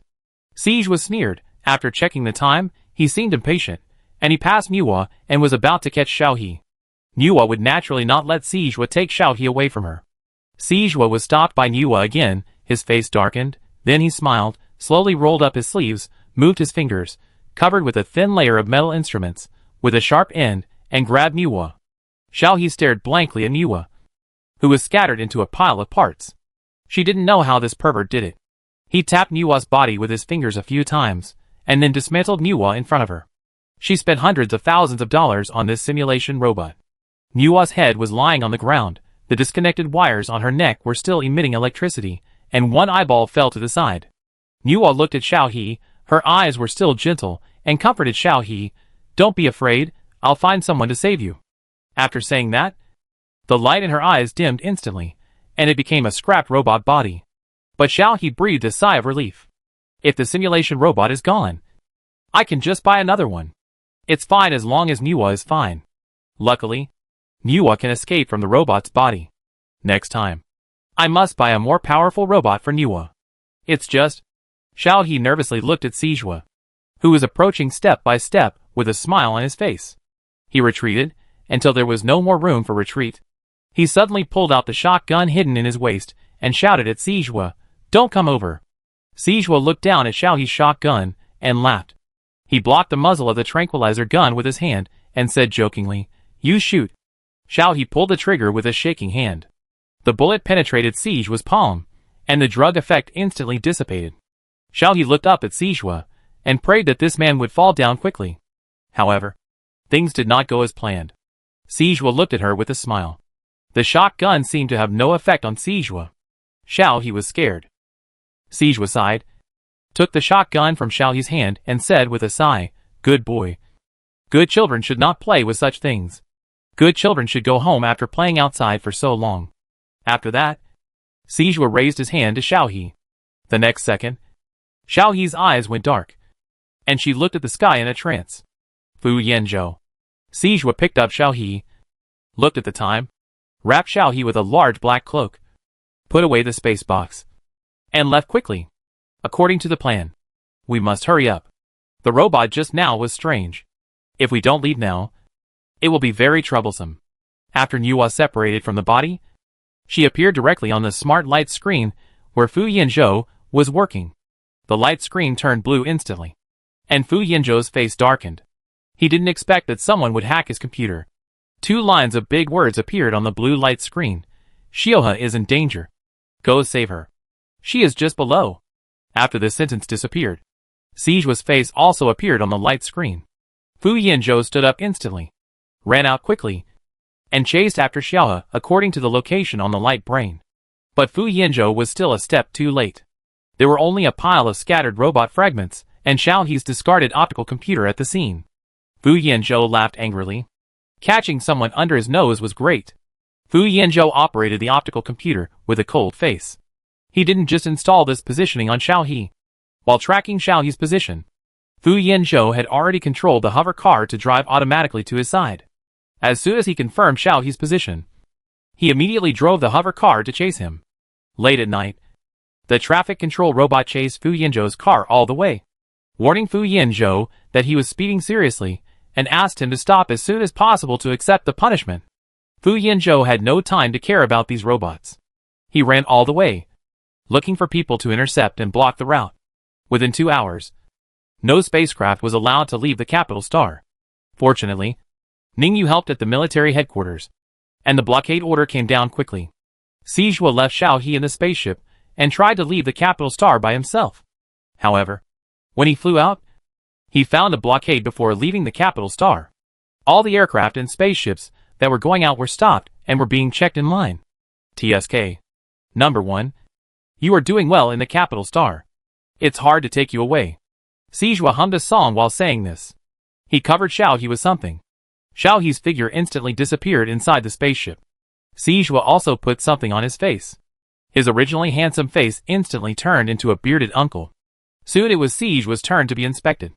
Sijua released his authority and allowed the military starship to dock with the spaceship and enter the interior of the spaceship for inspection. Sijua curiously asked the inspector, "What happened?" Suddenly, there was a curfew. The inspector searched the interior of the spaceship briefly and said to Sijua, "A wanted criminal took hostages and ran away. We are arresting him. After the inspection is okay, we will wait there. We will be able to pass in about 2 hours." As he spoke, the inspector took out an instrument to scan the interior of the spaceship. The red light swept across the interior of the spaceship. Sijua looked at this scene with a smile on his face. And he didn't seem to be panicked at all. Chapter 160. The inspector found nothing, and looked inside the spacecraft again, and then said to Sijua, "Okay, go over there and wait, and we'll let you go after the inspection is done." Sijua nodded, and thanked him, and then drove the spacecraft to where the inspector pointed, and after stopping, Sijua began to calculate the navigation route. He used the money he earned in the black market to buy an asteroid in a remote galaxy, so he could avoid the search, and it would be the best place to study the cause of Xiaohe's changes. Fu Yanzhou looked at the red positioning dot displayed on the optical computer, found the search leader to talk, and frowned when he found that the red dot moved to the waiting release area, and asked the leader, "Is that the release area?" The leader nodded. "Mr. Fu, our people checked very carefully, and let it go only if there was no problem." Fu Yanzhou nodded and said, "Come two people, the suspect may be disguised." The leader instantly became serious, and arranged for people to follow Fu Yanzhou to the waiting release area. Through positioning, Fu Yanzhou easily found Sijua's spaceship, raised his hand to signal the people behind him to surround the spaceship, and then drove the aircraft closer to the spaceship. After confirming the location of the red dot, Fu Yanzhou docked with Sijua's spaceship. After Sijua came to his senses and realized this, he realized something instantly. He quickly lifted the invisible cloth that hid Xiaohe, took a small machine to scan Xiaohe, and finally stopped at the wrist. Sijua had a cold face, took out a dagger, and quickly dug out the positioning chip buried in Xiaohe's wrist. After the knife, Xiaohe woke up in pain. When she opened her eyes, she saw Sijua holding the bloody chip and looking down at her. Xiaohe lay on the ground with her wrist covered. The wound on her wrist was very painful and still bleeding. Xiaohe slowly sat up against the wall. She had not suffered any physical injuries since she crossed over. Sijua crushed the chip inside. "Time is too tight. I forgot to check if you have a positioning chip. It seems that I can't take you with me today." Xiaohe was delighted. It must be Fu Yanzhou who came to save her. Sijua squatted down and patted Xiaohe's face and said, "It doesn't matter. I can't take you with me today. I will take something from you." Xiaohe looked at Sijua in horror. Sijua smiled and drew 4 or 5 tubes of blood from Xiaohe, and also collected hair before saying, "What are you afraid of? It's just a little blood. You are my most perfect work. How could I hurt you?" Xiaohe's face turned pale due to the blood drawn, and she looked at Sijua dizzy. She thought Sijua was a pervert. Sijua collected the collected blood, and his clothes instantly changed into a space suit that could be used for short-term operations in space. Then he blew a kiss to Xiaohe, and broke through the window to leave. Everything in the spacecraft instantly swept towards the breach. Xiaohe instinctively grabbed the fixed handrail at hand, but the oxygen was rapidly lost, and Xiaohe's hand gradually loosened. Fu Yanzhou quickly discovered the movement here, and immediately rushed over. After seeing Xiao, he was about to be swept into the universe. He quickly released the life-saving protective shield to pull Xiaohe back, and at the same time ordered to hunt down Sijua who had escaped. Xiaohe looked at Fu Yanzhou with dilated pupils. The extreme lack of oxygen caused Xiaohe to lose consciousness. Fu Yanzhou went to take emergency measures, and he was relieved when he saw Xiaohe began to breathe heavily. He fed Xiaohe a mouthful of water and said, "Are you okay?" Xiaohe came back to her senses, and when she saw Fu Yanzhou, she grabbed Fu Yanzhou's sleeve and cried, "Woo-woo. I'm so scared." Fu Yanzhou hugged Xiaohe and touched her head. "Don't be afraid. It's my fault. I didn't pick you up." Xiaohe cried for a long time. The fear of death caused by lack of oxygen made Xiaohe very scared. After being rescued with great difficulty, Xiaohe instinctively grabbed Fu Yanzhou and didn't let go. After crying enough, Xiaohe realized that she was crying like this in front of Fu Yanzhou. It was so embarrassing. After realizing this, Xiaohe didn't dare to raise her head, like a quail, and she didn't forget to quietly wipe the tears from her face. She hiccuped from time to time and couldn't control it at all. Fu Yanzhou patted Xiaohe's head. Okay, we're home. Xiaohe then realized that, while she was crying, Fu Yanzhou had already taken her back to the Imperial Garden. After entering, Mao Qiu, who was originally anxious, rushed over. Xiaohe, are you okay? Xiaohe shook her head. Mao Qiu was relieved. I'm fine. I'm fine. It's all old Fu's fault. Why did he let you go to school? He even let you live in the school dormitory, and didn't know how to follow you and protect you, causing you to be caught. Fu Yanzhou followed behind and coughed lightly. Mao Qiu's cursing voice became smaller, but he still complained unconvinced. Xiaohe hurriedly said, You can't blame Mr. Fu. It was because I wanted to go out that I was caught. As she said that, Xiaohe remembered that Sijua called her number 1. She also vaguely remembered that when she just woke up after traveling through time, there seemed to be a number 1 on the clothes she was wearing. Thinking of this, Xiaohe hesitated and looked at Fu Yanzhou. She might really be a test product from a laboratory. Fu Yanzhou pulled Xiaohe into the study, locked Mao Qiu outside, ignored Mao Qiu's shouting, and said to Xiaohe, Sit down. Xiaohe obediently sat on the stool pointed by Fu Yanzhou. Fu Yanzhou brought the medical kit over, put Xiaohe's injured hand on the raised platform and said, Treat the wound first. The pain on her wrist suddenly jumped up. Xiaohe grimaced in pain, and wanted to retract her hand but didn't dare. Fu Yanzhou cleaned the blood from the wound, applied medicine, and bandaged it. After he was done, he said, Don't touch water these days. Your physique is different, and your recovery will be slower. Xiaohe nodded, indicating that he understood.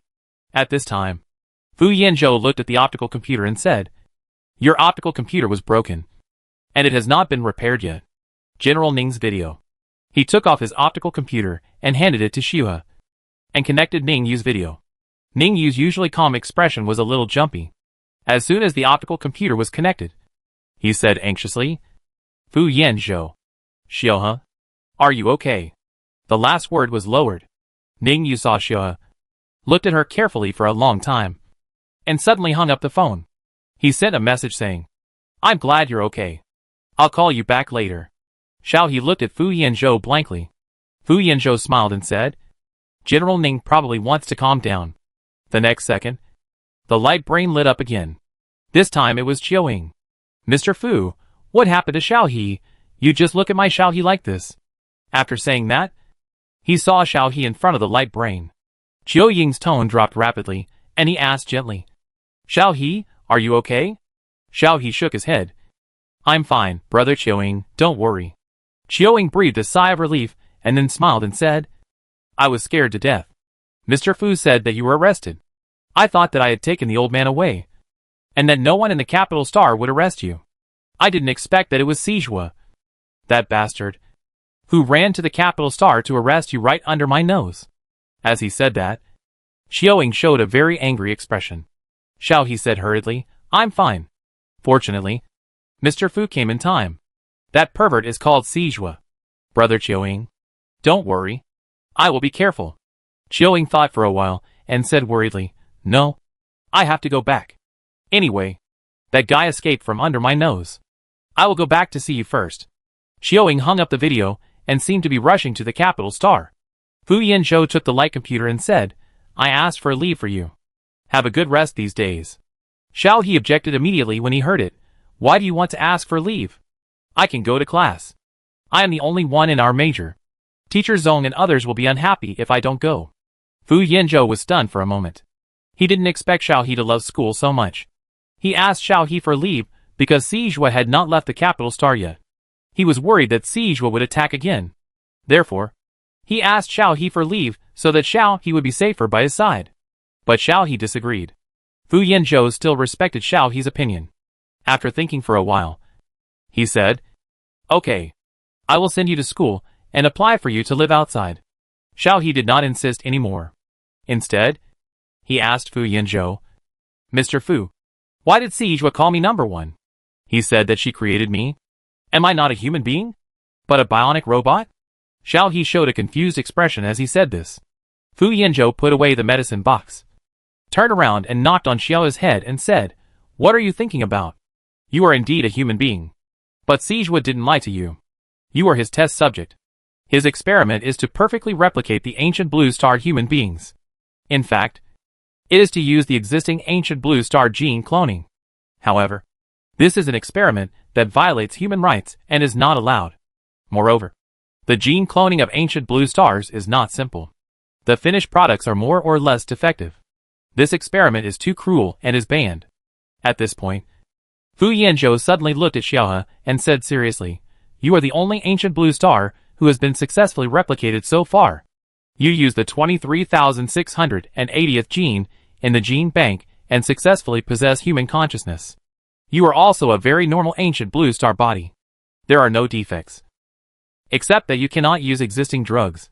Xiaohe was stunned. After so long, this was the first time she knew that she was a test subject, and her body was still a blue star. Thinking is also, so doesn't that mean she is from the ancient blue star? Fu Yanzhou continued. When we surrounded Sijua's laboratory before, the test subjects we found were all defective, without consciousness, and there was no fluctuation in the brain. So all those test subjects were destroyed together, only you were thrown on the garbage star. I don't know why you became conscious. And by some strange coincidence, you were brought out by Qiuing.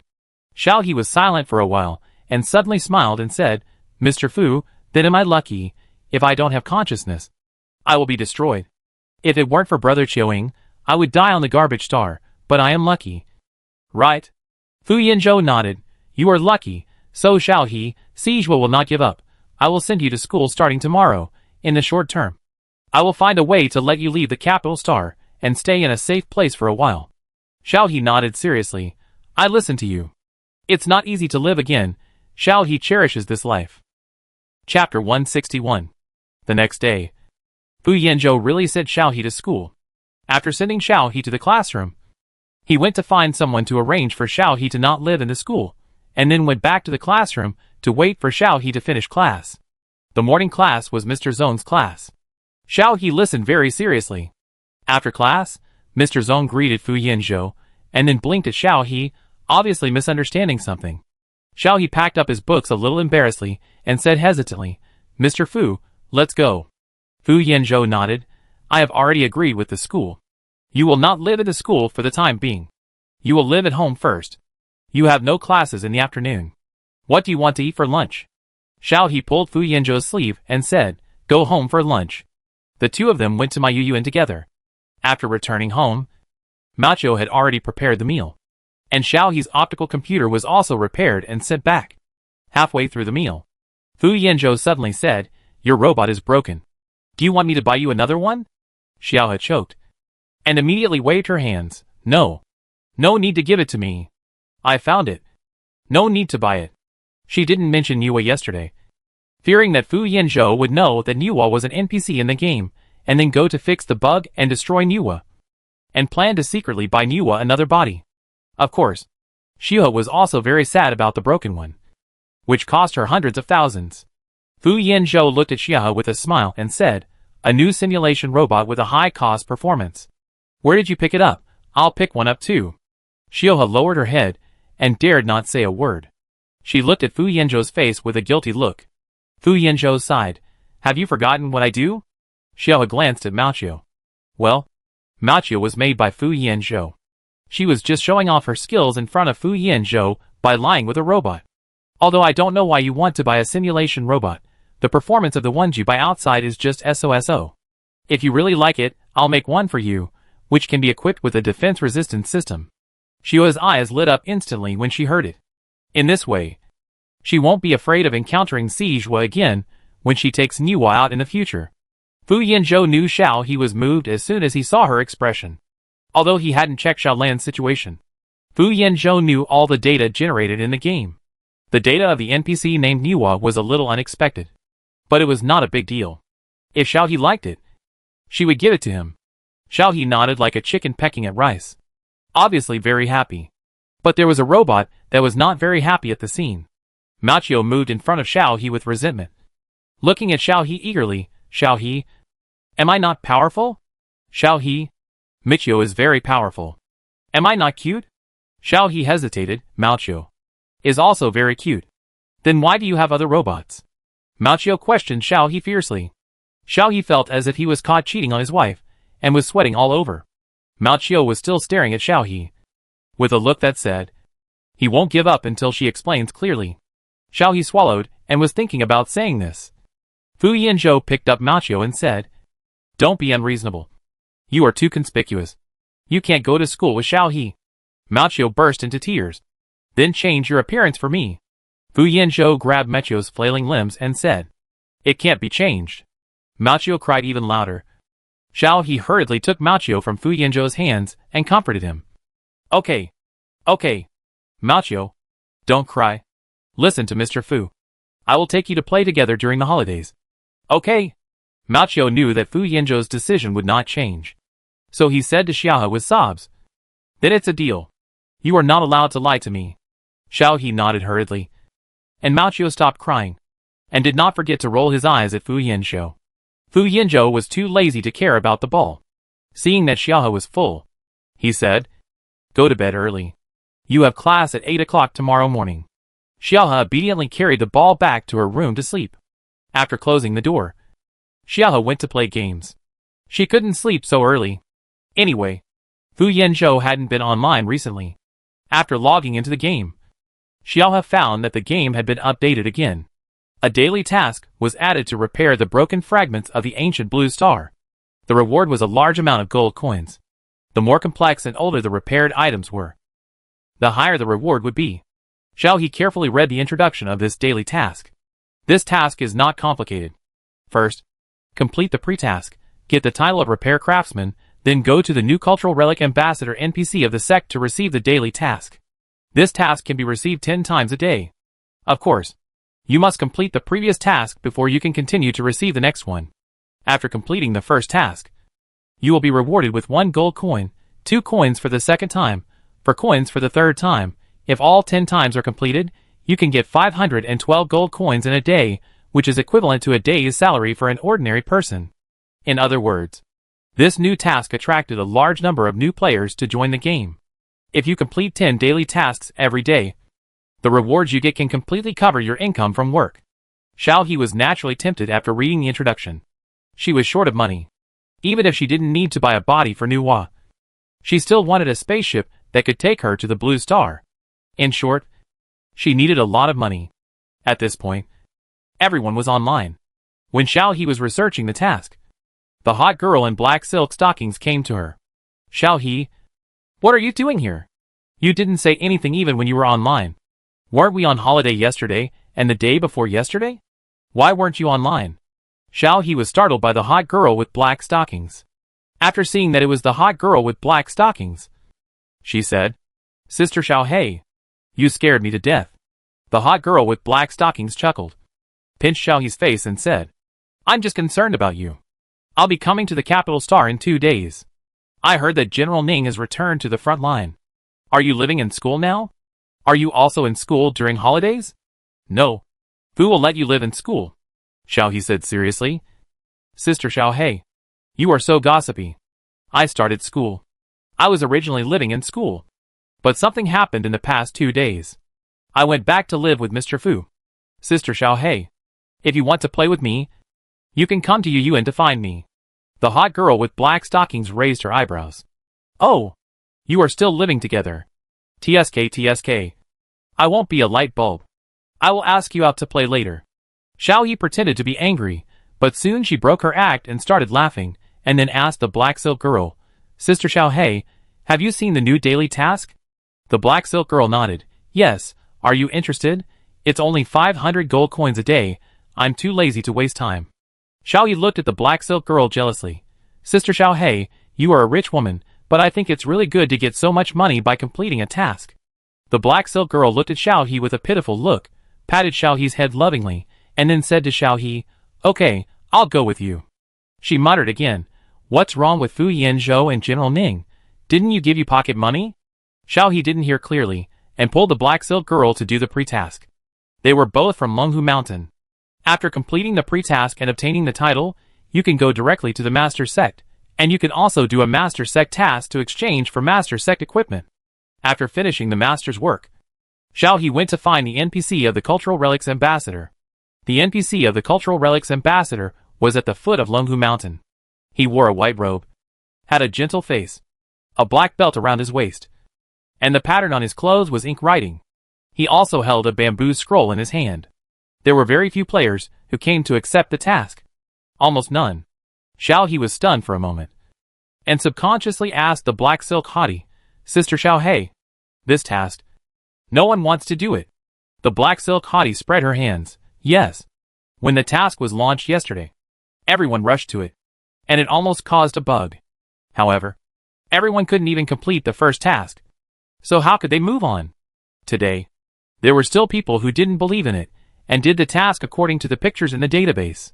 They could only barely complete the third task. So no one came. Anyway, they couldn't complete the task, and it would be a waste of time to come. Xiaohe scratched his head.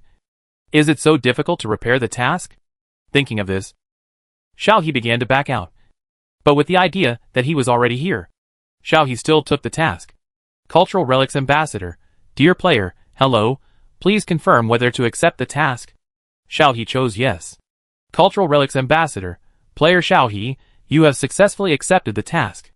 The cultural relics that need to be repaired have been distributed to the backpack. This is a time-limited task. If the task is not completed within 1 day, it will be cleared. You need to accept the task again after the daily update. Xiaohe nodded, indicating that he understood. Then he pulled the black silk hottie who also accepted the task to find a corner to sit down, and found the task props from the package. The task item is a box. No one knows what is inside before opening it. The things opened are also random. All of them are the products of the Huaxiao people of the ancient Blue Star. It is said that they are all things dug out by archaeologists who are excavating on the ancient Blue Star. The scan data is uploaded to the game one by one. The blind box that Xiaohe opened is a pile of fragments of similar colors. It seems to be some parts. Xiaohe scratched his head. Isn't it a cultural relic? This thing looks like a product of modern technology. Well, it doesn't seem right. The product of modern technology is also a cultural relic for this era. The hot girl in black stockings opened the same thing. She took one look and threw it aside in annoyance. It would be better to kill her than to let her do this kind of puzzle. Xiaohe started to classify a bunch of parts with great interest, and then assembled them. After assembling the rough outline, Xiaohe found that this thing was very familiar. A handwriting board, used to draw electronic drafts. After assembling it, Xiaohe took it to the Cultural Relic Ambassador to hand in the task. After clicking the Submit task, he found that he had to explain what the restored thing was used for. After answering this question, the task was considered completed. After entering the usage function description, Xiaohe successfully obtained the task reward, and then began to accept the second task. The first 4 tasks were all technological products with relatively low difficulty. Xiaohe completed them very quickly. When he was about to accept the 5th task, he found that it was already late. The task was refreshed. Xiaohe remembered the class the next day, and hurriedly said to the black silk hot girl, "Xiaohe, I have class tomorrow. I will log off first." The black silk hot girl saw that Xiaohe was busy repairing things, and suddenly heard that Xiaohe was going offline, and was a little dissatisfied.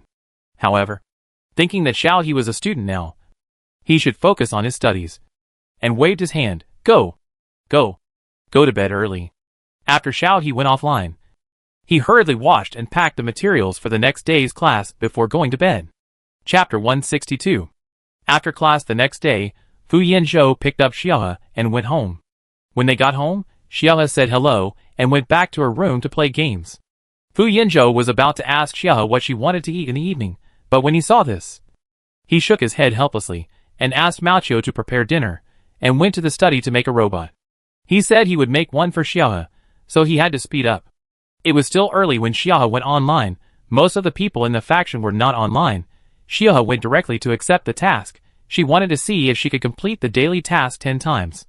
With the experience of the first day, Xiaohe completed the first few tasks very quickly. Although the things repaired today are different from those repaired yesterday, the principle is similar. The blind box that Xiaohe opened in the 5th task was a pile of porcelain fragments. Blue and white patterns. And text. Xiao He was stunned for a moment. And gently touched it. It was the first time she saw a familiar object. Even though it was just a set of data in the game. She knew the pattern of this porcelain. She had seen it in the museum. Seawater and river cliff pattern. Xiao He's wooden structure softened unconsciously. Only when she saw this thing could she be sure that she had just missed the time, and was still in the familiar world. Slowly, the patterns popped out to form a complete three-legged furnace. The seawater and river cliff patterns also appeared clearly. Xiao He held up the complete furnace. And the remaining blue and white fragments disappeared in front of Xiao He. After handing in the task, Xiao He solemnly wrote in the description, three-legged furnace with seawater and river cliff patterns. After submitting, Xiao He received the reward, and the complete porcelain bottle data was also transmitted back to Blue Star through a special channel. A bunch of researchers and professors who participated in the excavation looked at the data sent back excitedly, and then began to repair the objects according to the data. In the following tasks, Xiao He repaired a bronze mirror from an unknown dynasty, cursive calligraphy and paintings, broken bamboo slips, and agricultural water wheels. After completing all of them, Xiao He successfully obtained 512 gold coins, which was a sudden wealth. Xiao He shook her head happily. This task is quite simple. She earns money every day by doing it. With the income from other tasks and dungeons, she will soon become a rich woman. She was so happy. It wasn't long before Xiao He bumped into someone when she turned around. Xiao He touched her head and apologized. Sorry, I didn't mean it. A familiar laugh came from above her head. Xiao He looked up and found that it was Niwa. Seeing that it was Niwa, Xiao He breathed a sigh of relief and took Niwa's hand and asked, Lady Niwa, are you okay? I was afraid that Mr. Fu would find out something was wrong, so I didn't dare to talk to you. Niwa shook her head. I'm fine. Don't worry. Xiao He was relieved and said to Niwa, Lady Niwa, the robot last time was not good, it broke so quickly. This time Mr. Fu said he would make one for me. He is so amazing. The robot he makes must be awesome. You will have a body again by then. Niwa just smiled and nodded, and touched Xiao He's head. Before Xiao He could say anything, she heard Mao Qiu calling her to eat. Xiao He reluctantly said hello to Niwa, and then went offline to eat. Fu Yanzhou came out of the study, and when he saw Xiao he smiled and said, The skin of the simulation robot has not arrived yet, and it will take 2 days to assemble it. Xiao He waved her hand. I'm not in a hurry. Mr. Fu can do your own thing first. Fu Yanzhou laughed. I'm not busy recently, but I will be busy in a while. So I prepared the gift for you in advance. Fu Yanzhou walked to the dining table first, motioning Xiao He to eat first. Xiao He was also very happy while eating. She thought that as long as the daily task was always there, it would be equivalent to her having a fixed income every day. Fu Yanzhou naturally saw it, and asked Xiao He with some curiosity, Did you encounter anything happy? Xiao He nodded, and talked about the task. Fu Yanzhou listened carefully, and asked with some confusion, Isn't your usual pocket money enough? Besides this reason, Fu Yanzhou couldn't think of why Xiao He loved money so much. He remembered that he gave Xiao He pocket money regularly. Ningyu, Qiuing and Nizhu would give it, so he didn't know why Xiao He was so happy about having a fixed income. Xiao He said embarrassedly, I want to buy a spaceship that can travel for a long time. I can't afford the one my elder brother has. But the inferior ones are also very expensive. So I want to save money. Fu Yanzhou was stunned for a moment, but didn't say anything. He just pulled out the fund he bought for Xiao He and showed it to Xiao He. He explained, Actually, you are very rich. This is the growth fund under your name. It has earned tens of millions since the account was opened. It's all yours. You can buy a small long-distance spaceship. Xiao He was stunned. Is she so rich? But she didn't buy any funds. Fu Yanzhou smiled and said, I bought these for you. I was worried that I would not be able to take care of you in the future. So I bought these for you in advance. So you don't have to worry about money. Besides, I am not poor. And you will never go hungry. Xiua heard the teasing in Fu Yanzhou's tone.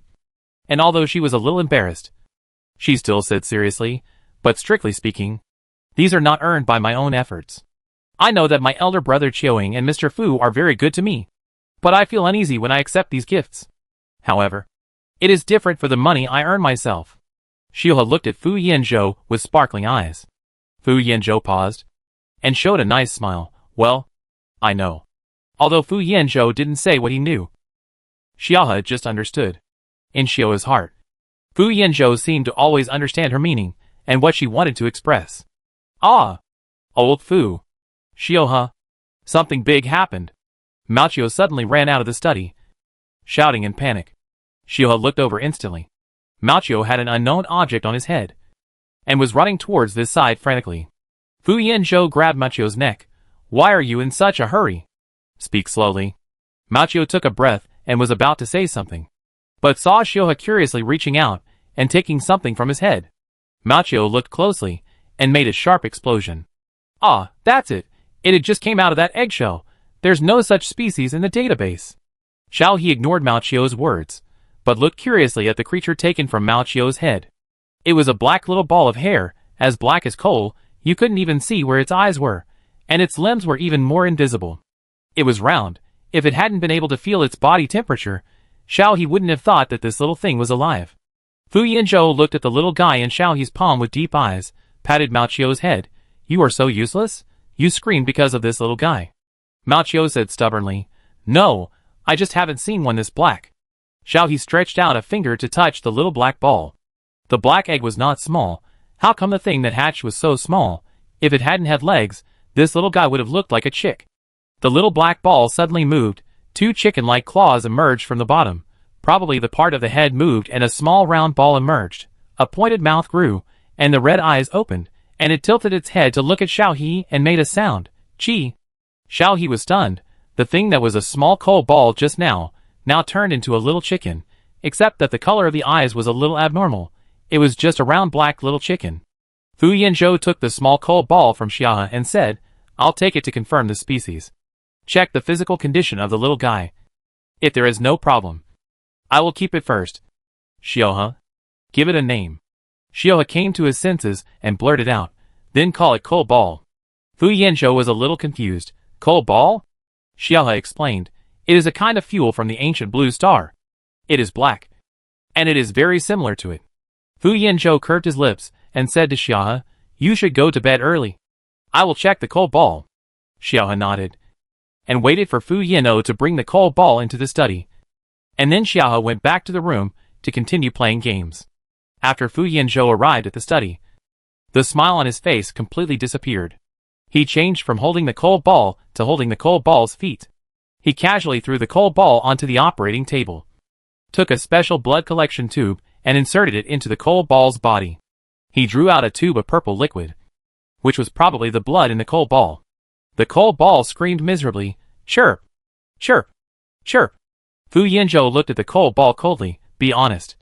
It's just a tube of blood. It's not going to kill you. The coal ball was honest, lying on the operating table pitifully looking at Fu Yanzhou. It could clearly sense that the guy in front of it, who looked like a human, was very powerful, and it couldn't afford to offend him. Fu Yanzhou calmly analyzed the blood composition, and gave coal ball a physical examination, and gave him an unknown injection before throwing him out of the room. Coal ball ran around everywhere as soon as it escaped from Fu Yanzhou's palm, and finally squeezed into Xiao He's room through the crack of the door. It liked the smell of this female human. Coal ball jumped onto Xiao He's bed, and fell asleep next to Xiao He's sleeping face with its eyes closed. The next day, Xiao He felt something was wrong when she woke up. The furry touch on her face made her feel very bad. She screamed before she could see clearly after opening her eyes. Rat! Coal ball was frightened by the scream and jumped onto the ceiling. Xiao He hugged the quilt and looked at the unknown creature in front of her in horror. The touch just now reminded her of when she was still in the orphanage. In the middle of the night, a rat climbed onto the bed and tried to bite her. Fortunately, she woke up in time. Bang! What happened? What happened? I said that people with the surname Fu are unreliable. Xiaoying kicked the door open, rushed in, saw Xiao He standing on the bed in fear, immediately drew the gun from his waist, ran to Xiao He and protected him. What's going on? Someone broke in. Xiao He swallowed, shaked his head, and pointed at the ceiling and said, Where is it? Xiaoying looked over, and saw the coal ball clinging to the ceiling at a glance. Xiao He didn't dare to look, for fear of seeing something he didn't want to see, quietly pulled Xiaoying. Brother Xiaoying, did you see it? What is it? So scary. Xiaoying silently put the gun back, jumped and caught the coal ball from the ceiling, then grabbed the coal ball's feet and handed it to Xiao He and said, "It's a black thing, not scary." Xiao He opened his eyes, and saw that it was the coal ball, and he was instantly relieved, at least it wasn't a mouse. Chapter 163. Fu Yanzhou stood at the door of the room and watched the scene. Seeing that Xiao He was frightened by the coal ball, he covered his mouth with his hand to hide his smile, and coughed lightly, and said, "Come out first, Xiao He hasn't changed her clothes yet."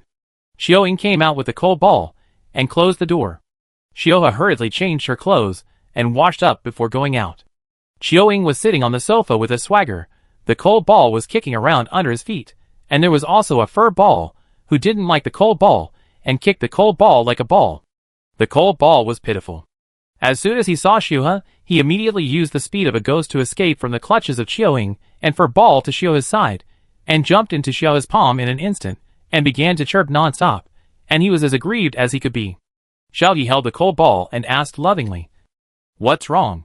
The coal ball rubbed against Xiao He's palm, and looked at Mao Qiu and Xiao Ying with accusing eyes. Mao Qiu snatched the coal ball from Xiao He without saying a word, and said to Xiao He, "Xiao He, don't worry. I will definitely teach this little guy what is politeness." After saying that, he ran away without waiting for Xiao He to speak. Xiao Ying walked in front of Xiao He at the right time, looked Xiao He up and down, and felt a little distressed when he saw the bandage on Xiao He's wrist. He knocked on Xiao He's head and said, "I told you to come with me to be a star pirate. You have to go to school. Go to school. And you made yourself like this." Xiao He looked at Xiao Ying embarrassedly, hit his head and said, "I'm fine." "Xiao Ying brother, aren't you very busy?" Xiao Ying snorted. "If I don't come back now, will I come when I collect your body?" Xiao He didn't dare to speak, awkwardly changed the subject. "Well, brother Xiao Ying, are you hungry?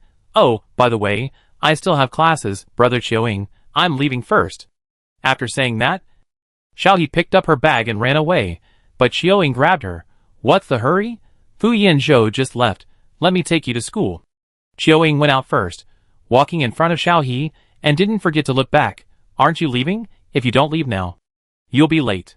Xiao He hurriedly followed him. During class, Xiao Ying stood at the door like a door god, which made Xiao He distracted. After class, Xiao He talked to Xiao Ying earnestly. "Brother Xiao Ying, why don't you go out for a walk? I'll send you a message after class." Xiao Ying not only didn't listen to Xiao He, but also walked into the classroom, and sat behind Xiao He to listen to the class. Xiao He, I don't know what Xiao Ying did. The teacher didn't say anything, and let Xiao Ying sit in the classroom. After class, Xiao Ying walked out with his arm around Xiao He's neck, holding Xiao He's bag in one hand, and walked out with Xiao He, saying, "Let me take you to dinner. Fu Yanzhou is always busy with research. What delicious food can you make if you let that broken robot cook for you?" Xiao He tried to pry Xiao Ying's hand away. "Brother Xiao Ying, let me go." Xiao Ying pulled Xiao He into his arms. "Why? Are you disgusted with me now? You won't even let me hold you." Xiao He quietly rolled her eyes and explained in a soft voice, "It's dinner time now. My classmates will misunderstand if you do this." Xiao Ying deliberately looked up and looked around. He rubbed his hands twice, and asked in confusion, "Classmate? Where did your classmate come from? Aren't you the only one in your class?" "Xiao He." Before more people came, Xiao He pulled Xiao Ying out of the school. After dinner, he did not forget to say to Xiao Ying earnestly, "Brother Xiao Ying, you don't have to accompany me to class. Aren't you busy? I can do it myself." Xiao Ying pinched Xiao He's cheek. "I'm not busy. I still have time to accompany you for a few days. Just go to class obediently." Xiao He rubbed his face and said nothing. He thought with some melancholy, "Forget it. It's good to have someone to accompany you. At least the last kidnapping incident won't happen again." Fu Yanzhou seemed very busy. He had been away for several days, and even Meichio was not there. Xiao He wanted to ask Fu Yanzhou if he was done with his work several times after class, but she didn't send a message. She was worried about disturbing Fu Yanzhou. Xiao Ying saw Xiao He like this, so he simply dragged Xiao He to play games. He wanted to meet the members of the Star Pirates in the game. The most important thing was that he didn't have to worry about safety issues when playing games. In summary, games were better. Xiao He went online to complete the tasks as usual. After a while, Empire Bread, Xiao Wan, Black Silk Hottie and Yufeiyu, who had not been online for a long time, all came online. Faction Channel, Empire bread. There are quite a lot of people online today. Eat a peach. I've been busy with my studies recently. I can't graduate without hard work. Alas, Lily. The newly added daily task, the one that earns 500 gold coins after completing it. After failing, I went offline to the library to find information, studied hard for half a month. I don't believe I can't earn this money. I don't like reading. I gave up this task. I have no knowledge of the things on the ancient blue star. I even suspect that this task does not want us to get rewards easily. Black Silk Hottie. That task, hasn't Xiaohe been doing it for several days in a row? Is it really that difficult? He meower, my major is related, so I can do this task. One flower. Sure enough, this kind of task should be done by a top student. Xiaohe. I don't know if you noticed, I found that the federal database has updated a lot of ancient blue star China's cultural relics and related information in the past 2 days, which was released at the same time as the task. He meower, really? I'll go check the database later. Empire bread, let's not talk about this. We finally got everyone together. Let's play a faction dungeon. Big orange, plus 1 scholar, play. Lily, play. It's been a long time since we played a dungeon together. Empire bread quickly formed a group, added all the online players to the group, and then played a faction dungeon. A bunch of people went to play the dungeon in a lively manner. After the dungeon was completed, we continued to do the tasks and play the side story of the game. After the passage between the east and west regions was opened, there were many more NPCs and players from the west region in the Huaxia region. Because of the unpleasant experience of the first visit to the west district, Xiaohe did not have much interest in the west district, and he did not like to go there anymore. It was said that the progress in the west district was not bad, and it had begun to catch up. It seemed that it was because the Empire required students majoring in archaeology to register to play this game, which was the reason for the catch-up. The Black Silk Hottie took Xiaohe to explore the game map, and she did not forget to tell Xiaohe that she would arrive at the capital star in 2 days, and they would arrange a meal then. Xiaohe was very happy that the Black Silk Hottie came, and he immediately agreed. Xiaoying stayed in the capital star for 10 days. When Fu Yanzhou came back from work, he told Xiaohe that he was leaving. Xiaohe knew Xiaoying was actually very busy, although she didn't want to think that Xiaoying, a star pirate leader, might be busy robbing. After Fu Yanzhou came back, Xiaohe resumed her previous life. Occasionally, she would go out with Zhou Jin, Mi Yuan, Fan Ling and others. Qin Miao also lived in the capital star for a long time. He came to Xiaohe every now and then.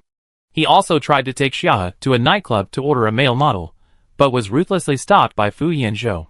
Qin Miao was particularly dissatisfied with this, and often wanted to take Xiaohe out to play when Fu Yanzhou was not paying attention, under the pretext that he could not hang himself on a tree. Fu Yanzhou was very troubled. Qin Miao's request was very normal to go out and play with friends, but he had to follow, to prevent Xiaohe from being kidnapped by Sijua. The reason could not be explained to Qin Miao in detail, which led Qin Miao to think that Fu Yanzhou was a pervert with a strong control desire. The more he did not let her go out with Xiaohe alone, the more she wanted to take Xiaohe out. Xiaohe did not notice the undercurrent between Qin Miao and Fu Yanzhou. She was used to Fu Yanzhou accompanying her every time she went out to play, and the robot made by Fu Yanzhou was also completed. Nuwa had a new body, and Xiaohe only felt that there were more and more people around her, and she was not lonely at all. At the end of the semester, Xiaohe was in a class by himself. The teacher asked Xiaohe to finish the exams together. If nothing unexpected happened, Xiaohe would be able to get a scholarship, because Xiaohe was the only freshman in the major. As long as her grades were good, she would have no problem getting a scholarship. The military academy next door seemed to be on vacation. Xue Jiuxuan, who had disappeared for a semester and occasionally sent Xiaohe a couple of messages, finally came out of the military academy.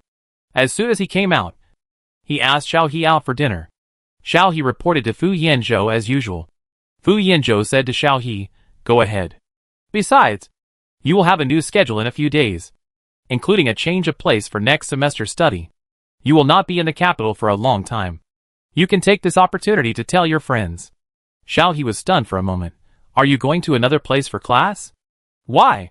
Fu Yanzhou pointed at Xue Jiuxuan, who was waiting in the store, and said to Xiaohe, "Go and have dinner with your friends first. I will pick you up after dinner. We will talk about the details when we get home." Xiaohe suppressed his curiosity. looked back at Xue Jiuxuan, and trotted into the store. Xue Jiuxuan was thinner than when school started, but he looked more energetic. Seeing Xiuhe, he said, "Are you okay these days? Our school instructor said that a wanted criminal had sneaked into the capital star during this period, and he hasn't been caught yet. You should be careful, and don't go out alone." Xiuhe nodded. "I see. Jiuxuan, are you on vacation?" Xue Jiuxuan nodded. "Not for long. The school will have other teaching plans in a while. We will go out for actual combat training. We will not be on the capital star. The location is confidential, and I can't tell you." Xiuhe expressed her understanding, and then told Xue Jiuxuan, "I am the only freshman in my major. It seems that the teaching plan for next semester will also be changed. I will not be on the capital star for a while. I haven't had time to tell Sister Xue and the others." The two talked for a while, and after eating, they got up and left because it was getting late. Xue Jiuxuan had to go home, and nodded to Fu Yanzhou, who came to pick up Xiuhe and left. Xiaohe followed Fu Yanzhou home, and remembered what Fu Yanzhou said, and became curious again. "Mr. Fu, where will the class be held next semester?" Fu Yanzhou put the light computer in front of Xiaohe and pointed at the information on it and said, "Look, the notice just came. Go pack your things. We will leave tomorrow." After Xiaohe read the content of the message clearly, he was stunned for a moment, and then he quickly went back to his room to pack his things. Before leaving, Xiaohe sent messages to all his friends, followed Fu Yanzhou with sparkling eyes, and boarded the scientific research starship to the ancient blue star with Mao Niwo. Chapter 164. The journey from the capital planet to Blue Star is long, and the danger is unknown. Fu Yanzhou led the team, accompanied by Huaxia University archaeology professors, the Federation Cultural Research Team, a professional team for preserving and transporting cultural relics, and the escorting army, as well as Xiuhe, and students majoring in Blue Star archaeology at Huaxia University. The entire team, excluding the escorting army, has several hundred people. The starship is very lively every day. The professors and researchers in the team discuss the newly unearthed materials and cultural relics every day, and the new history discovered. The young people helped with some data sorting work, learned knowledge, and played games together when they had nothing to do. Xiaohe, who was a little introverted, didn't talk much to strangers, because there were many people on the starship. Xiaohe asked Nuwa and Mao Qiu to stay in the room and not come out. Fu Yanzhou was very busy every day, except for taking time to visit Xiaohe at night. He could not see him at other times. After staying on the starship for a few days, Xiaohe's seniors began to tentatively talk to Xiaohe. Xiaohe answered whatever they asked. After a few words, Xiaohe's personality was clearly understood, and others began to pull Xiaohe to play together. Xiaohe was a little resistant at first, because she didn't know that her seniors were all social phobics. They even dragged her to sing in front of the professor. Xiaohe was scared. "Junior sister, what are you afraid of? Our professor is fine. Besides, we are the only ones studying archaeology. What's wrong with making a little noise? It's not too much. Come on. Come on. I got it from the professor. It's delicious." The professor's wife, who studied agriculture, cultivated it herself. "Eat it quickly." Xiaohe's direct senior sister, Yu Hong, who just graduated from the Blue Star History and Culture Research. Senior Yu stuffed a strawberry into Xiaohe's mouth, crossed her legs, wore big shorts, loose short sleeves, and tied her hair casually behind her head, and sat next to Xiaohe. "Senior Yu, this is not good." Xiaohe's cheeks were puffy, and she said these not-so-good words while chewing strawberries. Yu Hong laughed to death, poked Xiaohe's face, and said, "Eat yours. The professors are in a meeting. What else do you want to eat? I'll get it for you." Xiaohe's eyes lit up, and she said in a low voice, a little embarrassedly, "The green cake." Yu Hong raised his eyebrows, turned around and filled Xiaohe's small cake, strawberries, grapes and other food, turning the small table for several people into a dinner party. Xiaohe picked up his favorite cake and ate it in small bites. Yu Hong and several other students from other departments looked at Xiaohe with a smile. In fact, they were a little surprised why Xiaohe would follow this starship to Blue Star. In theory, students like them, who have graduated or are about to graduate, and have mastered a certain amount of knowledge, would be used as assistants. And Xiaohe is just a freshman. Blue Star archaeology is different from other majors. The predecessors of Blue Star archaeology have explored themselves to have today's databases. So Yu Hong and others were suspicious of Xiao He at first, thinking that Xiao He got in through the back door with this background. Therefore, at the beginning, Yu Hong and his friends approached Xiao He with a completely tentative mentality, because they felt that no matter how powerful his background was, their mentor Zhong Ning would not allow an uneducated fool to participate in such an important work. As it turned out, Xiao He was indeed quite capable. When discussing the history and culture of the ancient Blue Star with them, he spoke very clearly and logically. Some of the things they had not even seen in the materials were different from usual when talking about the Blue Star. He was very eloquent and very lively. Yu Hong and his friends finally let go of their prejudice and accepted Xiao He. Xiao He was not very talkative, but she would do anything for him. Therefore, when he was free, Yu Hong liked to take Xiao He to play with senior students from other majors. Over time, Xiao He was able to blend in with the students. Fu Yinzhou was worried that Xiao He would not be able to fit in at first, but he was relieved when he saw that Xiao He and Yu Hong and his friends got along well, and he focused on his own work. Xiao He felt that her direct senior sister Yu Hong was very good, and the senior sisters and seniors from other majors also took good care of her. Yu Hong also said that her other senior sister was on Blue Star, and she would be able to see her when she arrived. The starship was very fast, and it left the central area after sailing for half a month and arrived at the edge of the galaxy. It was a bit chaotic here, and most of the pirates gathered here. The edge star where the army was stationed was also nearby, so it was generally balanced. When we got here, the starship slowed down to full speed. Fu Yinzhou came out to tell everyone, after passing this area, we will officially enter the uninhabited star system. In 2 days, we will arrive at the military base of the Edge Star and stay there for 2 days for corrections, exchange escorts from the Edge military district, and replenish the necessary supplies. At that time, you can also get off the ship for a stroll. After leaving here, you have to go to the Blue Star to get off the ship. Xiao He thought of Ningyu when she heard about the Edge Star. She hadn't seen Ningyu for more than half a year, and they didn't contact each other by phone very often. Ningyu seemed very busy. She was so busy that she only said a few brief greetings and hung up when she called. Xiao He was still worried about Ningyu because Ningyu's mental riot problem had not been solved at all. Thinking of this, Xiao He whispered to Yu Hong, "Senior Yu, is this marginal star the one where General Ning is stationed?" Yu Hong smiled at Xiao He. "Are you a fan of General Ning?" Xiao He shook her head hurriedly, and nodded hesitantly after a while.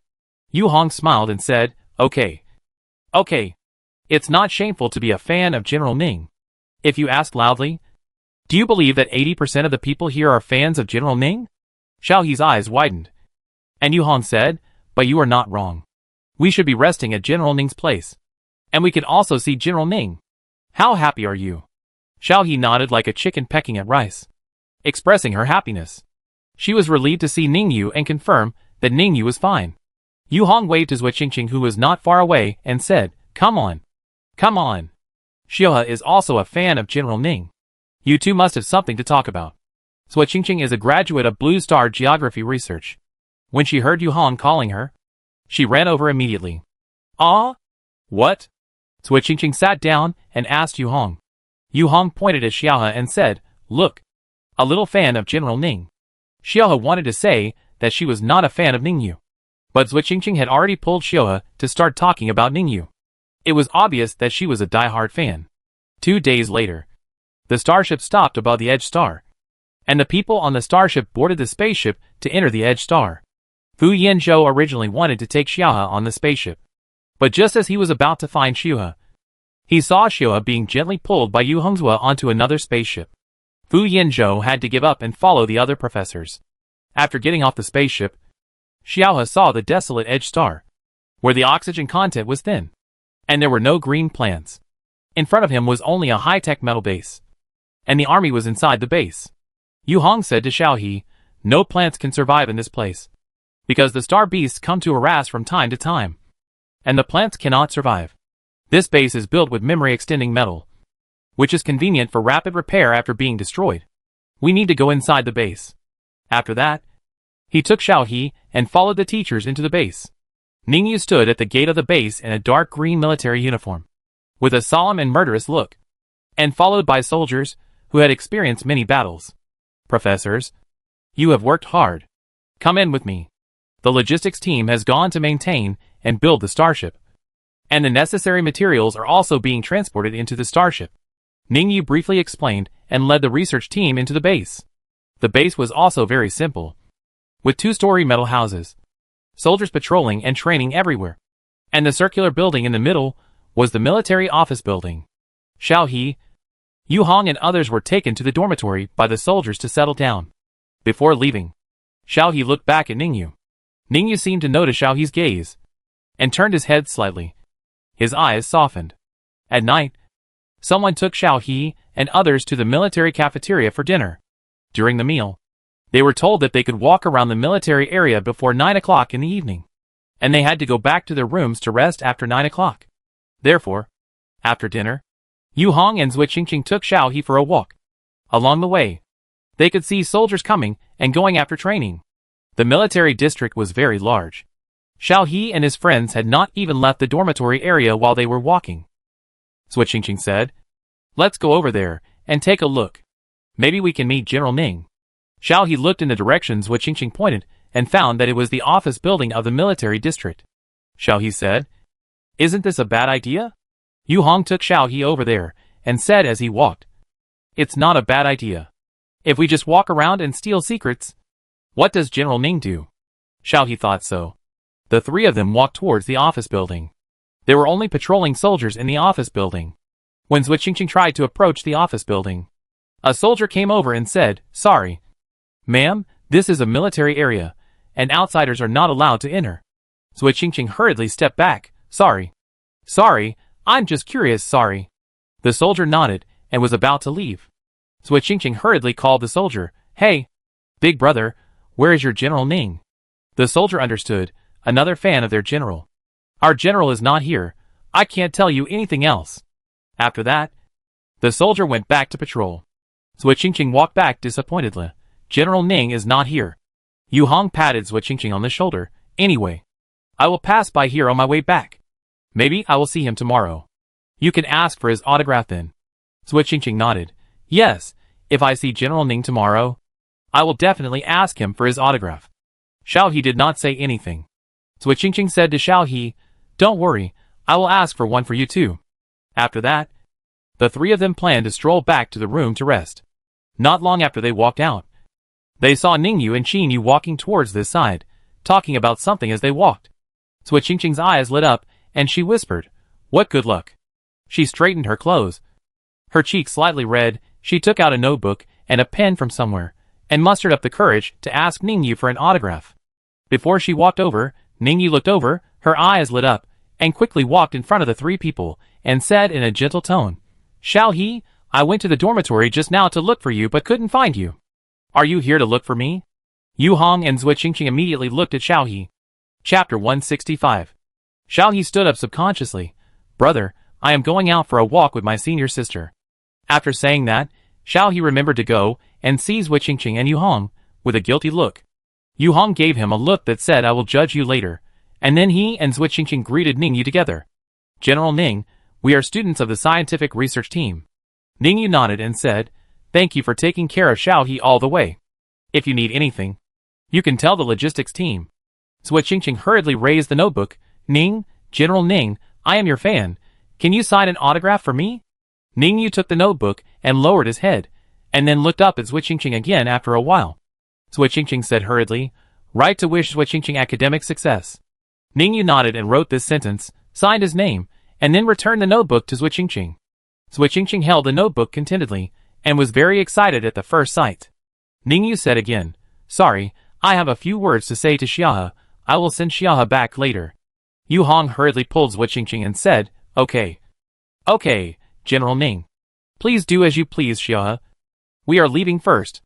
Xiahe nodded. Yu Hong and Zui Qingqing left first. Ningyu looked Xiao He up and down before saying, "How are you doing recently?" Xiao He nodded repeatedly. "I'm fine, brother. Don't worry, brother. Do you still have a headache recently?" Ningyu smiled and touched Xiao He's head. "I'm fine. I don't know when you will be back from Blue Star this time. Be careful if you have any problems. Fine, Fu Yanzhou. Don't hide it." Xiao He nodded again. Qinyu, who was behind Ningyu, walked over and said, "Ningyu, Don't be like an old woman. Classmate Xiao Xiao, he is this old after all. Ningyu glanced at Qin Yu indifferently. When he saw Qin Yu, he remembered that Xiao He was almost beaten to death by Qin Yu during military training. After Qin Yu came back, Ningyu found excuses to pull Qin Yu to practice with him every now and then. Qin Yu saw Ningyu's eyes and touched his nose a little uncomfortably. Ever since the military training, Ningyu would find an excuse to beat him up whenever he thought of this incident. He didn't know Ningyu was such a petty person before. Xiao He greeted Qin Yu obediently. Hello, Instructor Qin. Qin Yu waved his hand. The military training is over.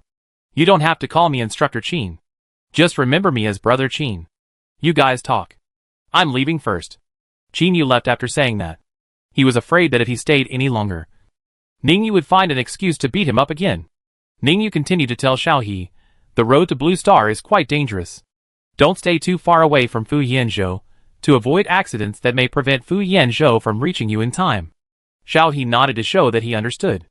Ningyu looked at Xiao He seriously again, and there seemed to be thousands of words in his eyes.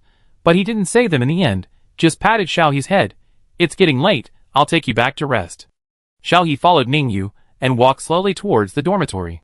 He received a lot of attention on the way, and Xiao He subconsciously hid behind Ningyu.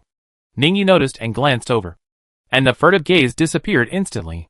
Xiao He breathed a sigh of relief. When they reached the dormitory building, Xiao He said to Ningyu, brother, you should also go to bed early. Ningyu nodded, okay. Call me if you have anything. Go upstairs. Xiao He waved at Ningyu and trotted upstairs to the dormitory. Zui Qingqing and Yu Hong were waiting in the dormitory. When they saw Xiao He coming back, they immediately sandwiched Xiao He in the middle, one on the left and one on the right, and interrogated him, and even pinched Xiao He's cheek. Tell me quickly, what's going on between you and General Ning? Xiao He stretched out his hands to protect his face. My elder brother, General Ning is my half-brother. Zui Qingqing, Yu Hong? Xiao He explained. It's true, my brother's name is Qiuing. You know Qiuing? Right? He and I have the same household registration, so General Ning is indeed my half-brother. Yu Hong touched his chin thoughtfully. General Ning does have a half-brother. Zui Qingqing said. Everyone knows about the bad things in General Ning's family, but Qiuing has not been a big brother since he became a star pirate. I didn't know what happened. I didn't expect that I actually had a younger sister. Xiao He nodded, yes. Brother Qiuing is not very reliable. Mizhu. Oh, Mizhu is my mother. She asked Brother Qiuing to send me to the capital star to ask my elder brother to take care of me. Zui Qingqing pinched Xiao He's cheek again. You are quite tight-lipped. If General Ning hadn't come to you, we wouldn't have known about it. Xiao He pouted and whispered, you didn't ask. Yu Hong and Zui Qingqing looked at each other, and the two of them pounced on Xiao He and pressed her down on the bed to tickle her, making Xiao He beg for mercy. It took a while before they let Xiao He go.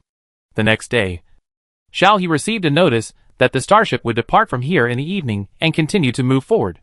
The members of the research team should be ready to gather on board at 5 o'clock. Xiao He packed his belongings casually, thought about it, and sent a message to Ningyu, saying that he was leaving.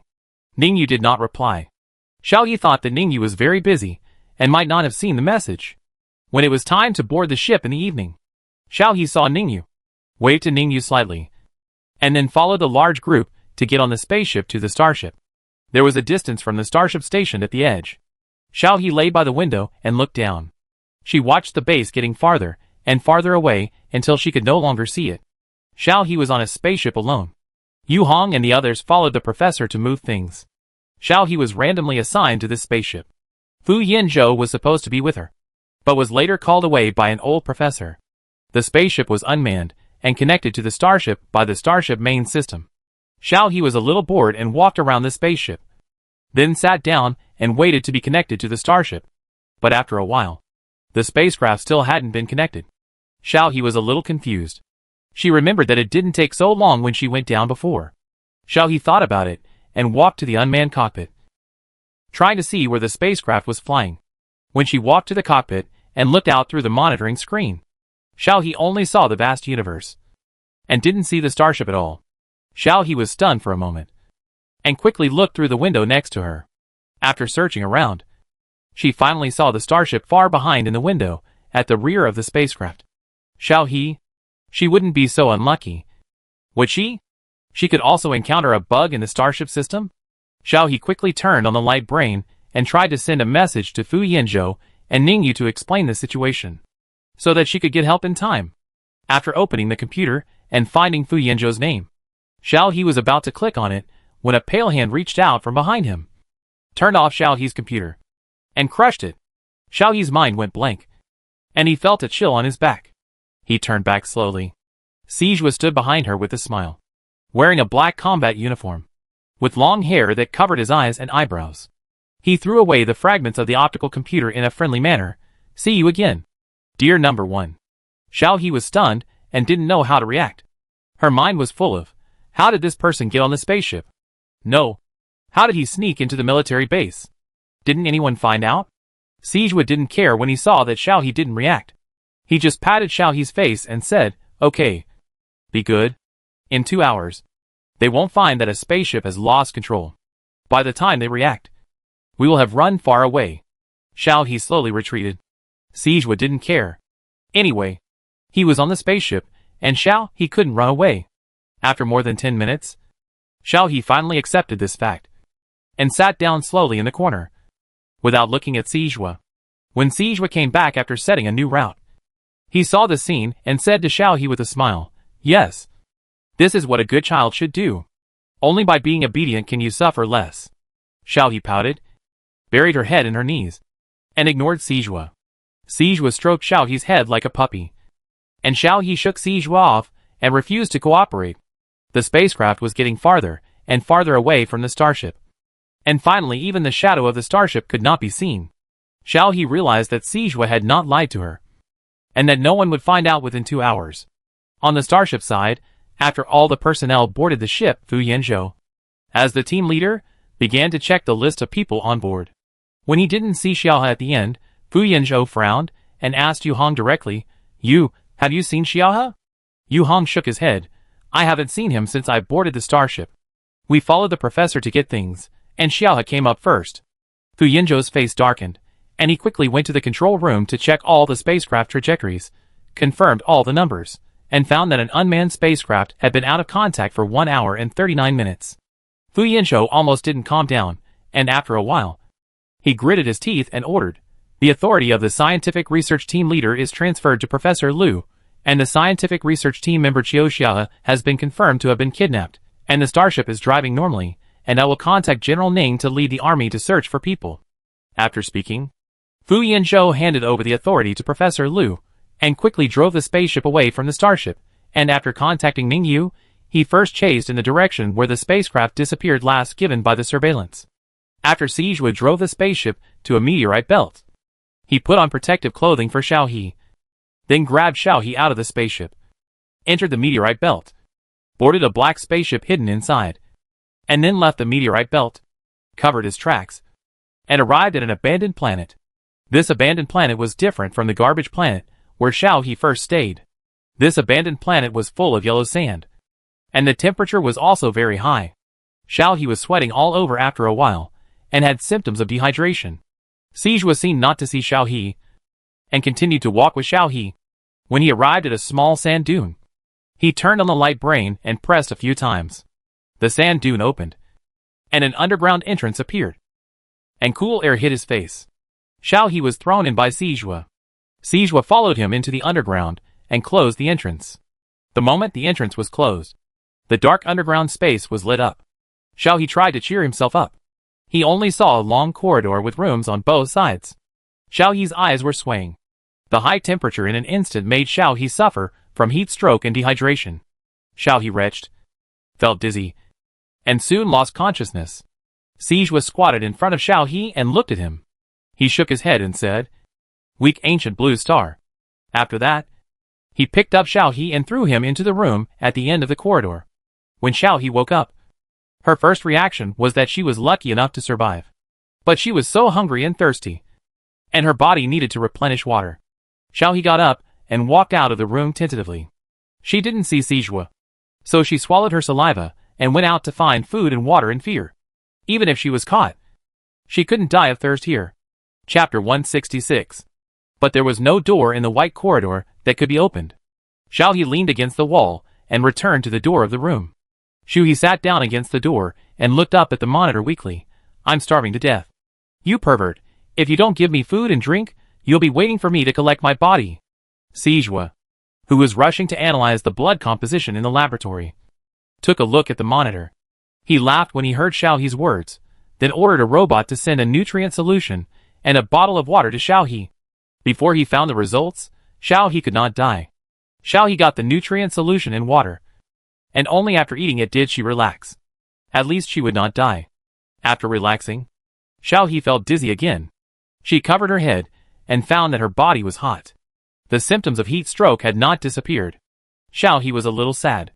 If she was with Fu Yanzhou would definitely find out that something was wrong with her at the first time, and then give her a special medicine for her condition and let her rest well.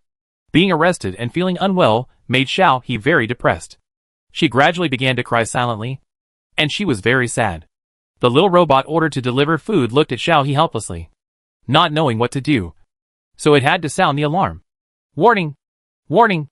The experimental subject is showing signs of depression and crying. Request the next instruction. Request the next instruction.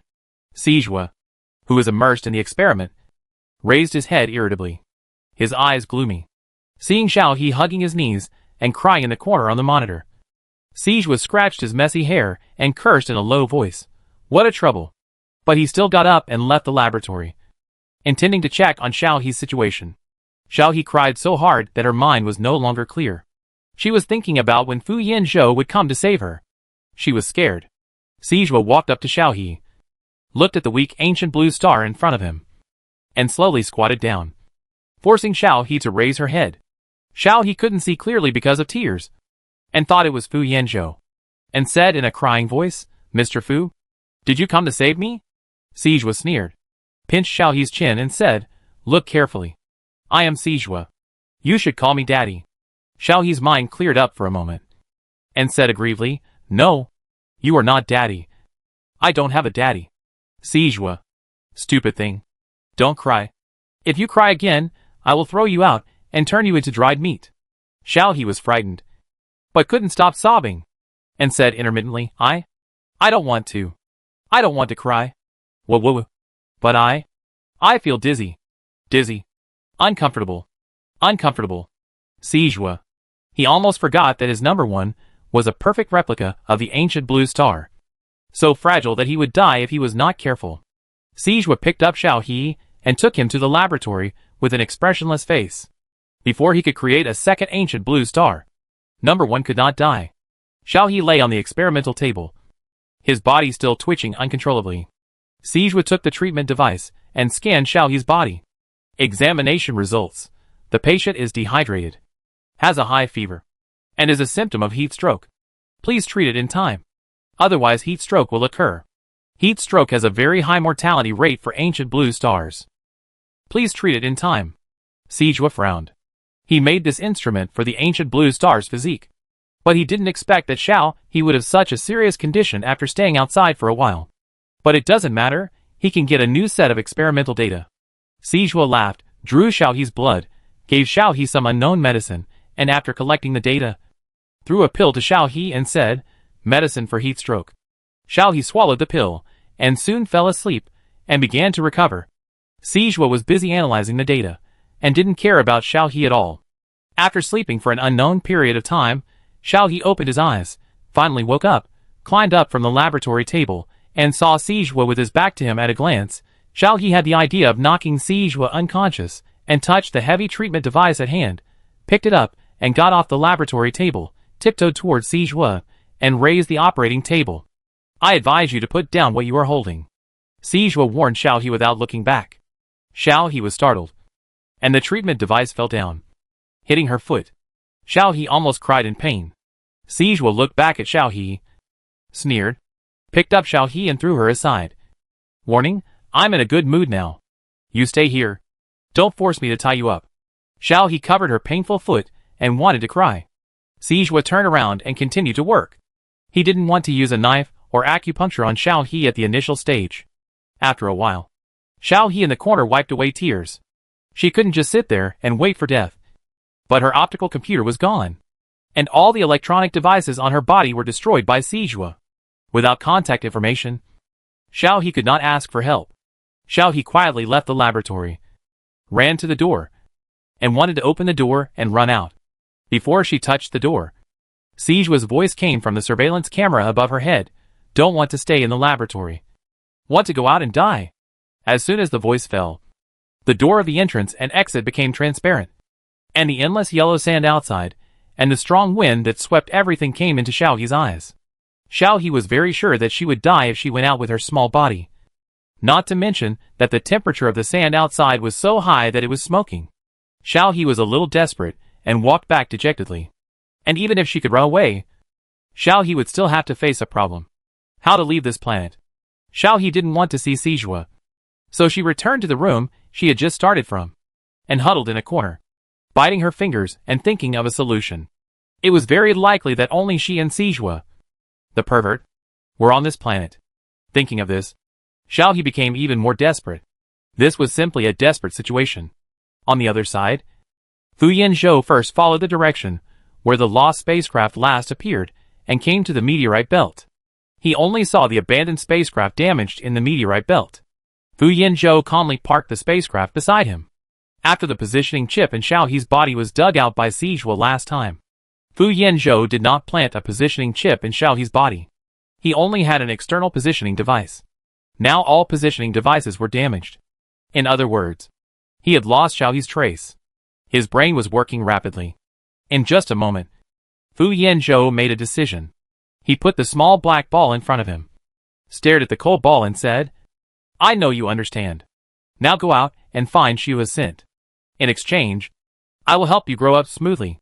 The cold ball tilted its head, floated in front of Fu Yanzhou, stretched out its claws and patted Fu Yanzhou's palm, then passed through the wall of the spaceship from the inside of the spaceship, appeared in the universe, sniffed the broken spaceship, and flew in one direction. Fu Yanzhou breathed a sigh of relief, and followed Meichio to find him. Ningyu had arranged the things at hand as quickly as possible, and took a small team of confidants to follow the message left by Fu Yanzhou, and also informed Qiuing, who chased Sijua back to the Star Pirate Black Market, learned that Xiao He was captured by Sijua, and angrily shot the empty shell left by Sijua. How dare you play tricks on me? Qiuing led his men and turned around to chase Sijua. At the same time, he called Fu Yanzhou and said a lot of dirty words. The main idea was, I handed the person over to you. He died for no reason. We said that we would be safe in Blue Star. Is this how to be safe? Fu Yanzhou listened to Qiuing coldly, and said, I have a clue about Xiao He. Are you coming? Qiuing, come! Xiao He was still thinking about 100 ways for people to survive in desperate situations, and finally came to the conclusion that none of them were applicable to her current situation. Sijua had completed the first step of data analysis, dragged Xiao He out of the room, and looked at Xiao He in surprise. At first, I thought the ancient Blue Star people were very special, but I didn't expect them to be so special. You can actually affect people's spiritual see. No wonder Ningyu didn't become a disabled person because of the riot caused by the seduction. It turned out that it was because you were by his side. Xiao He was grabbed by the collar and struggled hard. What did you say? I don't know. Let me go! Sijua threw Xiao He into the laboratory. I'm going to do the next experiment. Extract your genes. Xiao He shook his head vigorously. No. Let me go! Sijua threw Xiao He onto the experimental table, and the restraints fixed Xiao He firmly on the experimental table. He ignored Xiao He's horrified eyes and anesthetized him. When Xiao He woke up, her head was dizzy. There was a knife wound on her chest, and a transparent medical patch was applied. She felt a faint pain.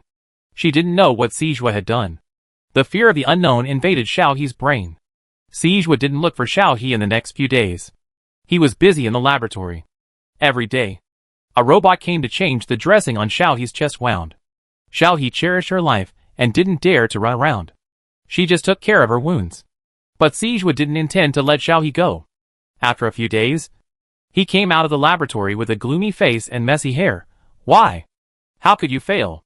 You were so successful. Xiao He shrank back in fear. She still didn't know what Sijua had done to her body. Seeing Sijua's gloomy look, Xiao He was afraid that she would die before Fu Yanzhou came to save her.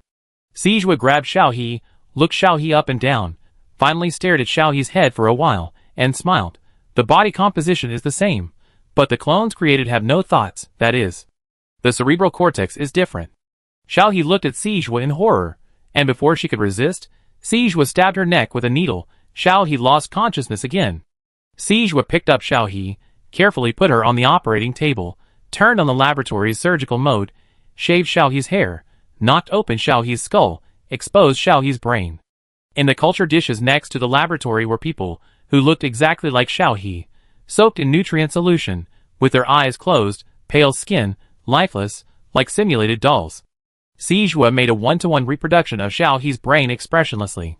Xiao He, whose mind was in chaos, didn't know where she was, but she vaguely heard someone calling her. Xiao He, where are you? Come back soon, there's not enough time, come back soon. Xiao He looked at the dark void in confusion. She didn't know where she was. Go back? Where to go back? What time is not enough? Chapter 167. Xiao He was very confused, and also very scared. Her consciousness was very clear, her body was hurt, but she could not wake up, and could only feel waves of fear. The voice calling Xiao He sighed, and an invisible force touched Xiao He's consciousness, as gentle as a mother, making people calm. Don't be afraid. The two words were so soft that they were almost inaudible. Xiao He's consciousness became blurred again, and she vaguely saw the light above her head, and the pain in her head. Xiao He raised her hand and touched it, and she collapsed instantly. She must have felt wrong. This bald head was not hers. Where was her hair? Wow. My hair. Wow. Xiao He's crying became softer after her head was cut open. The sorrow for her hair made Xiao He temporarily forget the pain in her head. But she was a little thirsty after crying for a long time. Xiao He drank water while crying, and continued to cry after drinking. When she was tired of crying, she would rest for a while. At the end of crying, Xiao He didn't know why she was crying, but she was very sad and uncomfortable. Finally, Sijua got tired of crying, interrupted the experiment, and came to see Xiao He. Xiao He's eyes were swollen from crying. She thought that Sijua must have done illegal human experiments on her, which damaged her brain. Otherwise, why couldn't she stop crying? She was obviously tired of crying, and didn't want to cry anymore. Sijua knocked on Xiao He's bald head, and said irritably, "Why are you crying? If you cry again, I will throw you out to feed the desert insects and beasts." Xiao He covered his bald head. My hair. Sijua. Xiao He was sure that he seemed to have really become stupid, and subconsciously became anxious. But his body could not help but move closer to Sijua. Daddy. My hair. Xiao He's clear thoughts in his mind. Sijua looked at Xiao He with a smile, and touched his chin and thought for a while. It seems that the experiment is indeed effective. You have indeed become a fool after changing the brain texture. However, the copied brain is still useless when it is replaced with a clone. So how did you become conscious? Is it related to experience? Xiao He covered his head, and didn't understand what Sijua was talking about. Sijua picked up Xiao He, and took him to the laboratory.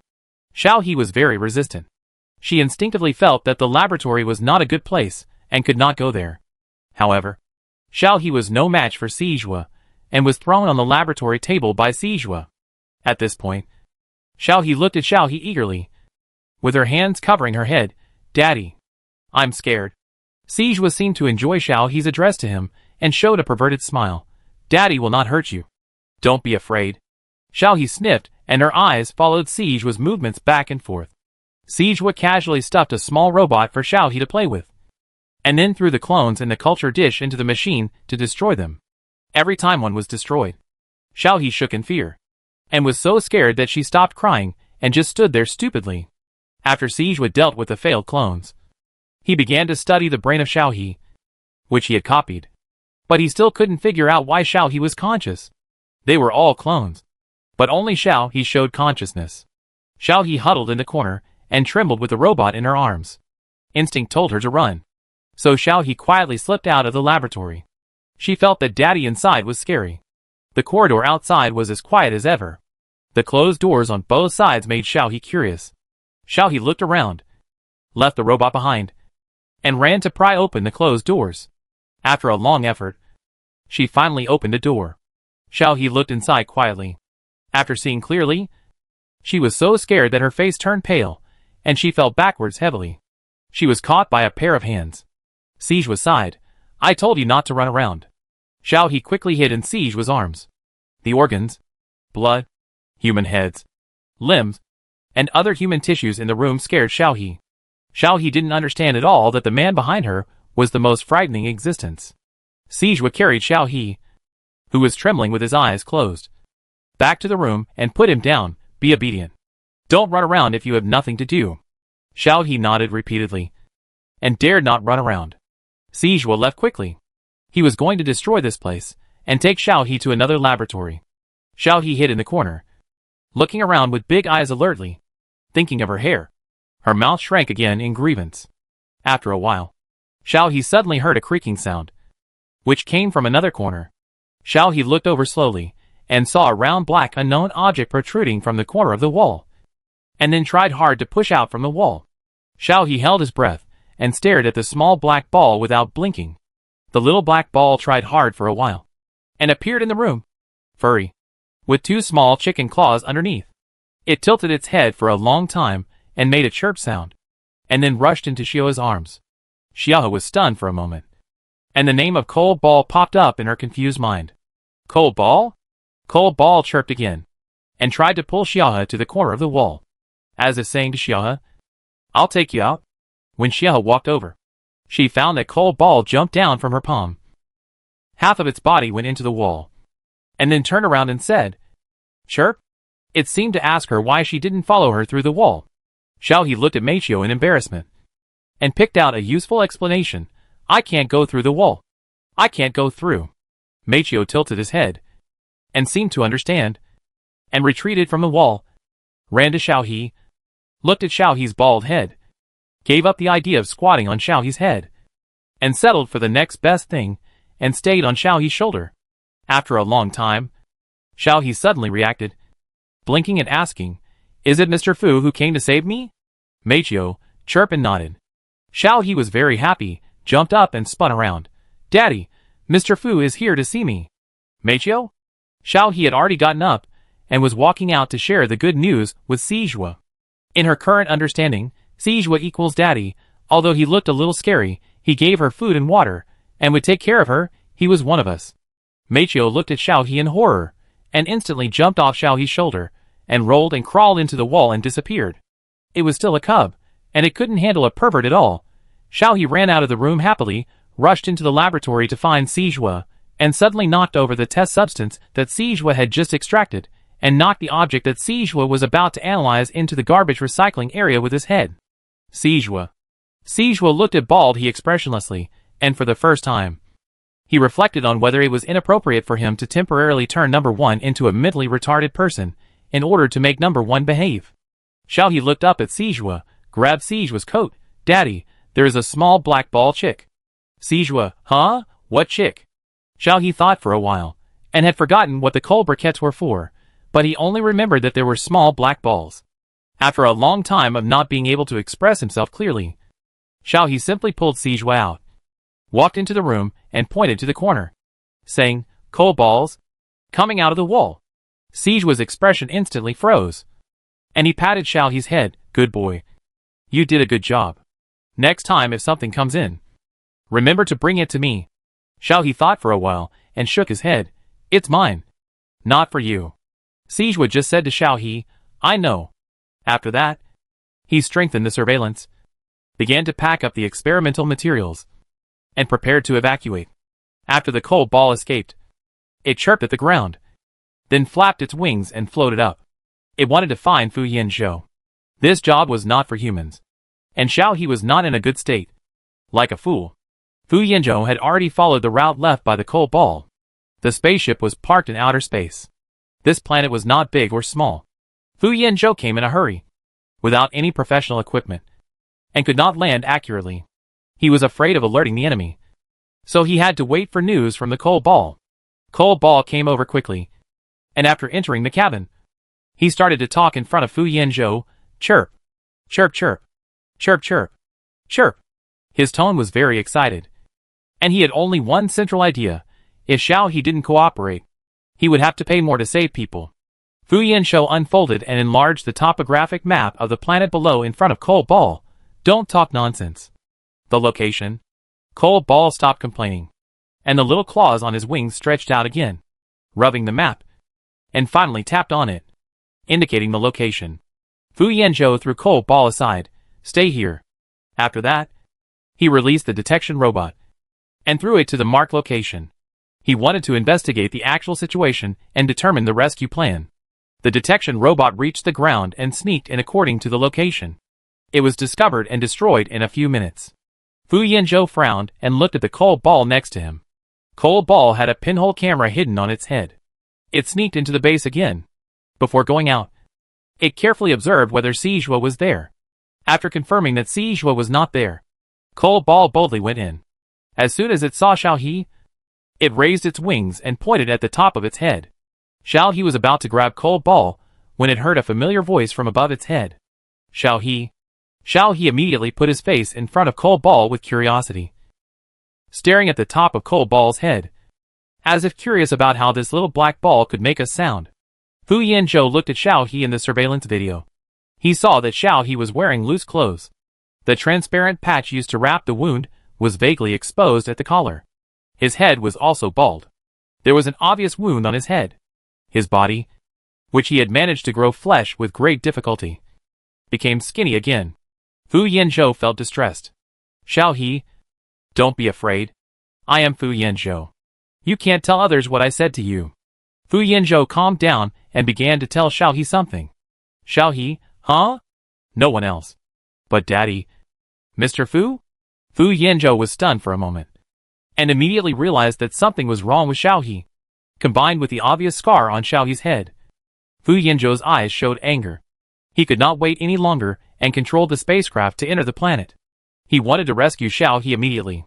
Sijua received an alarm in the laboratory that a stranger had entered the planet, and immediately entered the operating room.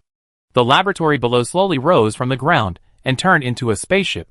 It turned out that the entire laboratory was transformed into a spaceship, which made it convenient for Sijua to change places at any time. The sound of the spaceship starting made Xiaohe fall to the ground. He ran out in panic to find Sijua. As soon as he walked out of the room, the spaceship shook violently, and his head hit the door frame, and he fainted. Chapter 168. I don't know how long it took when Xiaohe woke up. Touching her head, the Cold Ball beside her was gone. She was still lying at the door, and the window at the end of the corridor showed a black area outside. Xiaohe ran towards the laboratory in fear, whispering softly while running, Daddy? Daddy? Daddy? Xiaohe's voice echoed in the quiet spaceship. Sijua's irritable voice came from the monitor. Shut up. Stop shouting. Hearing Sijua's voice, Xiaohe's eyes lit up. She happily made a hard shape to the monitor, and then ran happily in the corridor. Sijua was even more annoyed. He couldn't get rid of the spaceship chasing him, and there was an experimental subject on the spaceship who had been made mentally retarded by him. Xiaohe ran around, and when he was tired, he squatted down, touching his head, hungry, dizzy. The robot brought the nutrient solution in time, and Xiaohe was unhappy after eating it. Not delicious. Sijua didn't bother to pay attention to Xiaohe, and continued to plan the route, and even thought, the worst that could happen is to shoot down the spaceship behind. Meichio sneaked into Xiaohe's side again, and Xiaohe was happy to see Meichio. Meichio. Meichio. Meichio wanted Xiaohe to speak softly, but thinking that Xiaohe was already mentally retarded, he gave up the idea and looked at Xiaohe helplessly. Xiaohe grabbed the Cold Ball, held it in his palm, turned around and ran out. Daddy, Cold Ball. I caught the Cold Ball. Cold Ball? The Cold Ball couldn't believe it. Xiaohe was actually going to give it to the pervert. The Cold Ball took a second to accept the reality, then quickly broke free from Xiaohe's hand and ran out. It didn't want to do this job anymore. It was life-threatening. Xiaohe looked at his empty palm in disappointment. The little Cold Ball ran away again. Sijua came out of the cockpit with a dark face. Decided at this moment, he was going to shoot down the spaceship behind him. Xiaohe pointed to the place where the Cold Balls disappeared. The Cold Balls disappeared. Sijua looked at Xiaohe. In order to prevent Xiaohe from uncontrolled behavior, Sijua gave Xiaohe a sedative and put him in a dormant chamber. Before Xiaohe fell asleep, he looked at Sijua with trust. Sijua placed the dormant chamber, and then he aimed his weapon at Fu Yanzhou's spaceship behind him. Anyone who interfered with his experiment would die. Fu Yanzhou's spaceship was only borrowed temporarily, and its performance was not good. It was completely disintegrated after being hit by Siege's cannon. Siege was sneered at the spaceship that exploded into fireworks behind him, turned around and changed the route, so he didn't see. A huge white star beast appeared in the flames of the explosion behind him. Its long tail swung behind it, and its purple eyes revealed a dangerous look as it stared at the spaceship in front of it that looked like an ant. The giant beast approached the spaceship silently, raised its claws, and slapped it down. Beep, beep, beep! Warning, warning, warning!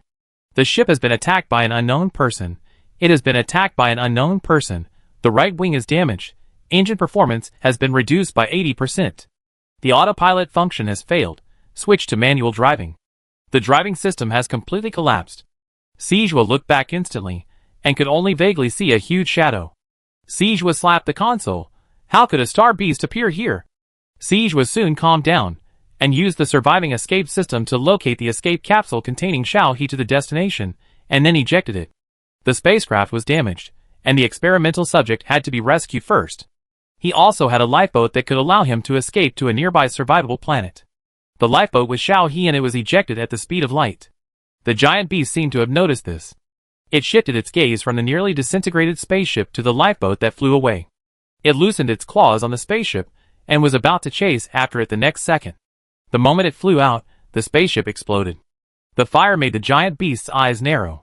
When it opened them again, it had lost the trace of the lifeboat.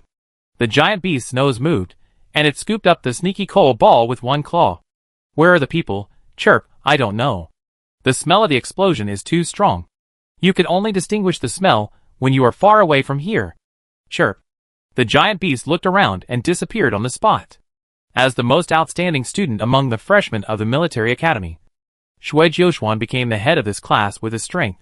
He and 100 other top students of the same grade were notified to go to an oxygen-free planet near Blue Star for field training. After returning, they would participate in a friendly match with the Empire.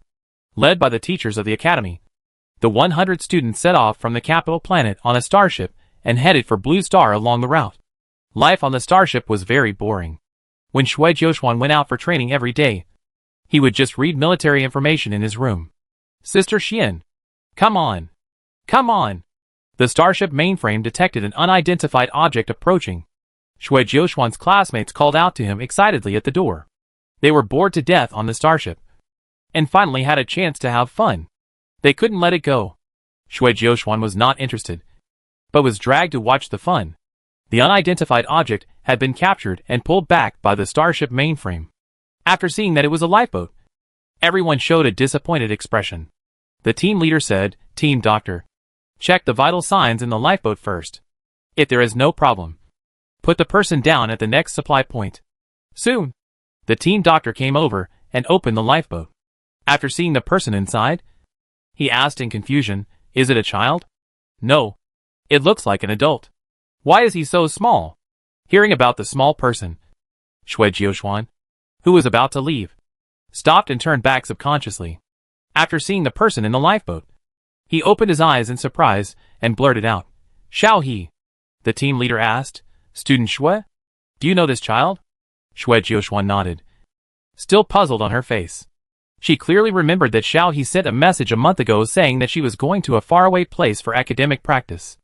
After a preliminary check, the child was given a sedative. "I'll give her some medicine later.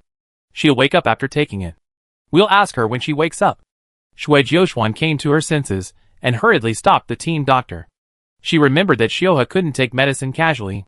"Teacher, Xiaohe is allergic to drugs. She can't take medicine casually. As for the sedative, it should be decomposed after a good night's sleep. In addition, Xiaohe is General Ning's sister. Teacher, please apply to contact General Ning of the military to ask what the situation is. Before getting a reply, Xiaohe must stay with us." As soon as these words came out, everyone present widened their eyes and blurted out in unison, "When did General Ning have a sister?" Shui Jiuxuan. This is not the point. The point is that all the communication equipment on Xiaohe is. No, something is not right, anyway. Teacher, you should contact the military first. It would be best if you can contact General Ning directly. The team leader is also a retired soldier, and he quickly realized the key point of the problem, and said to Shui Jiuxuan, "I know, I will contact Major General Qin first, As your chief instructor? I added his contact information. Shui Jiuxuan nodded, walked forward and picked up Xiuhe, and frowned as soon as he picked her up. She was fine a month ago, but now she is skinny, lighter than the weight iron block she tied when she was exercising. Xia Yuan said to Shui Jiuxuan, Sister Xian, we don't have any vacancies. Shui Jiuxuan said, It's okay, just stay in my room. Xia Yuan scratched his head, suddenly remembered something and pointed at Xiaohe and said, Isn't this the commander who couldn't even do the basic training during the military training? Shui Jiuxuan. Xia Yuan chuckled. I was just saying she looked familiar. She was in the same team with Sister Xian. Right? I remember Sister Xian took special care of her, and helped her with the training she couldn't finish. Shui Jiuxuan sighed. Stop talking nonsense. Have you finished the training today? If not, go and do it. Xia Yuan stuck out her tongue and ran away. Shui Jiuxuan put the person on the bed, and his brows never relaxed, as if Xiuhe always made himself look very embarrassed. Sister Xian, the teacher is looking for you. Shui Jiuxuan came to his senses, and went out to find the teacher in charge. Student Shui, we have contacted Major General Qin. Major General Qin asked you to explain the situation in person. Your contact information has been given to Major General Qin. As soon as he finished speaking, Shui Jiuxuan's optical brain lit up. Shui Jiuxuan nodded to the teacher in charge, and answered the call. Qin Yu's face appeared on the optical frequency, and his expression was very serious. Student Shui, please explain the situation. Shui Jiuxuan saluted. Shui Jiuxuan, a student at the military academy, is reporting. Major General Qin, 100 of our students captured a lifeboat on the way to the Milky Way for training. After opening it, Xiuhe, a student from the Blue Star History and Culture Research Department of Huaxia University, was lying inside. There was a sedative in his body, and he has not yet woken up. The specific situation cannot be confirmed. I have a personal relationship with Xiuhe, and I know Xiuhe's family members. I am worried about the complexity of the situation, so I applied to contact General Ning of the military. Xiuhe is currently on our starship, and is temporarily safe. Report completed? Qin Yu nodded. Okay. Xiuhe was kidnapped at the Edge Star base half a month ago. Thank you for the information you told me. I will contact General Ning and ask him to pick him up. Send me your coordinates later. Shui Jiuxuan nodded, and after hanging up the light brain, he sent the current coordinates. The teacher in charge frowned. The person was captured from the Edge Star base. Who is so bold? After Shui Jiuxuan sent the coordinates, he said, I don't know. It may be General Ning's enemy. Anyway, before we meet General Ning himself, Xiaohe should follow us first. The teacher in charge nodded. That's right. As soon as he finished speaking, there was a commotion outside. Hey hey hey. Xiaohe classmate? What are you doing? Sister Xian is discussing something with the teacher. Don't run around. Ouch. Xiaohe classmate. What's going on? Catch her. Don't let her run into the gravity training room. Have you forgotten that she vomited blood in the gravity room during military training? Woo woo woo. Daddy. Fuck. Why did she suddenly run so fast? Catch her. Shui Jiuxuan. Shui Jiuxuan said to the teacher, and opened the door. The corridor outside was in chaos. The students gathered around the place, and there were sobbing sounds coming from inside, which sounded very scary. Xia Yuan turned around and saw Shui Jiuxuan and said hurriedly, Sister Xian, come quickly. Xiuhe seems to be a little bit wrong. Shui Jiuxuan walked over, and the crowd dispersed. Xiuhe huddled in the corner in fear, biting her hand. Tears were about to fall from her eyes. Her body was still shaking, and she tried to shrink back when she saw Shui Jiuxuan coming. Sister Xian, she is really a little bit wrong. As if she is an underdeveloped idiot. Someone in the crowd scratched his head and said uncertainly. Chapter 169. After Xiaohe woke up, she found that the room was different. Her confused mind could not give her a correct judgment. She heard the voices of many people talking outside. She opened the door by mistake out of fear. She saw so many people wearing the same uniform, who looked very powerful. She was so scared that she ran around in a panic trying to find her. Daddy? Finally. She was trapped in a corner. Instinct made Xiaohe shrink into a ball. She bit her hand, and dared not make any sound. She was about to cry or not. This group of scary people were still watching her. Xiaohe called out in a low voice in fear, Daddy. She clearly remembered that she was with Daddy, even though Daddy was also very scary. Xiao He? A familiar voice sounded in front of Xiao He. Xiao He thought slowly for a moment, looking at the person who spoke with tearful eyes, slightly familiar, but couldn't tell who it was. Shui Jiuxuan asked the others to disperse, and squatted in front of Xue. He stretched out his hand and said, "Don't be afraid. It's me, Shui Jiuxuan." Xue looked at Shui Jiuxuan, vaguely remembering the name Shui Jiuxuan. "Jiuxuan?" Shui Jiuxuan nodded. "It's me. Aren't you with Mr. Fu? How did you appear in the universe? Where is Mr. Fu?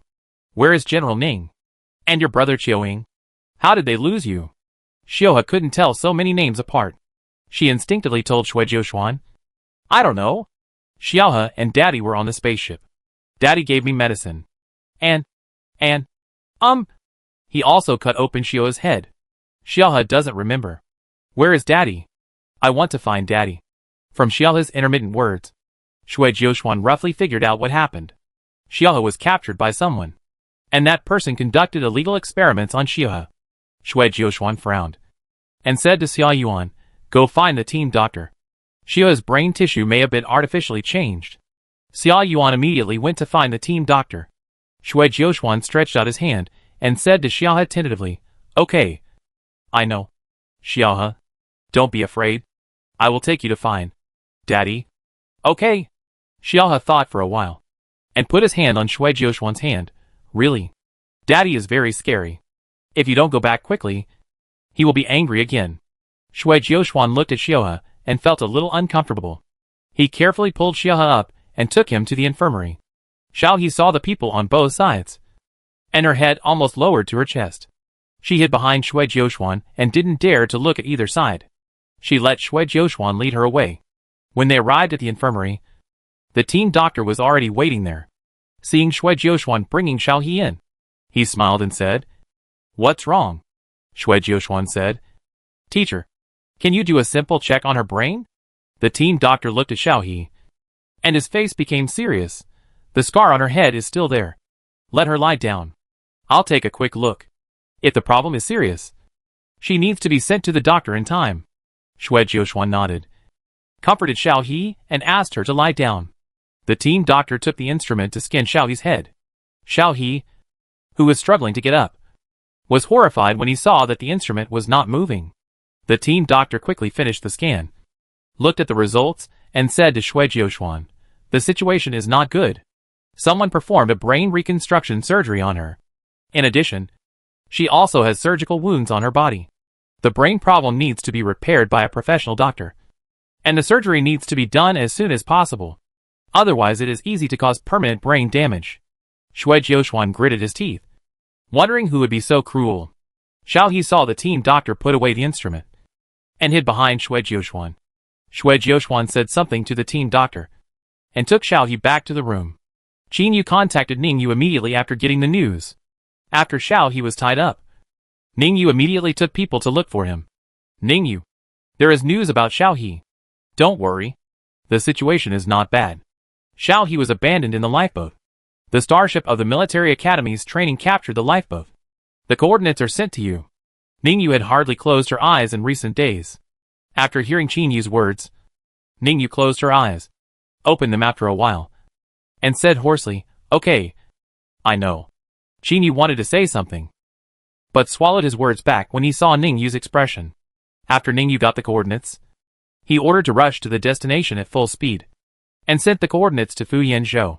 He didn't know Xiao He's specific situation yet, and Fu Yanzhou could check Xiao He's physical condition in time.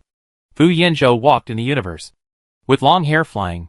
After receiving the news, Fu Yanzhou's cold breath instantly became mild, and he sped up, arrived at the nearest planet, bought a new small spaceship, and quickly rushed to Xiao He. Ning Yu brought a small team to Shui Jiuxuan's side and docked the spaceship. After entering the spaceship, he first met with the team leader, and then went to find Xiao He. Xiao He stayed in Shui Jiuxuan's room. If she didn't leave the room and see other people, Xiao He's mood would be very stable. When she was bored, she would play with herself. Ning Yu hurried to the door, raised her hand and paused before knocking. Xiao He stopped amusing herself and looked at the door vigilantly. "Jiuxuan? It's me, Xiao He." Xiao He tilted her head.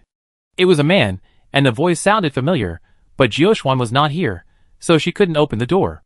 Thinking of this, Xiaohe wrapped herself in a blanket, while saying in a muffled voice, "It's not Xiaohe, there is no Xiaohe here." Ningyu was stunned for a moment, and instantly realized that something was wrong with Xiaohe. Shui Jiuxuan came out of the training room, without wiping the sweat off his forehead, stopped when he saw Ningyu, and saluted directly, with sparkling eyes, "General Ning." It can be said that, since Ningyu entered the school, almost all students of the military academy have regarded Ningyu as a goal to surpass, without exception. Ningyu nodded at Shui Jiuxuan, and after a moment's hesitation, she asked, "What happened to Xiaohe? Major General Qin, you did not tell us about Xiaohe's condition."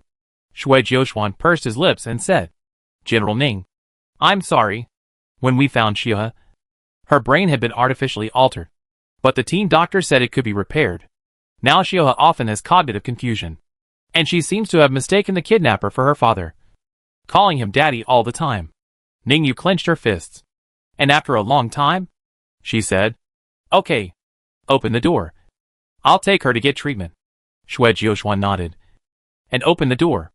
At a glance, the two saw Xiaohe hiding herself under the blanket like an ostrich. Xiaohe carefully poked his head out when he heard the door open. His eyes lit up when he saw Shui Jiuxuan. "Jiuxuan." As soon as he finished shouting, he saw Ningyu, and she immediately ran behind Shui Jiuxuan and hid. Shui Jiuxuan felt a little embarrassed for the first time, and smiled awkwardly. He pulled Xiaohe and said, "Xiaohe, don't be afraid. This is General Ning. Have you forgotten? He is your elder brother." Xiaohe carefully exposed half of his face, and looked at Ningyu carefully. He felt that he was familiar, but he couldn't remember. Ningyu's face softened when he saw the living Xiaohe. He stretched out his hand in front of Xiaohe and said, "I am the eldest brother. Xiaohe, have you forgotten? Your brother Qiuing is also on the way. And so is Fu Yanzhou. Don't be afraid. I will take you to receive treatment. You will recover soon." Xiaohe thought for a long time, and concluded that the person in front of him was trustworthy. He hesitated and stretched out his hand to put it in Ningyu's palm. He slowly came out from behind Shui Jiuxuan, and stood in front of Ningyu with his head lowered. Ningyu looked at Xiaohe's shaved head. He remembered that Xiaohe cherished her hair very much. When she wakes up, she will be very sad. Ningyu touched Xiaohe's head and said, "Don't be afraid. It's my fault. I won't let anyone take you away in the future." Xiaohe said nothing. Her eyes kept glancing at Shui Jiuxuan. Ningyu led Xiaohe out. When Xiaohe walked out of the room, she found that Shui Jiuxuan didn't follow. She was anxious and clung to the door frame and refused to leave. She looked like Ningyu was a human trafficker and whispered to Shui Jiuxuan, "Jiuxuan."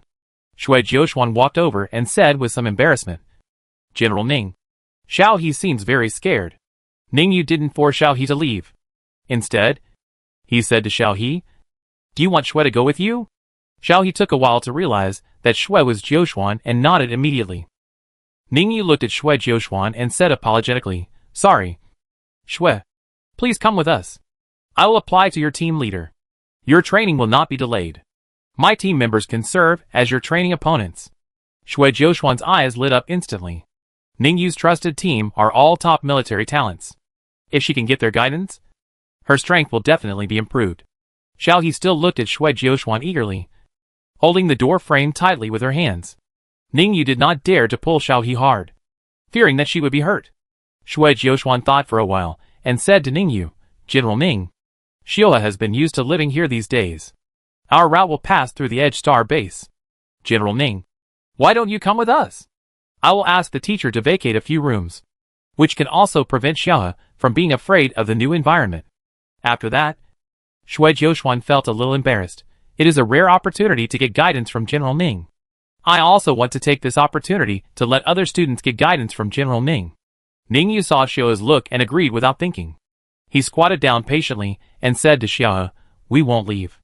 Xiaohe looked at Ningyu, and his eyes seemed to say, "Really?" Ningyu smiled and nodded. Xiaohe blinked, released the door frame, touched her belly and whispered, "I'm hungry." Shui Jiuxuan brought the nutrient solution to Xiaohe. Xiaohe knew it was something to fill her stomach, gulped it down, patted her belly with satisfaction. When Xiaohe started to take a nap, Ningyu left, arranging for the team members to conduct short-term sparring with the students of the military academy.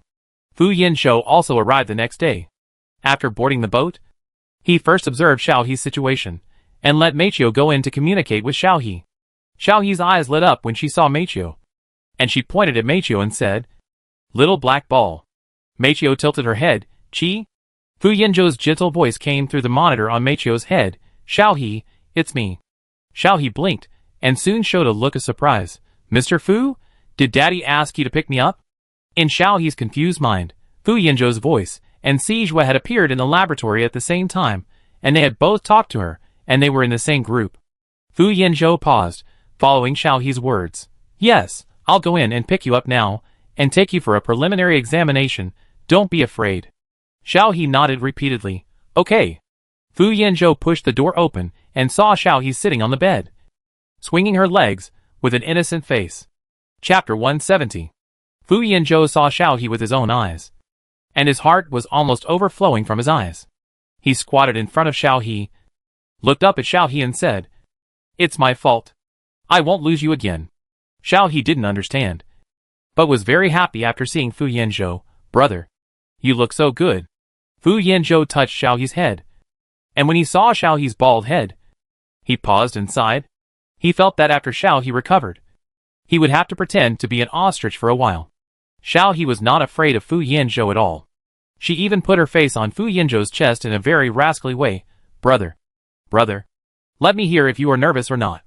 Fu Yanzhou glanced at the scar on Xiao He's head that still had a red mark, picked up Xiao He with one hand and said, "Okay, I'll take you to another room." Xiao He did not resist, and let Fu Yanzhou carry her out, with her head on Fu Yanzhou's chest and her hands around Fu Yanzhou's neck. Shui Jiuxuan looked sideways at this. Before Mr. Fu came, Xiao He was not like this. Ningyu saw Xiao He sticking close to Fu Yanzhou, and compared it with Xiao He's fear of her before. Ningyu lowered her eyes. Fu Yanzhou had simply modified the existing medical equipment on the spacecraft before meeting Xiao He. After a preliminary examination, he determined that Xiao He had a brain problem. It was a very simple operation, but the conditions on the spacecraft were not good enough, and it needed to be performed after landing. However, Xiao He was in good health, and it seemed that Sijue did not use any messy drugs on Xiao He. After the examination, Xiao He kept sticking to Fu Yanzhou, and almost never left his side. Fu Yanzhou let Xiao He follow him, and did not dare to let Xiao He leave his sight. Ningyu watched Xiao He from a distance, fearing that Xiao He would be scared, and did not even dare to approach. Shui Jiuxuan saw that Xiao He was happy every day, so he went to training with peace of mind, and he would also get personal guidance from Ningyu. After a few days, Shui Jiuxuan felt that his strength was rising. The spacecraft soon arrived at the Edge Star base. Ningyu had already notified the base military doctor to prepare the operating room in advance. Fu Yanzhou called Geng Tian over. The two of them knew Xiao He's condition best, and they performed the operation themselves. Xiao He was coaxed to sleep by Fu Yanzhou, and was sent to the operating room after anesthesia. Fortunately, Sijue did not destroy Xiao He's brain, but only made simple changes. Geng Tian breathed a sigh of relief, and said with a smile, "The situation is good, and it is expected to be over in 2 hours." Fu Yanzhou also breathed a sigh of relief. After the operation, Fu Yanzhou put Xiao He in the medical cabin to accelerate the healing of the wound. Xiao He's chaotic thoughts began to reorganize, and the severed memories returned to his mind. The inexplicable call sounded again. "Xiao He, come back soon. Time is running out." Xiao He thought confusedly. What time is running out? Where to go back? I don't know how long it took. Xiao He woke up, and felt that he was full of energy. After opening his eyes, he found himself soaking in the familiar nutrient solution. Xiao He was a little confused, and after accidentally taking a few sips of the nutrient solution, he finally began to struggle. After a while, Fu Yanzhou came in quickly. Seeing Xiao He wake up, Fu Yanzhou immediately emptied the nutrient solution in the medical chamber, opened the medical chamber, carefully carried Xiao He out, and put him on the bed beside. Xiao He slowly remembered that she was caught by Sijue, and asked immediately, "Mr. Fu, where is Sijue? The pervert? He caught me. Did you save me?" Fu Yanzhou did not answer this question, but said to Xiao He, "Your clothes are wet. I will go get you a new set of clothes." Xiao He nodded. Fu Yanzhou went out to get a set of clothes, and went out to wait for Xiao He to change clothes.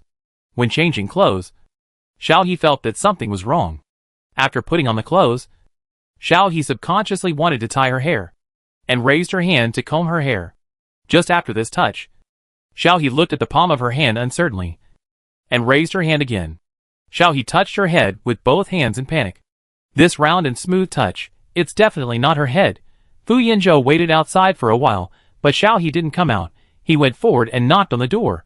Xiao He opened the door a crack, wrapped her head with a coat, only her face was exposed, and looked at Fu Yanzhou with great sadness. Mr. Fu, where is my hair? Who did it? Wu, my hair. Fu Yanzhou almost forgot about it.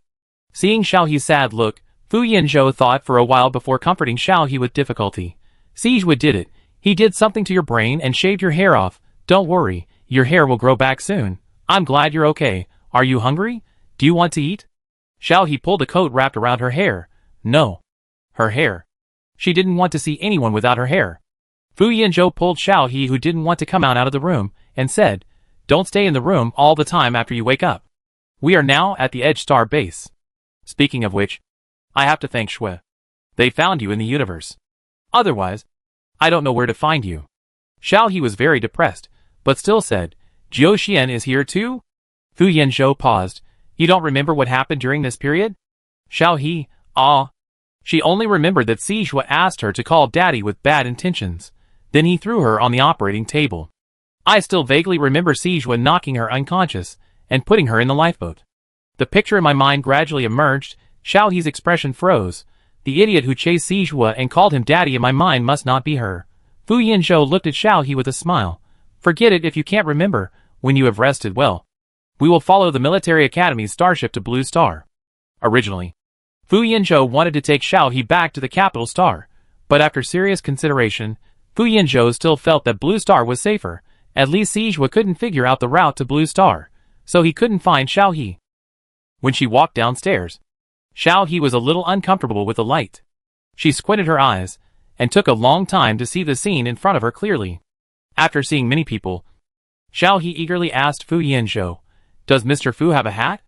Fu Yanzhou took out a hat like a magic trick, and put it on Xiao He's head. Xiao He felt relieved and touched the hat on her head, hoping that her hair would grow out as soon as possible. When she walked to the base cafeteria, Xiao He saw a group of people, who looked familiar, but were obviously not soldiers from the base coming towards her. Everyone smiled friendly when they saw her, and raised their hands to greet her. Their tone was like coaxing a child. "Xiao He, ah. Xiao He, are you awake?" Xiao He was a little overwhelmed. Every time she greeted someone, her stupid behavior came to her mind. Some people were alive, but they were already dead.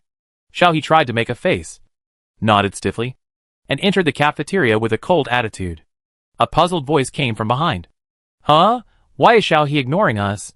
Is she still scared?" "I don't know. She was fine on the spaceship before. But Xiao He was like a kitten with its fur standing up." "Ha ha ha. Xiao He? No, can you lower your voices a little?" She heard it. Shui Jiuxuan came out of the cafeteria last. When he saw Xiao he smiled and touched Xiao He's head. "Xiao He, are you okay?" Xiao He's expression was instantly depressed. "Jiuxuan." Shui Jiuxuan observed carefully for a while, and burst out laughing. Okay, I know. Don't worry, you were cute before, and didn't cause any trouble." Xiao He sighed. Fu Yanzhou behind him had already prepared food for Xiao He, and asked Xiao He to sit down and eat slowly. After a few days of rest at the base, Xiao He was going to Blue Star with him. This time, Fu Yanzhou took Xiao He with him tightly, never leaving her side.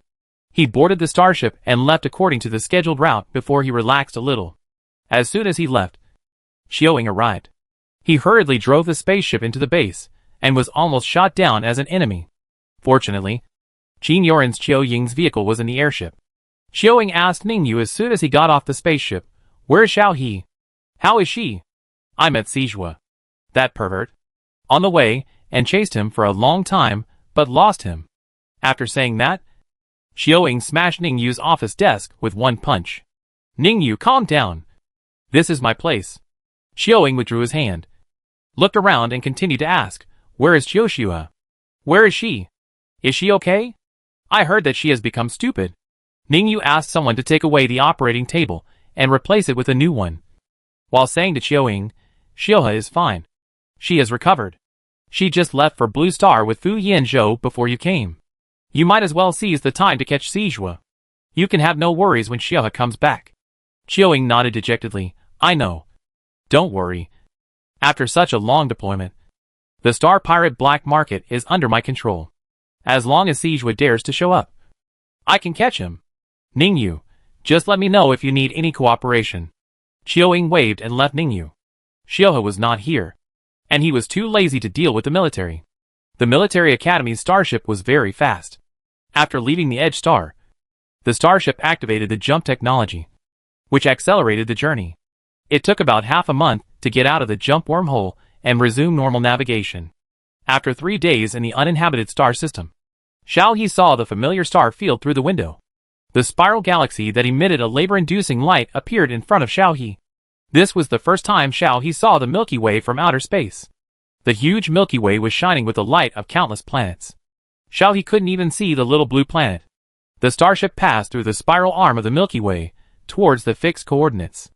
At a distance of 6.4 billion light-years from the Earth, Xiaohe saw the famous dim blue dot, and the starship quickly headed for the solar system. Beep, route reminder, the destination of this voyage is about to arrive.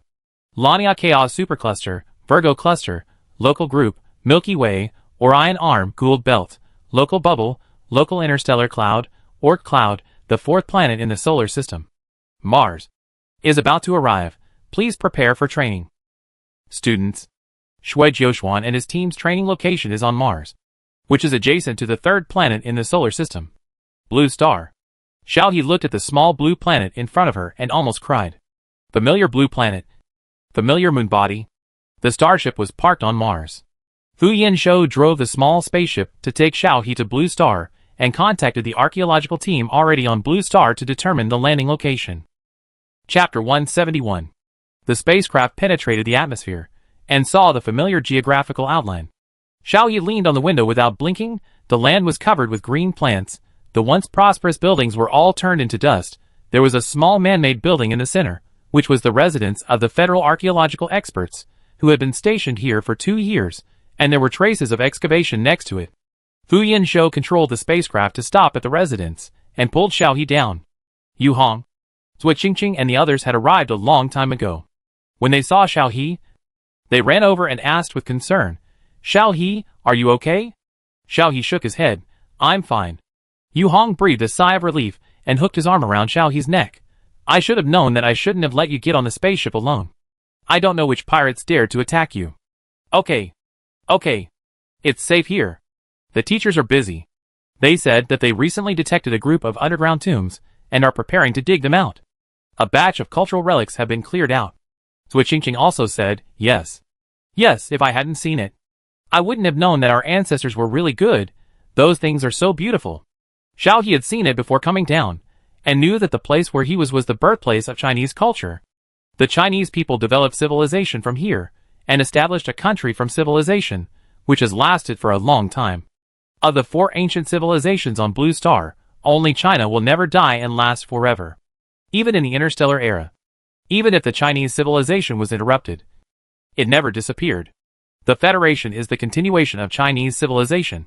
Fu Yanzhou waited for Xiaohe to finish speaking before taking Xiaohe to see the person in charge of the station.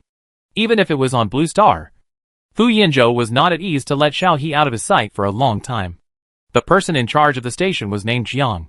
He was a tough old man. He looked like a handsome guy when he was young. When Jiangyan was young, he especially liked the ancient Blue Star culture. At that time, the war between the Empire and the Federation had just stopped. Jiangyan became the leader in the study of Blue Star history through his own efforts. Later, he proposed to find the homeland of mankind and save Blue Star. This plan has been proposed for more than 20 years. The Federation changed its leadership. When Jiangyan proposed it again, the plan was passed. The Federation officially launched the Blue Star Recovery Plan. It took 50 years just to find the correct route and establish space jump. During this period, the Empire heard about the Blue Star Recovery Plan and took the initiative to propose cooperation. This accelerated the process. After the route was determined, Jiangyan was the first to take the initiative to go to Blue Star. At that time, the situation on Blue Star was unknown. The route was unknown. He might die along the way. But Jiangyan insisted on going. Fortunately, The space jump technology is very mature, although there were some minor setbacks in the middle. The result was good. Jiang Yin and other first batch of archaeological researchers arrived at Blue Star smoothly and officially started the field archaeological process on Blue Star. As time went by, Jiang Yin and his team found more and more surprises. The gap in human history and civilization was continued with the excavation. The brilliant civilization of the Huaxia people gave Jiang Yin and his team a huge shock. The cultural relics preserved in various forms, such as written records and stone tablets, were displayed in front of this group of people. They also dug up a well-preserved museum. It was speculated that it was a protective layer specially made by humans before escaping from the blue planet to preserve the fire of civilization. The entire museum was sunk underground, waiting for future generations to discover it. All of this made them very excited. At the same time, due to the problem of insufficient manpower, Jiang Yin made more than 10 or 20 satellite communications in a row, asking the Federation to send more manpower. It would take them hundreds of years to dig the land of China alone. Jiang Yin didn't even dare to think about how long it would take to show the entire Earth civilization to humans. Moreover, the spiritual sea of those who came to Blue Star was greatly soothed, and the soldiers who were guarding them had more or less spiritual sea riots. But they never broke out on Blue Star. Therefore, Jiang Yin deduced that there were currently unexplainable elements in the human homeland, which could greatly soothe their spiritual seas and even heal them.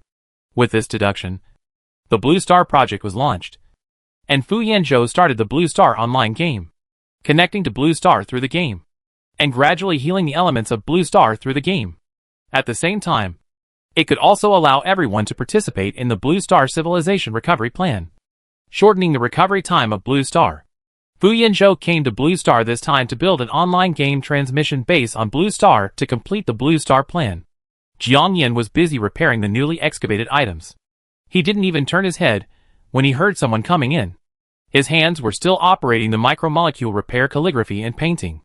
Just put the things over there. Fu Yanzhou smiled, walked forward to help repair the place that Jiang Yin was repairing, and said after the repair was completed, "Teacher Jiang? It's me."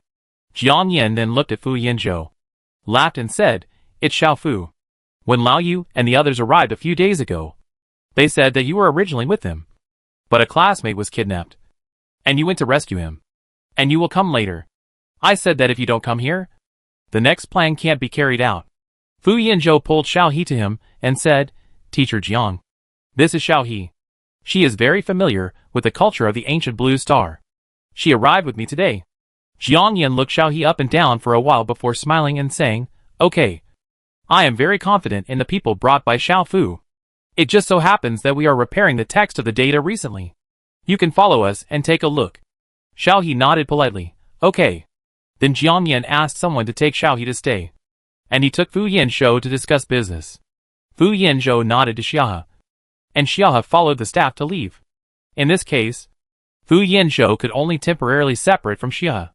After leaving the research building, Xiaohe saw Yu Hong and Zui Qingqing waiting outside. The two greeted the staff and said that they would take Xiaohe to her room. Xiaohe's room had been assigned long ago, and Yu Hong also put Maoqiu and Niwa robots in it. "Xiaohe, let's go. I'll take you to your room. By the way, your housekeeping robot is already in the room." Yu Hong and Zui Qingqing took Xiaohe to the dormitory building, one on each side, and each person had a separate room. Xiao He scanned his face at the door, and the door opened automatically. What's going on? Didn't I change the energy block for you?" Maoqiu muttered to himself in a puzzled voice. "Xiao He, Maoqiu, what are you doing?" There was a loud noise inside. Maoqiu ran from the room to the living room in a panic, and when he saw Xiao he was surprised. "Xiao He, great.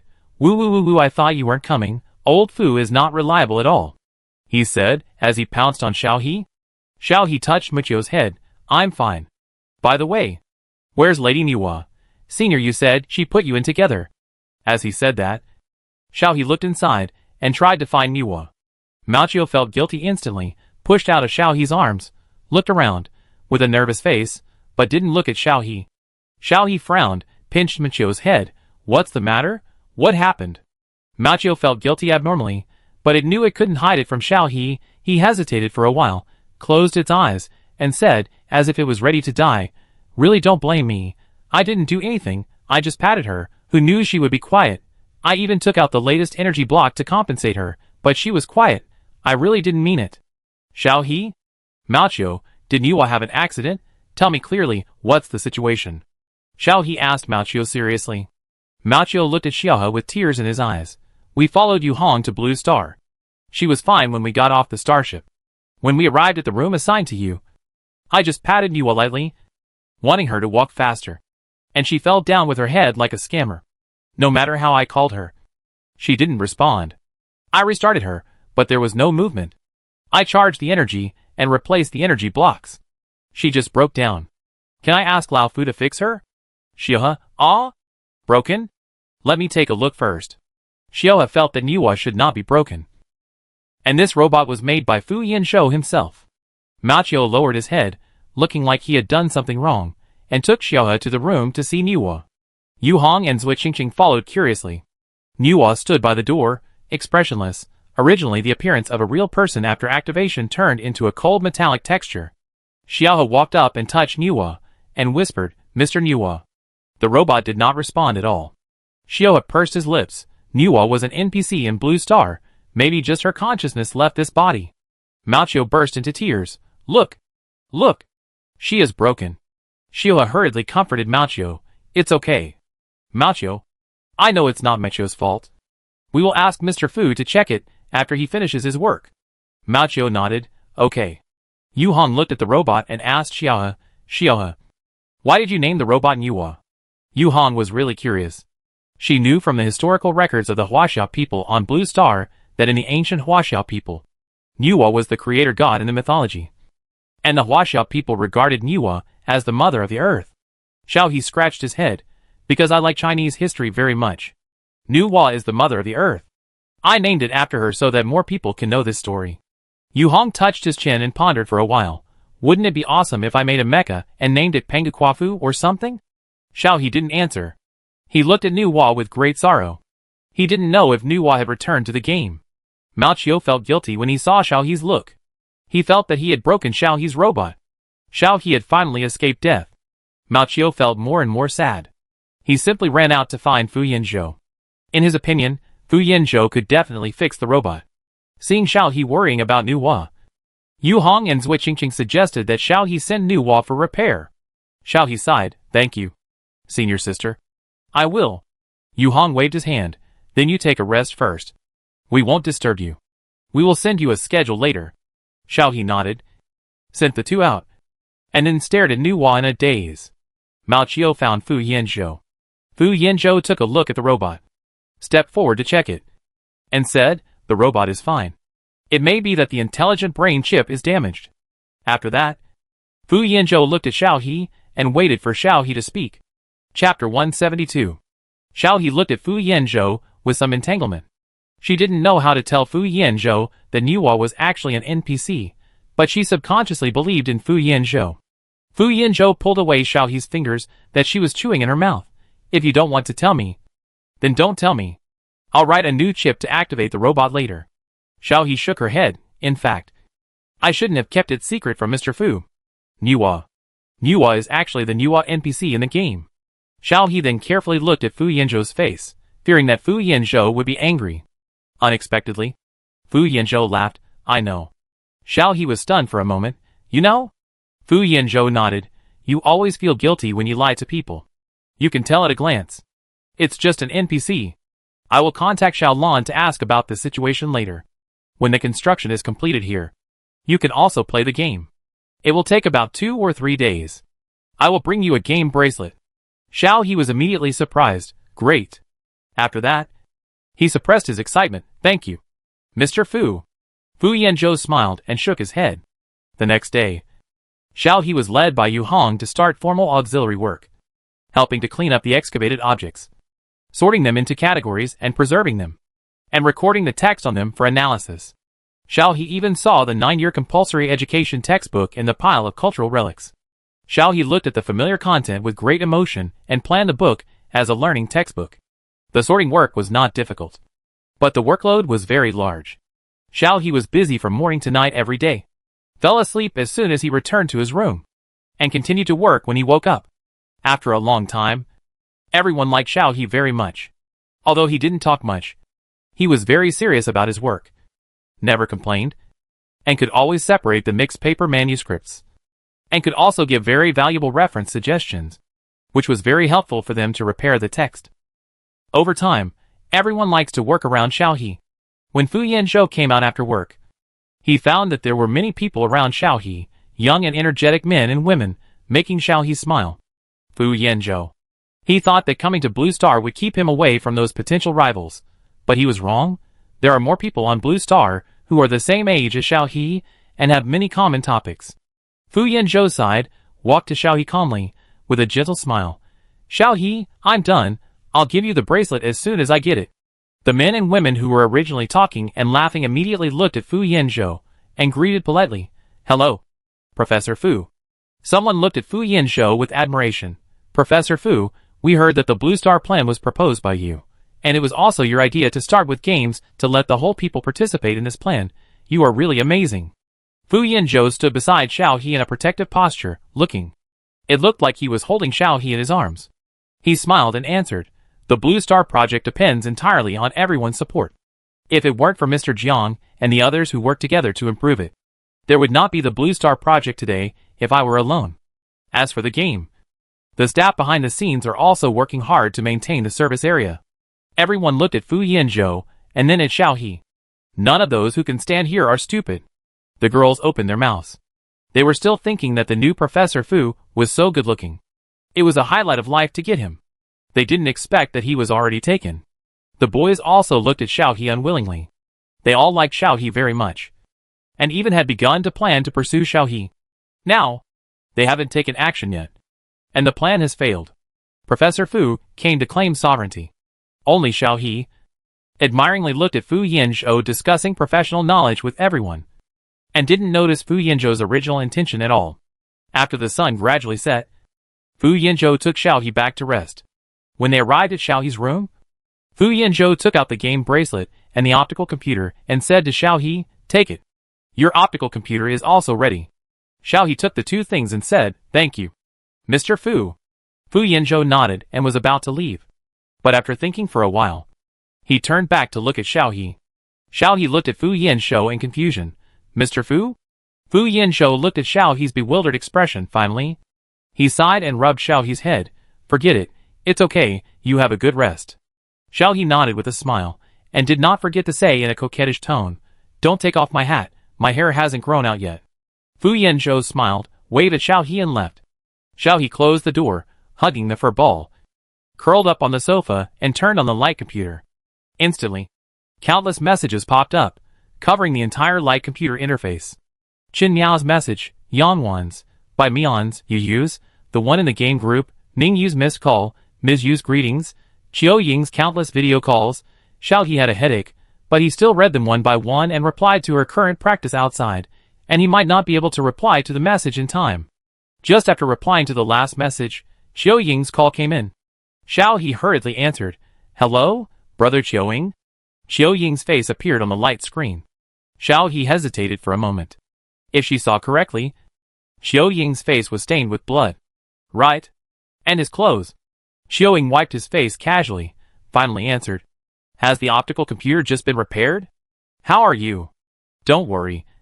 I will soon catch Sijua, the pervert, and avenge you. Xiaohe pointed at Qiu Ying and said, are you injured? Where is brother Qiu? Where are you? Why do you look unsafe? Qiu Ying seemed to move a few steps and walk to a brighter place. No injury. Other people's blood. Okay. I am relieved to see that you are okay. When you come back, I will definitely kill Sijua. So you can rest assured. Xiaohe nodded, and was about to say something, when she saw a burst of fire behind Qiu Ying, accompanied by Qiu Shi's anxious voice. Boss! Come quickly! Qiu Ying hurriedly said. Talk about it later. And hung up the phone. Xiaohe was a little worried. She didn't know what Qiu Ying was doing, and there was an explosion. Xiaohe hesitated for a while, and took the initiative to send a message to Ningyu to ask about the situation. Ningyu quickly replied to Xiaohe's message. Xiao Ying was sensible, he would be fine, don't worry. With Ningyu's words, Xiaohe finally put half of her heart at ease, then activated the game bracelet, and went online to find Nuhua. She was not sure about Nuhua's situation. Xiaohe hadn't played the game for a while, and the game was more prosperous than before, and the map was superimposed, and it was closer to the Huaxiao people in the picture records. The expressions of the NPCs are more vivid, the players are more engaged. Xiaohe saw many players open blacksmith shops and medicine shops. Xiaohe took a walk and ran to the pet garden to find Niwa. There are very few players coming to the pet garden now. Xiaohe pushed the door, and saw the Niwa NPC mechanically repeating the introduction. Xiaohe went forward to greet, Mr. Niwa? The NPC with the word Niwa on his head did not respond, just repeating his own lines. Dear player, would you like to buy snacks for your pet? Xiaohe scratched his head and shouted again. Niwa NPC still ignored her. After waiting for a long time, Xiaohe did not wait for Niwa's response. Xiaohe was a little panicked. She had a special feeling for the Niwa NPC. Now she suddenly couldn't find Niwa. Xiaohe was anxious and didn't know what to do. She didn't even say hello to her online friends. She went offline to find Fu Yanzhou. Seeing Xiaohe come online, the black silk haughty Xiao Awan looked at each other. Xiaohe left a message helplessly. Xiaohe quit the game and hurried to Fu Yanzhou's room to find Fu Yanzhou. After knocking on the door, she asked anxiously, Mr. Fu, Niwa is gone. I didn't see her in the game. Fu Yanzhou asked Xiaohe to come into the room and sit down, and poured water for Xiaohe. Xiaohe drank a mouthful of water and couldn't hide the anxiety between his eyebrows. I can't find Niwa. What should Mr. Fu do? Has Niwa been destroyed? Fu Yanzhou comforted Xiaohe. Don't worry, the data of the game NPCs will not be destroyed casually, I'll ask. As he said that, Fu Yanzhou called up the game back-end channel from the optical computer and contacted the game mastermind Xiaolan. Xiaolan, what's the situation of the NPC data you created privately before? Xiaolan was busy establishing the data channel between Blue Star and Blue Star Game. When she heard Fu Yanzhou's question, she was stuck for a while and hesitantly said, Why are you asking this? Fu Yanzhou asked Xiaolan to look at Xiaohe. She can't find Niwa, and she's very anxious. Xiaolan remembered Xiaohe, and it had cheated Xiaohe of a lot of money, and it was also very guilty, because the NPC Niwa was not created by it at all. It was so busy during this period that it didn't remember it at all, nor did it pay attention to what Niwa did. When asked by Fu Yanzhou, Xiaolan felt guilty. He hesitated for a long time before saying, There are so many NPCs in the game. How do I know? Wait, I'll check it out. After saying that, countless code data flashed in his eyes quickly. And in just a few seconds, Xiaolan said, Strange. Not in the game? What's going on? Xiaolan looked at Fu Yanzhou in confusion. Fu Yanzhou, have you found it? Where is this set of NPC data? I won't bother you about creating NPCs privately, as long as you retrieve the data. Xiaolan swallowed. It's too late to hide it now. I'm also very surprised. This Niwa NPC was not created by me. Think about it. How could I be so bold to create an NPC privately? At first I thought it was the new NPC data you wrote, but later I found that the data was a bit abnormal. She appeared in the main brain space inexplicably. At first, I thought it was a virus, and I used the antivirus program you wrote to expel it. But it didn't work. She also said that she would help me obtain the entity. But I was so excited that I concealed it. I also built a model for her in the game, so I couldn't find her. Maybe she disappeared inexplicably just like when she appeared. It has nothing to do with me. Xiaolan ran back to the main brain space after saying this, and refused Fu Yanzhou's visit. Fu Yanzhou was so angry that he laughed. Looking at the big red cross on the screen, Fu Yanzhou turned off the optical computer and used his authority to check the movement track of Niwa's data. The track disappeared after he made the simulation robot. Niwa never appeared in the game again. That is to say, Niwa's data disappeared from the robot's body. Xiaohe looked at Fu Yanzhou nervously, afraid that Fu Yanzhou would say something bad. Fu Yanzhou also felt strange. This Niwa data appeared inexplicably. Xiaolan helped to cover it up, and now it disappeared inexplicably again. Fu Yanzhou found a data analysis instrument and connected it to the simulation robot to explore the traces of the data in the robot. Chapter 173. The data showed that the traces of intelligent AI in the robot disappeared on the day it landed on Blue Star. Fu Yanzhou also tried to recover the data, but he could not recover it no matter how hard he tried. After trying all the methods, Fu Yanzhou apologized to Xiaohe. The data does not exist and cannot be recovered. Xiaohe, Niwa is probably not ordinary AI data. Did she say anything to you? Xiaohe was at a loss. What do you mean?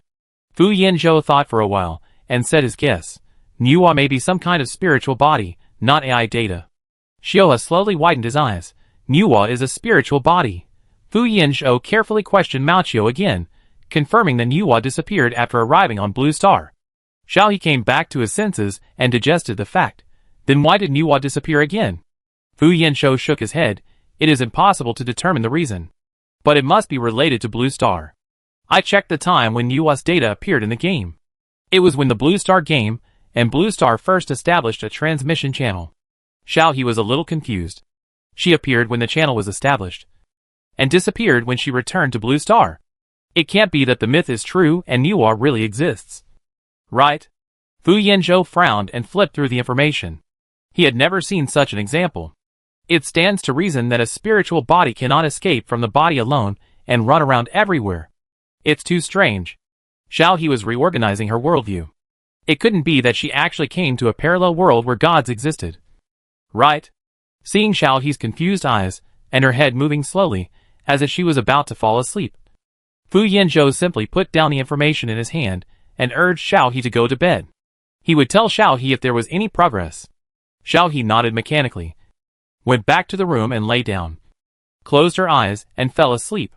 After sleeping for an unknown period of time, Xiaohe found that she seemed to be standing in the void, with red magma under her feet. Even though she knew it was a dream, Xiaohe was still startled. After finally stabilizing herself, she heard someone talking. You are finally back. The voice sounded familiar, and it was accompanied by a sigh. Xiaohe was stunned for a moment, and asked tentatively, Mrs. Nuwa? The voice was smiling. It's me. Xiaohe was stunned, and muttered to himself, Really? There are really gods? Nuwa looked at Xiaohe with amusement, and appeared in front of Xiaohe. Don't be afraid, I am not the Nuwa in your story. I tell you that I am Nuwa because this identity makes it easier for me to establish a connection with you. Strictly speaking, I am the consciousness of the Chinese civilization. Let's get to know each other again. You can call me Huaxia. Xiaohe, help. She really saw the motherland. Nuwa. No, Huaxia looked at Xiaohe. Her eyes were particularly gentle. Xiaohe was the last child to grow up on this ancient land. Xiaohe came back to her senses, and digested this fact with difficulty. No wonder she was so kind when she looked at Nuwa. No wonder Nuwa always looked at her lovingly, treated her with special favor. It turned out that she was really the motherland. Xiaohe approached Huaxia, looked at Huaxia with dependence, and was a little timid. Huaxia reached out and touched Xiaohe's head. I'm about to disappear. I am the only one of the 5 consciousnesses left on the Blue Star, who has been supported by the huge civilization to survive until now. They all disappeared. I am lucky. I waited for you. Xiaohe rubbed her head against Huaxia's palm and subconsciously shouted, Huaxia mother. At this moment, Xiaohe felt a great sense of belonging. Her motherland is really the immortal phoenix, which revives again and again on this land. Huh? Why me? Is it because I am a complete clone? After a while, Xiaohe suddenly asked. Huaxia waved her hand, and a tea table appeared. She lifted her skirt and sat down, motioning Xiaohe to sit across from her. No, because you are the only one who has successfully crossed time and lived in this body. Xiaohe almost lost the teacup in her hand. Huaxia raised her lips, and used a folding fan that she had found from nowhere to prop up Xiaohe's teacup. Be careful. Xiaohe calmed down, and remembered that this was her motherland. Anyone could harm her, but her motherland would not harm her. Xiaohe suddenly became excited, and pulled Huaxia's large and gorgeous sleeves, and half of her body crossed the tea table.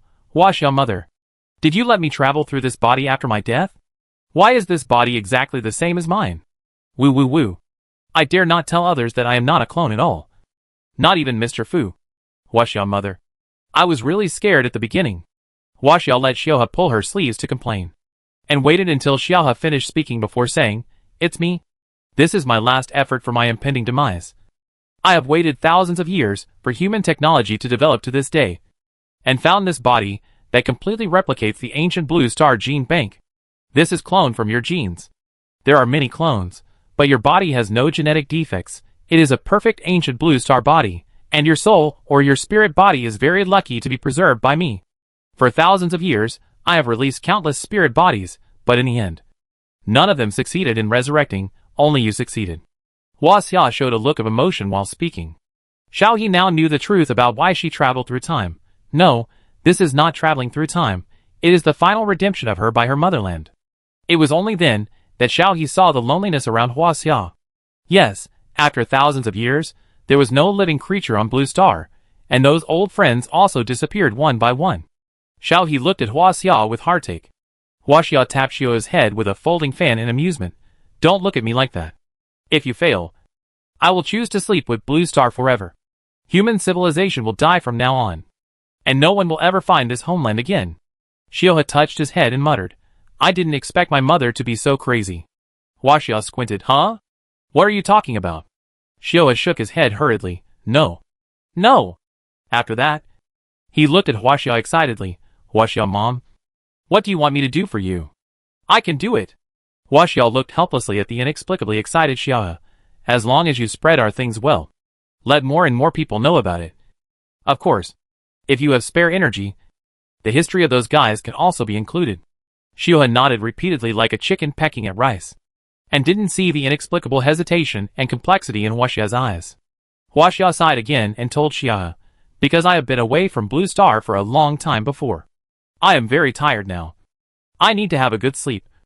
Nothing will hurt you on Blue Star. Don't be afraid. Do whatever you want. After saying that, Hua Xia disappeared in front of Xiao. Xiao was a little disappointed. And the next second she jumped up from the bed. Ah! It's our mother! After screaming, she squatted down with her knees hugged and said to herself, Alas! It's not our mother anymore. There is only me. I am so awesome. I became Hua Xia mother's only daughter inexplicably. After saying that, she felt a little disappointed. But she cheered up again, waving her arms. I must help my Hua Xia mother restore her former glory. Let her become the most beautiful girl on Blue Star. The next day, Xiao was indeed more motivated than before, and actively played the game to complete the various civilization knowledge tasks newly launched by the game team, and even took the initiative to give suggestions to the planner, requiring the whole server to broadcast this knowledge. Xiao He felt that it was not enough, so he mustered up his courage and asked his seniors to open a Chinese civilization popular science account, and asked Jiang Yan to help him follow and authenticate it. Then he analyzed historical stories every day and restored pictures of antiques. Jiang Yan also praised Xiao He for his enthusiasm, and said that he was a good candidate for archaeology. Those seniors also began to share the history of various fields. For a while, the interstellar people set off a cultural trend of searching for historical roots. Everyone was looking at the history of their own civilization. Among them, humans with Chinese blood were the most proud. Those who didn't like to study began to actively return to the database to check their fathers and ancestors, trying to prove that they were from that brilliant civilization. The sleeping Hua Xia seemed to feel this, and his frowning brows loosened a little. The body that was well covered in front of Xiao He revealed some skin, which was covered with crisscross wounds that could not be healed. Xiao He was very excited, and Fu Yanshou couldn't find a chance to talk to her because he was busy. Seeing Xiao He's happy look, Fu Yanshou began to make delicious food for Xiao He in various ways, and urged Xiao He to take a rest. There was no other life on the blue planet except Xiao He and them. Only the crazy growing plants exhaled oxygen. The blue planet seemed to be repairing itself. Xiao He felt that everything was going in a good direction. Although she had not seen her Chinese mother since that day, Xiao He knew that China was here, and every piece of land she stepped on was China. All of this made Xiao He feel at ease. A few months after arriving at Blue Star, Xiao He and others had cleaned up most of the things they had dug out. After backing up these things, they were transported back to the capital star in an orderly manner for preservation. The current situation on Blue Star was not suitable for these precious things to stay. After another spaceship left, Xiao He breathed a sigh of relief. She could rest for 2 days. Shui Jiuxuan had come to visit her a few days ago. He said that they would escort things back to the capital together and participate in a friendly match of the Empire Federation. He came to tell Xiao He. Xiao He carved a peace charm for Shui Jiuxuan. She also placed it in the excavated temple and blessed it. Of course, this was just a little bit better than nothing. Shui Jiuxuan liked it very much. He took the charm and hung it around his neck, putting it close to his chest. He also asked Xiao He to have dinner together when she returned to the capital. Jiang Yan also said that the land under his feet had been dug up almost completely, and that the next step of excavation could be carried out. The excavated area could be used to restore the ancient buildings based on the image data. And the city that had been submerged in the long river of time could be presented to the world again. With today's technology, this would not require many people. Just write the program, put it into the blueprint, and the machine would be able to complete it. Xiao He then moved to the newly discovered excavation site. According to his memory, it was also a city with a rich history and culture. But it was a pity that it was now buried underground. During the excavation, Xiao He was quite free. So she asked Fu Yan'ou to help prepare the USB drives and other storage devices that were dug out to see what was inside. After analyzing the information, Xiao He was pleasantly surprised to find many historical documentaries, such as the 5,000 Years of Civilization. These things are very helpful for the spread of Chinese civilization. Xiao He immediately applied, and after obtaining consent, she uploaded the documentaries to her account in the form of daily updates. Her account now has many fans, and everyone likes what she shares. And these documentaries are no exception. Chapter 174. One episode a day for 5,000 years is not enough. It was shown for 2 days. In response to the requests of many netizens, Xiao had showed 10 episodes a day, and it was finished in a month. After reading these historical records, the netizens were silent for a long time, expressing mixed feelings.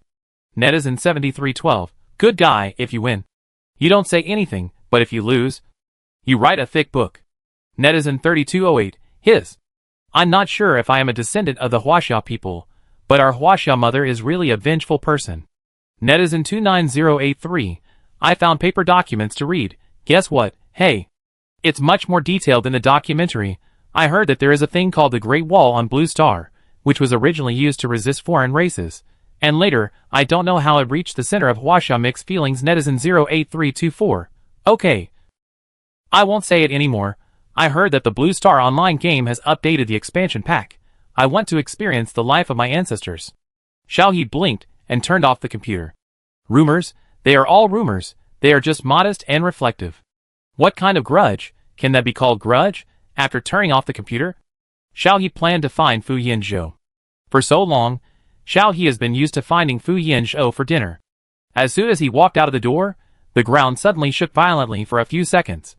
Xiao He was stunned for a moment before running downstairs quickly. Isn't this an earthquake? When he got downstairs, he found that the noise just now had gathered everyone in the open space. Jiang Yan solemnly ordered people to check the earthquake point, while reassuring everyone that the base was safe. Only Fu Yanzhou's face darkened. When the shaking stopped, everyone gathered in groups to discuss. Didn't they say that Blue Star was dead? Logically speaking, a dead planet would not have natural geological movement phenomena such as earthquakes. Another geography student asked in confusion. Jiang Yan thought for a while and said, maybe the test was wrong. Blue Star is not dead. Blue Star is very mysterious. There are many things we cannot explain with science. So when it is safe, we will conduct another test to determine the current situation of Blue Star. Maybe our mother planet can really be saved by us, so that it will not become cosmic dust. As soon as these words came out, everyone was excited and nodded in agreement. Xiao He was a little worried about Huaxia, and he didn't know how to communicate with Huaxia, so he was a little annoyed. Yu Hong said to Xiao He, don't worry. There is no danger. Professor Jiang has brought everyone to Blue Star for so long, and this is the first time we have encountered such a phenomenon. It may be good news. Xiao He nodded, yes. I understand. Senior Yu, shall we go back to the room to sleep tonight? I heard that there may be aftershocks in the Blue Star earthquake. Yu Hong shook his head. I don't know. It depends on Professor Zhang's arrangements. Xiao He looked around. Except for some people who were still at the top of the previous excavation site. The rest were here. After just looking around, Xiao He didn't see Fu Yanzhou. Afraid that she had missed it, Xiao He looked carefully for it. She did not see Fu Yanzhou. Xiao He panicked for a moment and grabbed Yu Hong and asked, Senior Yu, have you seen Mr. Fu? Yu Hong looked around and said, I seemed to see Professor Fu when I came out just now. He might have gone to do something. Don't worry about him. Professor Fu is very capable. Xiao He responded in a low voice. She was still a little worried because in her memory, earthquakes were terrible. Although it was now an interstellar society and had entered the world of science fiction. This was Blue Star. She was worried about Fu Yanzhou. After dark, the lights were on in the base, and there was no shaking on the ground. as if the earthquake just now was just an illusion. To be on the safe side, Jiang Yan simply asked everyone not to go back to the building, and to work directly at night, and resume normal working hours when it was confirmed to be safe. Xiao He wanted to find Fu Yinzhou, but before he could tell Jiang Yan, he was pulled by Yu Hong to dig the ground. According to the images brought back by the detection nanorobot, there is a city buried under this land. There are 3 well-preserved large museums, one of which is a palace complex of the ancient Blue Star Huaxia tribe according to comparison, which is of great reference value for architecture. Therefore, after digging out the top layer, we need to carry out detailed excavation. With the help of the machine, the excavation progress is very fast. At dawn, the eaves of the palace complex were dug out. The large machine stopped digging. Jiang Yan asked everyone to go back and rest. There were no aftershocks all night, and the detection equipment did not detect any new earthquakes. So it is safe at present. Xiao He did not sleep all night and was worried about Fu Yinzhou. She was very tired. She called Fu Yinzhou when she returned to the room. No one answered the phone twice in a row. Xiao He, who was extremely sleepy, suddenly became alert. He stared at the silent dialogue interface of Fu Yinzhou on the optical computer and typed out again.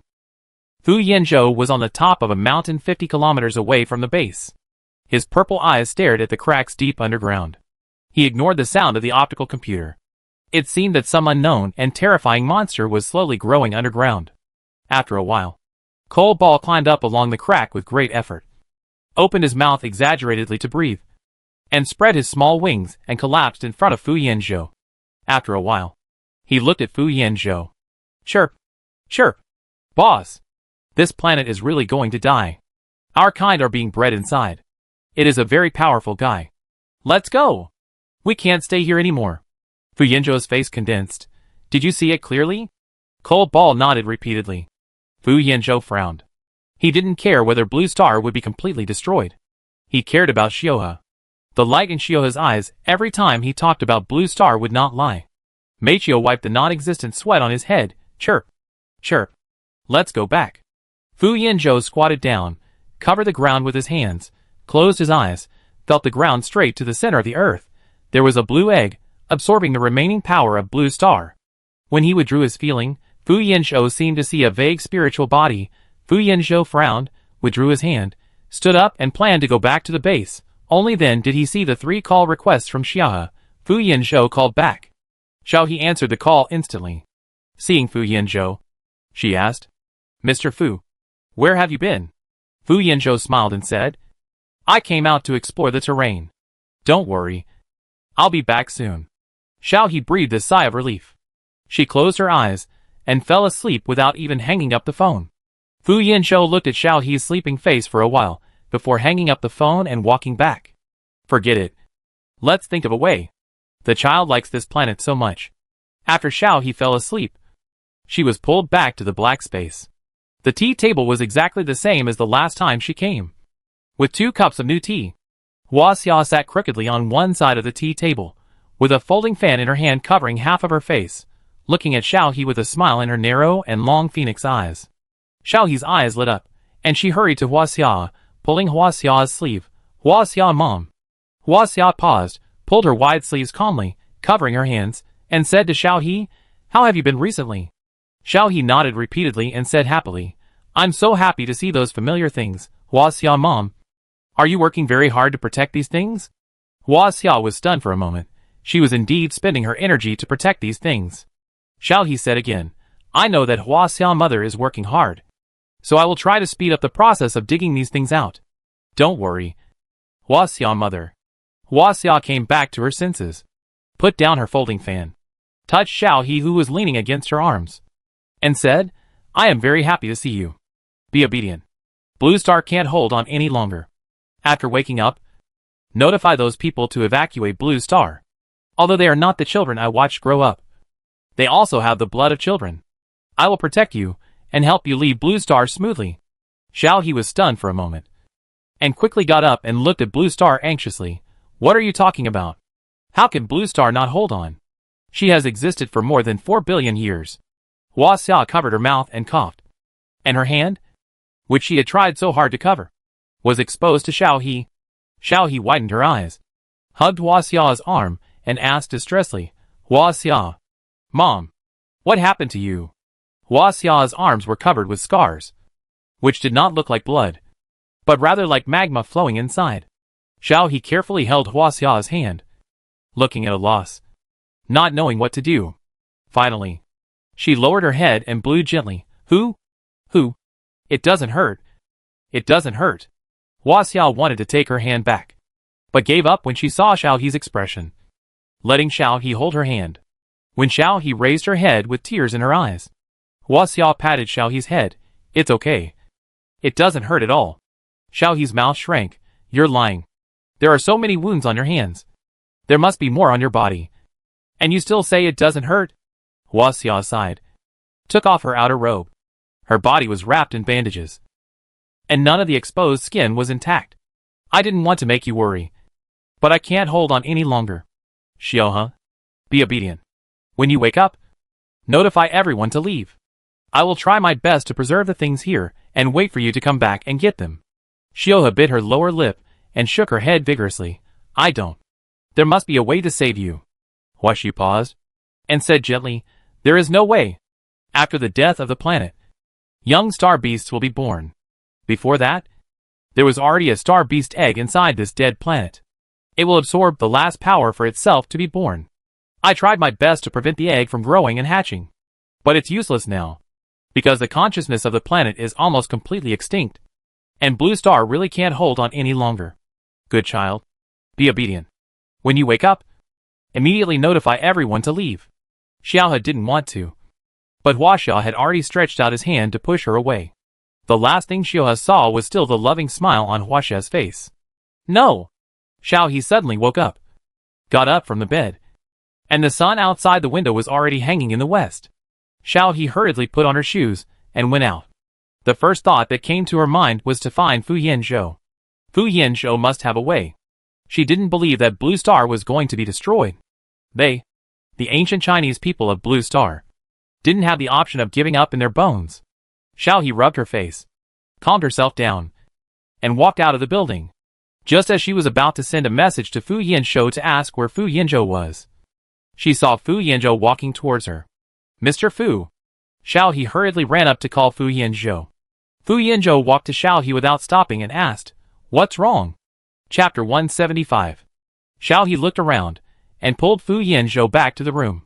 She knew that this kind of thing could not be said in public.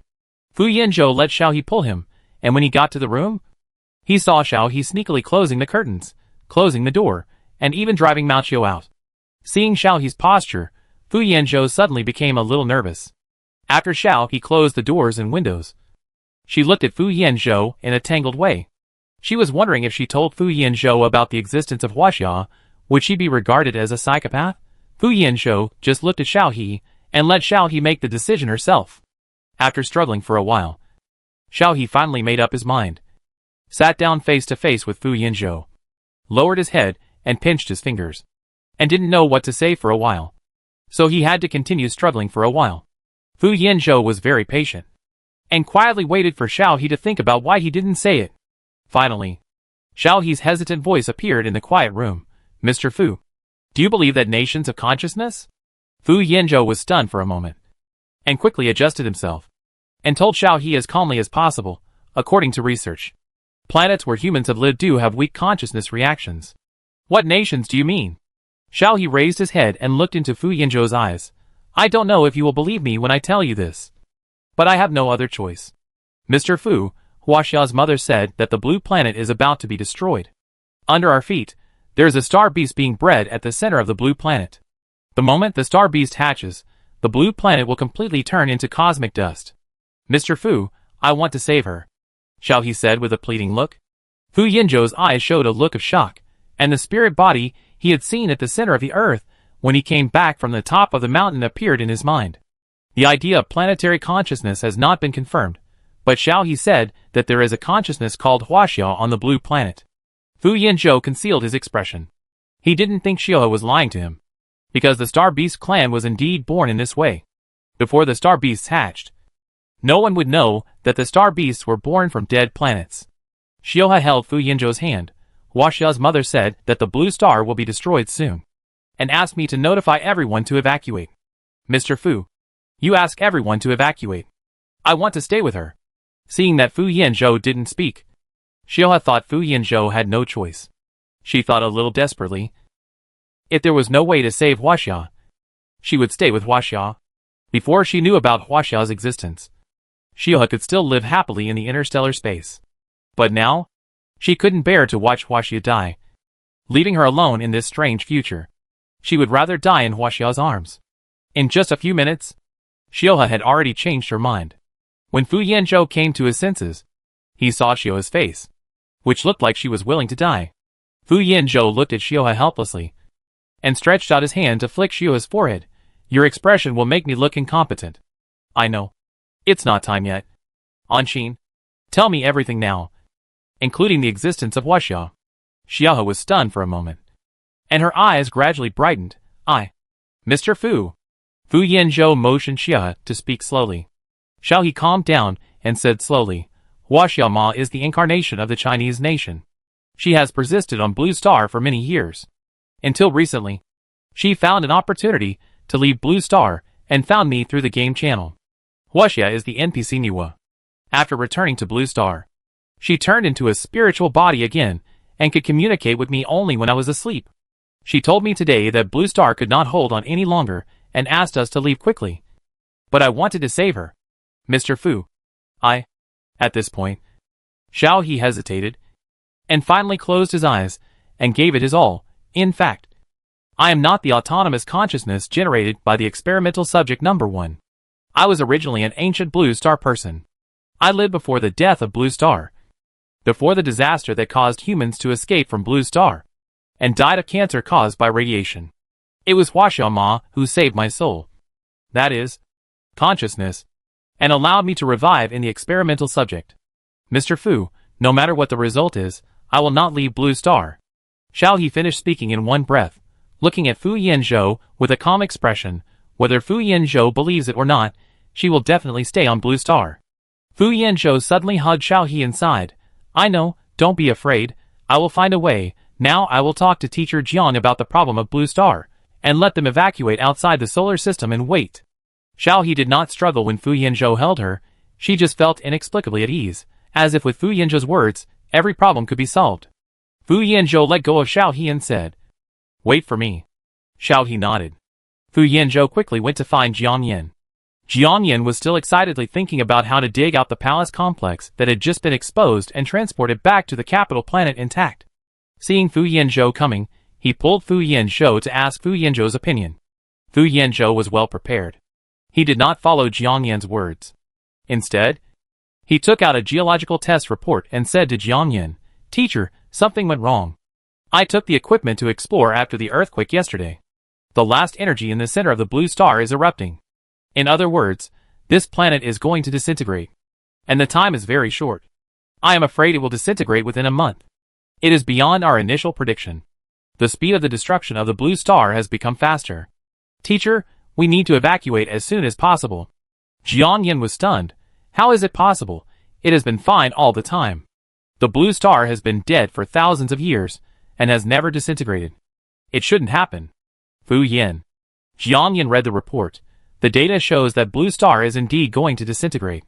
For everyone's safety, everyone must evacuate as soon as possible. Jiang Yan scratched his head, paced back and forth anxiously, and finally asked Fu Yanzhou, when is the latest? Fu Yanzhou said ruthlessly, 3 days. Everyone must evacuate within 3 days. Jiang Yan hammered the operating table. 3 days is 3 days. I don't care about other places, but I want to take away all the land under our feet. This decision was crazy. Jiang Yan immediately asked people to prepare cutting equipment, and dug out the palace complex, and the intact museum next to it from Blue Star according to the distribution of the images. After this notice was sent out, although everyone was surprised, they acted quickly. Some people packed up their equipment, moved their things to the starship, and prepared to evacuate at any time. Some people assisted in the work of taking away the palace group.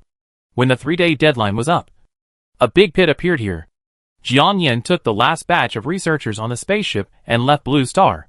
Before leaving, he looked at Fu Yanzhou worriedly. Xiao Fu, what are you still doing here? Fu Yanzhou smiled. Don't worry. I went to meet the teacher after the last test and sampling last night. Jiang Yin sighed.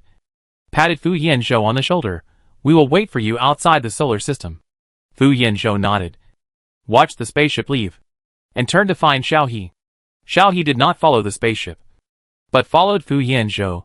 Mr. Fu. What should we do next? Fu Yanzhou patted Xiaohe's head. You sleep now.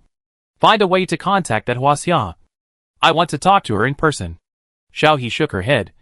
She was not sleepy at all. But for Huaxia, she still closed her eyes and let herself sleep. After trying for a while, Xiaohe opened her eyes and looked at Fu Yanzhou innocently. I can't sleep. Fu Yanzhou was helpless. Thinking of the spirit body he had glimpsed in the center of the earth before. Fu Yanzhou dragged Xiaohe up and said, Forget it if you can't sleep. I'll go find her. After that, he took Xiaohe to the bottom of the pit and controlled a drilling machine to open a crack leading to the center of the earth. After penetrating the earth's crust, Fu Yanzhou looked at the dark deep hole, turned his head, and said to Xia, Don't be afraid for a while. After that, he raised his hand to destroy all the surveillance left on the blue planet, took the cold ball out of his pocket, and threw it to Xia. Xia looked at Fu Yanzhou in confusion. She didn't know that the cold ball was also brought here. Besides, what did he tell her not to be afraid of? The next second, Xia stared at the scene in front of her in amazement. Fu Yanzhou turned into a white giant in front of her, with a long tail that stretched several kilometers away. It looked like a fox but not a fox. Only the eyes could still see the familiar purple. The beast lowered its head and looked at the little man that it could touch with one of its claws. It turned around, shrank a little, and entered the center of the earth. When Xiaohe came to his senses, the beast was no longer in front of him, and Fu Yanzhou was no longer in sight. Xiaohe held the cold ball and muttered to himself, Did I fall asleep just now? The cold ball bounced a few times in Xiaohe's palm. Chirp chirp. Xiaohe seemed to react at this moment, and quickly ran to the cave entrance and looked down. He could still see the white back of the beast. Xiaohe opened and closed his mouth, and didn't know what to say for a long time. This world is really very mysterious, isn't it? Fu Yanzhou sank into the ground, and the boiling magma surged in the center of the earth. In the middle, a blue egg was dragged, under the incubation of the heat in the center of the earth. It has already become alive. If left alone, the blue star will be like the abandoned planet before, bursting with brilliant aurora, and the star beast will be born. There will be no blue star in this universe. Fu Yanzhou, who turned into a giant beast, circled around the star beast egg. This star beast egg is different from other star beast eggs. Fu Yanzhou tried to reach out his claws to touch the star beast egg, but before he could touch it, his claws were burned with black marks. Fu Yanzhou retracted his claws and retreated to a slightly safer place. Taking away the hatching star beast eggs can indeed delay the destruction of the planet. But so far, there has been no precedent for hatching star beast eggs being taken away. However, there are still surviving consciousness on this planet, which means it can still be saved. Fu Yanzhou thought for a while, and looked at a voice coming from somewhere. Huaxia, come out. Let's talk. The ethereal spirit body floated by like the wind, and turned into a woman in red in front of Fu Yanzhou. Her clothes were embroidered with gorgeous golden dragon and phoenix patterns, and the folding fan in her hand was painted with mountains and rivers being safe and sound, and the people being safe. I know you. The games you created are amazing. When I saw you before, I felt that your aura was very familiar.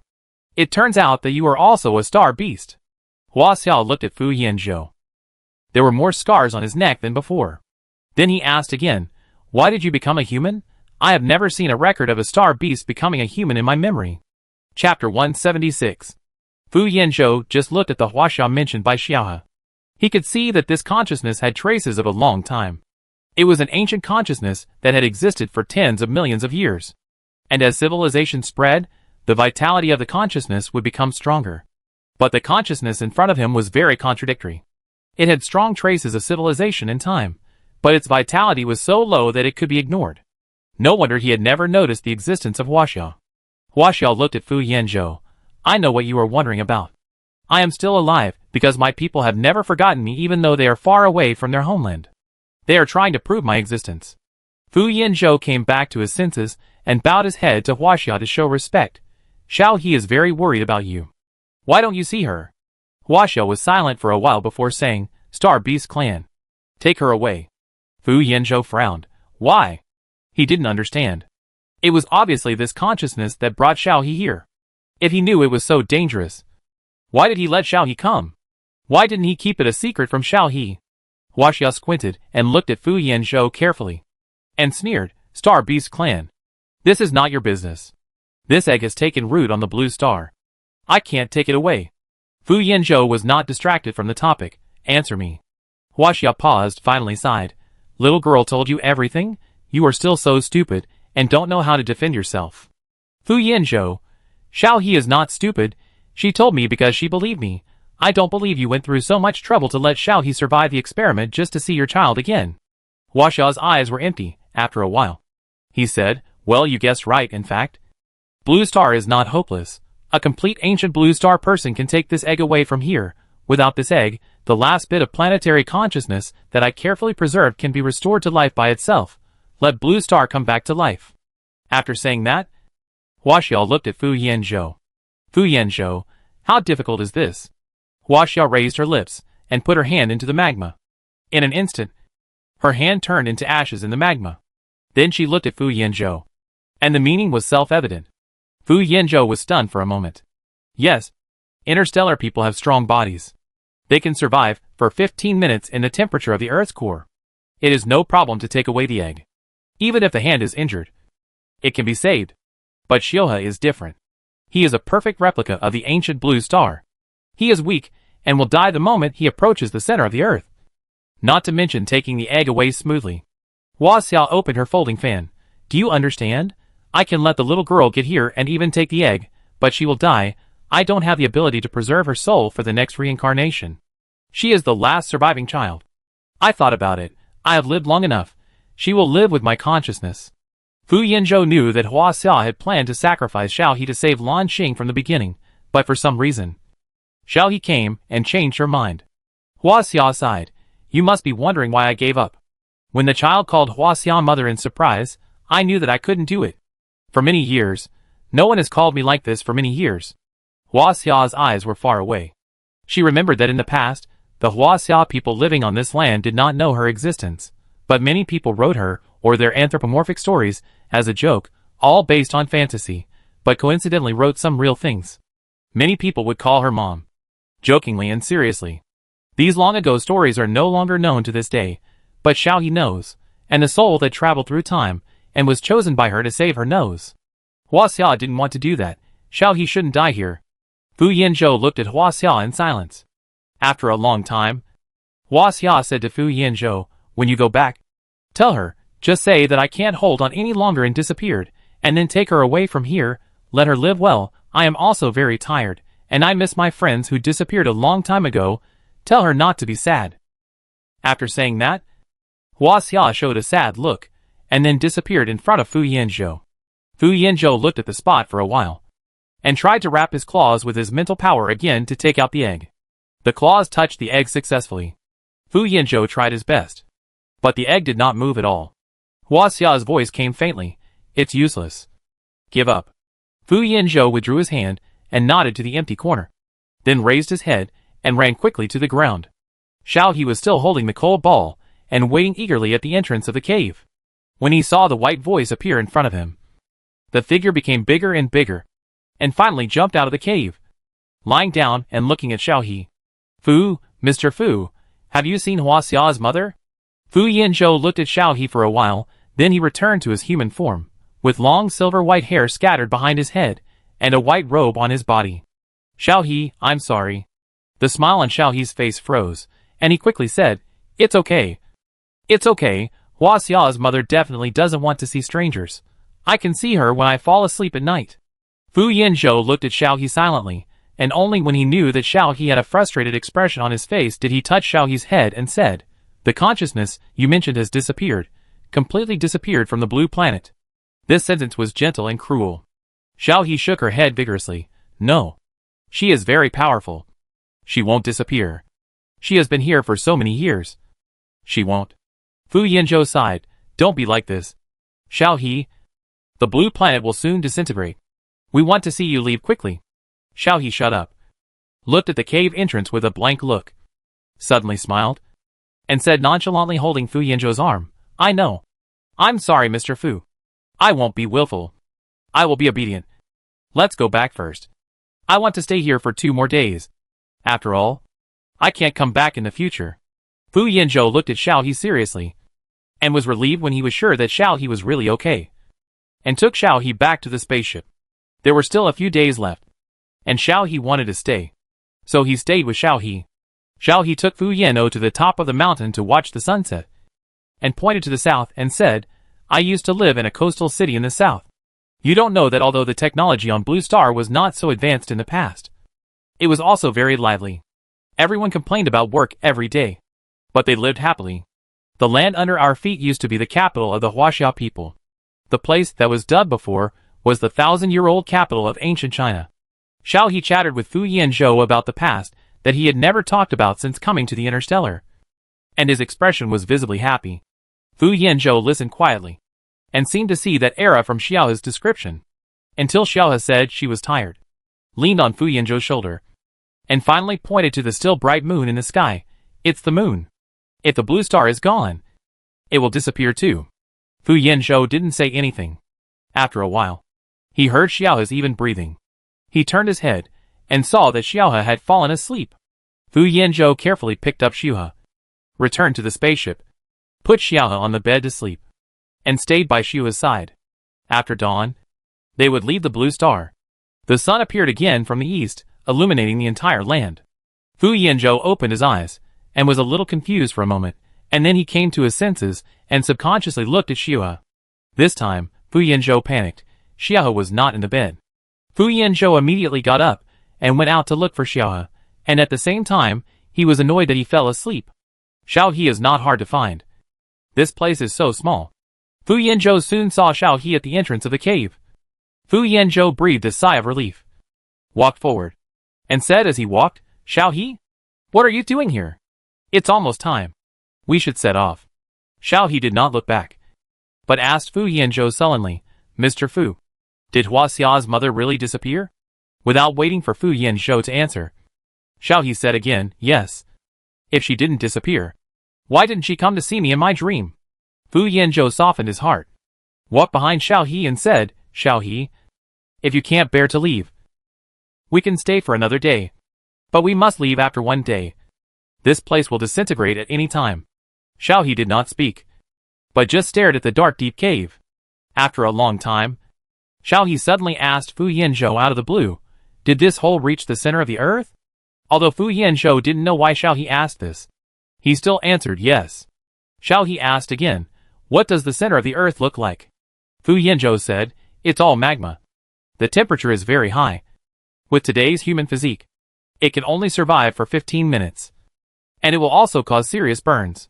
Xiao He raised his hand to block the sunlight. Wow. Technology has really developed very well. We humans in the past all know that the temperature of magma will burn us carbon-based creatures into ashes in an instant. Fu Yanzhou frowned. Xiao He's reaction was a bit strange. Xiao He turned around with a smile, standing 1 meter away from Fu Yanzhou, said to Fu Yanzhou, Mr. Fu, actually I have never told you that I like you very much, because I have never seen anyone as good-looking as you, but I didn't expect that you are not a human. I was shocked when I saw you. Well, I didn't tell my elder brother Qiuing, Ms. Yu and Xiao He, so it seems that I am too late for the dinner arranged by Jiu Xian. Mr. Fu, can you invite them to dinner after you go back? Fu Yanzhou, Xiao He, why are you saying this? You can contact them after we go back. Come to my house to play. I will tell you everything about my problem later. Fu Yanzhou paused, his ears turned red. You like me, I? Xiao He smiled and interrupted Fu Yanzhou. Okay. Okay, you don't have to respond to me. I just said it casually. A gust of wind blew. Xiao He put her hair behind her ears, showing a satisfied smile. Goodbye, Fu Yanzhou. In Fu Yanzhou's sight, Xiao He said those words and fell backwards without hesitation, like a kite with a broken string, disappeared in the deep hole in the blink of an eye. Xiao He. Fu Yanzhou instantly turned into a giant beast and plunged in, using the fastest speed in his life to catch up with Xiao He. He didn't understand why Xiao He was smiling, and the next second she said she would jump down, and she jumped down. Obviously Xiao He knew the consequences of jumping down, obviously. Chapter 177. Fu Yanzhou's eyes were full of panic. Since he was born in this world, he has never panicked. He was not panicked when he tore his way out among the star beasts. He obtained the core of the star beast, accumulated enough energy to transform into a human, entered human society, and faced everything unfamiliar. But he was not panicked. He was still not panicked when he was captured by star pirates and sold to an illegal human laboratory.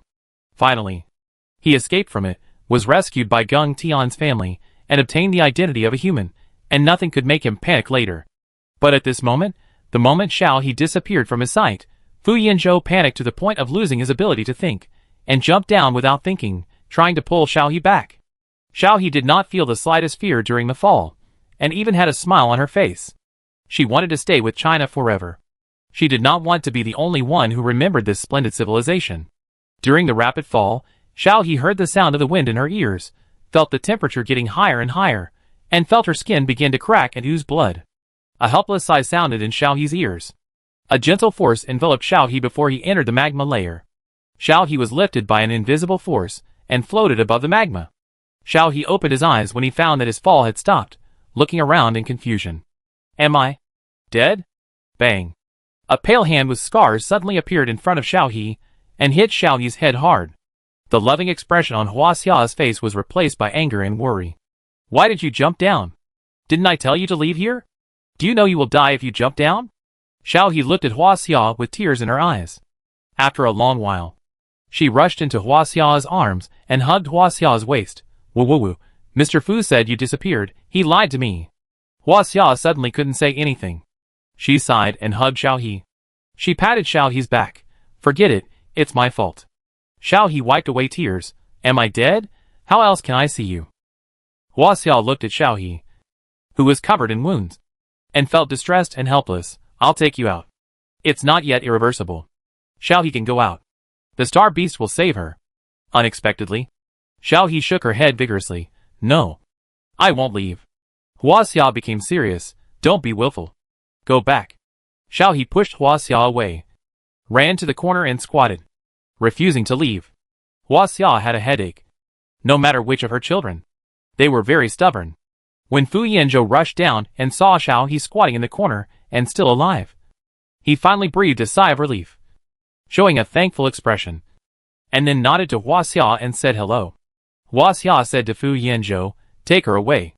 Fu Yanzhou slowly changed back to human form, walked to Xiao He and half-recovered Xiao He and hugged her. You scared me to death. His voice was still trembling. Xiao He turned her head to look at Fu Yanzhou with a little guilt, and whispered, I'm sorry. She willfully chose to tell Fu Yanzhou that she liked him before she died. Then Xiao He firmly told Fu Yanzhou, I won't listen to Hua Xia's mother. I won't leave. Even if you take me up, I will jump down. After leaving Blue Star, I will choose other ways to come back forever. Fu Yanzhou looked at Xiao He steadily, and then let Xiao He squat on the stone. He walked to Hua Xia and said in a voice that Xiao He could hear, there is no need to hide it from her. Tell her the truth and let her choose for herself. Hua Xia closed her eyes, and seeing Xiao He's cautious and expectant expression, Hua Xia finally spoke. See the egg over there? Take it away. Blue Star will live, and I won't disappear. Xiao He looked over with bright eyes, and when she saw the egg that was half her height, she was about to take action. Hua Xia stopped Xiao He in time. Don't go over there. Listen to me. Xiao He stopped and looked at Hua Xia obediently. Hua Xia sighed. Only you can take away that egg, but after taking it away, I can't protect you. You will be swallowed by the magma, and you will never see your friends again, nor me. Have you thought about it? Follow this star beast and leave. Hua Xia deliberately didn't look at Xiao He, and looked aside indifferently. What should I do? Can I just go over and move the egg? The expected answer came. Xiao He's tone was even a little cheerful, and she was ready to take action immediately. Hua Xia, wait, have you thought it through? Xiao He looked at Xiao He strangely. What is there to consider about this? Hua Xia said with difficulty, you will disappear. Xiao He nodded, I know. After that, she asked, how do I get over there? The place where she stood was separated from the place where the egg was by the rolling magma. Hua Xia closed her eyes. Just walk over there, my protection hasn't expired yet. Xiaohe nodded and was about to leave. Fu Yanzhou stopped Xiaohe and asked Hua Xia, you said that if you move the egg away, she will be swallowed by the magma. How much time will it take? Hua Xia thought for a while, His eyes suddenly lit up, muttered to himself, "Yes, that's right, you star beasts are thick-skinned and can withstand this wave. Why didn't I think of it?"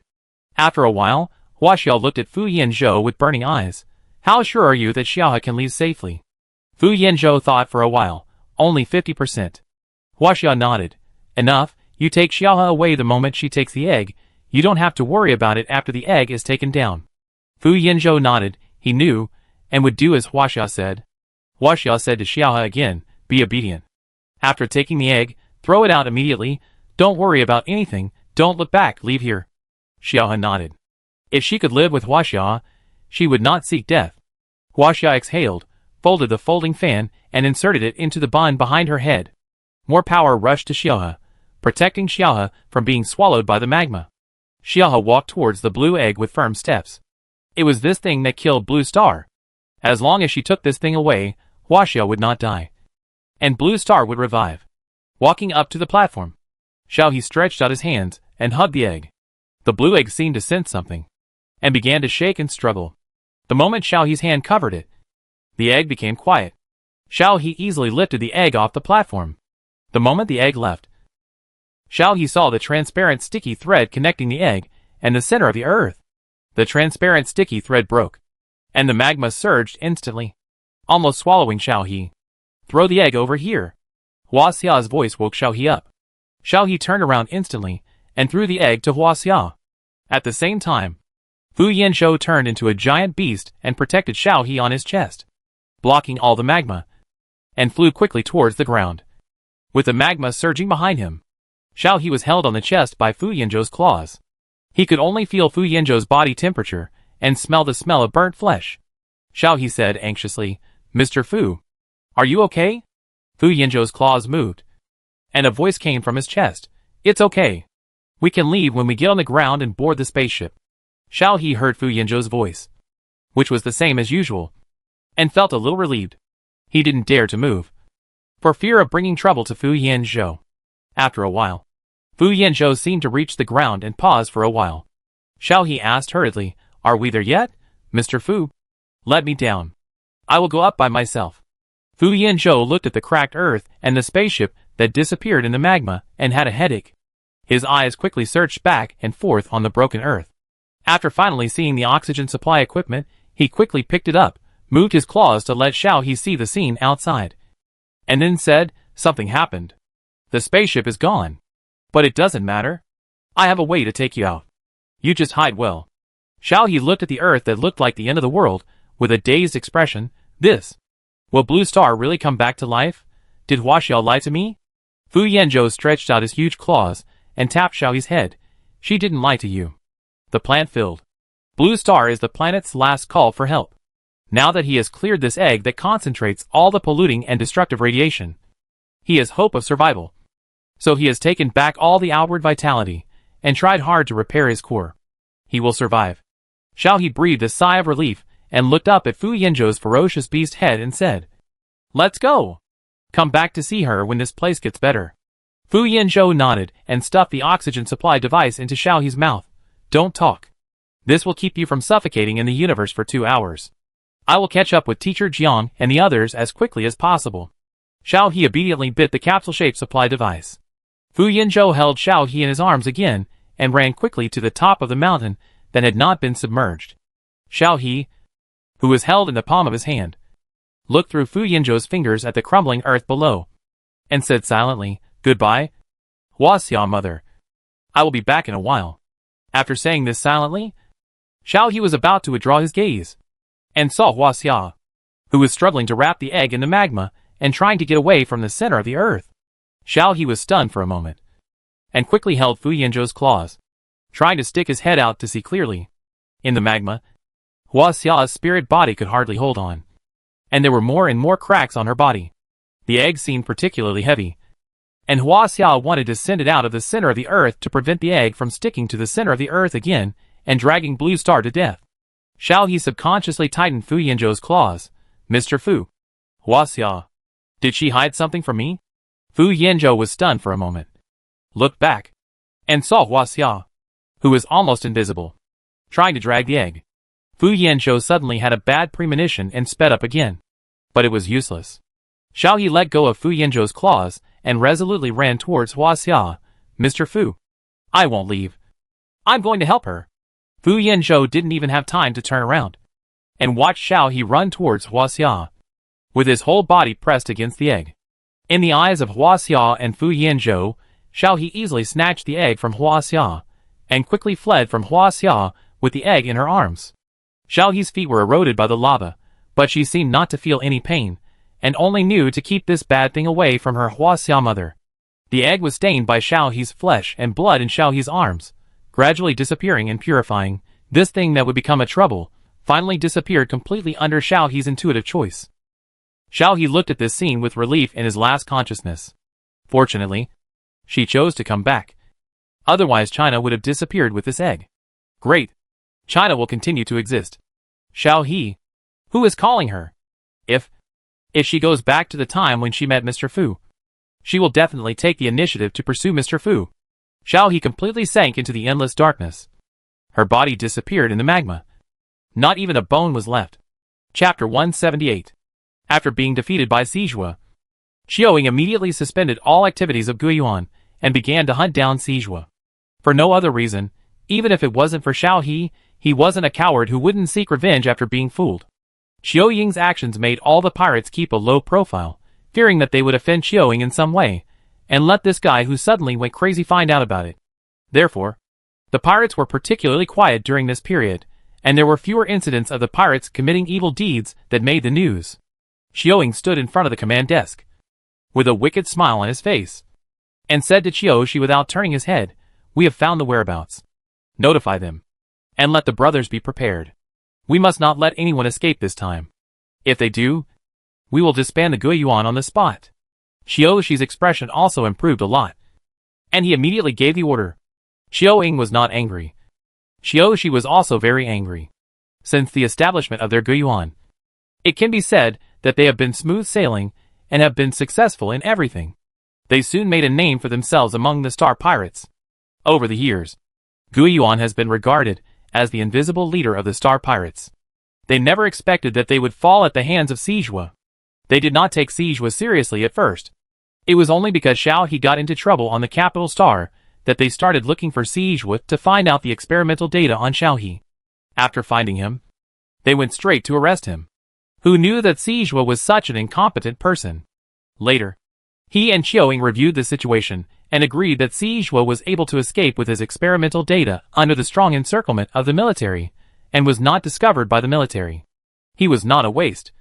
But they underestimated the enemy. Therefore, the two of them made a new plan, and also found Ningyu and the military to reach a cooperation. Sijua had some experimental data in his hand, and the Federation also needed it.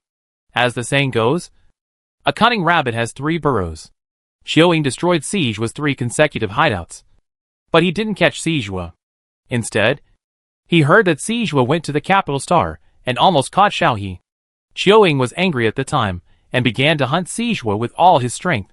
However, Sijua was like a ghost, and it took Qiuoying a long time to find Sijua's shadow.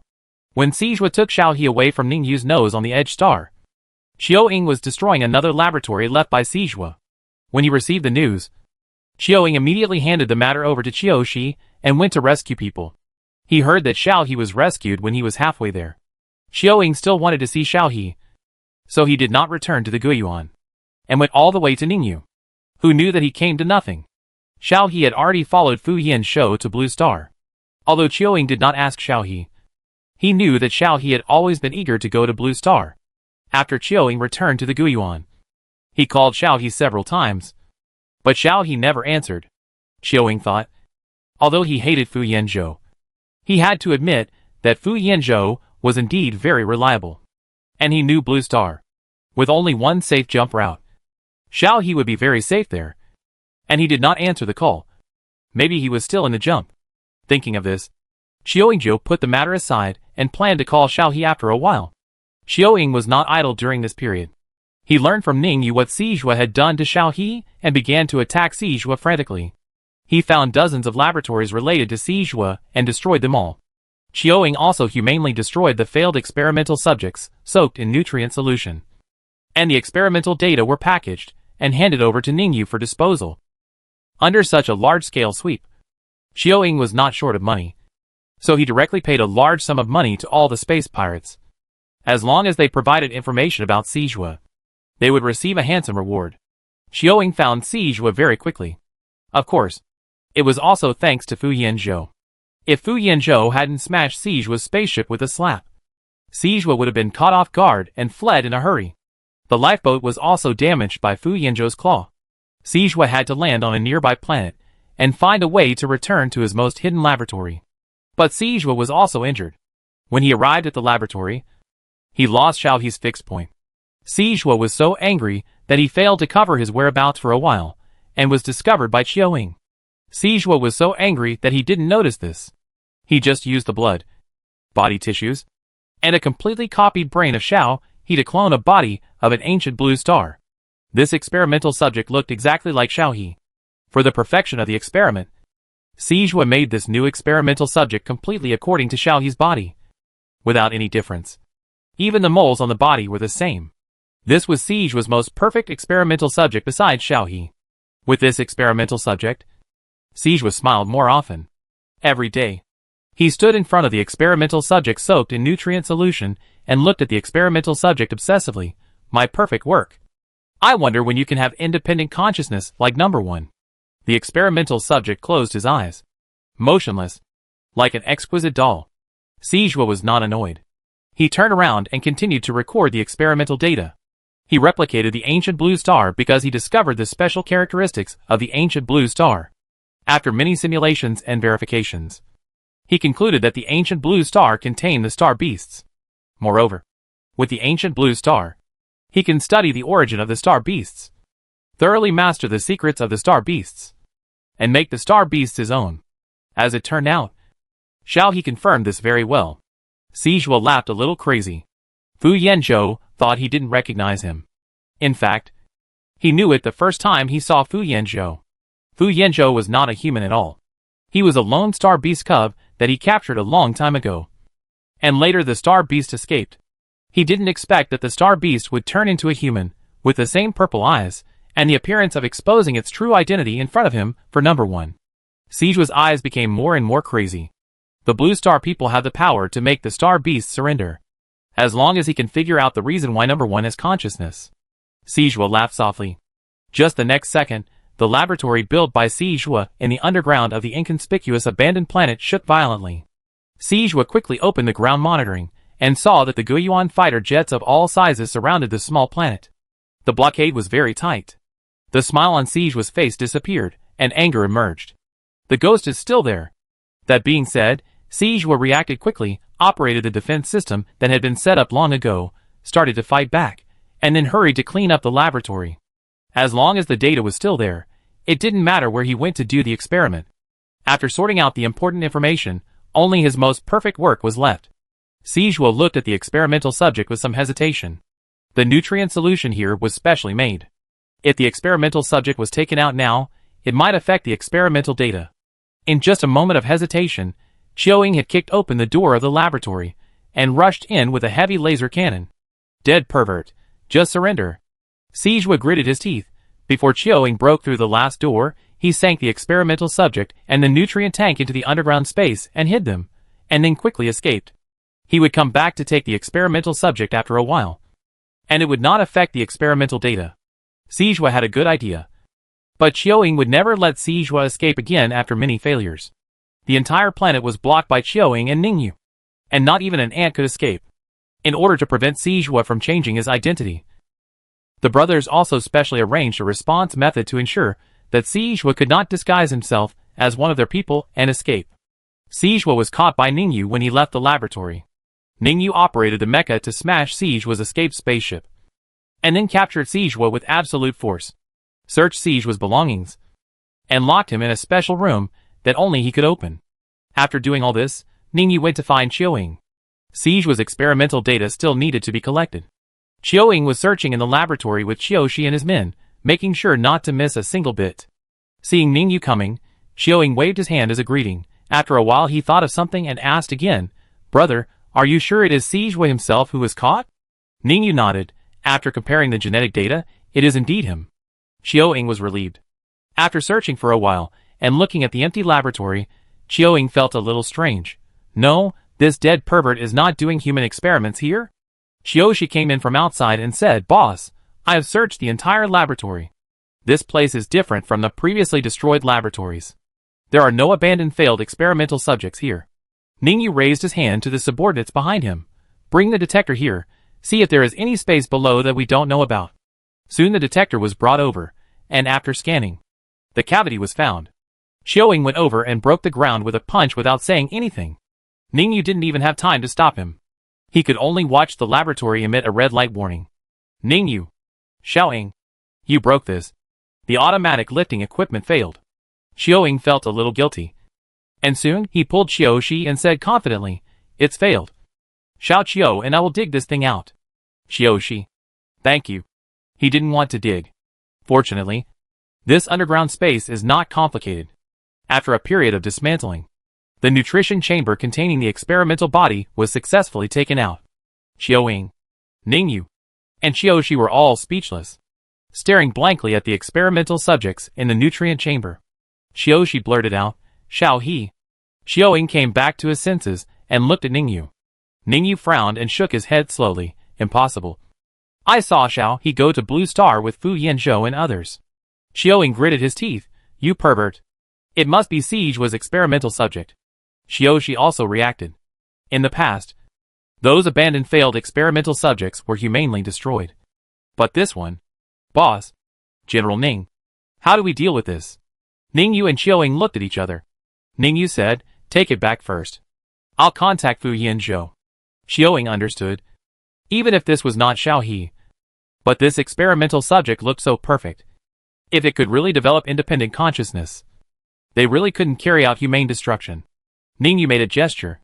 And soon someone moved the entire nutrient chamber back to the starship. And Ningyu turned on the light brain to contact Fu Yanzhou. Chapter 179. Ningyu made many calls, but no one answered, and he couldn't help but frown. He called Xiao He but still no one answered. Xiaoying took a look and asked, "What happened?" Ningyu shook his head. "I don't know, but I can't contact Fu Yanzhou and Xiao He." Xiaoying's face darkened. It's easy to explain that Xiao He couldn't be contacted, but it was a bit abnormal that Fu Yanzhou couldn't be contacted either. Ningyu directly contacted Jiang Yan, the head of the Blue Star research team, through the military. This time, Xuanlian was able to contact him. "General Ning?"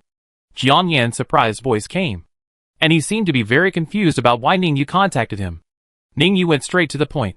"Professor Jiang, please let Fu Yanzhou talk to me.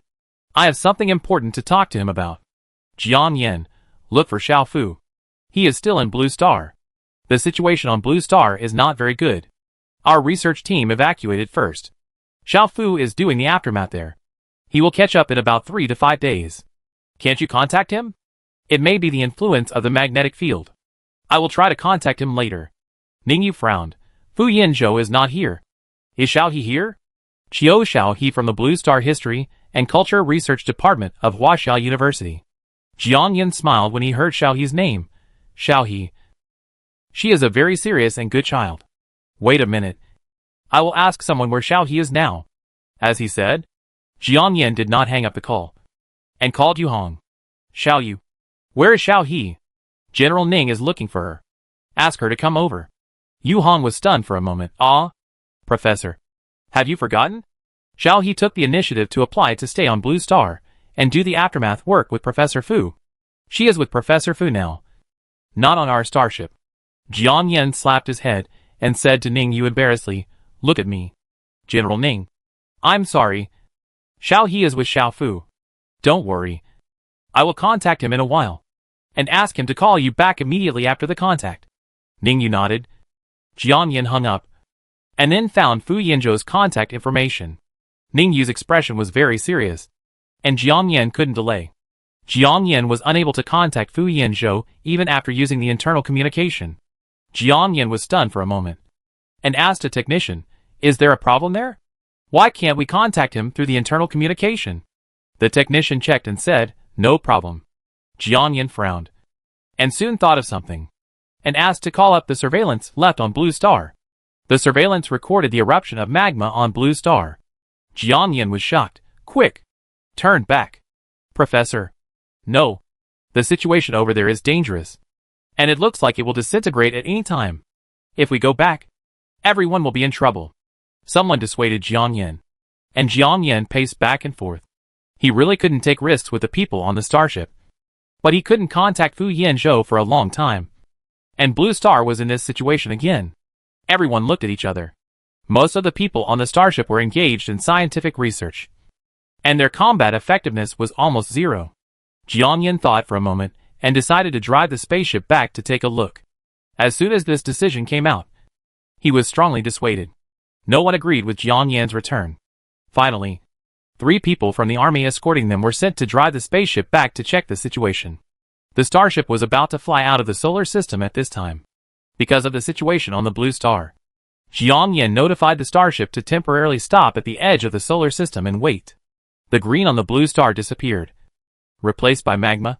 Fu Yanzhou watched Xiao He disappear and dived down, almost wanting to accompany Xiao He to sleep here forever.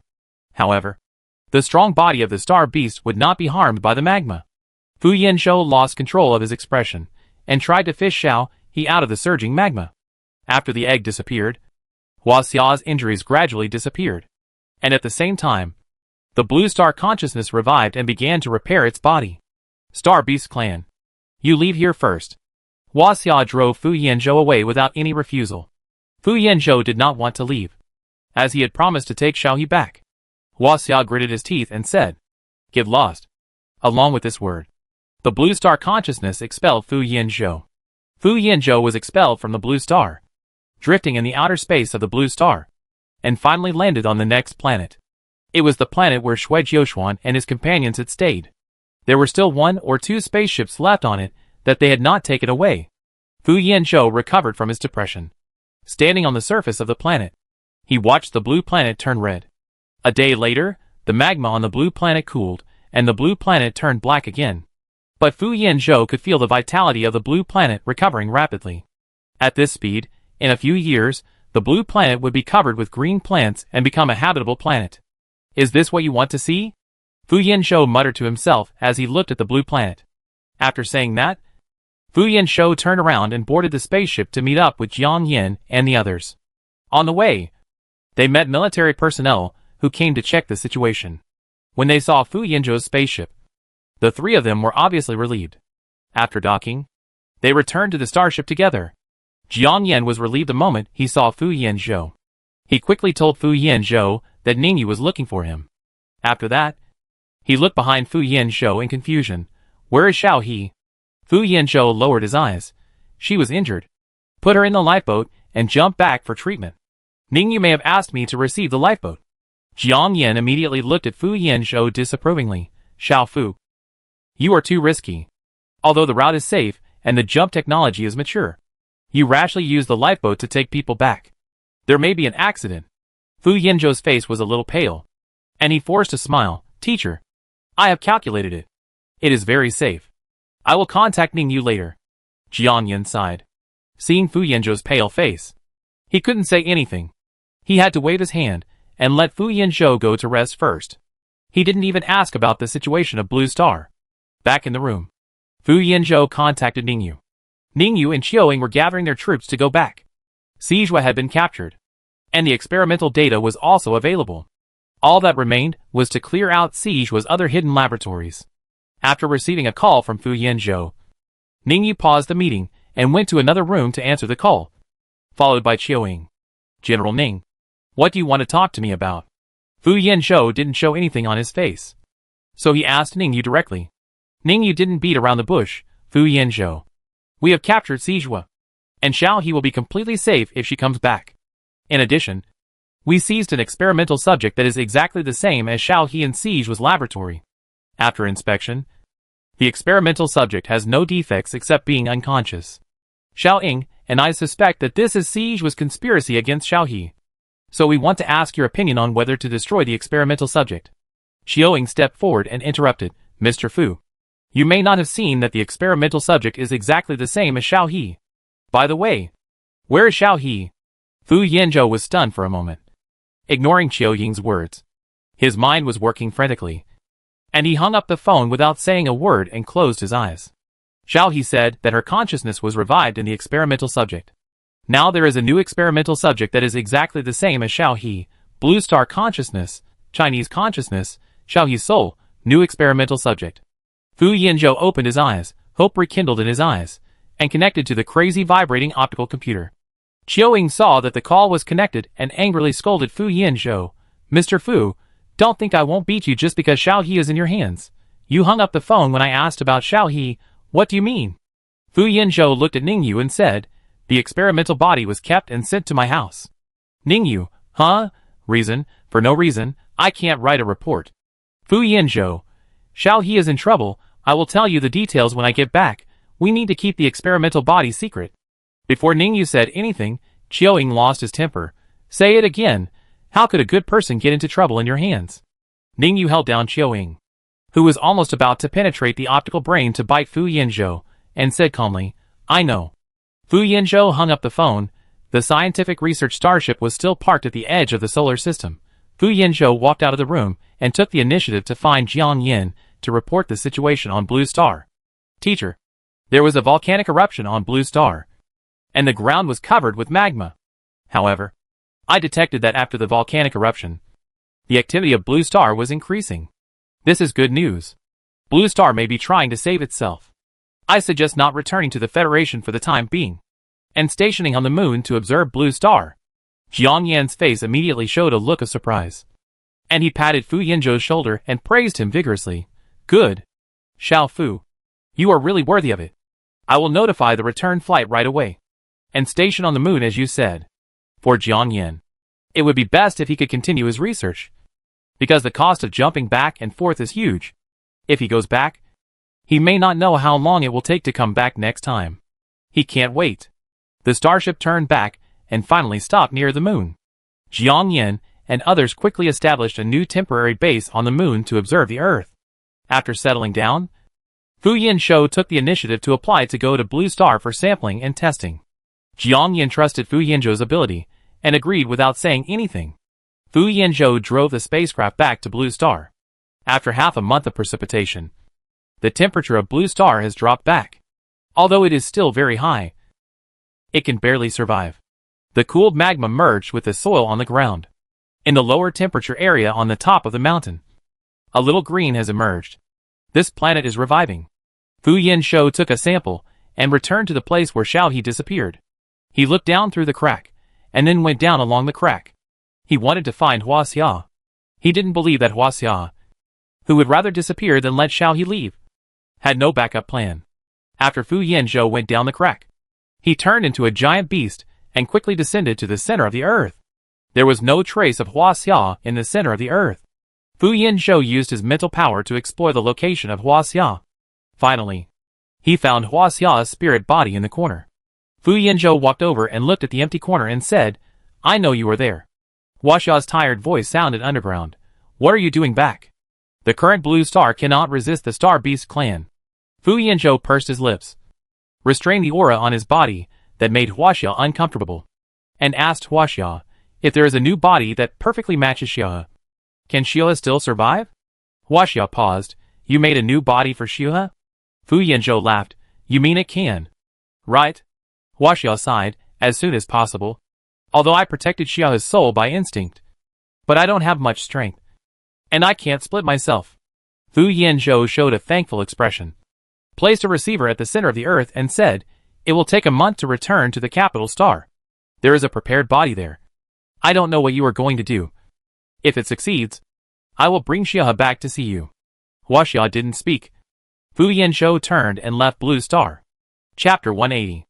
After leaving Blue Star, Fu Yanzhou gave the sample to Jiang Yan and proposed to go back to the Federation.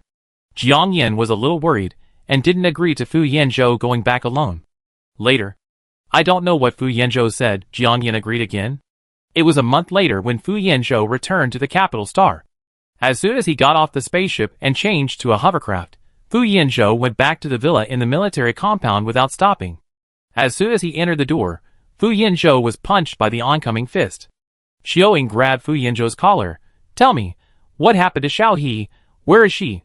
Fu Yanzhou wiped the blood from the corner of his mouth, pushed Chiu-Ying away coldly, looked at Ningyu behind Chiu-Ying and asked, "Where is the experimental subject you brought back?" Chiu-Ying was furious. He was so anxious that he still didn't know what happened to Xiaohe. Ms. Yu had asked him many times because she couldn't contact Xiaohe, but Fu Yanzhou still looked so dead. Ningyu grabbed Chiu-Ying. "As you said, put it in the basement. It has been reported for destruction." Fu Yanzhou nodded, walked quickly to the basement. After seeing the experimental subject soaked in the nutrient solution, Fu Yanzhou breathed a sigh of relief, then began a series of tests. After confirming that the data obtained was exactly the same as all the previous test data of Xiaohe, Fu Yanzhou finally showed the only smile in recent days.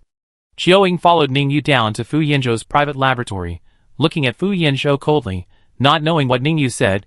Chiu-Ying did not do anything radical to Fu Yanzhou again. Fu Yanzhou smiled at the lifeless experimental subject in front of him. His expression vaguely resembled Sijua, similar madness. Ningyu stepped forward and whispered a warning, "Don't go the wrong way." Fu Yanzhou raised his lips, "General Ning.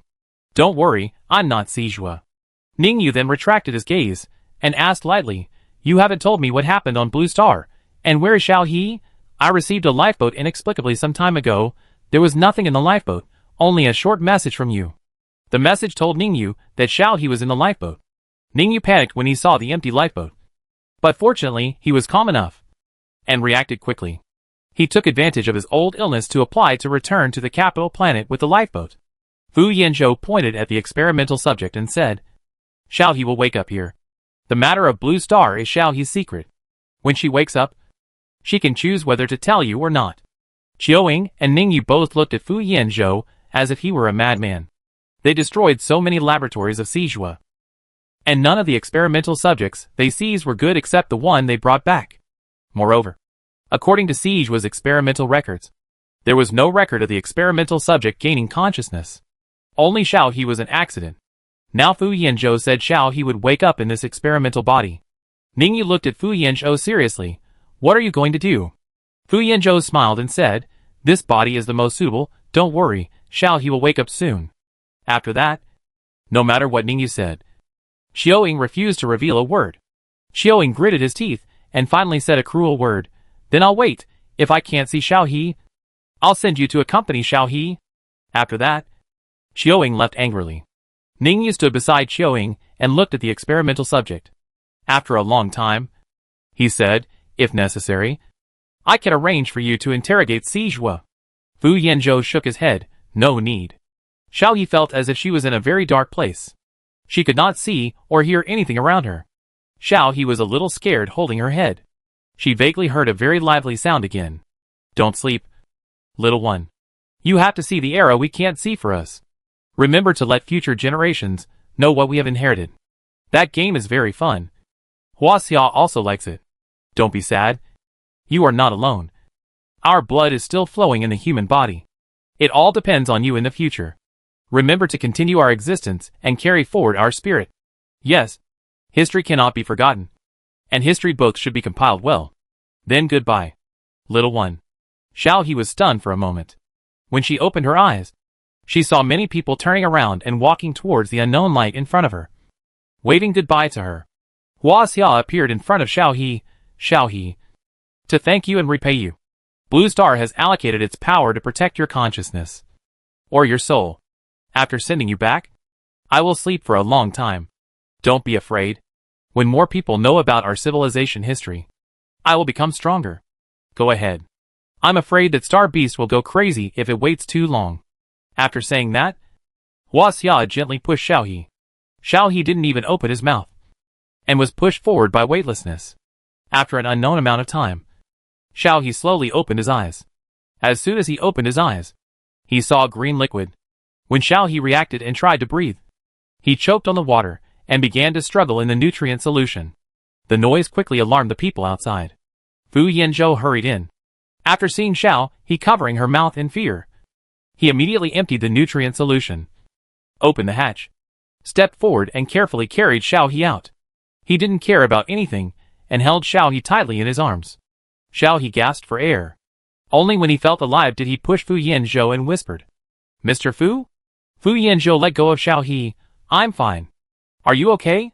Is there anything wrong with your body?" Xiaohe shook his head and subconsciously looked down at himself. After just one glance, he screamed briefly and jumped up to hug himself. He lowered his head and didn't dare to look at Fu Yanzhou at all. She was naked. Fu Yanzhou was stunned for a moment, but soon reacted. He took off his white coat with a smile and put it on Xiaohe and said, "I'm glad you're awake. Are you hungry? I'll cook noodles for you." Xiaohe put on her white coat, stood up with a red face, and lowered her head. Fu Yanzhou sighed, took Xiaohe's hand and said, "Don't be shy. Go up first. Your elder brother and Xiaoying come to trouble me every day. If you don't wake up, they will team up to beat me up." Xiaohe immediately looked at Fu Yanzhou. "Mr. Fu, are you okay? It's all my fault." Fu Yanzhou touched Xiaohe's head. "What can happen to me?" Then he said half jokingly and half seriously, "But you suddenly jumped down and ran back and melted in front of me, which scared me to death. Fortunately, your Chinese mother didn't give up on you. Otherwise I don't know what I would do." Xiaohe blinked proudly. "Of course. My Chinese mother loves me the most." Fu Yanzhou laughed. After leaving the basement, Xiaohe raised her hand to block the light and squinted her eyes with some discomfort. When she saw clearly, she saw Ningyu and Xiaoying standing in front of her and looking at her with concern. Xiaoying couldn't wait to grab Xiaohe's shoulders and take her to the sofa. He squatted in front of Xiaohe and looked her up and down. Xiaohe felt uncomfortable being looked at. Besides, she was only wearing Fu Yanzhou's white coat. Xiaohe grabbed her clothes and said, "Brother Xiaoying, why are you looking at me?" Fu Yanzhou came over and pulled Xiaoying away. Let Xiaohe change clothes first. He then motioned Xiaohe to go upstairs. Xiaohe also had a lot of clothes here. Xiaohe breathed a sigh of relief and quickly slipped back upstairs to change clothes and tidy up before coming down. Xiaoying continued to stare at Xiaohe, and after a long time he spoke, "When and where did we meet?" He had doubts about this experimental subject, so he wanted to confirm whether Xiaohe was Xiaohe. Xiaohe looked at Xiaoying in confusion. "Why are you asking this?" "Xiaoying, don't worry about it. Answer me." Xiaohe turned his head away. "Garbage planet. You smashed my house with one punch. Tied me back to the spaceship without saying anything. Then misunderstood that I was mute. Destroyed my game bracelet. Threatened to kill me every day. And sold me to the auction house."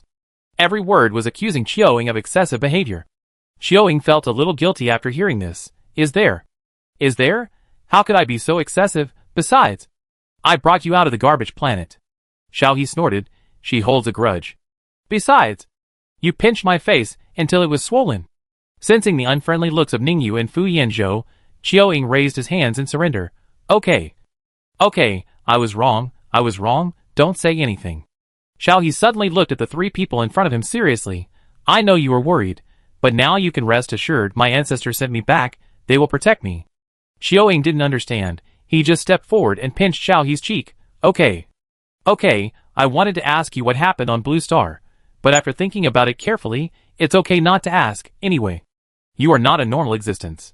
Xiaohe slapped Xiaoying's hand unhappily and complained to Ningyu, "Brother, look at him."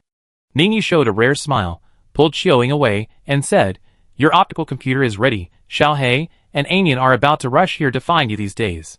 After that, Ningyu threw Xiaohe's optical computer to Xiaohe. Xiaohe took it and turned on the light computer. Shen Niao and the others' messages almost filled up Xiaohe's communication interface. Xiaohe wiped her sweat and began to reply one by one. It was dinner time. Xiaohe finished replying to the messages. She was very happy that she could see these friends again. While eating, Xiaohe suddenly thought of something. In front of Ningyu and Xiaoying, she suddenly looked up at Fu Yanzhou. "Mr. Fu, I swore when I was dying that if I could do it again, I would definitely take the initiative." The three of them looked at Xiaohe. Not knowing why he suddenly said this.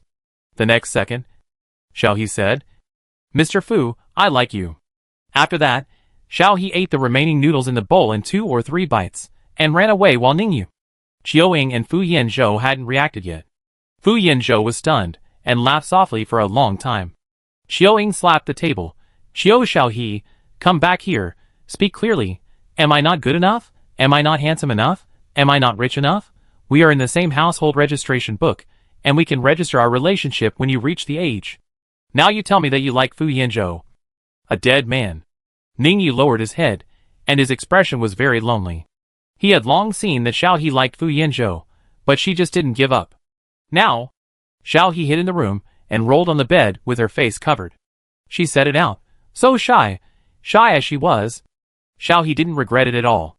Life is short, and it would be a pity not to say it out loud. A certain furball forgotten in the Blue Star research team squatted in the corner of the room and muttered, "Where is Lao Fu? Why didn't he take me back? Where is Xiao He?" The coal ball next to him, chirp. Chapter 181. Ever since Xiao He boldly confessed to Fu Yanzhou at the dinner table and ran away, Xiao He began to avoid Fu Yanzhou. She would go to school with her backpack like a thief in the early morning before dawn, and return home in the dark late at night. Because she ran away after saying that she liked Fu Yanzhou, she did not get a reply from Fu Yanzhou. After she calmed down, Xiao He did not dare to face Fu Yanzhou, for fear of hearing a rejection from Fu Yanzhou. Fortunately, the capital planet is safe now. By Loudon. The unstable factor has long been dead on some uninhabited planet. Sijua has also been captured and is under strict guard. Fu Yanzhou thought Xiao He might be shy in the first few days, so he ignored Xiao He's behavior of leaving early and returning late. He just watched Xiao He enter the school from a distance every day, and then waited for Xiao He to come out at night, and followed Xiao He home. After a few days, Xiao He was still like this. Fu Yanzhou frowned. He couldn't figure it out.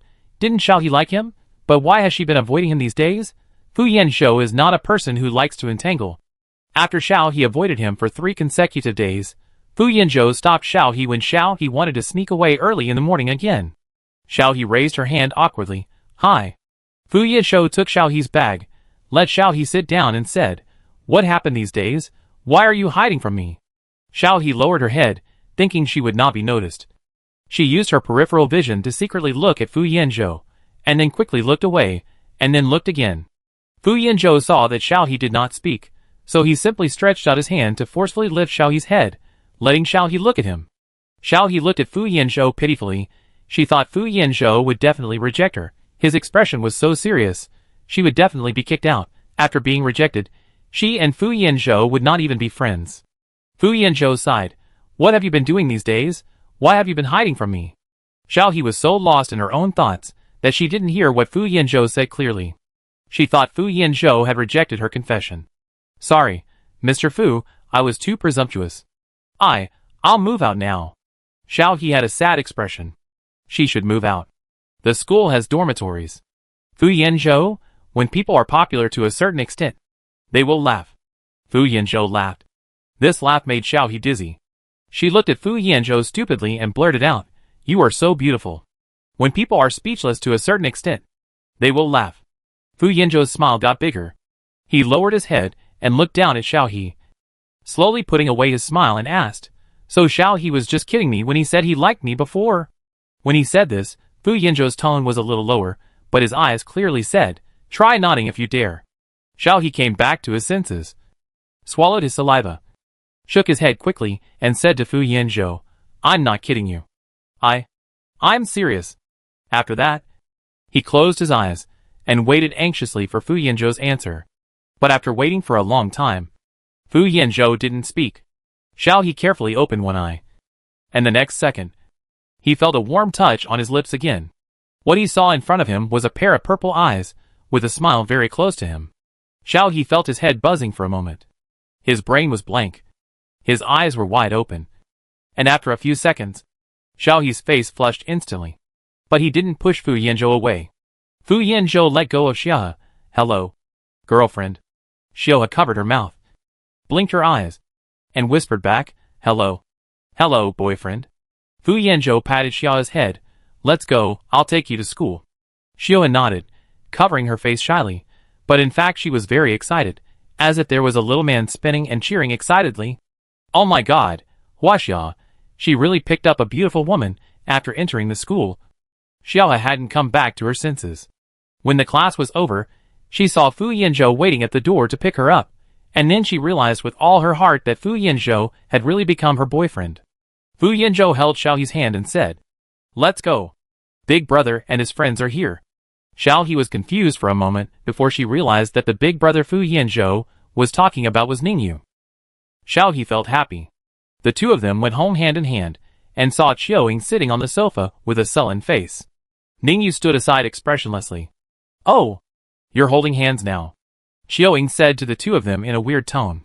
Xiao He reflexively let go of Fu Yanzhou and walked over hesitantly. Big brother. Xiaoying. Why are you here? Xiaoying. Ah? Can't you come? I thought I didn't transfer your custody to this kid? I can't come even if I come. Xiao He. Did Xiaoying take the wrong medicine today? Ningyu rarely stopped Xiaoying's behavior, but just lowered her eyes and took a sip of tea. Xiao He took a deep breath, then smiled sweetly at Xiaoying.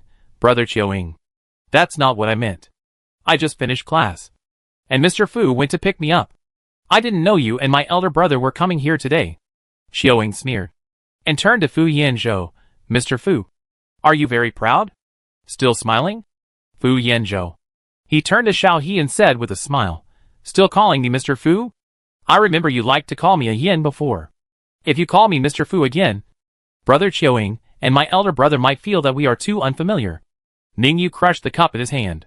Xiaoying immediately grabbed the cup and threw it at Fu Yanzhou. Fu, you still have any shame? You also called me Brother Xiaoying? Fu Yanzhou reached out to catch the cup with a smile on his face. Don't be angry. Turning to Xiaohe, he said, Xiaohe, you entertain Brother Xiaoying and Big Brother, I'll go cook. Xiaohe blinked, and was about to say that she would go too, but Xiaoying pulled Xiaohe to sit down, and said in a mocking tone, What are you going to do? Let him cook. Xiaohe swallowed her words, and Fu Yanzhou also gave her a reassuring look, and took off his coat, and went to the kitchen. Sitting between Xiaoying and Ningyu didn't feel very good, especially Xiaoying was always being sarcastic. Wow, our Xiao He is really capable. He can find a partner for himself. Does Mizhu know? TSK. Xiao He. Ningyu sighed, finally stopped Xiaoying's behavior. Xiaoying. Xiaoying snorted, finally stopped the output, just turned his face away unhappily. Xiao He scratched his head, thought for a while and asked, Brother, Xiaoying, why do I feel like you guys are unhappy? Are you worried about something? Xiao He's eyes were very sincere, as if he really felt that Xiaoying was worried about work. Xiaoying. Xiaoying looked at Xiao He in silence, and said nothing more. He patted Ningyu's shoulder helplessly, saying nothing. Ningyu was even more silent. Xiao He thought about it, and came up with a possibility. He looked at Xiaoying and Ningyu in disbelief.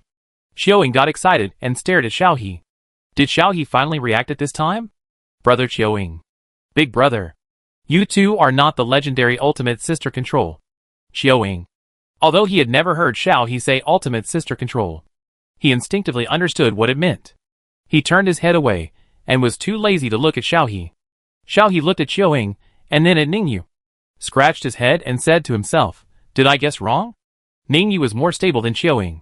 Sighed, and rubbed Xiao He's hair. Well, if you think it's like this, then it's like this. If Fu Yanzhou treats you badly, come back. My place will always be your home. Xiao He laughed. I know that Big Brother is the best. After saying that, he deliberately glanced at Xiaoying, and his meaning was very clear. Xiaoying was a little discouraged for a moment, and didn't say anything in the end. He told Xiao He awkwardly, If the man surnamed Fu bullies you, I will take the people of Guiyuan to blow him up. Xiao He looked at Xiaoying with emotion. Although she knew that the firepower of Guiyuan might not be able to blow Fu Yanzhou up. Fu Yanzhou stood at the kitchen door. Seeing Xiaohe finish speaking, he smiled and shouted, Xiaohe, let General Ning and the others come to dinner. Xiaohe nodded immediately. Okay. There was a coquettish tone in her voice.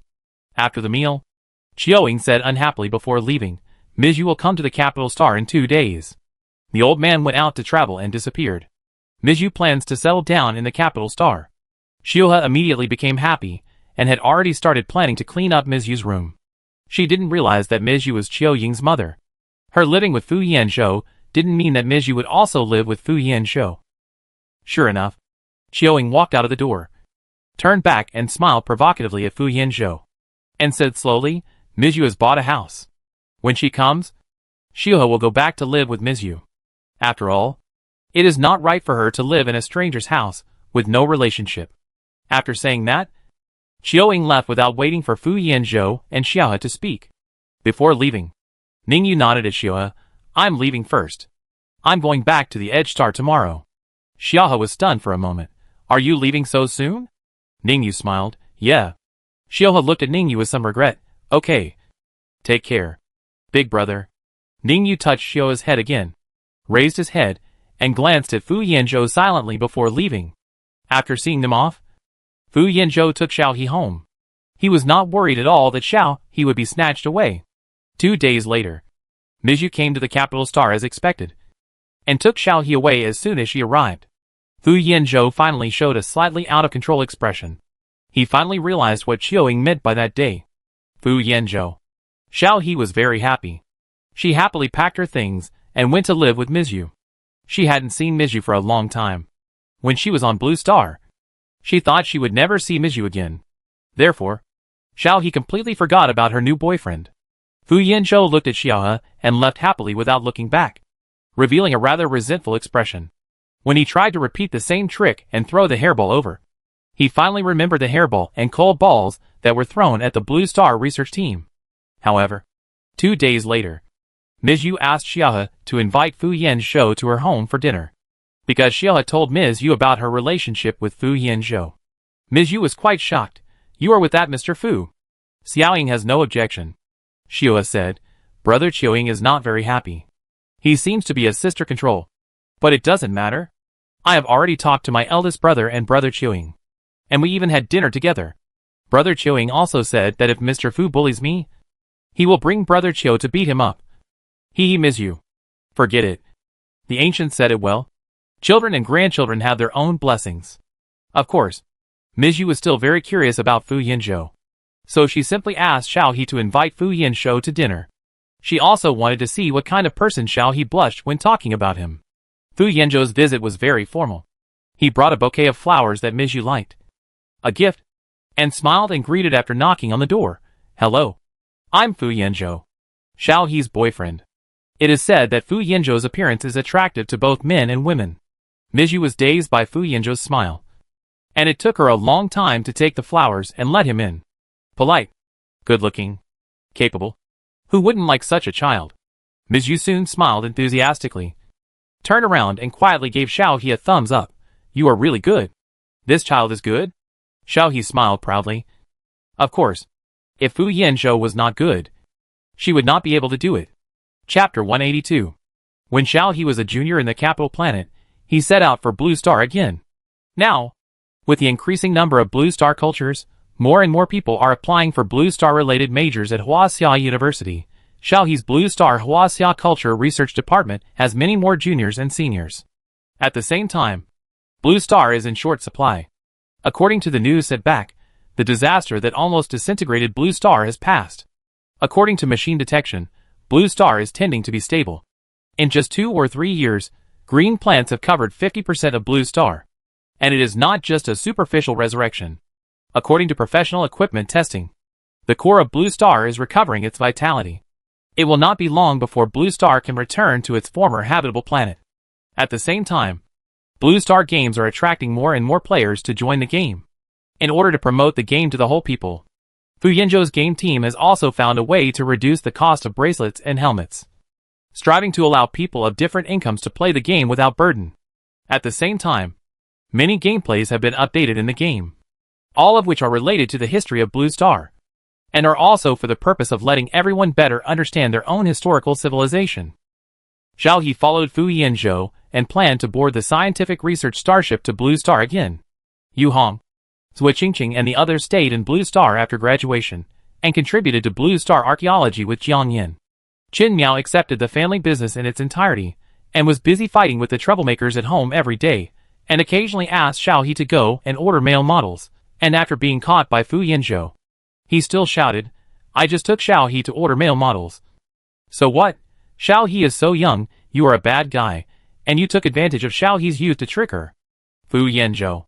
He didn't argue with the drunkard, and took Xiao He back, and notified Qin Miao's assistant to pick her up. Shui Jiuxuan hadn't graduated yet. When she was a freshman, she led the team to play a friendly match with the Empire. Based on the feedback, Shui Jiuxuan said, "Xiao He, don't go to the Empire when you have nothing to do. That psychopath Christine would ask you when she had a fight. I'm afraid you won't be able to come back." Xiao He almost forgot about Christine. When she heard what Shui Jiuxuan said, she nodded quickly. "I know." Shui Jiuxuan was satisfied. She continued her busy studies and improved her abilities. Finally, in her junior year, she became Ningyu's pre-selected direct subordinate. She was just waiting for her graduation. After graduation, you can report directly to Ningyu. Shui Jiuxuan was very happy about this. At the same time, he ambitiously told Xia, wait, even if General Ning is your brother, I will not show mercy. Sooner or later, I will surpass General Ning. Xiohe nodded repeatedly. Jiuxuan is super awesome, come on. Jiuxuan. Bai Mian and Yangwan broke up several times during college, but they reconciled in the end. After graduation, they met their parents, got engaged, and got married. Although there were some twists and turns, it was completed smoothly. Xiohe also served as Yangwan's bridesmaid. Originally, there was no concept of bridesmaids in StarCraft, but the game updated the wedding mode of Blue Star. Bai Mian and Yangwan moved the wedding to reality. So Xiao He served as a bridesmaid. After Yu knew that Xiao He and Fu Yanzhou were together, he found Xiao He and told her that he liked her. Xiao He was very surprised, and then said apologetically, sorry, Yu, I didn't know. And I like Mr. Fu. Yu smiled, it doesn't matter. I just think that if I don't let you know that I like you, I will regret it in my life. We are still friends. Right? Xiao He nodded vigorously, of course. We have always been friends. After arriving at Blue Star, Xiao He had just got off the boat and hadn't stood still, when a black shadow rushed over and threw himself into Xiao He's arms. Wow, Xiao He, you finally came to pick me up, woo woo woo. That bastard Lao Fu left me here for several years and didn't even remember me. Mao cried loudly. It had been left on Blue Star for 2 or 3 years, and had to look after Mao, the little chick. Mao felt bitter, and Mao couldn't say it. Xiao He looked at Mao awkwardly and guiltily. She was busy with her studies, and really didn't think much of Mao. It was just that when she played games, Mao would follow her into the game and enter the pet's body. But she was very busy in her junior year, and hardly played games. After Mao finished crying, she looked at Fu Yanzhou behind Xiaohe with an accusing look. Fu Yanzhou didn't care at all. He picked up Mao from Xiaohe's arms. Stop making trouble. Where's Coal Ball? A round coal ball that grew to the size of a basketball emerged from behind Mao. It grew bigger and bigger. The coal ball, which had not changed in any other way except for its size, said chirp. Xiaohe's eyes widened. She picked up Coal Ball subconsciously and touched it all over. Coal Ball, how did you grow so round and soft? Coal Ball was deformed by being squeezed in Xiaohe's arms. Her eyes narrowed as if she was enjoying it. Fu Yanzhou, calm down. Stop being a spoiled child. Meichio turned away and ignored Fu Yanzhou. Xiaohe hugged Meichio and laughed. Yu Hong and Zhuo Qingqing walked out of the base, and their eyes lit up when they saw Xiaohe. Xiaohe, you're here? I missed you after not seeing you for so long. Are you okay? Professor Fu said you were injured before, and we were worried. I'm glad to see you're okay. Xiaohe raised her hand and greeted, Senior Yu. Seniors what? I'm fine. Yu Hong and Zhuo Qingqing pulled Xiaohe into the base, talking about the results of these year's excavations. Fu Yanzhou walked up to Xiaohe calmly and took Xiaohe's hand. Yu Hongzhou glanced at her sideways, and after a while, he avoided Fu Yanzhou and asked, Xiaohe, you and Mr. Fu? Xiaohe smiled shyly. Yes, we have been together for 3 years. Yu Hongzhou glanced at each other. You are amazing. Xiaohe. Xiaohe laughed. She also thought she was amazing. This time when she came to Blue Star, Xiao He also wanted to see how Hua Xia was doing. However, she had never dreamed of Hua Xia, which confused her. Thinking of Fu Yanzhou's identity, Xiao He quietly asked Fu Yanzhou, Mr. Fu, can you sense where Hua Xia's mother is? I want to see if she is okay. Fu Yanzhou said, I can vaguely sense that she seems to be sleeping. Her mental strength is also very good. She should wake up soon. Don't worry. Xiao He breathed a sigh of relief and began to concentrate on her archaeological career. Her goal is to restore the splendid civilization of the ancient Hua Xia people on Blue Star. After a while, Xiao He unexpectedly dreamed of Hua Xia. Hua Xia was in good spirits, wearing a red cheongsam, with a smile in her narrow and long phoenix eyes, and no scars on her exposed arms and neck. And the folding fan in her hand was even more shiny. Xiao He looked at Hua Xia with surprise, and rushed directly into Hua Xia's arms, rubbing her head against Hua Xia's chest again, and said in a very dependent manner, Hua Xia Mom, I'm so glad you're okay. Hua Xia touched Xiao He's head. Well, Blue Star is okay too, thanks to you. More and more people know our history, and my existence will last longer. Xiaohe nodded seriously. I know, I will work harder. Huaxia nodded Xiaohe's head, looked Xiaohe up and down, suddenly frowned and sniffed Xiaohe's neck. Why do you have the smell of that star beast on you? Xiaohe's face flushed instantly, and hesitantly pushed Huaxia away. She could generously introduce Fu Yanzhou as her boyfriend to other relatives and friends, but facing Huaxia, somehow, she just felt shy. Huaxia squinted his eyes, and gritted his teeth. Damn star beast, I knew he was doing this with bad intentions. It turns out he was targeting you. Xiaohe's soul was tainted with the scent of the star beast. Huaxia couldn't even think about it. In Huaxia's eyes, Xiaohe was still a child. Huaxia fanned fiercely, turned back and forth in front of Xiaohe, finally stopped in front of Xiaohe, tried to calm himself down and said with a smile, It doesn't matter, our Xiaohe has grown up. It's time for him to have a date. But no matter how he listened to these words, he felt murderous. Xiaohe shuddered and looked at Huaxia flatteringly. Huaxia's mother, don't be angry, Mr. Fu is very nice. Huaxia glanced at Xiaohe and patted Xiaohe's head. Okay, I know, I'm not angry, you should have a good rest. Xiaohe fell asleep in a daze. When Xiaohe woke up the next day, seeing Fu Yanzhou beside him, he smiled and kissed him. Fu Yanzhou opened his eyes. There was still sleepiness in his purple eyes, seeing Xiaohe. He subconsciously hugged Xiaohe and kissed him back. The two of them stayed together for a while, before getting out to start a new day. But Fu Yanzhou seemed to have bad luck. He tripped as soon as he walked out of the room. If he hadn't had good balance, he would have embarrassed himself outside. When he was outside, accidents happened every now and then. Flower pots fell from the sky, a tree trunk suddenly fell towards Fu Yanzhou. A pit appeared inexplicably, and the rain fell only towards Fu Yanzhou. Fu Yanzhou. This is not just bad luck. Huaxia sneered in the dark. He kidnapped her little rabbit. If you can't handle this little thing, get out of here as soon as possible. Fu Yanzhou went back to change his soaked clothes. In order not to worry Xiaohe, he did not tell Xiaohe about this. After changing his clothes, Fu Yanzhou released his spirit body expressionlessly, and went underground to find Huaxia. Fu Yanzhou could not think of anything else that could be so arrogant on the Blue Star, except Huaxia, to create so many accidents. When he arrived at the center of the earth, Fu Yanzhou saw Huaxia. Huaxia had a cold face. When he saw Fu Yanzhou coming, his face became worse. He waved the fan in his hand quickly. It took a long time before he spoke. Star Beast, what are you doing here? His tone was a bit aggressive. It was obvious that he did not welcome Fu Yanzhou, and was not even willing to call his name. Fu Yanzhou, Xiaohe likes me, let's use your old saying, this is called mutual affection. Before he finished speaking, Huaxia threw a fan at him, and it hit Fu Yanzhou's face. Fu Yanzhou. Shut up, how old is Xiaohe? You attacked her. Fu Yanzhou took the fan away expressionlessly, and gave it back to Huaxia, and ruthlessly told Huaxia, 23 is almost 24, whether in Guilin Star or Capital Star, Xiaohe is already an adult of marriageable age. Huaxia. Huaxia became even angrier, and waved his hand in annoyance. Get lost. Stop bothering me. Fu Yanzhou sighed. I know, I'll come back to see you. After that, Fu Yanzhou retracted his spiritual tentacles, and then went out with peace of mind. The rock that rolled down the mountain hit Fu Yanzhou right in front of him. Fu Yanzhou. Okay, now it seems that he did not make China calm down.